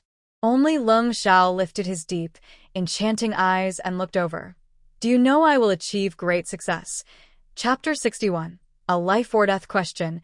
Do you know I will achieve great success? His clear voice was neither too high nor too low, just like usual, but those eyes looking at her were deep like an ancient well, sharp like a blade, shining with a cold light. When Nuanyuan's expression suddenly froze, and she held her breath while her mind raced. Thinking back to the interview, when 7 interviewers were staring at her as she answered questions, she managed to respond then. She had to rely on her strong mental state from that time. Leng Xiao couldn't be scarier than 7 interviewers, right? Stealing a glance, she saw his piercing gaze, which seemed to look straight into her heart, narrowing dangerously. When Nuanyuan had to admit that Leng Xiao was even more intimidating than the 7 interviewers. This was definitely a tricky question. First and foremost, she absolutely could not admit it. Once she admitted it, how could she explain? Leng Xiao was not like her brother, who would believe anything. Moreover, she had already told Leng Xiao that she didn't know why she was there. If he found out she was aware of the future developments and achievements of the 4 of them, would he suspect she had ulterior motives? That would be so unfair. No one was more wronged than her. I don't know, I just guessed. It's not hard to guess, right? You're so hardworking. Achieving great success is certain, just a matter of time. When Nuanyuan said, her face calm and her breathing steady, feeling quite natural. Denying and changing the concept, if she danced around the word no, the more she explained, the more she would reveal. Oh, how am I hardworking? He hadn't even touched a book in days. How could she call him hardworking? What did she see that made her think so? Leng Xiao leaned slightly forward, getting closer, his eyes thoughtfully fixed on Nuanyuan. When Nuanyuan's heart skipped a beat, filled with regret. She couldn't help it. In her childhood village, people praised others for their hard work. Don't panic, stay calm. It's not that bad yet. Even if it's a tricky question, she had to turn it around. She just needed to say something to fill the silence. You're not just hardworking, you have extraordinary talent and genius. Not only will you achieve great success, but you might even be the top scholar. When Nuanyuan seized the opportunity to shower him with compliments. Who wouldn't say something nice? Compliments weren't taken too seriously. She treated her previous words as praise and blessings. Holding her breath, when Nuanyuan watched Leng Xiao stand up straight, shaking off her doubts with a relaxed demeanor. She thought she was amazing, transitioning so naturally without a trace of hesitation. She wanted to give herself a thumbs up but was afraid Leng Xiao would notice, so she tried to suppress her smile. It was tough for someone who couldn't hide their feelings. Joy, anger, sadness, and happiness all showed on her face. When Yuanyuan held back, her eyes darting around, trying not to let Leng Xiao see her happiness. Her past experiences and knowledge proved quite useful, flowing easily as she managed to fool even Leng Xiao. Today was another proud and bright day for her. Leng Xiao noticed her flushed face, tightly pressed lips trying to hold back a laugh, and her bright eyes hiding a mischievous pride, sparkling and charming. He knew she wouldn't admit it. He asked her on purpose, pretending to be serious, just to see her reaction when she thought he believed her. She really did know, rather than just guessing as she claimed. But he wouldn't expose her. It was better for her this way. Compared to the woman she was when she first came, she was more like the girl she used to be. Standing in front of him, hands on her hips, scolding mischievous kids, she was lively and clever, just like that day, just like now. Top scholar? If he could keep her, what would be so difficult about that? When Yuanyuan and Leng Xiao's brief conversation lasted only a moment. As it was ending, the three little ones finally reacted and rushed over, chattering away. Sister-in-law, guess what I want to be when I grow up? Sister-in-law, guess about me too. I want to guess too. When Yuanyuan dared not guess.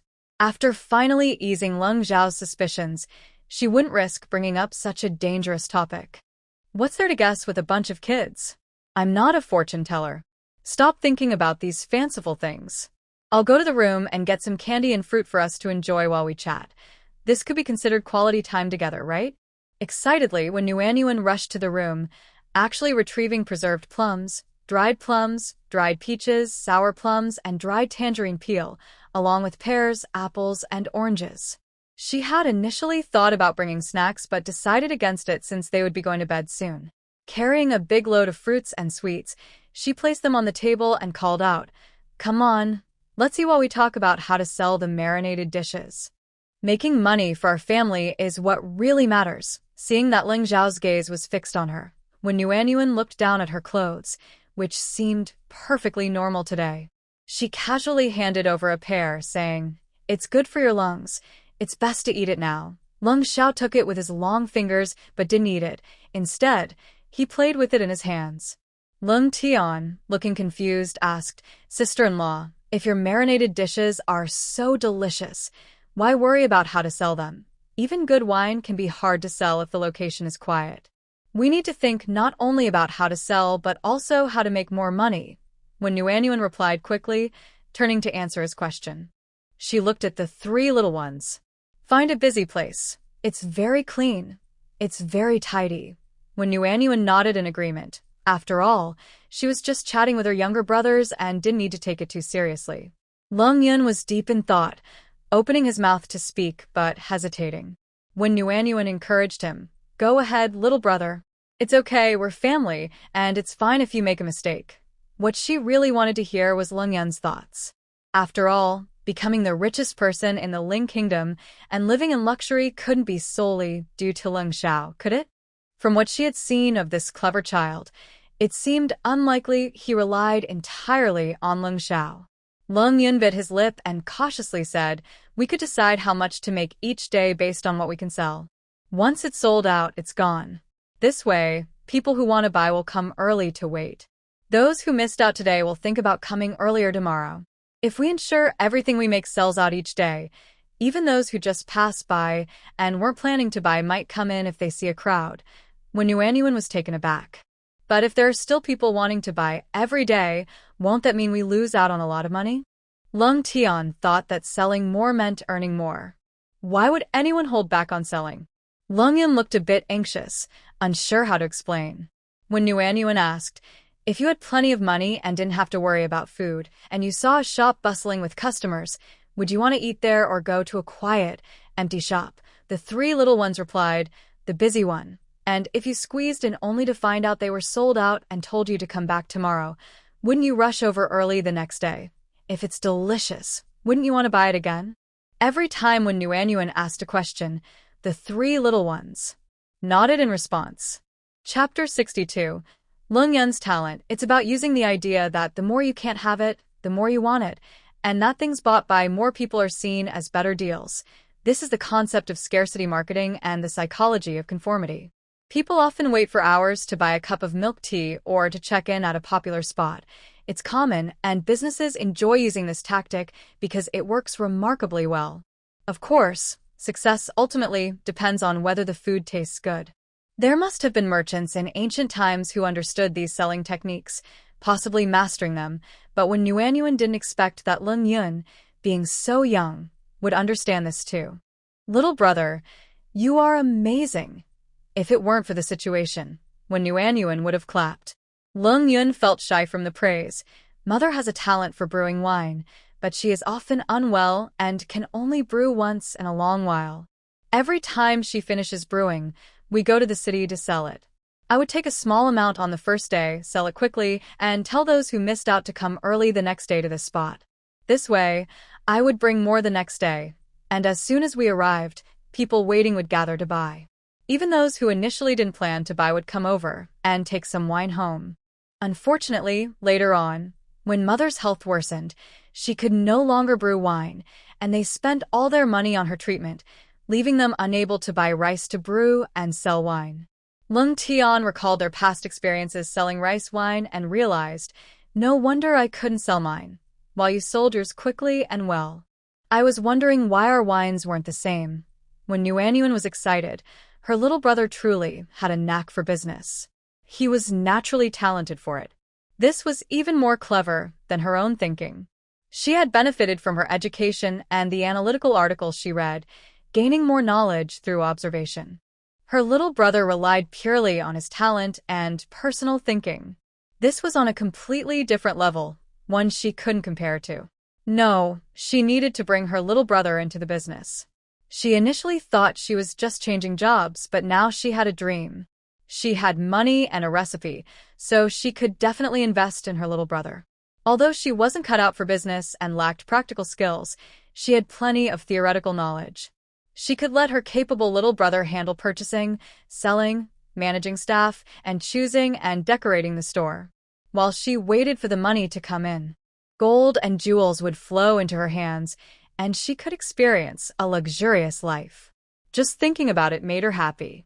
No, this was getting a bit too ambitious. She wants a Hetian jade bracelet and a jade bangle with good quality.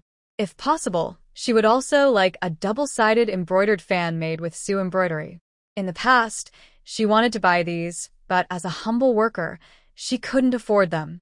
By the way, she is not just waiting to earn money. She has the recipes and can develop products. She has mastered the core technology. Sister-in-law, I have learned how to brew wine. Many times I help my mother with it. I noticed that the wine jars near the stove produce more wine and smell sweeter than others. At night, I often move the jars so each one can spend some time close to the stove. When Wan thinks this uses temperature for fermentation. In winter, when making sweet rice wine, it needs to be covered with a quilt. That's the principle. Although her younger brother doesn't know the technical terms, he is good at observing, summarizing experiences, and making timely adjustments. He is smart and skilled. It's no wonder that those who excel in the industry have exceptional abilities, which can be seen from a young age. No wonder she used to be just an ordinary worker. She felt unworthy and that her mind didn't match up. When Wan's thoughts expanded, we can not only sell marinated dishes and brew rice wine, but we can also open a restaurant focusing on these. As long as we control the recipe, we won't be afraid if a chef is poached by competitors. Our restaurant will stand out. Once we settle in the capital and you grow older, sister-in-law can invest, and you can open a shop. How about we split the earnings? What are you saying, sister-in-law? Everything I earn is yours. Just make delicious food for me. Leng Yun said, smiling brightly while eating dried peaches. When Wan didn't believe that. After all, they would have their own family in the future. How could he give all his money to her? Even if he wanted to, she couldn't accept it. People need to know their place. However, hearing these words was still heartwarming. There was no need to argue about playful banter among kids. There will definitely be delicious food for you. Each of you will have some. Every day, there will be enough to eat, as long as there's good food. I will also work in the shop, Leng Tian said with a big, honest smile. Leng Chen also smiled shyly, looking down a bit lonely. When Wan Wan noticed this keenly, unlike the carefree Cold Tian, Cold Chen is thoughtful and often worries. You are still young, and everyone has different interests and strengths. Don't rush. When the right opportunity comes, everything will fall into place, when Wan Wan said gently, leaning closer to Cold Chen. She really knows how to offer comforting advice. Cold Chen's small face lit up, her bright eyes shining like stars. She nodded vigorously. When Wan Wan was very pleased, children should be carefree and happy. After all, they won't always be so easily satisfied. After we finish chatting, let's talk about what's important right now. When Wan Wan said, her cheerful expression fading a bit. The drawings are done, and the essentials of life are what matter now. What? The three little ones looked confused, not quite understanding. When Wan Wan cheerfully prompted, what are we doing tomorrow? Cold Tian replied, aren't we cutting grass? Isn't cutting grass the most important thing for them right now? They need enough for 2 horses to eat until next winter. There might still be some dry grass along the way, but even if there is, it's sparse and dry. While some grass is still fresh and hasn't frozen, they should gather as much as possible so the horses can have fresh food next year, which will also provide some moisture. It's a win-win situation. When Wan Wan clearly reminded, how about we take a break from cutting grass and make some charcoal? Then they could have a hot pot meal. Not just hot pot, but they could also grill rice cakes on a small stove until they puff up, and she loves dipping them in chili powder, soybean flour, or sweet syrup. Or they could grill pork belly, marinated chicken wings, or squid until they sizzle and brown, then dip them in a special sauce and wrap them in the freshest lettuce. No way, kids have to choose, but she is an adult and can have it all. Sister-in-law, you should have said so earlier. I can do it alone. Cold Tian confidently patted his chest. Isn't making charcoal a big project? Is that why they haven't started yet? When Wan Wan looked up at Cold Xiao in confusion, Cold Xiao looked down at her, his voice deep yet affectionate. I'll help you tomorrow. Chapter 63. Winter charcoal. Since arriving here, it was the first time when Wan Wan didn't have to walk on her own. What a historic improvement. She officially joined the group of people who use vehicles. Let's correct that, the group that rides horses. Horse-drawn carts can't navigate the mountain roads. Covering her head with a square cloth, when Wan Wan tied it under her chin and ran out of the yard. It was so cold that it hurt my head. If it weren't for how bad I looked, I would have wanted to cover my face with a cloth, leaving only my eyes visible. The biting cold wind felt like being cut by a knife. It was painful. Usually, walking up the mountain in this weather hurts, let alone sitting on a horse today. I ran excitedly to the courtyard gate and was stunned to see the carriage. Aren't we riding horses? The carriage was already prepared outside the gate, and Leng Xiao was holding the reins, looking tall and straight, with his quiet eyes gazing over. Do you want to ride? I quickly shook my head. No. Isn't the charcoal-making place at the back of the mountain? Are we going to the carriage? Charcoal requires wood, so isn't it better to get it nearby? I thought we would find a flat area on the back mountain, dig a pit, and cover the wood with dirt after burning it. I had seen this done in the countryside when I was a child, but some wood burns too much, turning to ash, while some doesn't burn through, leaving wood inside. When trying to keep warm, it's hard to get it going, and the smoke is terrible. If you open the door or window, it's cold. If you don't, it's suffocating. Eventually, people in the village preferred to buy charcoal rather than make it themselves because it was cheaper and easier. In our small mountain village, every household makes charcoal. The back mountain is far from the water source, and there's a lot of weeds, which can easily cause a fire. There's a yellow earth hill across the river where the kilns are set up. Everyone in the village burns charcoal there, Leng Xiao explained, extending his large, scarred hand to help me into the carriage. Without thinking, I refused. No, I can climb it myself. Leng Xiao's back injury was just starting to heal, and the herbs he received from the white tiger worked wonders for stopping the bleeding. If he helped me and his wound opened up again, It would hurt, and where would we find such good herbs again? Besides, there was only a little bit of medicine, and he said to save some for the journey next year. I knew I couldn't help much, but I still had some awareness of the situation. The carriage was a bit high, which is why ladies needed a footstool. Climbing up was indeed not graceful. But I didn't care. In this rural village, there were no outsiders, so I didn't need to worry about appearances. As for Leng Xiao, did I still have an image in front of him? I lost that from the first time we met. I couldn't pretend to be gentle and virtuous, so I decided to just be myself. Leng Xiao looked down at his rough hand. I would rather climb in myself than take his hand. Is it dislike or avoidance? Either way, it feels heavy on my heart, making it hard to breathe. Can you pull the horse rope? If not, can you teach me? After climbing into the warm carriage, Wenwan still felt uneasy and peeked out from behind the curtain, looking at the still cold Xiao. Cold Xiao snapped back to reality, noticing her concern.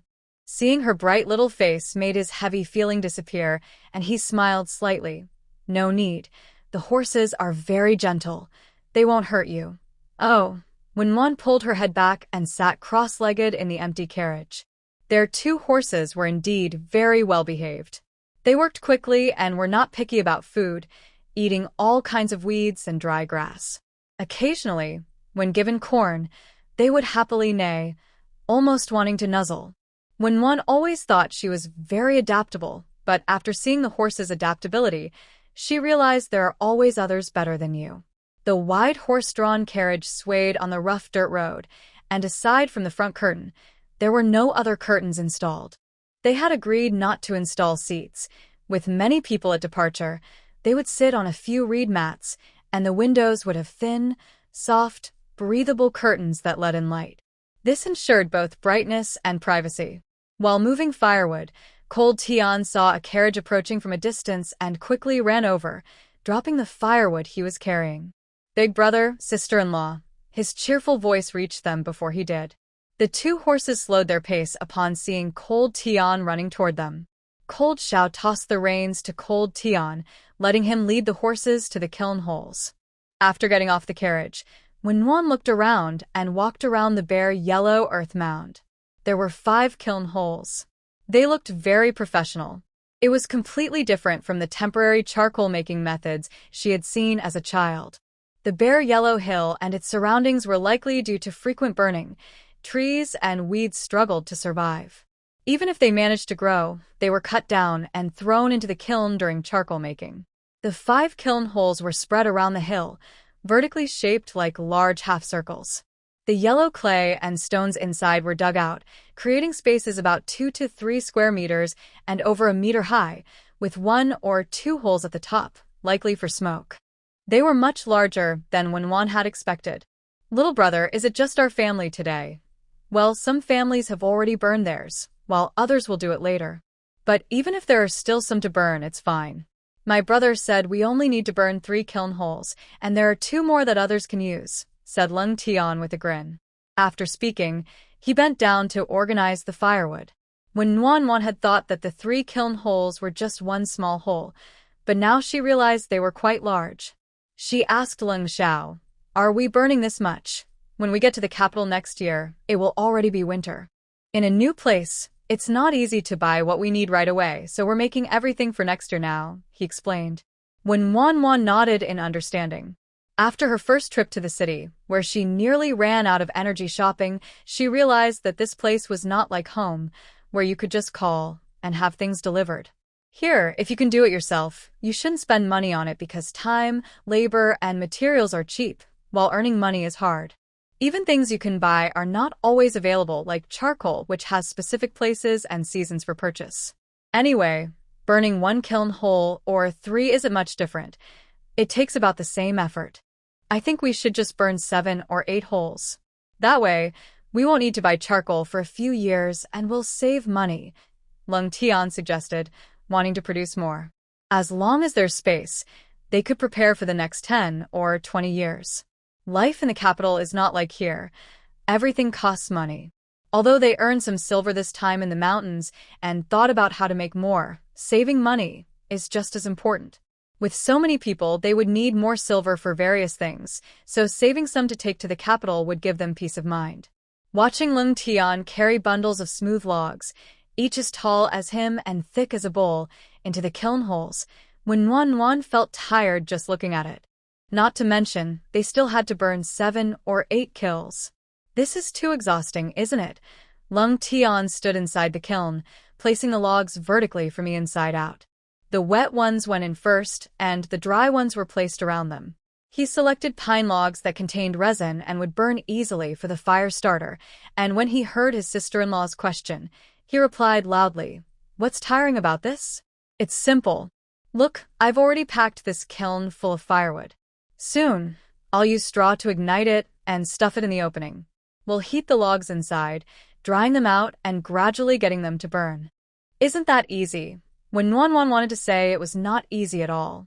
Chopping wood, transporting it here, and arranging it one by one was just the preliminary work. They hadn't even started the actual burning yet. No matter how you think about it, it's not an easy job. The younger brother, who is quite simple-minded, carries the heaviest and hardest tasks without any complaints and even thinks it's easy. Suddenly, I feel that in a family, everyone has their own responsibilities, and everyone is essential. Seeing his sister-in-law looking worried, Leng Tian advised, "Sister-in-law, you and my brother should go back first.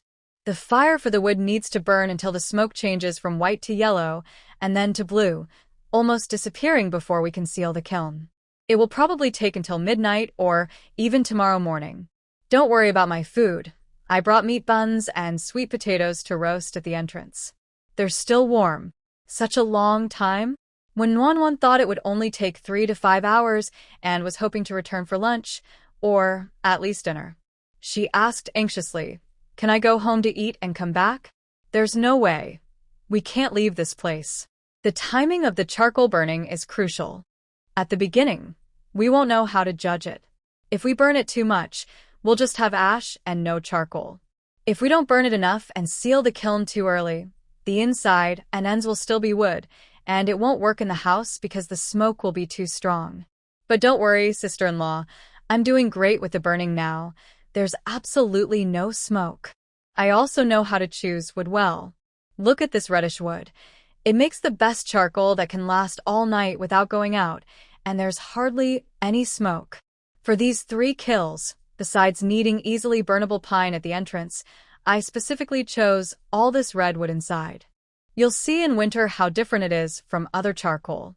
When talking about charcoal burning, Leng Tian's dark face shone with enthusiasm. When Wan didn't expect there were so many details to burning charcoal. No wonder the person she saw when she was young didn't do it well. "You've really changed my perception of you. I thought you were only suited for simple tasks, but I didn't expect you to be so skilled at this kind of work that requires experience and technique." When Wan praised sincerely, "No matter what you do, it's clear that using your brain is key. I didn't expect the strong and hardworking younger brother to also be clever. It really surprised me. I misjudged him for the first time." Leng Tian was almost in tears from the compliment. "The experience is from my brother." Sadly, his sister-in-law's original thought was correct. He really is only suited for simple tasks. When Wan was stunned, "I flattered him in the wrong way. What should I do? I'm waiting for a response. It's urgent." Cold Xiao, who had been standing silently nearby, spoke up at the right moment. "Have you seen enough? Ready to go back?" Warm Wan nodded vigorously and gave Cold Xiao a grateful glance. Seeing her younger brother about to cry, she didn't feel awkward at all. She just wanted to change her living situation. "Do well, big brother. Sister-in-law will go home and make delicious food. Little brother will bring you lunch." Warm Wan waved her hand and quickly climbed into the carriage, sitting down neatly. Yesterday, her big brother said it was easy, that he could handle it alone. It turned out he could, but he did the work of 3 people by himself. Maybe even more. She thought it would be simple, but she realized she underestimated it. Although they earned quite a bit of money this time in the mountains, with their abilities and Cold Xiao's serious injury, it was hard-earned. If it were someone else, they might even risk their life and still not earn as much. No wonder. Even in such difficult circumstances, They saved money to send cold Xiao to school. Only by studying could this family truly change their living conditions. Surviving steadily in this era is not easy at all, let alone living comfortably. Fortunately, the Cold family has plans and ideas, and they are willing to work hard for what they want, rather than just thinking about it. By the time they used the freshly made charcoal, it was already 6 days later. Warm Nuan initially thought they could take it out a day or two after sealing the kiln. She didn't expect that after sealing they would need 2 more days to ventilate and then cool for another 2 or 3 days before they could take it out. Watching basket after basket of shiny black charcoal being brought back to the yard, she could already feel the warmth of winter coming. "We're having hot pot for dinner," Warm Nuan announced to the 3 little ones in the yard. This was also because Cold Xiao would be returning to school tomorrow morning. With all 5 of them together, it was the perfect time to arrange for hot pot. Great. Cold Yun's voice among the 3 was especially loud. Then they all asked in unison, "Sister-in-law, what is hot pot?" "It's a way to cook food. It's nice and warm to eat in the cold weather," Warm Nuan explained simply. She didn't know a professional explanation either. "Is there anything I can help with?" Cold Xiao asked as he approached. "Just start a fire and put some charcoal in the small red clay stove for the hot pot later," Warm Nuan instructed naturally. These days, the wound on Leng Zhao's back has scabbed over and is healing well. As long as he doesn't do heavy work, he will be fine, and she won't let him do heavy work.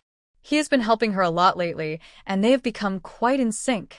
After giving instructions, when Nuan decided to ask the only diners present for their opinion, "How about 1 clear broth and 1 spicy broth?" The clear broth will be made by simmering a whole old hen, and the spicy broth will be made with beef and some pork belly. "What do you think?" "Sounds good," came the confident reply. With the oil heated, she added scallions, ginger, and garlic to release their aroma, then added the hen pieces that had been blanched. After stirring until fragrant, she poured in boiling water. This method produced a milky chicken broth that was rich and more suitable for hot pot than a simple clear broth. Since there was no lard or beef fat, and the spicy hot pot needed plenty of oil for flavor, she used the pork belly to provide the fat. The beef, which had been marinated, would substitute for some of the spices.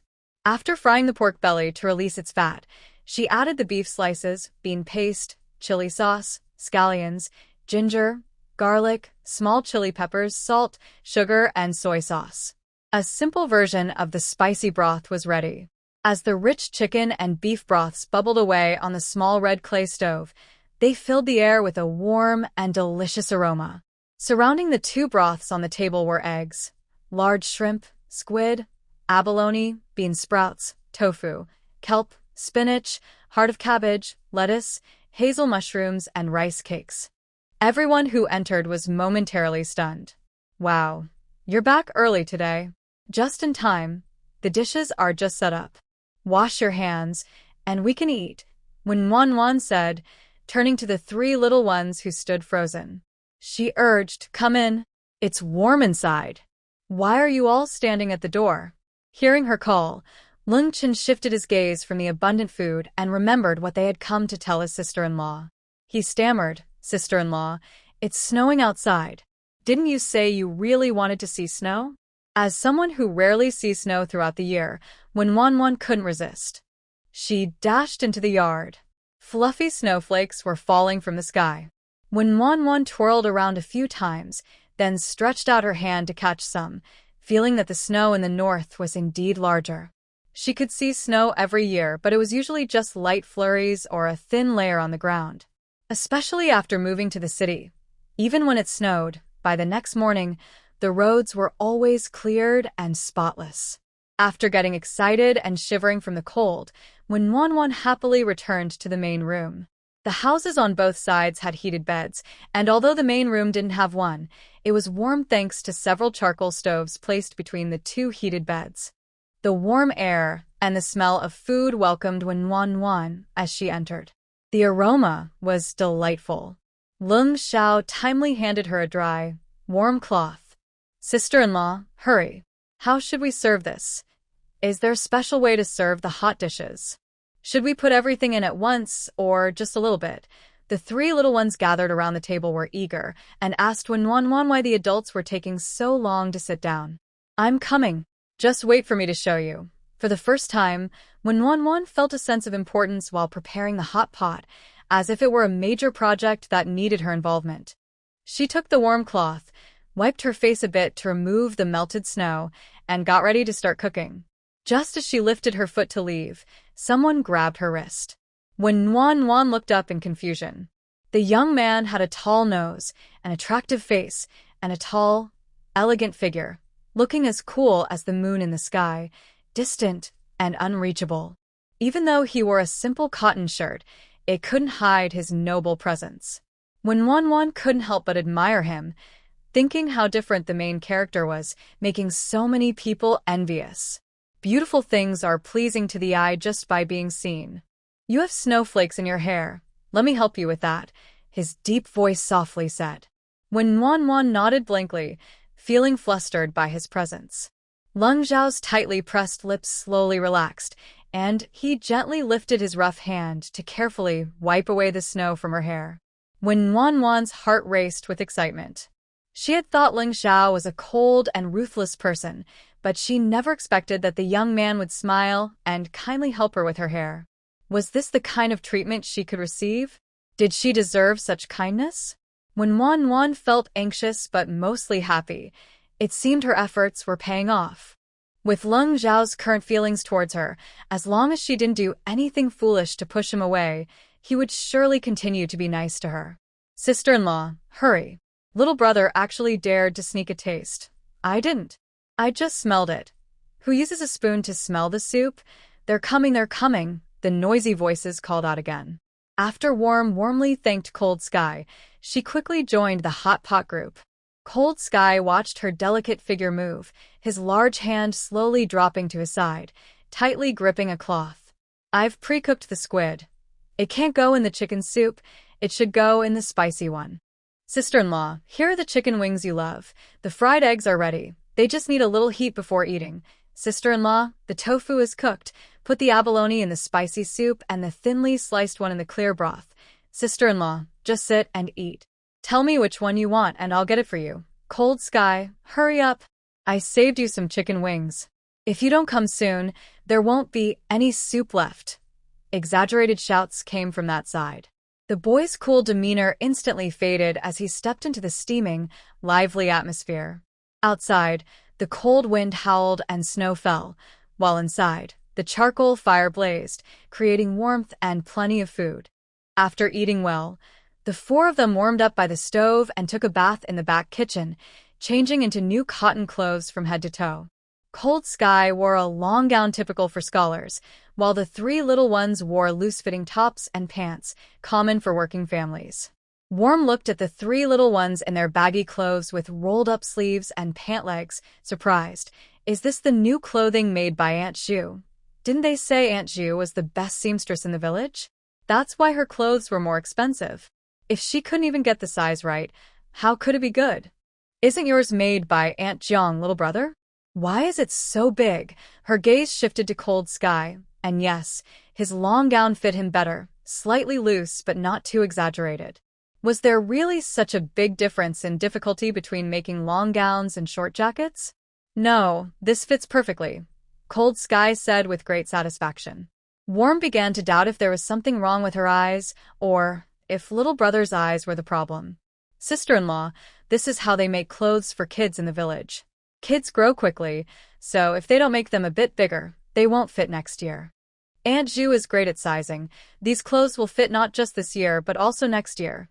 Yeah, such nice clothes would be a waste to only wear for 1 or 2 years. Have we gotten fatter? I feel like I take up more space in these clothes than when they measured me. Of course.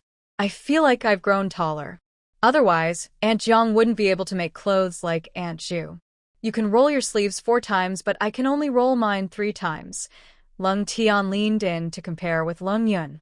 Wenwan was shocked at first, but then she understood. She remembered how she had never worn properly fitting new clothes when she was little. They always bought oversized clothes, and by the time they fit well, it was usually 2 years later. Plus, she would wear an outer garment over the new clothes, so she never really got to see them. Once she had the ability to earn money, she promised herself she would buy clothes that fit well, not oversized just because she was worried about gaining weight. I'll make you all well-fitting clothes next time. People who have been through tough times often want to help others. No need, sister-in-law. Look, it's only been a month, and we've already grown so much. By the time winter is over, if we have well-fitting clothes, they won't fit anymore. This way, they will still look new next year, Leng Chen urged. Fabric is expensive, and so is the labor.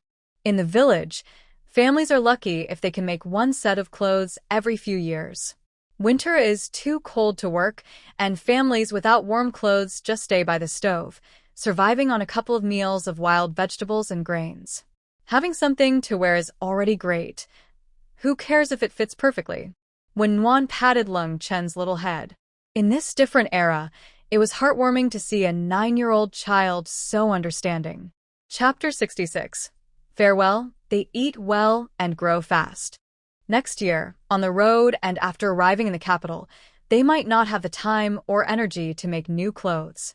It's better to have clothes that fit well for next year, Leng Xiao said softly. When Nguyen understood. In this era, having what they have now is already very fortunate. Without refrigerators, without the dowry silver, and without Leng Xiao and the others risking their lives to go into the mountains, life after arriving in the capital would be incredibly difficult, and their current life would be like night and day. She couldn't even imagine how hard it would be. Now, their home had enough firewood to last the entire winter, 3 kills of durable charcoal, and they had gathered baskets full of walnuts, chestnuts, hazelnuts, pine nuts, hawthorns, pears, and wild vegetables. They had 2 strong horses in the stable and savings of over 800 taels, which, although not comparable to wealthy families in the capital, was a significant improvement compared to their previous situation. And they had a steady supply of food, including a ginseng worth 1,000 taels. In times of chaos or disaster, being able to meet basic needs is already a great blessing. How could it compare to life in a prosperous country? Moreover, life now is far beyond just having enough to eat. Warm Nguyen understands this well, but she still feels a bit regretful and sad when she thinks about her childhood. Leng Xiao gazes at the lonely expression on her small face, his eyes dark and mysterious. I can give you everything you want for them in the future. Warm Nguyen completely agrees with this. Who is Leng Xiao? Not only can he provide what she wants for the 3 little ones, but he can also give her things she never dared to dream of. I can give you what you desire, Leng Xiao says, his eyes growing darker, the flickering candlelight hiding his intense desire. All she needs to do is stay and never leave. He is willing to give everything. Warm Nguyen takes a deep breath, pushing aside all her regrets and sadness, her heart racing wildly. Is this a promise just for her? Has she already won his affection? The 4th and 5th storage areas haven't changed for a while, and she thought it was because her affection level wasn't high enough. But how could that be? Leng Xiao has already made such a big promise. Does this mean her dream of a peaceful countryside life might come true sooner than she expected? He is truly wonderful. Thank you. Warm Nguyen smiles brightly, her eyes sparkling like stars. She is already planning how big of a yard to buy and how to decorate it. Good intentions really do bring good rewards, and she has learned that being nice to the 3 little ones can increase Leng Xiao's affection for her, expanding the storage space. This conclusion came after she noticed the 3rd area of the storage space had expanded on the day she answered the life and death question. That day, she did 2 things. One was answering the question, and she thought her performance was good enough not to upset Leng Xiao, so she didn't expect to increase her affection level. The other was chatting with the 3 little ones about making money, life, and dreams. It's clear that the second activity helped expand the storage space. She noticed that the affection level was easy to increase at first, but it became harder as she progressed, often remaining stagnant.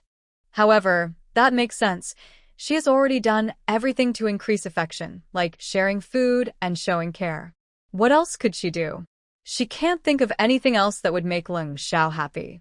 Fortunately, what she is now is enough, so she doesn't need to worry too much about the storage space. Leng Xiao, you are so good to me. Don't worry, I will be good to you too. I promise not to cause any trouble. We are family after all.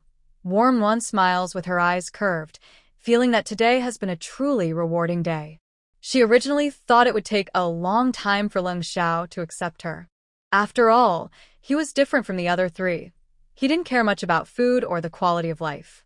He was capable and could take care of himself and the three of them, even if it meant living a bit less comfortably. Someone like him wouldn't accept her just because she made a few tasty dishes or said some caring words. To her surprise, things went smoothly. Having had bad luck all her life, it seemed to change for the better after meeting them. Maybe in the near future, she could live the relaxed and comfortable life she always wanted. Yes, we're a family, Leng Xiao said, pressing his thin lips together and carefully forming a small smile. At the foot of the mountain, the houses were spread out in a narrow line due to the terrain, all on the right side of the Leng family home, making it quite far from one end to the other. The Leng family had only moved here a few years ago, and the best land had already been taken, leaving them with a spot close to the mountains, which was prone to wild animal encounters. However, the Leng family didn't mind, and Wan cared even less. In fact, she found it wonderful and peaceful. Once the gate was closed, it created a quiet little world of their own. Plus, they were far from other homes, so there weren't many visitors. Now, the whole family was gathered in the yard, near the carriage.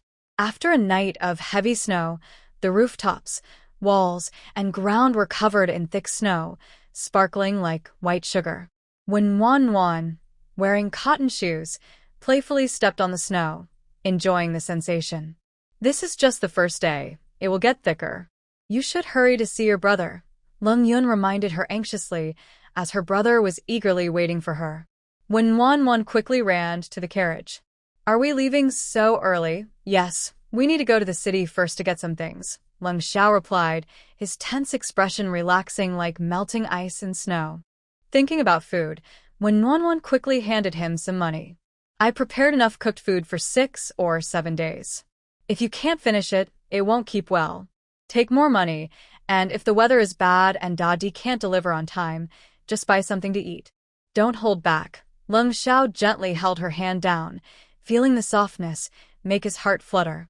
He quickly regained his composure and said, there's still plenty of money from last time, so you don't need to give more. Warming was amazed that some people still thought having a lot of money was a good thing. Isn't having more money always better? Last time, when buying goods, she let Cold Sky keep all the over 400 taels without saving any for herself. People who aim for big things must not care about such small amounts of money. Big brother, the two little ones called out reluctantly. Cold Sky calmly reminded them, you two remember to wake up early to warm the bed. Got it? We'll make sure sister-in-law sleeps warmly, they replied cheerfully and loudly. Warming just wanted to hide away. Now, everyone thinks she loves to sleep in. Cold Sky nodded in satisfaction.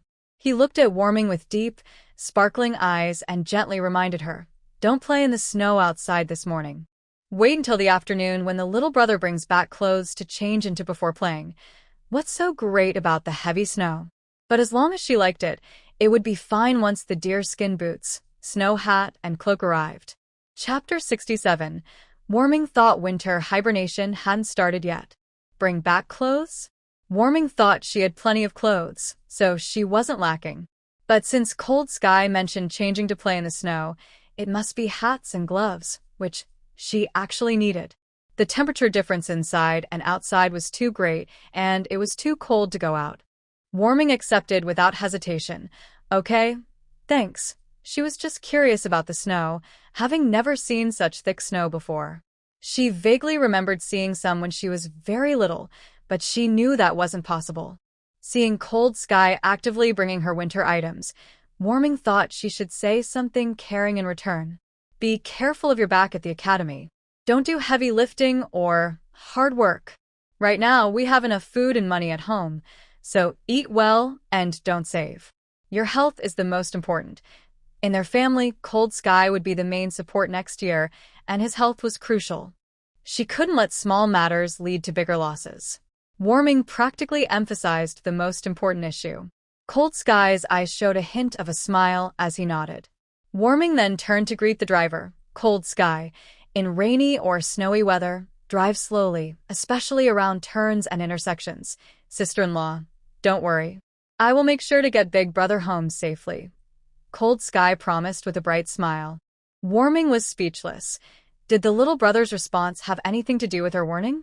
She was not just worried about Cold Sky's safety. After much effort, the 2 horses they acquired were considered a significant asset, so they had to be careful. Let's go back inside. It's cold out here, Leng Xiao said cheerfully. Big brother, when will you come back? The 2 little ones asked, looking sad. When Nuan didn't feel much about Leng Xiao going to school, she just thought it was tough for them since the 4 of them were already hibernating, spending their days eating and drinking, while Leng Xiao had to study. It reminded her of how she felt when other schools had early breaks and she didn't. Now, she was the one on an early break. I'll be back at the end of winter or the beginning of the next month. Don't worry too much, Leng Xiao said, shifting his gaze from his younger brothers to Nuan. When Nuan nodded eagerly, feeling that everything at home was fine, so there was nothing to worry about. Since the incident with Aunt Wang, when Leng Xiao had taken a bright axe, she had noticed that no one from the village came to borrow a cart anymore, and even the villagers avoided going up the mountain near their home. No one had come up from behind their house for a long time. Except for the few people in the family, she hadn't seen any new faces. The 3 watched the cart leave and, once inside the yard, Leng Yun promptly closed and locked the gate. This was a precaution after Aunt Wang had barged in last time, leaving no time to hide the rabbit and wild chicken. Sister-in-law, what do you need us to do today? Leng Chen asked. When Nuan was puzzled, hadn't they already started hibernating? What work could there be? No, there's nothing to do, she replied. It was much more comfortable for the 2 little ones to rest on the warm Kong. Leng Chen nodded. If you don't need anything from me and my little brother, then I'll weave some reed mats, and my little brother can gather hay. When Nuan gasped in shock. The snow is up to our ankles and you want to go gather hay? It's so cold. Didn't you say the villagers are all staying warm at home? Just a moment ago, she had felt sorry for Leng Xiao going to school while they were cozy at home, but now she completely dismissed that silly thought. With such thick snow, they still had to go out to work? No, even those who stayed in had to work. Leng Chen explained casually. This is just the first snowfall, and it's not heavy. Cutting grass won't be affected. Before we had horses, we used to gather bamboo and reeds. The family that stays on the Kong doesn't learn any crafts. I usually weave more in winter and sell it in spring for some money. However, this reed mat isn't for selling. My brother said that next year our family will travel far and it won't be convenient to stay in the wild, so it's practical to prepare some mats to place on the ground to avoid dampness or to use as cover. When my second brother returns, we will catch rabbits in the snow. Following their tracks makes it easy to catch them, and keeping some for ourselves to eat is also good. When Nuan was shocked and speechless. She thought they were just resting indoors during winter, doing nothing all day. Why did the 3 little ones have so much work? Leng Yun noticed when Nuan's worried expression and reassured her, Sister-in-law, don't worry about us. We've always managed like this. When the snow reaches our waists and shoulders, we really won't be able to go out, and we will have time to relax and do only light tasks. When Nuan wanted to say that their work was not easy at all. She thought about how in this world, being lazy could lead to hunger and freezing, so she changed her words to, but what if our cotton shoes get wet in the snow? In such cold weather, with limited medical care, what would they do if they got frostbite? Good medicine wouldn't reach their small area. Frostbite is painful and itchy, especially noticeable at night when trying to sleep, making it hard to rest. We have an old pair of reindeer skin boots. My little brother and I can go out at different times, so we won't wet our cotton shoes. When Nuan sighed and said, we can weave the reed mats, but we won't make other bamboo or wooden products this winter. As long as we have enough straw, that will be fine. After all, next year, the 2 horses will also find something to eat along the way. They just need to prepare some for emergencies. She had checked the straw in the cellar, and it was enough for the 2 horses.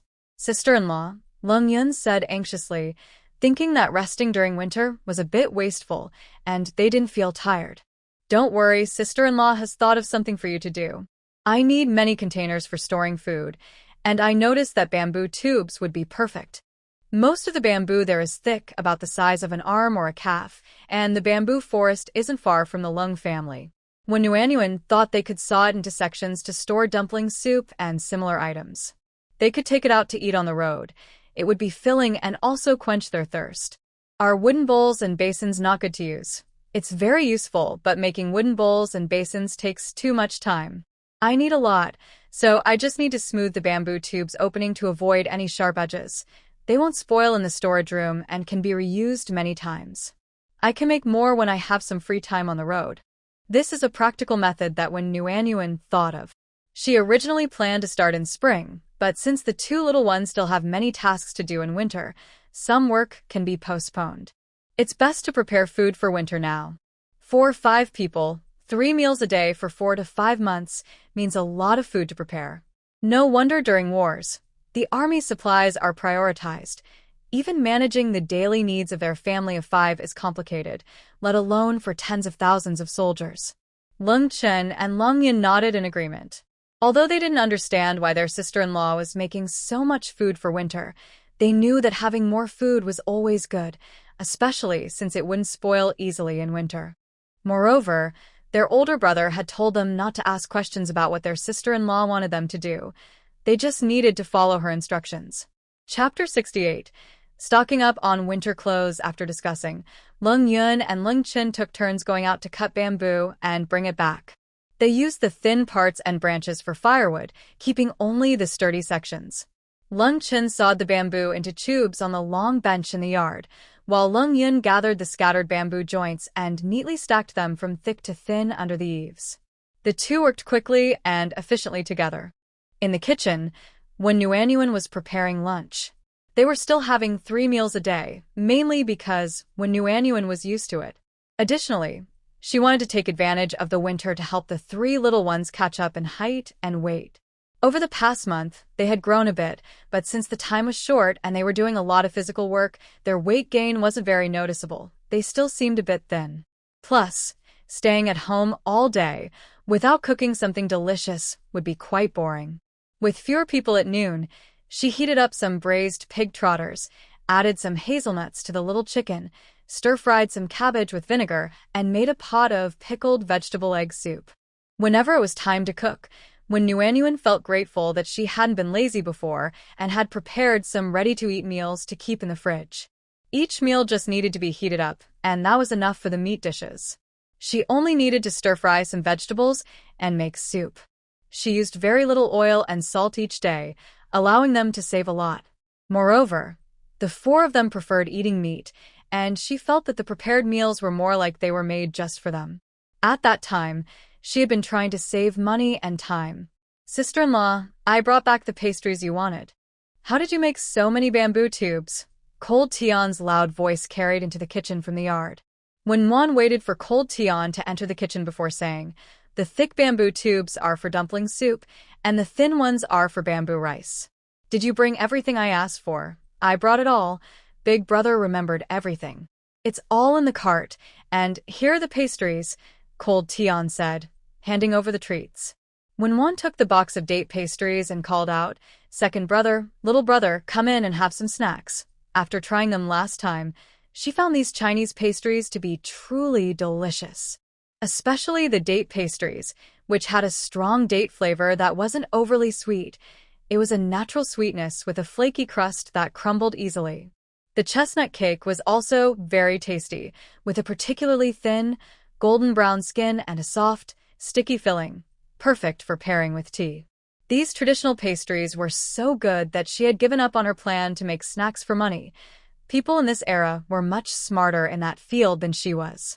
With her older brother in town, she decided to buy more to keep at home to satisfy her cravings. It was not easy to go out here. No wonder people stock up on supplies before winter, with many people consuming quickly and the heavy snow making travel difficult. Buying anything far from the city was hard. They had to prepare everything before the long winter arrived. Sister-in-law, come out and see the new clothes. Cold Yun ran into the kitchen, excited and eager to pull his sister-in-law outside. I already have many clothes.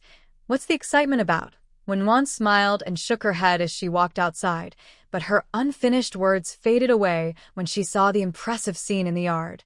The cart had been unloaded, and 2 horses were taken to the stable to graze.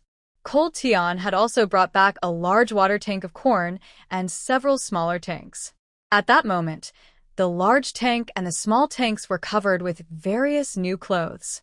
Unlike the customs of Hua country, where fur is worn outside, here the soft fur was on the inside, with the leather on the outside. It looked very warm.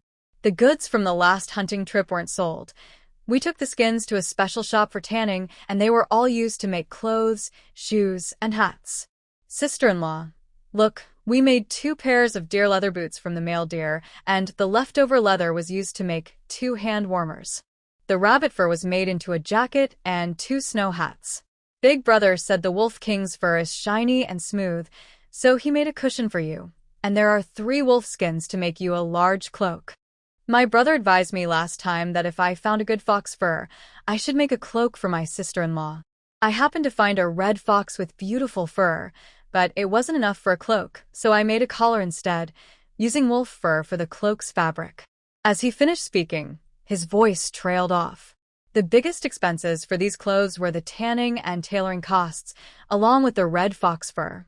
He should have checked another shop, as my brother said wolf fur was too coarse, which is why he wanted good fox fur. But he didn't understand at the time and didn't do the job well. Worm was listening and calculating in her mind. She thought about how she had used deer and rabbit skins for herself. In total, there were only about 10 wolf skins. How many had been used just for her? I used them all for myself. What about you guys? We didn't use it all for sister-in-law. Each of us made a jacket with wolf fur. Look, sister-in-law, it's really thick. Cold Cloud happily lifted a jacket to show her. Warm looked over. The jacket was similar to a vest, made with less material. After making 2 snow hats from the rabbit fur, there was probably just enough left for 1 jacket. But with so many wolf skins, why did each of them only get 1 jacket? I don't have much to do in winter, and I have too many warm clothes already. You all should make more, Worm said honestly. She spent her days either indoors or in the kitchen, and these fur clothes were all matching. Too many for her. But we need them. Jackets are best for us to work in. They're convenient and flexible. A long cloak would be too cumbersome, Cold Cloud replied, not understanding. Worm suddenly remembered the long cloak that used 3 wolf skins and was curious about what it looked like. It was easy to recognize. She understood jackets and cloaks. The garment on the rack was different, with a front opening design, large sleeves, and a loose fit with a tie. What else could it be but a cloak? My brother said this style is suitable for you to wear at home, especially when going from the main room to the kitchen. It's convenient to wear over your clothes. Your brother thought of everything. It was indeed very convenient, Worm had to admit. Cold Sky was meticulous and even considered such small details. Worm touched the rabbit jacket. The leather was surprisingly soft and flexible. The collar had a thick, fluffy band of white rabbit fur. Just looking at it made her feel warm, and it had no unpleasant smell. Don't worry, sister-in-law. The tanning process I found is the best. It maintains the softness of the leather and has no odor.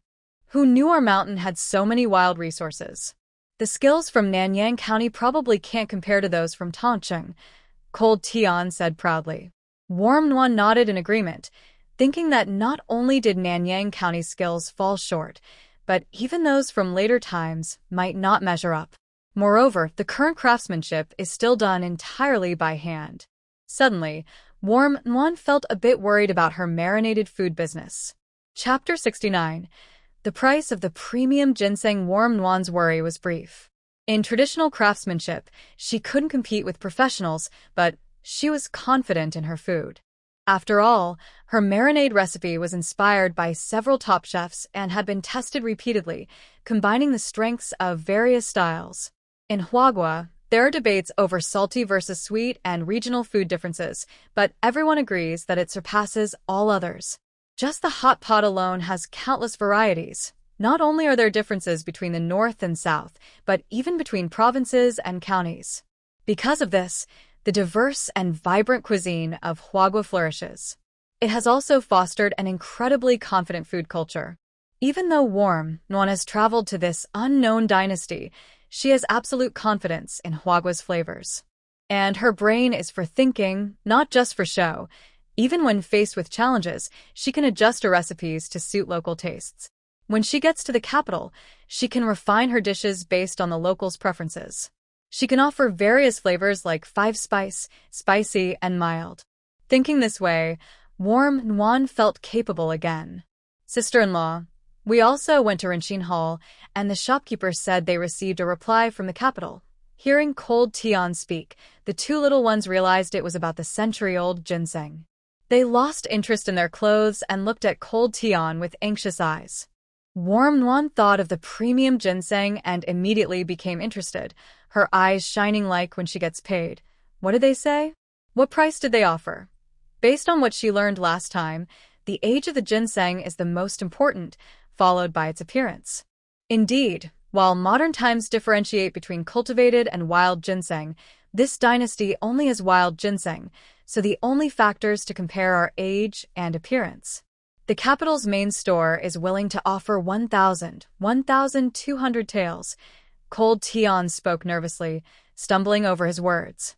The other three were so shocked by the number that they momentarily forgot what to say. They didn't know what to say at that moment. This is the first time when Yuan has heard about 1,000 taels. Their family's total savings are just over 800 taels, which is much less than this amount. Did Big Brother agree? After her excitement, Leng Yun frowned and asked. When Yuan quickly looked at Leng Tian, wanting to say something but hesitating. She wanted to suggest that they don't need the silver right now and could sell it in the capital instead, since they plan to go there next year anyway.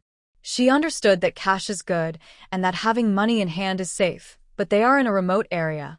Even if they find a rare ginseng, the price offered there will not compare to what they could get in the capital. However, such a large sum of money is a decision that should primarily consider Leng Zhao's opinion. Moreover, if there is a drought next year, the demand for these top-quality supplements might decrease, or the prices might drop. This is a market risk she doesn't fully understand, so it's better not to make suggestions without knowing the market's needs and trends. When Yuan looked at Leng Tian, waiting for his answer. Leng Tian's honest face showed confusion. Big Brother and the shopkeeper said the price is fair, but since we are going to the capital, we won't bother the shopkeeper. The three listening to him sighed in relief at the same time. Seeing their different reactions, Leng Tian became even more puzzled and asked urgently, Why aren't you worried? I feel anxious listening to this. I don't understand why Big Brother said the price is fair but still wants to sell it in the capital. The price is definitely high, but after years of listening to Big Brother analyze situations and explain local customs, he understands that prices in the capital will be different, possibly much higher. He just doesn't get why, if Big Brother thinks the price is fair, they still want to go to the capital. Wouldn't it be safer to sell it sooner and get the money? Your brother is just being polite. He can't directly tell the shopkeeper that the price is low.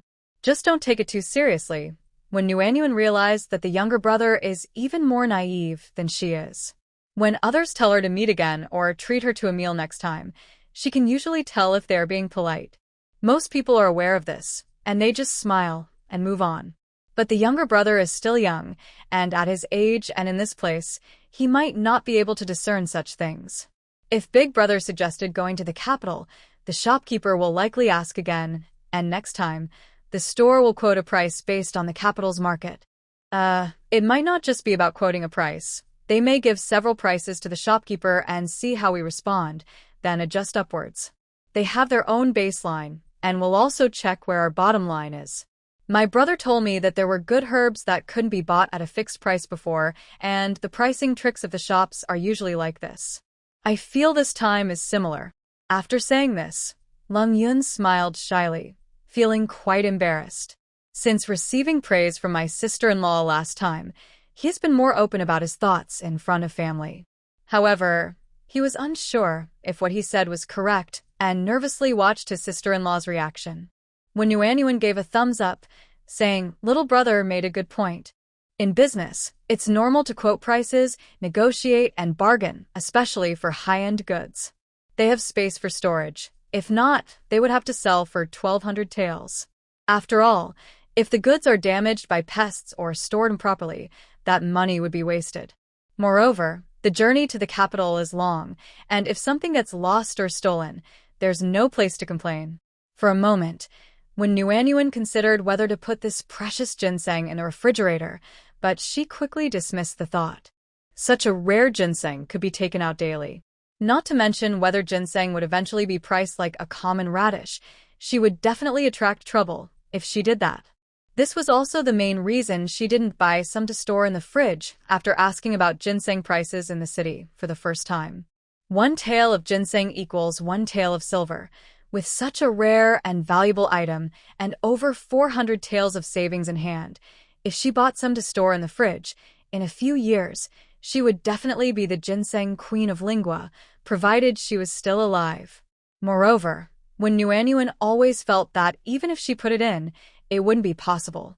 From the non-recyclable nature of the refrigerator's containers, she had been cautious about not taking out items that could disrupt this era and avoiding adding anything to the fridge.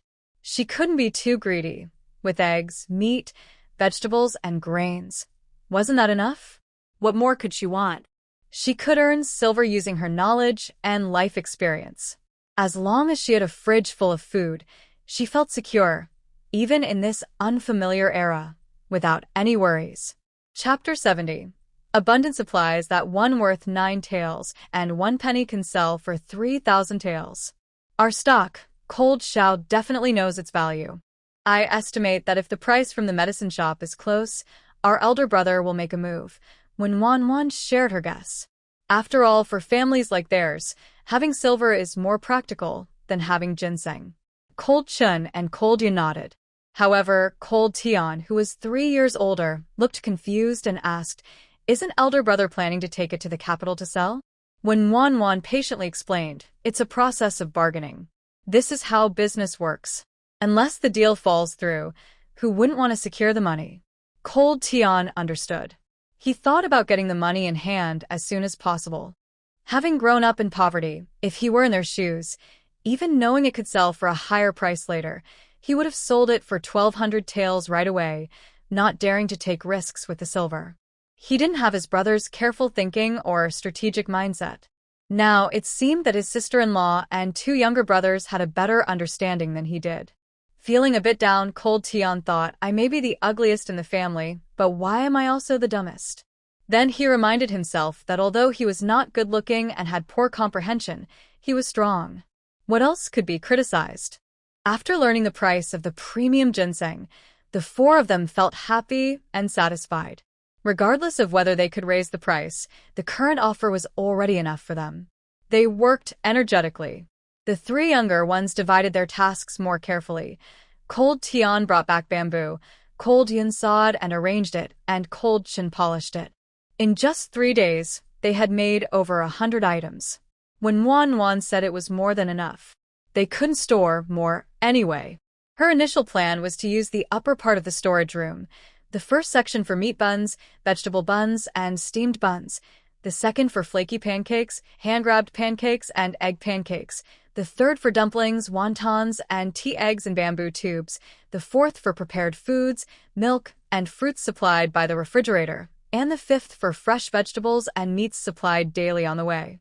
The prepared foods in the 4th section would be eaten when they had time to cook on the road, while the 5th section would be for when they settled in the capital. When there was no time, or it wasn't suitable to cook, they would eat what they had prepared. "Sister-in-law, what are you talking about?" Cold Tian asked as he leaned over to listen to Wan mumbling to herself. "I'm calculating how much food we need to prepare for the journey. Have you figured it out? On a cold day, don't calculate, just ask. 1 person eats 3 buns per meal, which makes 9 buns a day. If we count 4 months as 120 days, that totals 1,080 buns, so let's round it to 1,000. Cold Tian was stunned. He quickly calculated that if 1 person needed 1,000 buns, then 5 people would need 5,000. Did they really need to eat that much food on their journey? He stammered, "Sister-in-law, do we have enough food?" Those who have experienced hunger remember it vividly and feel a deep sense of helplessness from days without money or rice. Hearing the specific number calculated by Wan, Cold Tian, who had been well fed for a month, fell back into the despair of food scarcity. Don't worry, I calculated that we have enough. This month we used a lot of flour, but I estimate we still have around 80 to 90 pounds left. That can make over 900 big buns. We hardly touch the grains. We have a little bit of millet, red beans, green beans, soybeans, and sweet potatoes stored. Besides what we gave to Mr. Chin and used for cotton, most of the meat is still saved. We ate rice often, so there's very little left. She had initially set aside only 2 pounds of rice, which was quickly consumed by 5 people in one meal. She had also kept the flour in a small bag, which was stuffed into the food gaps, leaving this much. We can also save some for rice cakes and pancakes. The leftover cooked food was sent to your older brother, so there's not much stored. But we still have several large baskets of walnuts, pine nuts, hazelnuts, wild vegetables, and wild fruits, along with a dozen wild rabbits and chickens. During the winter, we can store out the fruits to save space. I thought about it, and the next few months won't require much physical strength. In the mornings, we can have pumpkin and millet porridge, century egg and lean meat porridge, or red bean and peanut porridge, along with some soy sauce eggs. We should try to store more flour and rice to make a lot of buns and pancakes at once. As Wenwan spoke, Cold Tian nodded, his worries about food gradually easing. He cautiously asked, "Sister-in-law, what can I do?" "You can start kneading the dough. I was planning to wait for your brother to return before starting, but it will take over a month, and I want to be prepared early. When Cold Xiao returns, there might be other things to do. Also, it won't be done in one go. After accumulating a certain amount of flour and rice, we can start making the next batch. This way, it will be more efficient and less tiring." Okay. Hearing about the early food preparation, Cold Tian raised both hands in agreement. Cold Tian ran into the kitchen with a bright smile. "Sister-in-law, I finished my work. Is there anything else to do? I want to work with you. You can stir-fry the walnuts, pine nuts, hazelnuts, and chestnuts. Once they're cooked, take the shells off. Leftover food doesn't take up much space." When Wan casually asked, "Where's the second brother?" Cold Yin replied, "Polishing takes a lot of effort. We're almost done, but he'll probably need another 3 to 5 days." When Wan nodded to show she understood. After making over 300 meat-filled spicy tofu buns, when Wan felt it was too much work. It was exhausting. She looked at her younger brothers, who still seemed full of energy, and admired their enthusiasm. After wrapping buns, she rested her sore wrists and sighed. "It's been 3 days. Aren't you tired?" She had made over 300 buns, while her older brother had mixed 30 to 40 pounds of flour and shelled a lot of walnuts and pine nuts. Her younger brother had stir-fried several pots of walnuts and pine nuts, yet they both looked perfectly fine. They showed no signs of fatigue. "We're not tired. This is nothing." "Are you tired, sister-in-law?" "It's my and the younger brother's fault for being slow at wrapping. You should teach the second brother. He's skilled and would wrap beautifully," Cold Tian suggested. When Wan thought this idea was great. Yes, the second brother would probably finish his work tomorrow, and then she could teach him how to make buns, dumplings, and pancakes. They would be much faster together. She planned to make 300 meat buns, 600 meat-filled tofu buns, 200 pumpkin flour buns, 200 brown sugar and red date buns, and 200 spicy flour rolls. She aimed to prepare 1,000 flaky pastries in 4 flavors, 100 servings of dumplings and wontons, and 100 servings of bamboo tube rice. She would make 300 hand-grabbed pancakes with eggs. 3,000 servings should be enough. The dumplings, wontons, and bamboo tube rice are substantial, with 1 serving being a full meal. Plus, there would be tea eggs, soy sauce eggs, and chicken soup, mung bean soup, and egg drop soup to enjoy. Moreover, every day on the road, the fridge would be filled with freshly made buns, dumplings, wontons, siumai, cooked beef, and fruits. Not only was it enough, but for her, it was also a feast. Staying at home, she prepared over 300 meat-filled tofu buns, more than 200 sauce meat buns, and made 100 flaky pastries with spicy, oily, sesame, and osmanthus sugar fillings. After shelling several pots of walnuts and pine nuts and cooking 2 small tanks of chicken soup and green bean soup, when Yuanyuan firmly insisted on going to deliver food to Leng Xiao. She hadn't breathed the fresh air outside the yard for a long time and hadn't seen new faces either. She wanted to go out, to stroll around, eat, drink, and have fun. Even if there was no eating or drinking, just getting some fresh air would be nice. According to the schedule set by the three little ones, if it weren't for the lack of materials, they could probably complete the task ahead of time within a month. The three of them had great potential to be workaholics. When Nguyen, however, didn't want to be overly serious. Even if she worked somewhere else, she wanted to be a laid-back worker and not wear herself out before even starting. Sister-in-law, it's so cold outside. Are you really going? Leng Tian asked with concern. They had been cozy in the kitchen making food, and it was warm and easy. Why would she leave the comfort of home to brave the cold for her brother? Sister-in-law, you're so good to brother, he added. Yes, I absolutely must go, when Nguyen replied with determination, leaving no room for doubt. Sister-in-law, the two little ones timidly approached, their faces showing even more reluctance than when they said goodbye to Leng Xiao last time. When Nguyen slapped her forehead, how could she be so selfish? She was only thinking about herself, wanting to get some fresh air, and not considering the two little ones. If she and the older brother went out, wouldn't they be bored at home? Do you both want to go out? Sister-in-law will take you to the city to shop. There were quite a few things to buy, like cloth, pastries, and fire starters. It was a perfect opportunity to take them along, and maybe buy some candied hawthorn sticks for them. Thinking of the candied hawthorn, when Nguyen remembered the ones they had picked. The main ingredients were almost ready, and when they returned, she could make some snacks. Upon hearing when Nguyen mentioned shopping, the two little ones looked visibly happy. But sister-in-law is going to see brother. If we go shopping, won't that reduce the time with brother? It's okay. We won't stay long at the academy. We'll just drop off the food and leave. Besides, she mainly wanted to go out and see what was around. What was there to see at the academy, anyway? After spending over 10 years in school and taking countless exams, when Nguyen had seen enough. Her principle was to avoid going if possible, and to go as little as she could. Hearing that it wouldn't be a problem, the two little ones happily nodded.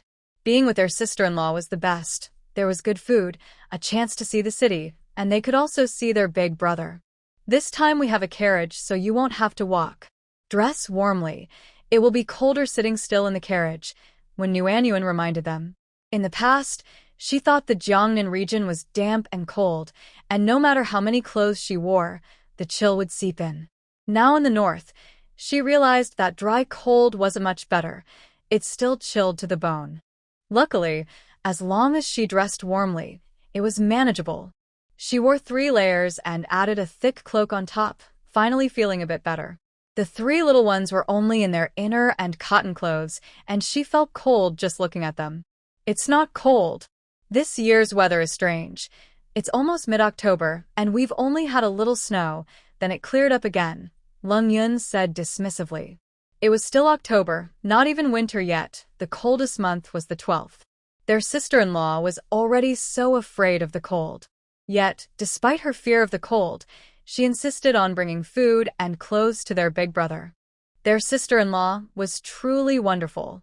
When Nguyen was worried, how about adding a cotton jacket or a wolf fur jacket? There was a kind of cold that made their sister-in-law think they were cold.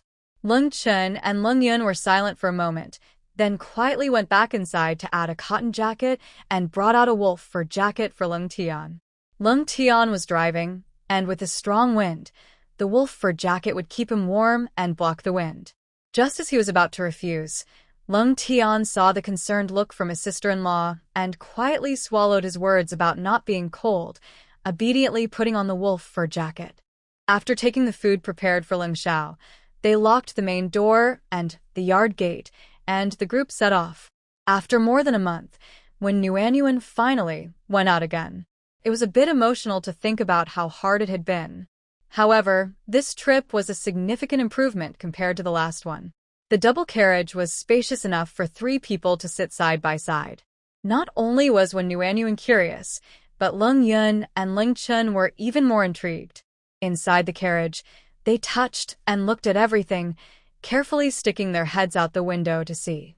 Their excitement ended after a bout of nausea, stopping by the roadside to vomit. They got car sick. The carriage can make you car sick too. It makes sense since it has almost no shock absorption. How can you not get sick with all the bumps? When Nguyen muttered quietly. Leng Yun, what a waste of the delicious buns we had for breakfast. Leng Chen, we need to find a way to make the ride smoother. Next year the journey will be longer, and the family needs to be comfortable. After rinsing their mouths with water from the pouch, the four of them set off again. This time, the three were more settled, sitting quietly in the carriage without looking out or fidgeting. The Leng Kingdom values the imperial examination system and promotes education. Officials are selected through these exams, allowing students from humble backgrounds to rise in status, while the descendants of prominent officials maintain their family's prestige through education. Therefore, scholars in the Leng Kingdom are keen on traditional studies, leading to the establishment of many academies across the region, which thrive in popularity. However, Tongcheng is small and remote, lacking official schools. Although there are private academies, they are not very influential. It has been over 10 years since the last successful candidate emerged. A few years ago, Master Qin retired and returned home, teaching at Tianhong Academy, where he accepted Leng Xiao as a student. In the provincial exam held in the first half of the year, Leng Xiao excelled and became the top scholar, greatly enhancing the reputation of Tianhong Academy and giving hope to the county magistrate of Tongcheng. When Ma knew that there was a famous top scholar from the Tang dynasty in history, she was not surprised that Leng Xiao achieved this honor. She had always thought it was a typical trait of a great male lead. After getting to know Leng Xiao, she believed he was worthy of any title, including the highest honors. Such a clever and talented young man would surely succeed in anything he pursued. Sister-in-law, I'll go find the attendant to announce our arrival. Please wait here in the carriage, Leng Tian said, looking at the three who had been feeling unwell and were now a bit teary-eyed. He felt a bit sorry for them. His younger brothers were fine. Boys should toughen up. But his sister-in-law was different. She had endured a lot just to meet his older brother. He must talk to his brother later to ensure she feels appreciated. Leng Tian had only waited a short while outside the academy when Leng Xiao, tall and slender, appeared at the entrance. Unlike the usual quietness, this time it was quite lively. Curious, Leng Tian peeked out and saw that over 10 people were following his brother. They seemed to be his classmates. Leng Tian respectfully bowed and greeted them. Hello, brothers. Among the group of 10, only a few responded, while the others smiled, but their smiles didn't reach their eyes. Leng Tian lowered his gaze, understanding the underlying tension. Your sister-in-law is here too. Leng Zhao's expression remained calm and cool, showing no visible emotion. Only the slight rise in his tone at the end of his sentence hinted at a hint of joy within. Brother Leng has a lovely wife, but we couldn't celebrate with him. At least we can catch a glimpse of her, right? Wang Shijin said with a smile, holding a folding fan. Brother Wang's words are quite elegant, another person quickly added. This remark brought laughter from the crowd. Everyone in the academy knew that Leng Zhao's family was poor. He had a sick mother and 3 younger brothers to care for, yet he still came to the academy to study. Wouldn't it be better to spend that money on food? It was one thing to study, but he even excelled in the county exam and became the top scholar. As the son of the county magistrate, Wang Shijin couldn't hold back his frustration. He had heard his father praise Leng Xiao for his hard work and determination, which only fueled his anger. He couldn't express his anger towards his father, so it naturally turned towards Leng Xiao. Everyone knew that Leng Xiao married to bring good fortune, but with a family as poor as his, what kind of good woman could he find? Most likely just a poor village girl. In the end, he didn't bring good fortune but ended up with a rough and uneducated woman. It was understandable that Leng Xiao didn't want anyone to see her or mention her. When Wang Shijin mentioned lovely wife and beautiful face, everyone present immediately understood and laughed.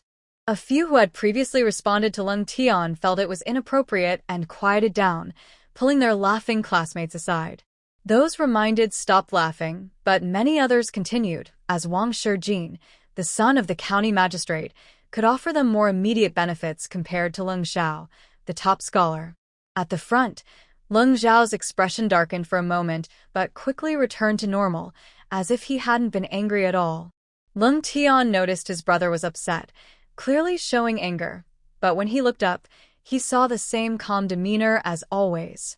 Biting his lip, Leng Tian realized he had made a mistake by letting the servant tell his brother that their sister-in-law had come. He had wanted to make his brother happy without considering the difficulties he faced at the academy. With his head down, Leng Tian quietly said, "Brother, I was wrong." After a long pause, a soft sigh came from above. "Lead the way." Having thrown up several times, Warm Yuen was feeling terrible, with her stomach still churning uncomfortably. After a few more dry heaves, she had nothing left to vomit.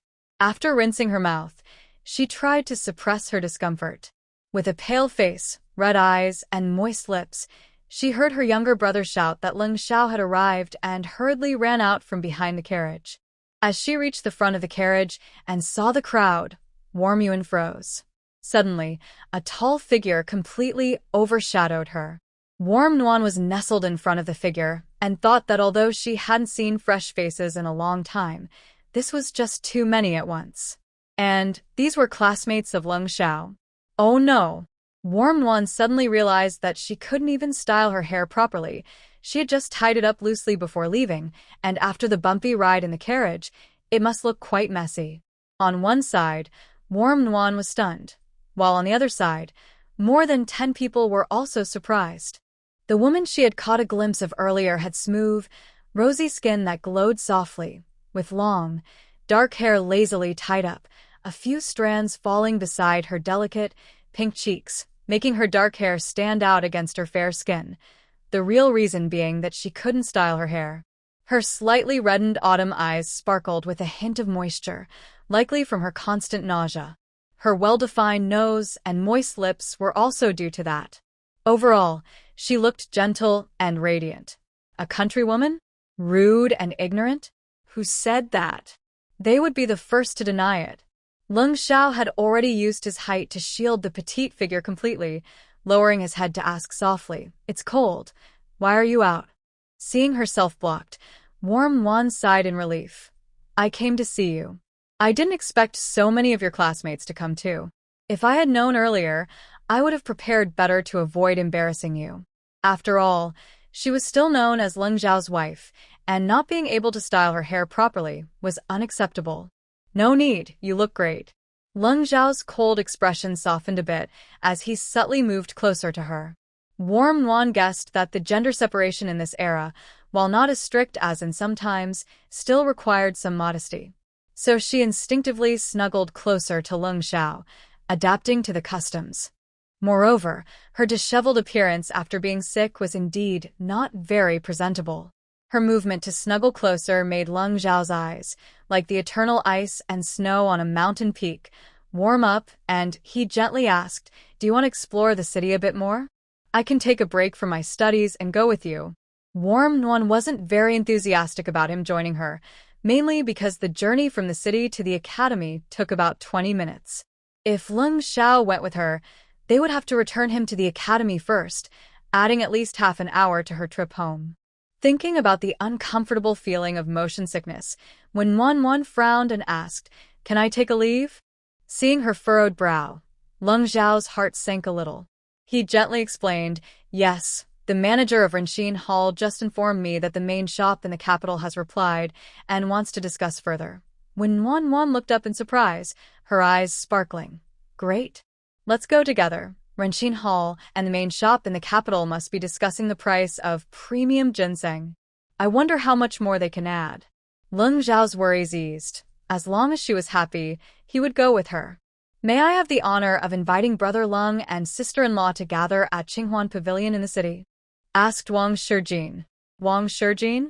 Isn't he the son of the county magistrate from Tongcheng?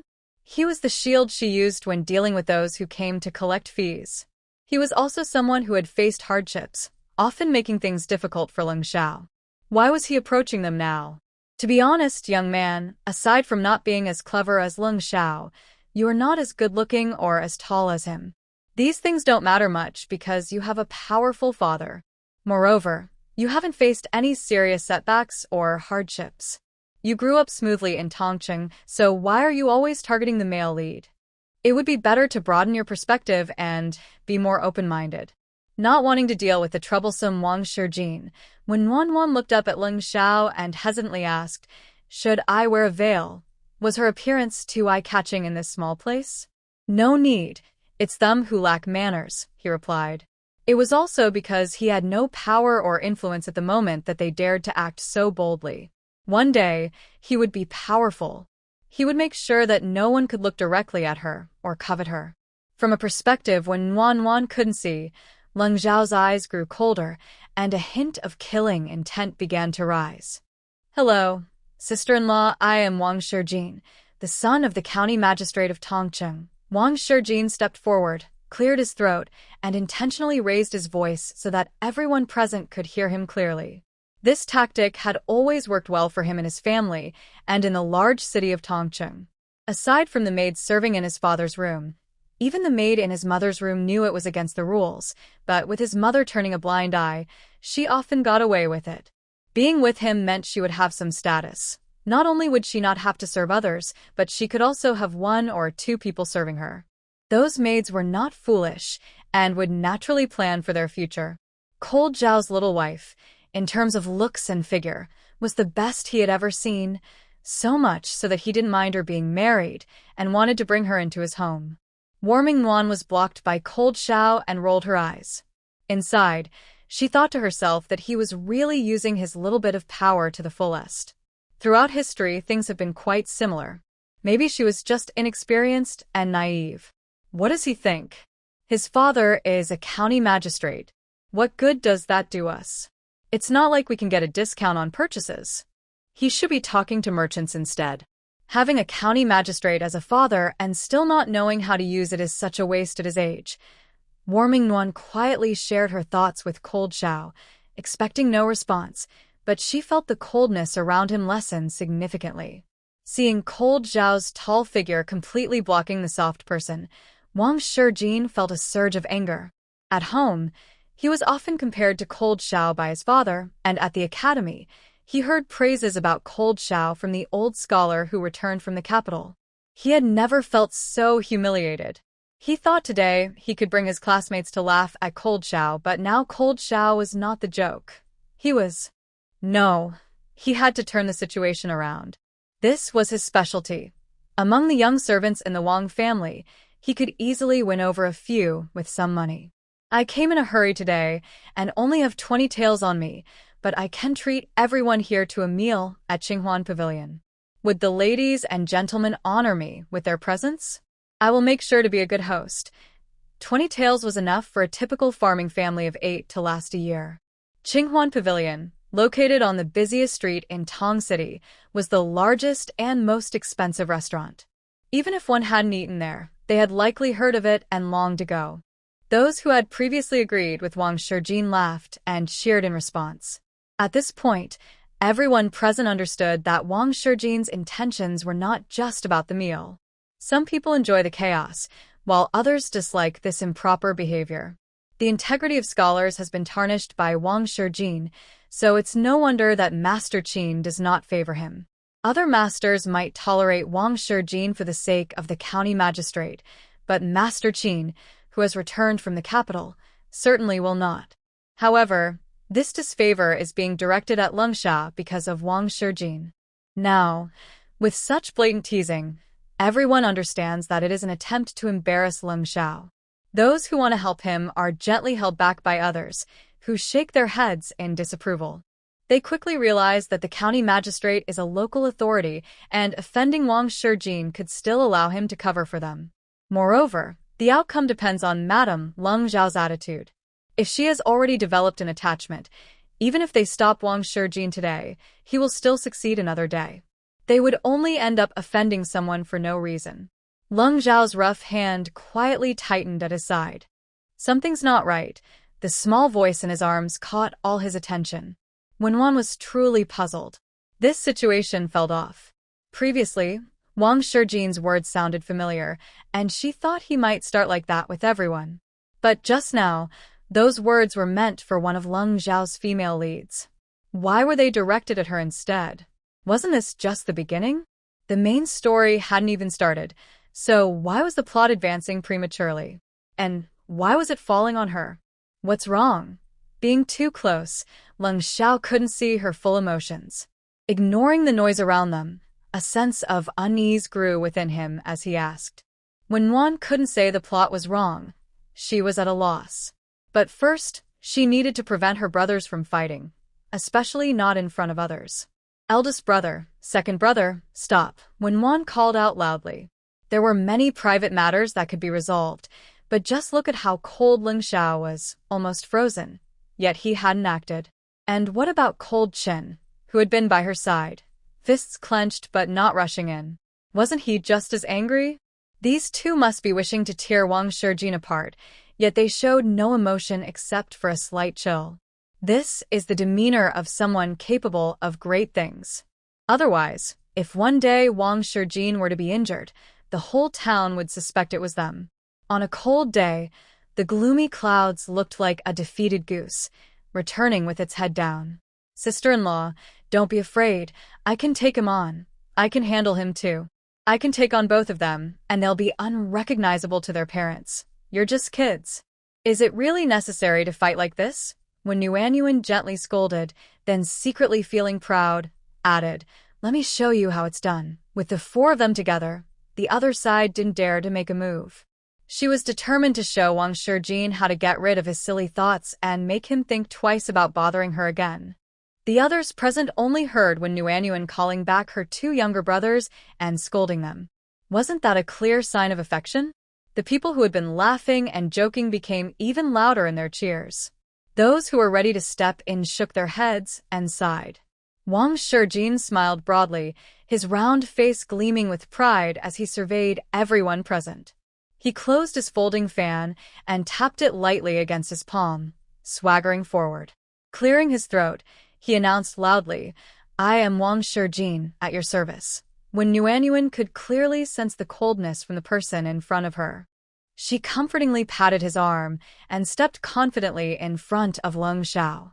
Just as she was about to speak, she met Wang Shijin's greasy face, which made her feel nauseous again. She suddenly threw up in front of him. Having already emptied her stomach, she was now just retching. Everyone was stunned. What was happening? Wang Shijin thought. What the heck? Why did I make her sick just by looking at her? And she kept throwing up. Leng Xiao quickly turned to support the retching Wen Yuanyuan, his eyes filled with concern. He gently patted her back and urgently instructed, Big brother, go get some water from the car. Wen Yuanyuan felt much better smelling Leng Xiao's fresh scent. It turned out that she had felt better earlier because of the clean smell from Leng Xiao. But as soon as she faced Wang Shijin's greasy face, the contrast was too much for her stomach to handle. Please keep your distance from me. Just seeing your face makes me feel sick. I really need a moment to recover. Thank you. At that moment, when Yuanyuan had no energy to argue, she felt too nauseous. Wang Shijin kept moving closer to her. As soon as when Yuanyuan spoke, everyone around burst into laughter, some even trying to hold it back. Wang Shijin felt wronged. She wasn't saying anything to him and was just focusing on feeling ill. How could others see him in a good light?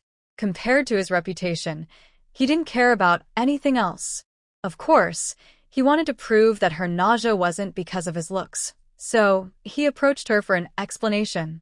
Unexpectedly, she admitted it outright. Wang Shijin's face changed from pale to green, then to dark. This face, usually seen as a sign of good fortune, was now making him feel disgusted for the first time. The laughter behind him was uncontrollable, shaking his hefty body with anger, but he found himself speechless. He couldn't explain, there was no way to clarify. Taking a deep breath, he left in a huff, skipping even the part where he would usually make threats. After someone was that sick, what threats could he possibly make? Should she throw up on him again? Let their classmates laugh at him more?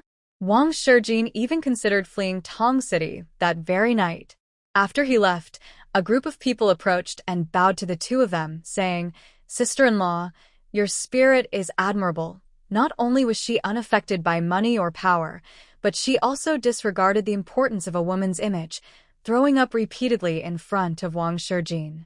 She not only crushed Wang Shijin's inappropriate thoughts but also cleverly embarrassed him. When Nuanyuan was confused. Spirit? What spirit? She hadn't even started to argue yet. How is it already over? Leng Tian and Leng Yun approached hesitantly, looking very uncomfortable. Sister, your method was effective, but it might not suit us. I think it's not very appropriate for men, right? When Nuanyuan was speechless. Would anyone believe her when she said that wasn't her intention? Her reputation was at stake. She was supposed to be a strong debater, but ended up looking weak.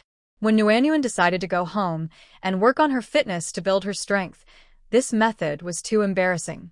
He will pay a heavy price for this, Leng Xiao promised softly. Warmuan wanted to say that she understood. The next scene would be terrible. Leng Xiao was not someone who repaid kindness with kindness. On the contrary, he was someone who would seek revenge for any harm done to him. Wang Shijin was not as unfortunate as he seemed. Although he had a bad character, Leng Xiao was skilled and knowledgeable, and with a mentor to protect him, Wang could only insult him verbally or set small traps. Leng Xiao did not take these minor tactics seriously. However, Wang should never have provoked one of the female leads. What man could tolerate that? Especially someone as ruthless and powerful as Leng Xiao. Naturally, the outcome would be a choice between life and a fate worse than death, and he would be satisfied either way. But now, why was the plot that originally involved one of the female leads happening to her? Warmuan couldn't understand, but was deeply shocked.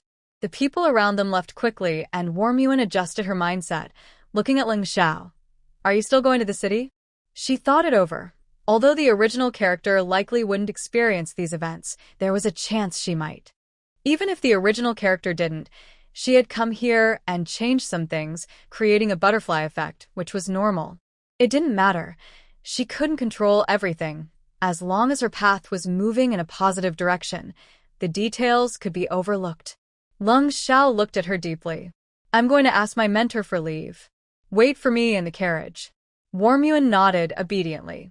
Once they entered the city, she would buy a hood to wear wherever she went. She wouldn't mind the trouble. Survival was tough, so she would keep working hard. In the carriage, Warmuan leaned by the window, breathing in the fresh air, her gaze falling on Leng Chen, who had been silent the whole time. This child was the one she worried about the most. Her older brother would be a decisive general on the battlefield, and her younger brother would become a wealthy foodie. One had ideals and the other had ambitions. She wasn't concerned about them. If Leng Yun was the light under the sun, then Leng Chen was the shadow in the dark moonlight. In the capital, people knew Leng Xiao had an older and a younger brother, but very few knew he had a second brother. Leng Chen was like the sharpest knife, handling everything Leng Xiao couldn't deal with directly. Wang Shijin was dealt with by him, his methods bloody and ruthless yet leaving no trace, making it impossible for the officials to find any evidence. No one knew that the powerful figure behind it all was Leng Xiao, and no one knew that the one who acted was his younger brother. This was also why she was surprised to learn that Leng Chen could make bamboo products instead of just wooden ones. She always thought his hands were only good for using a knife, precisely cutting every part. Now, she naturally hoped that Leng Chen could live a normal life under the sun, with his own hobbies and job, rather than engaging in dark and bloody activities. Second brother, what do you think of someone like Wang Shijin? A disgrace, he replied. He shouldn't exist in this world. Yes, I agree. But there are many ways to deal with such disgraceful people. Sometimes, you don't even have to get your hands dirty, you know? In the book, Wang Shijin was quite disrespectful to one of the female leads, so it would be normal to eliminate him. However, today, Wang Shijin hadn't shown his true self yet and was already driven away by her behavior. The anger in Leng Xiao and Leng Chen's hearts wouldn't be too deep, so using this to encourage them to live normal lives was the best approach. This was a breakthrough and a turning point. She needed to use it well to keep Leng Chen from following the same dark path as in the book. Leng Xiao and Leng Chen exchanged a quick, serious glance in the carriage. Are you okay with not getting your hands dirty? Before Leng Chen could answer, Leng Xiao asked first. Yes, as long as we don't get caught, until we have the ability, Manhwa said. She didn't dare suggest they should strive to be completely good and avoid any conflict, as that would put them in danger. Those in high positions had many enemies who wanted to bring them down. Self-preservation and the ability to fight back were essential skills. Her only requirement for them was to avoid getting caught until they were capable, as getting caught would mean losing their lives. Leng Xiao lowered his eyelids, lost in thought. So, that meant they could only deal with those who deserved it once they had the power? That would take a long time. Leng Chen hung his head, his youthful face clouded with uncertainty. His sister-in-law had said everyone has their own fate, and when the time comes, everything will be arranged perfectly. Now, he understood what he needed to do in the future. Wang Shijin's arrogant and disrespectful demeanor made him want to eliminate him. His sister-in-law said there were many ways to deal with disgraceful people. Indeed, a simple death would be too easy for someone like Wang Shijin. His sister-in-law said not to get caught. If he did get caught, she would surely worry, so he would be especially careful to ensure no one could trace it back to him. His sister-in-law said he couldn't let his older brother get involved directly. He understood that he wouldn't let his older brother take action. From now on, everything his older brother couldn't do would be done by him. The carriage was silent, with no one speaking. When Nguyen felt relieved seeing the two deep in thought. Leng Xiao and Leng Chen were fundamentally similar, both deep thinkers and meticulous in their actions, which made them very perceptive.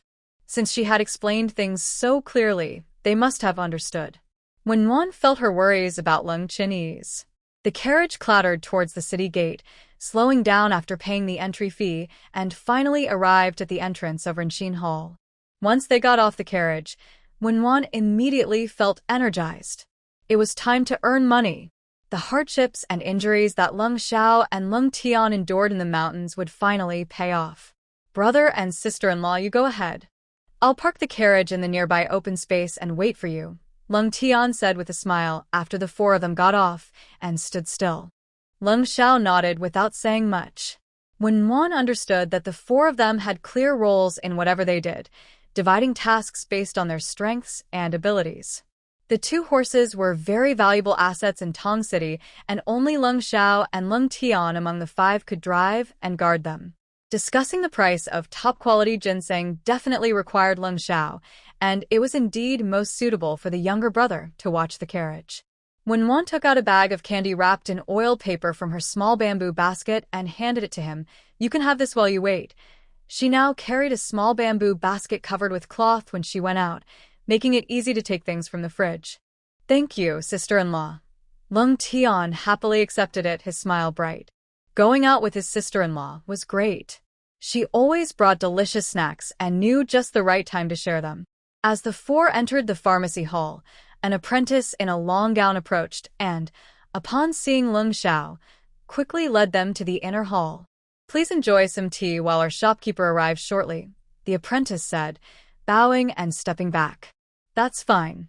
Take your time, young man," Leng Yun replied with a warm smile as he escorted them to the inner hall door. When Nguyen thought the young apprentice had excellent insight, service skills, and professionalism.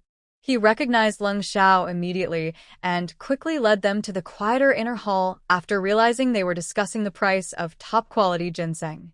It wasn't easy to be a worker in ancient times either.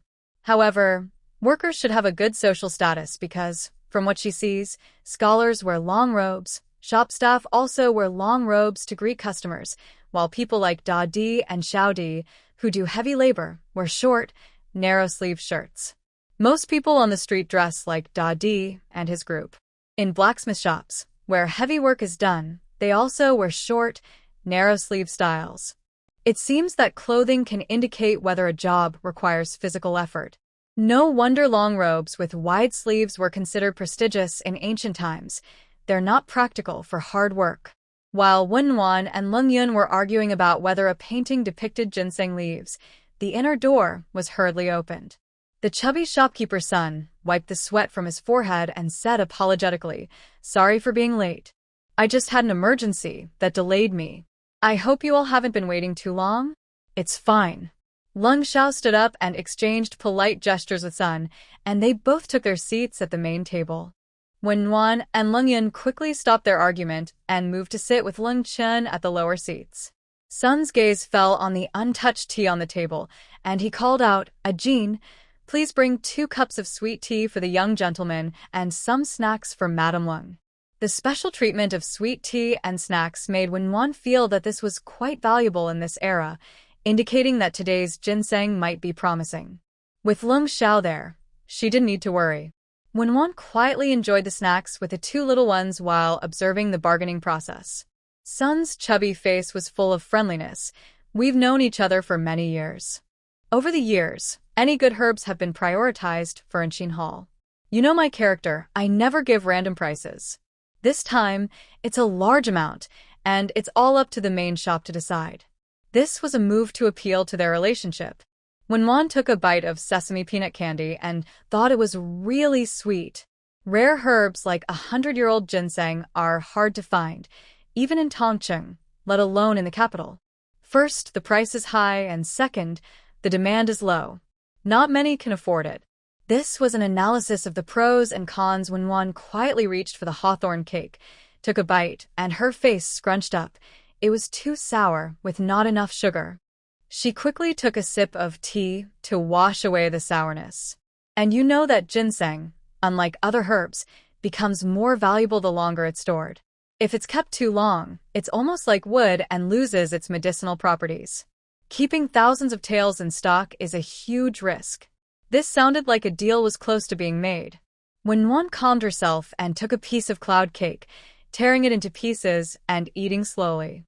"Sister-in-law, it sounds like the negotiation isn't going well." Cold Yun, who usually wants to try everything when there's food, looked worried. She lost her appetite for the snacks on the table and sat quietly, watching the 2 people at the main seat. "That's not true.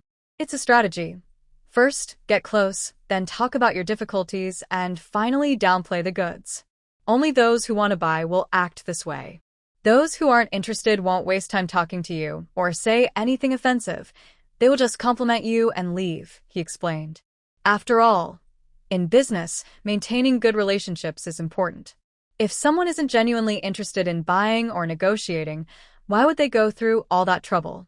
Besides, the 2 parties have a supply relationship, so even if they don't reach an agreement this time, they will still think about the next time. "Did you notice your older brother has been quietly listening? He hasn't spoken, which means he is waiting for Manager Sun to continue discussing the overall price. If your brother doesn't speak, Manager Sun won't feel secure and can't tell if he is satisfied or not. He can only raise the price, knowing that buyers have a bottom line but won't reveal it right away. Everyone wants to buy the best goods at the lowest price. This was just like when Wenwan bought her old, small 2-bedroom apartment. Before that, she had seen countless houses. If she didn't want a place, she either stayed silent or said it just wasn't suitable for her. But when she found a place she liked, she would point out things like the floor, lighting, location, and noise, all to negotiate the price. After all, houses are quite expensive, and even a small reduction could mean a lot of hard work for her over several months, or even a year. Both sides have their own understanding and bottom lines, and they will negotiate within those limits. Cold Xiao and Manager Sun's situation was much better than when she was buying a house, as they had a long-term cooperative relationship, and both sides were polite enough not to let things fall apart. Cold Yun listened carefully to Wenwan's explanation, her eyes fixed on the 2 people at the main seat, showing great interest. Manager Sun, sitting to the right of the main seat, gritted his teeth as if he had made a significant decision. The total shop is willing to increase by 600, reaching a total of 1,800. What do you think? As expected, the price had gone up. Cold Yun couldn't hide her happiness and turned to compliment her sister-in-law, but quickly realized it wasn't the right moment and tried to suppress her excitement. "I am very grateful for Manager Sun's support, but this ginseng is of excellent quality, and I still want to take it to the capital for a try," Cold Xiao said, standing tall and looking calm. "This is not agreed upon." Manager Sun quickly stood up, took a couple of steps forward, and sincerely tried to persuade. "Let me be clear. The main store has given me a price increase authority of 500 taels. If the quality is indeed good, I can still make the decision within that amount. What do you think? Chapter 76. Cold morning becomes an apprentice. That works. It was time to check the goods. When Nonwan happily stood up and took out a premium ginseng wrapped in red cloth from her small bamboo basket, Cold Xiao stepped forward and took it from her hand, then handed it to the eagerly reaching manager Sun. When Nonwan thought to herself that Cold Xiao was quite particular. That 9-tail ginseng was worth 3,000 taels, so their 7-tailed ginseng being valued at 2,300 taels was indeed very high. Compared to the initial price, it had nearly doubled, likely based on the market price in the capital. No wonder Cold Xiao could agree. Manager Sun was eager to examine the ginseng closely, exclaiming, "The iron wire patterns are dense and numerous. The color is deep, the roots are thick, and there are no broken roots. The quality is indeed excellent. A century-old premium ginseng is rare." He didn't know when he would see another one. He certainly wanted to make this deal. With Rinshin Hall pharmacies spread across the region, if competitors knew he had acquired a premium ginseng, he could boast about it for the rest of his life. After a long moment, he straightened up and asked, "I only have the authority for a 500 tael increase. What do you think? Since you have always taken care of us, it should be the same this time." When Nonwan thought to herself that scholars really have a way with words, it was much better at her place, where everything was straightforward. Well, not entirely. Moreover, Cold Xiao would encounter more situations where subtlety was required in the future. If he were the type to say everything out loud, he would likely find himself in trouble soon. Manager Sun's round face immediately lit up with joy. "Please wait a moment. I will go get the silver notes. To be honest, my shop is short on silver, but the main store has already communicated with the bank, and we will collect it once the deal is finalized." He then turned to ask, "Do you have any specific requirements for the payment?" Cold Xiao pondered for a moment. 2,000 taels in gold bars and 300 taels in gold leaves. Manager Sun was very efficient. It wasn't long before he returned with gold bars in his arms.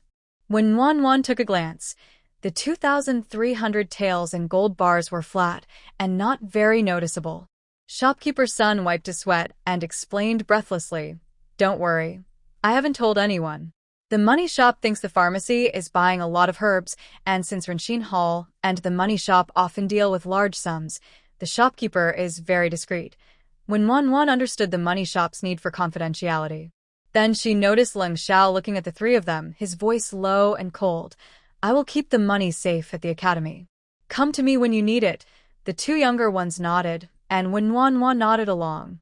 Although she wanted to suggest keeping it in a safer storage room, seeing Shopkeeper Sun's approving expression made her realize that large sums of money should be managed by the head of the household in this era. It made sense for Leng Xiao to keep what he earned. Suddenly, the family received 2,300 taels. While Leng Xiao showed no emotion, the other three were visibly excited.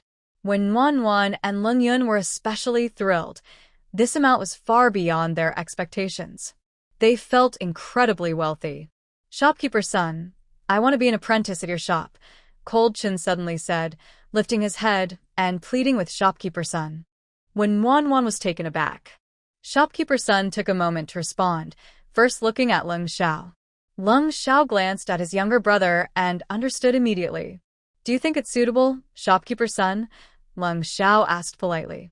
"Your brother's age is appropriate, but this is sudden. Have you considered it carefully? Studying medicine gives him a valuable skill. It suits him well," Leng Xiao replied, avoiding the main issue. Shopkeeper Sun hesitated for a while. He knew the Leng family situation. It had been tough to support a scholar with hunting and gathering herbs. Now that they had this money, learning a trade seemed like the best way forward. He agreed, "All right, but studying medicine is different from other trades. It requires hard work and talent. For now, let's start with some basic tasks as an apprentice for a year or two before formally apprenticing." "How does that sound?" "Okay," Cold Chin replied.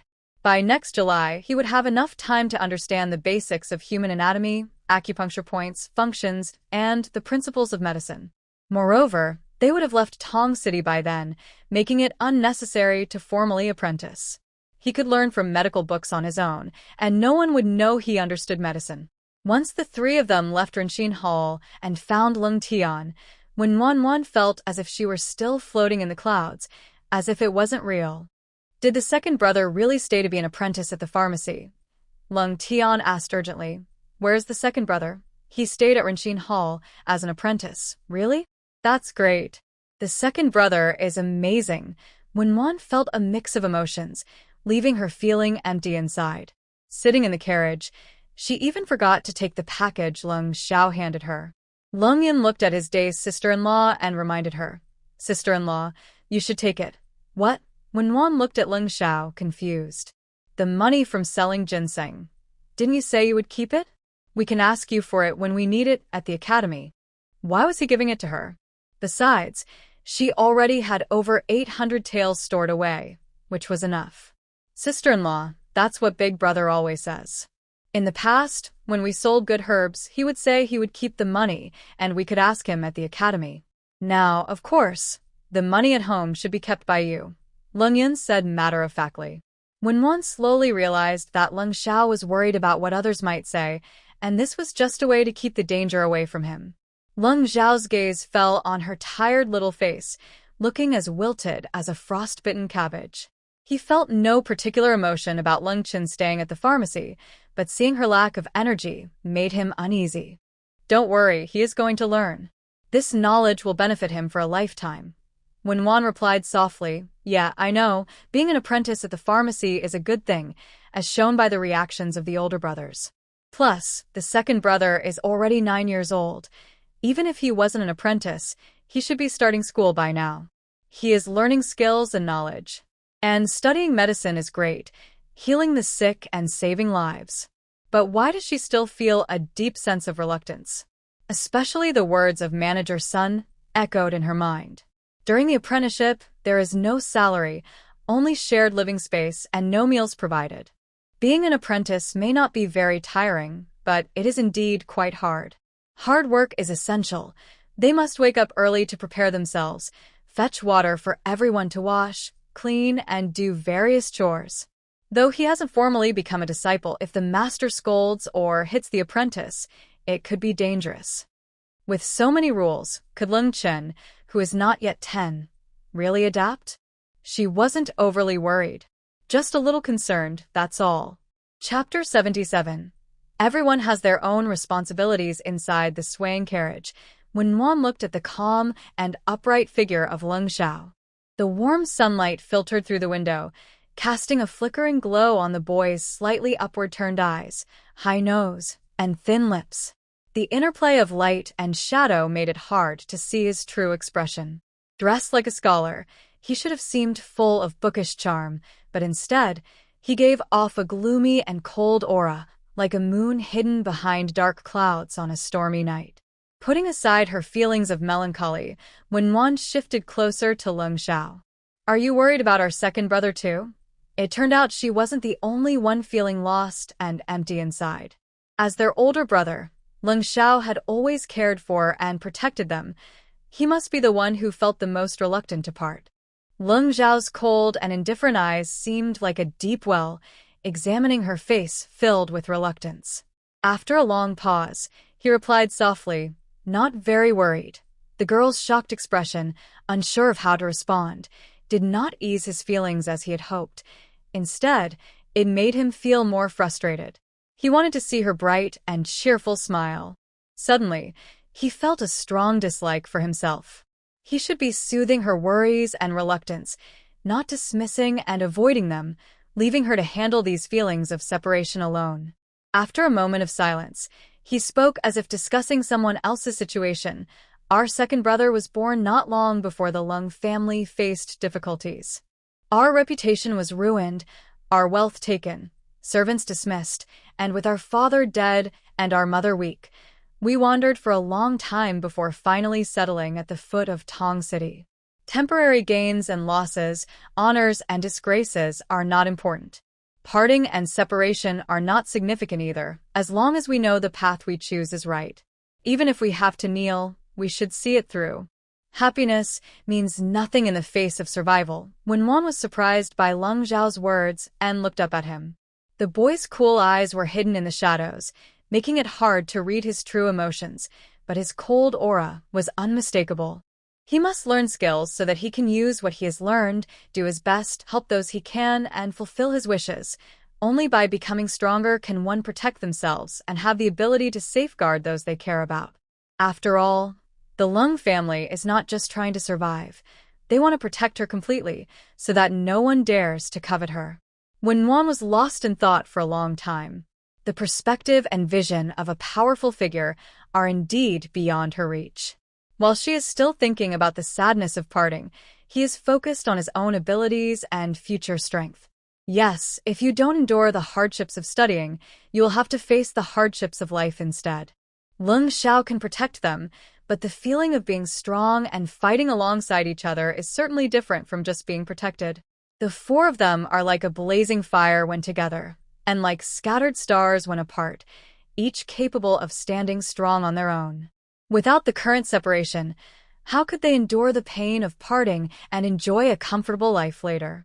When Leng Xiao mentioned this, when Nuanyuan suddenly felt her perspective broaden. Compared to their childhood experiences, being an apprentice is already a great improvement, even at just 9 years old. After all, in the past, when they had no money for food, being an apprentice was a luxury. Not to mention, where would they find money to cover 3 meals a day? Big brother, stop at a nearby grocery store. Let's buy some daily necessities for second brother.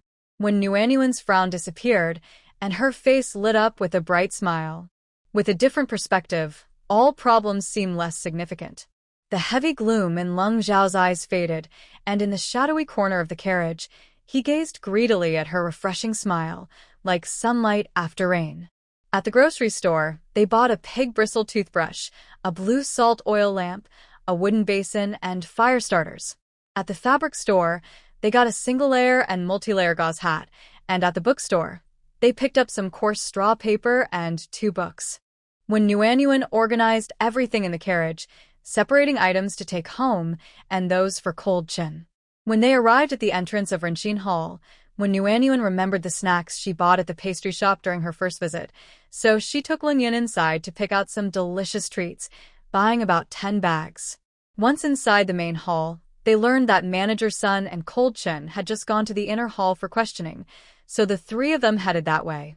The door to the inner hall was open, and as they got closer, they could see the plump Manager Sun sitting in the main seat, Cold Chin standing and responding, and they could hear muffled voices. Can you read? I can recognize a few characters. Manager Sun seemed surprised and looked up, then realized something and smiled knowingly. That makes sense. Your older brother is a top scholar, so he can easily teach you. He then asked, can you read the 3-character classic completely? I can manage to read the 4 books and 5 classics smoothly. Manager Sun took a deep breath, unable to hide his satisfaction on his face. Very good, very good. The apprentices in the pharmacy are different from those in other trades. To become a skilled doctor, known as a Confucian doctor in our field, one must study Confucian texts for several years to build a solid cultural foundation. I didn't expect you to already have some background. That's truly impressive. Of course, even if you don't know many characters and your starting point is low, with hard work and dedication, you can gradually learn a lot. Since you already have a foundation, in addition to taking care of daily tasks, hygiene, and some physical work, you should also do some basic tasks like sorting and drying herbs and preparing mixtures. This was the youngest apprentice he had taken in, but also the one who could read the most. Unlike carpentry or masonry, not knowing how to read does not affect skills in the pharmacy. On the contrary, pharmacy apprentices must undergo long periods of observation and testing. Based on their character, understanding, and familiarity with medicinal properties, a decision is made on whether they can be taught. Compared to him and his senior brother, who both learned from the same master, his brother was naturally gifted and had received the true teachings, allowing him to diagnose patients and prescribe medicine, while he, being less clever, could only handle external tasks like setting bones and managing the procurement of herbs. Now, did he have the hope of taking on a talented apprentice? Perhaps he could even become a renowned doctor. A smile flashed across Cold Chen's youthful face as he respectfully bowed and said, "Thank you, manager." Unexpectedly, Witnessing Cold Chin being recognized brought warmth and joy to Cold Yun's face. Manager's son, seeing this, stood up from his plump figure and clasped his hands together. Following the manager's gaze, Cold Chin turned around and saw 3 people carrying large bags. His eyes turned red. Brother and sister-in-law, why are you back? Chapter 78. The feeling of working hard on logistics and meals. We brought you some things. Manager's son quietly slipped away, leaving a peaceful space for the 3 to chat. Cold Chin blinked, holding back tears. I have money, and the manager said there will be a day off every 10 days. I can go home for the new year on the 28th of the 12th month and come back on the 7th day of the 1st month. We have a cart, so it's quick to buy things. I always need to go shopping, so I got you some cotton cloth for washing your face and feet and a wooden basin so you won't have to borrow from others. There are still enough food supplies for today. Tomorrow, the younger brother will bring you some more food. In the future, just like your older brother, if the weather is nice, I will send you more food. If it rains or snows heavily, don't hesitate to spend some money to buy your own.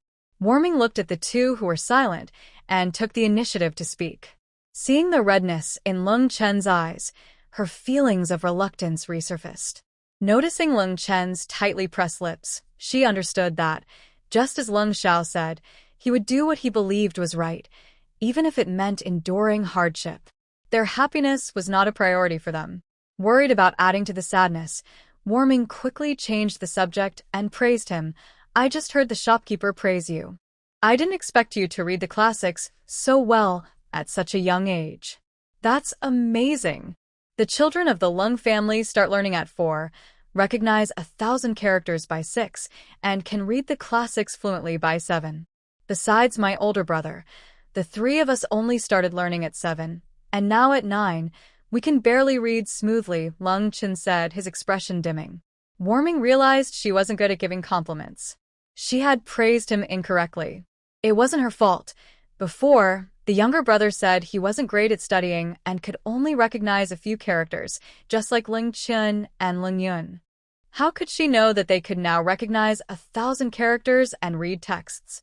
Why did she believe everything others said? Their descriptions of simple and barely clearly did not match her standards. Sister-in-law, don't worry. I have already decided on the path I want to take, and I will stick to it, he said. In their family, having 1 scholar was enough. He just needed to support his older brother. Warming deeply agreed. That's great. Learning this is very useful, whether in troubled times or peaceful ones. It's beneficial for others and for yourself. Being a doctor is a reliable profession that is always in demand, and it becomes more valuable with experience. Having a doctor in the family benefits everyone. She now realized that even though Leng Chen spoke little and sometimes seemed gloomy, he had a heart for helping others. People with big dreams and a generous spirit are truly different. Just focus on your studies here, and I'll make you delicious food at home. Warming felt increasingly fond of Leng Chen. This little one not only had to live independently, but also had to study and work, which was tougher than what she experienced as a child. When she was young, all she had to do was go to school.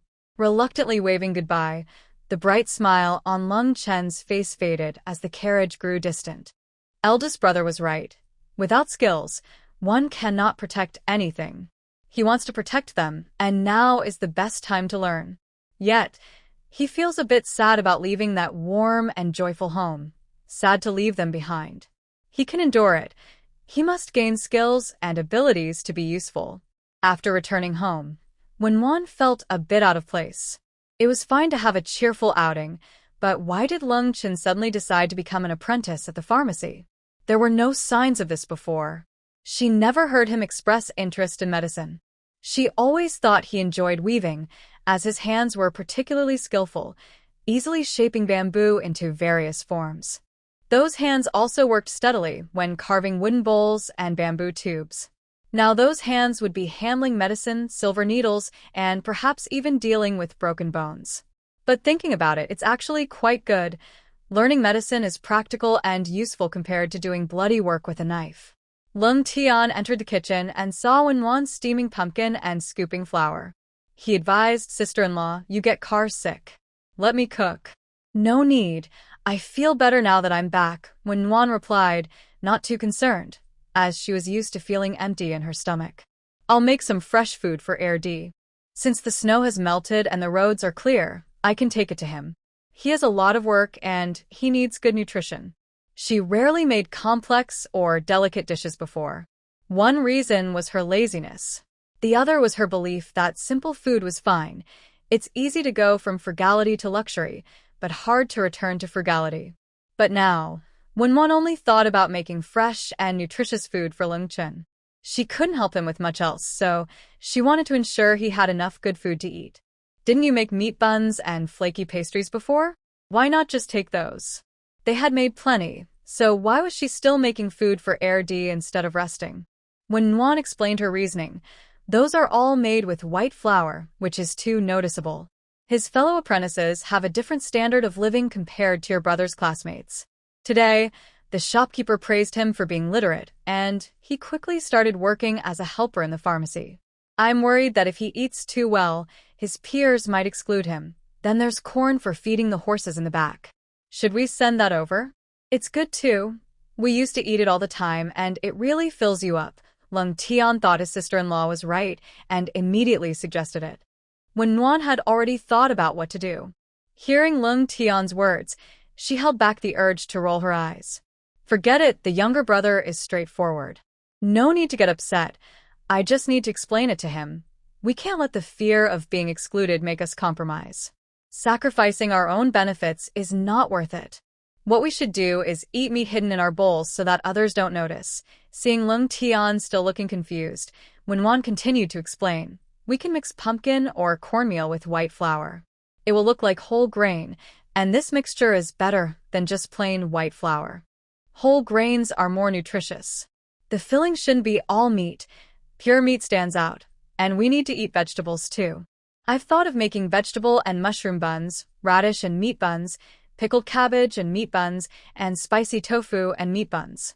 This way, he'll have a balanced meal. Since it's cold now, they can last for several days. You should also take some fresh eggs for him, so he doesn't hold back. He can boil 2 each morning. The buns will be steamed and taken over. At the current freezing temperatures, they will last for a while and can be heated up at mealtime. If we were to make dumplings, we couldn't bring them cooked. They wouldn't keep well and would be hard to eat. After thinking for a moment, she added, I'll also make some rabbit meat and wild chicken.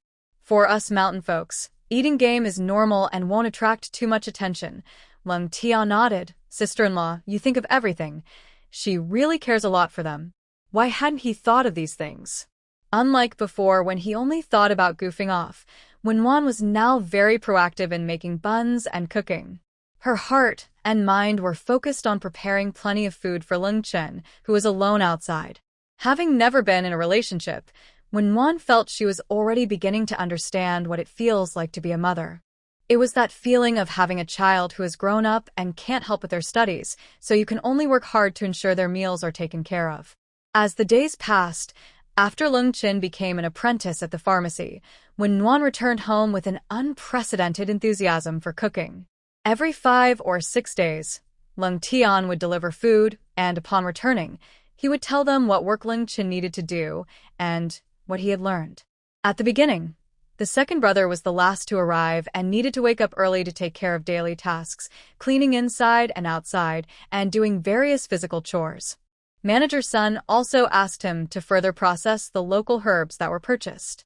The second brother said that his current tasks involved removing impurities, shaking off dust and debris, drying them in good weather, and air-drying them when the weather was bad.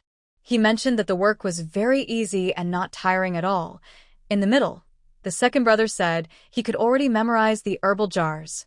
Rinshin Hall has over 150 jars, and he could clearly remember which herbs were next to each other and which had similar properties. He said only apprentices who had memorized everything thoroughly were allowed by manager's son to prepare the medicine with the prescriptions. Last time he visited, Leng Chen was already busy chopping herbs with a knife and making herbal pills, so much so that he didn't even have time to talk to Leng Tian. Just thinking about the little one helping out in the pharmacy by preparing washing water, cleaning, doing physical tasks, and sorting and drying herbs made Nguyen feel that making buns was not tiring at all. She was full of thoughts about preparing more delicious food to send to Leng, and also some for Leng Xiao, killing two birds with one stone. Saving on their food expenses was one thing, but the quality of food at home would definitely improve. Being an apprentice was not much different from doing chores, but even being an apprentice was not easy, and many people wanted to join. Not only was there no pay or meals provided, but the fact that there was no tuition fee was already very good. They just needed to bring some gifts to the master when formally apprenticing. However, reaching that point required personal effort and understanding to succeed. In these times, learning a skill to make a living was very difficult. Most people spent their lives toiling in the fields, often not even on their own land, working on rented land for wealthy families, giving up a large portion of their harvest each year. After a year of hard work, barely making ends meet was the norm. In years of disaster or famine, they often ended up in debt. The lower you were on the social ladder, the harder life became, with a huge gap between the rich and the poor. Thinking about all this, when Nguyen would occasionally check her savings. Excluding the small change she carried, she had already saved 3,110 taels stored away. This was a significant amount for them. With this savings, they could avoid many hardships in times of disaster or when starting anew in an unfamiliar place. The savings greatly improved their family's ability to withstand risks. Sister-in-law. Cold Tian nervously stepped forward, opening and closing his mouth several times before finally shouting out. When Nguyen became curious, Big Brother was usually straightforward and never shy about speaking or acting. What was going on today? Not just today, but since Cold Chun became an apprentice a month and a half ago, Big Brother had been acting strangely. Although he worked as hard as ever and even caught several wild rabbits and 2 silly deer, he often seemed distracted and lost in thought. This was very unusual for Big Brother. When Nguyen softened her voice and asked, "Big Brother, just say what you want to say." It's already the end of winter and we've only had 2 small snowfalls that melted away in a few days. So this year, he could keep bringing food to Cold Xiao and Cold Chun. In previous years, heavy snow would have blocked the roads, making it impossible to leave the house. When Nguyen listened carefully, for someone like her, who had only seen 2 snowfalls a year in the south, snow up to her ankles seemed very significant. But she understood that this amount of snow was unusual for Tong City. Good snow means a good harvest, and with less rain this year and now less snow, it would be a big challenge for plants and animals to survive next year. Families living near the mountains were also affected. Since early October, they had been preparing food, storing water, hay, and money to get ready for next year. Big Brother knew the underlying reasons. He wasn't just saying this. Big Brother said the same is true for the 3 counties around Tong City. I feel like next year will be tough everywhere and there will be a lot of stealing and fighting among people. Cold Tian stuttered and couldn't continue, his rough, dark face turning bright red. You're right. Keep going, when Nguyen encouraged him, unsure of what Cold Tian wanted to say. Feeling encouraged, Cold Tian made up his mind and shared everything. Big Brother will be back at the end of this month or the beginning of next month. I want to go to the city and learn at the martial arts school for 2 months when he returns. He quickly added, I know the family needs help, and when Big Brother goes to the academy, I'll come back. I've thought about it these days. I can learn some basics and a few sets of martial arts. I can practice at home too. When Nguyen's first reaction was that this was a great idea. This is perfect for their family, which has low strength. Seeing how nervous Cold Tian was, when Nguyen thought it was something very important and hard to say. But when she heard it was a request that would benefit the family and him, she wholeheartedly agreed. Sure, what's wrong with such a good thing? I'm definitely in favor. Plus, you said you would leave in July, so you can learn at the martial arts school before then. I've already prepared most of the food for the journey, and we'll get the rest when we have extra. My little brother and I will be fine. We don't have any land or farming to do, so you can focus on your studies. Even if they had land, who knows what the harvest will be like next year? There's nothing for the little brother to worry about. Just go and learn confidently. Cold Tian didn't expect his sister-in-law to agree so readily. He relaxed a bit, but still responsibly pointed out the existing issues. Learning martial arts isn't like being an apprentice for the second brother.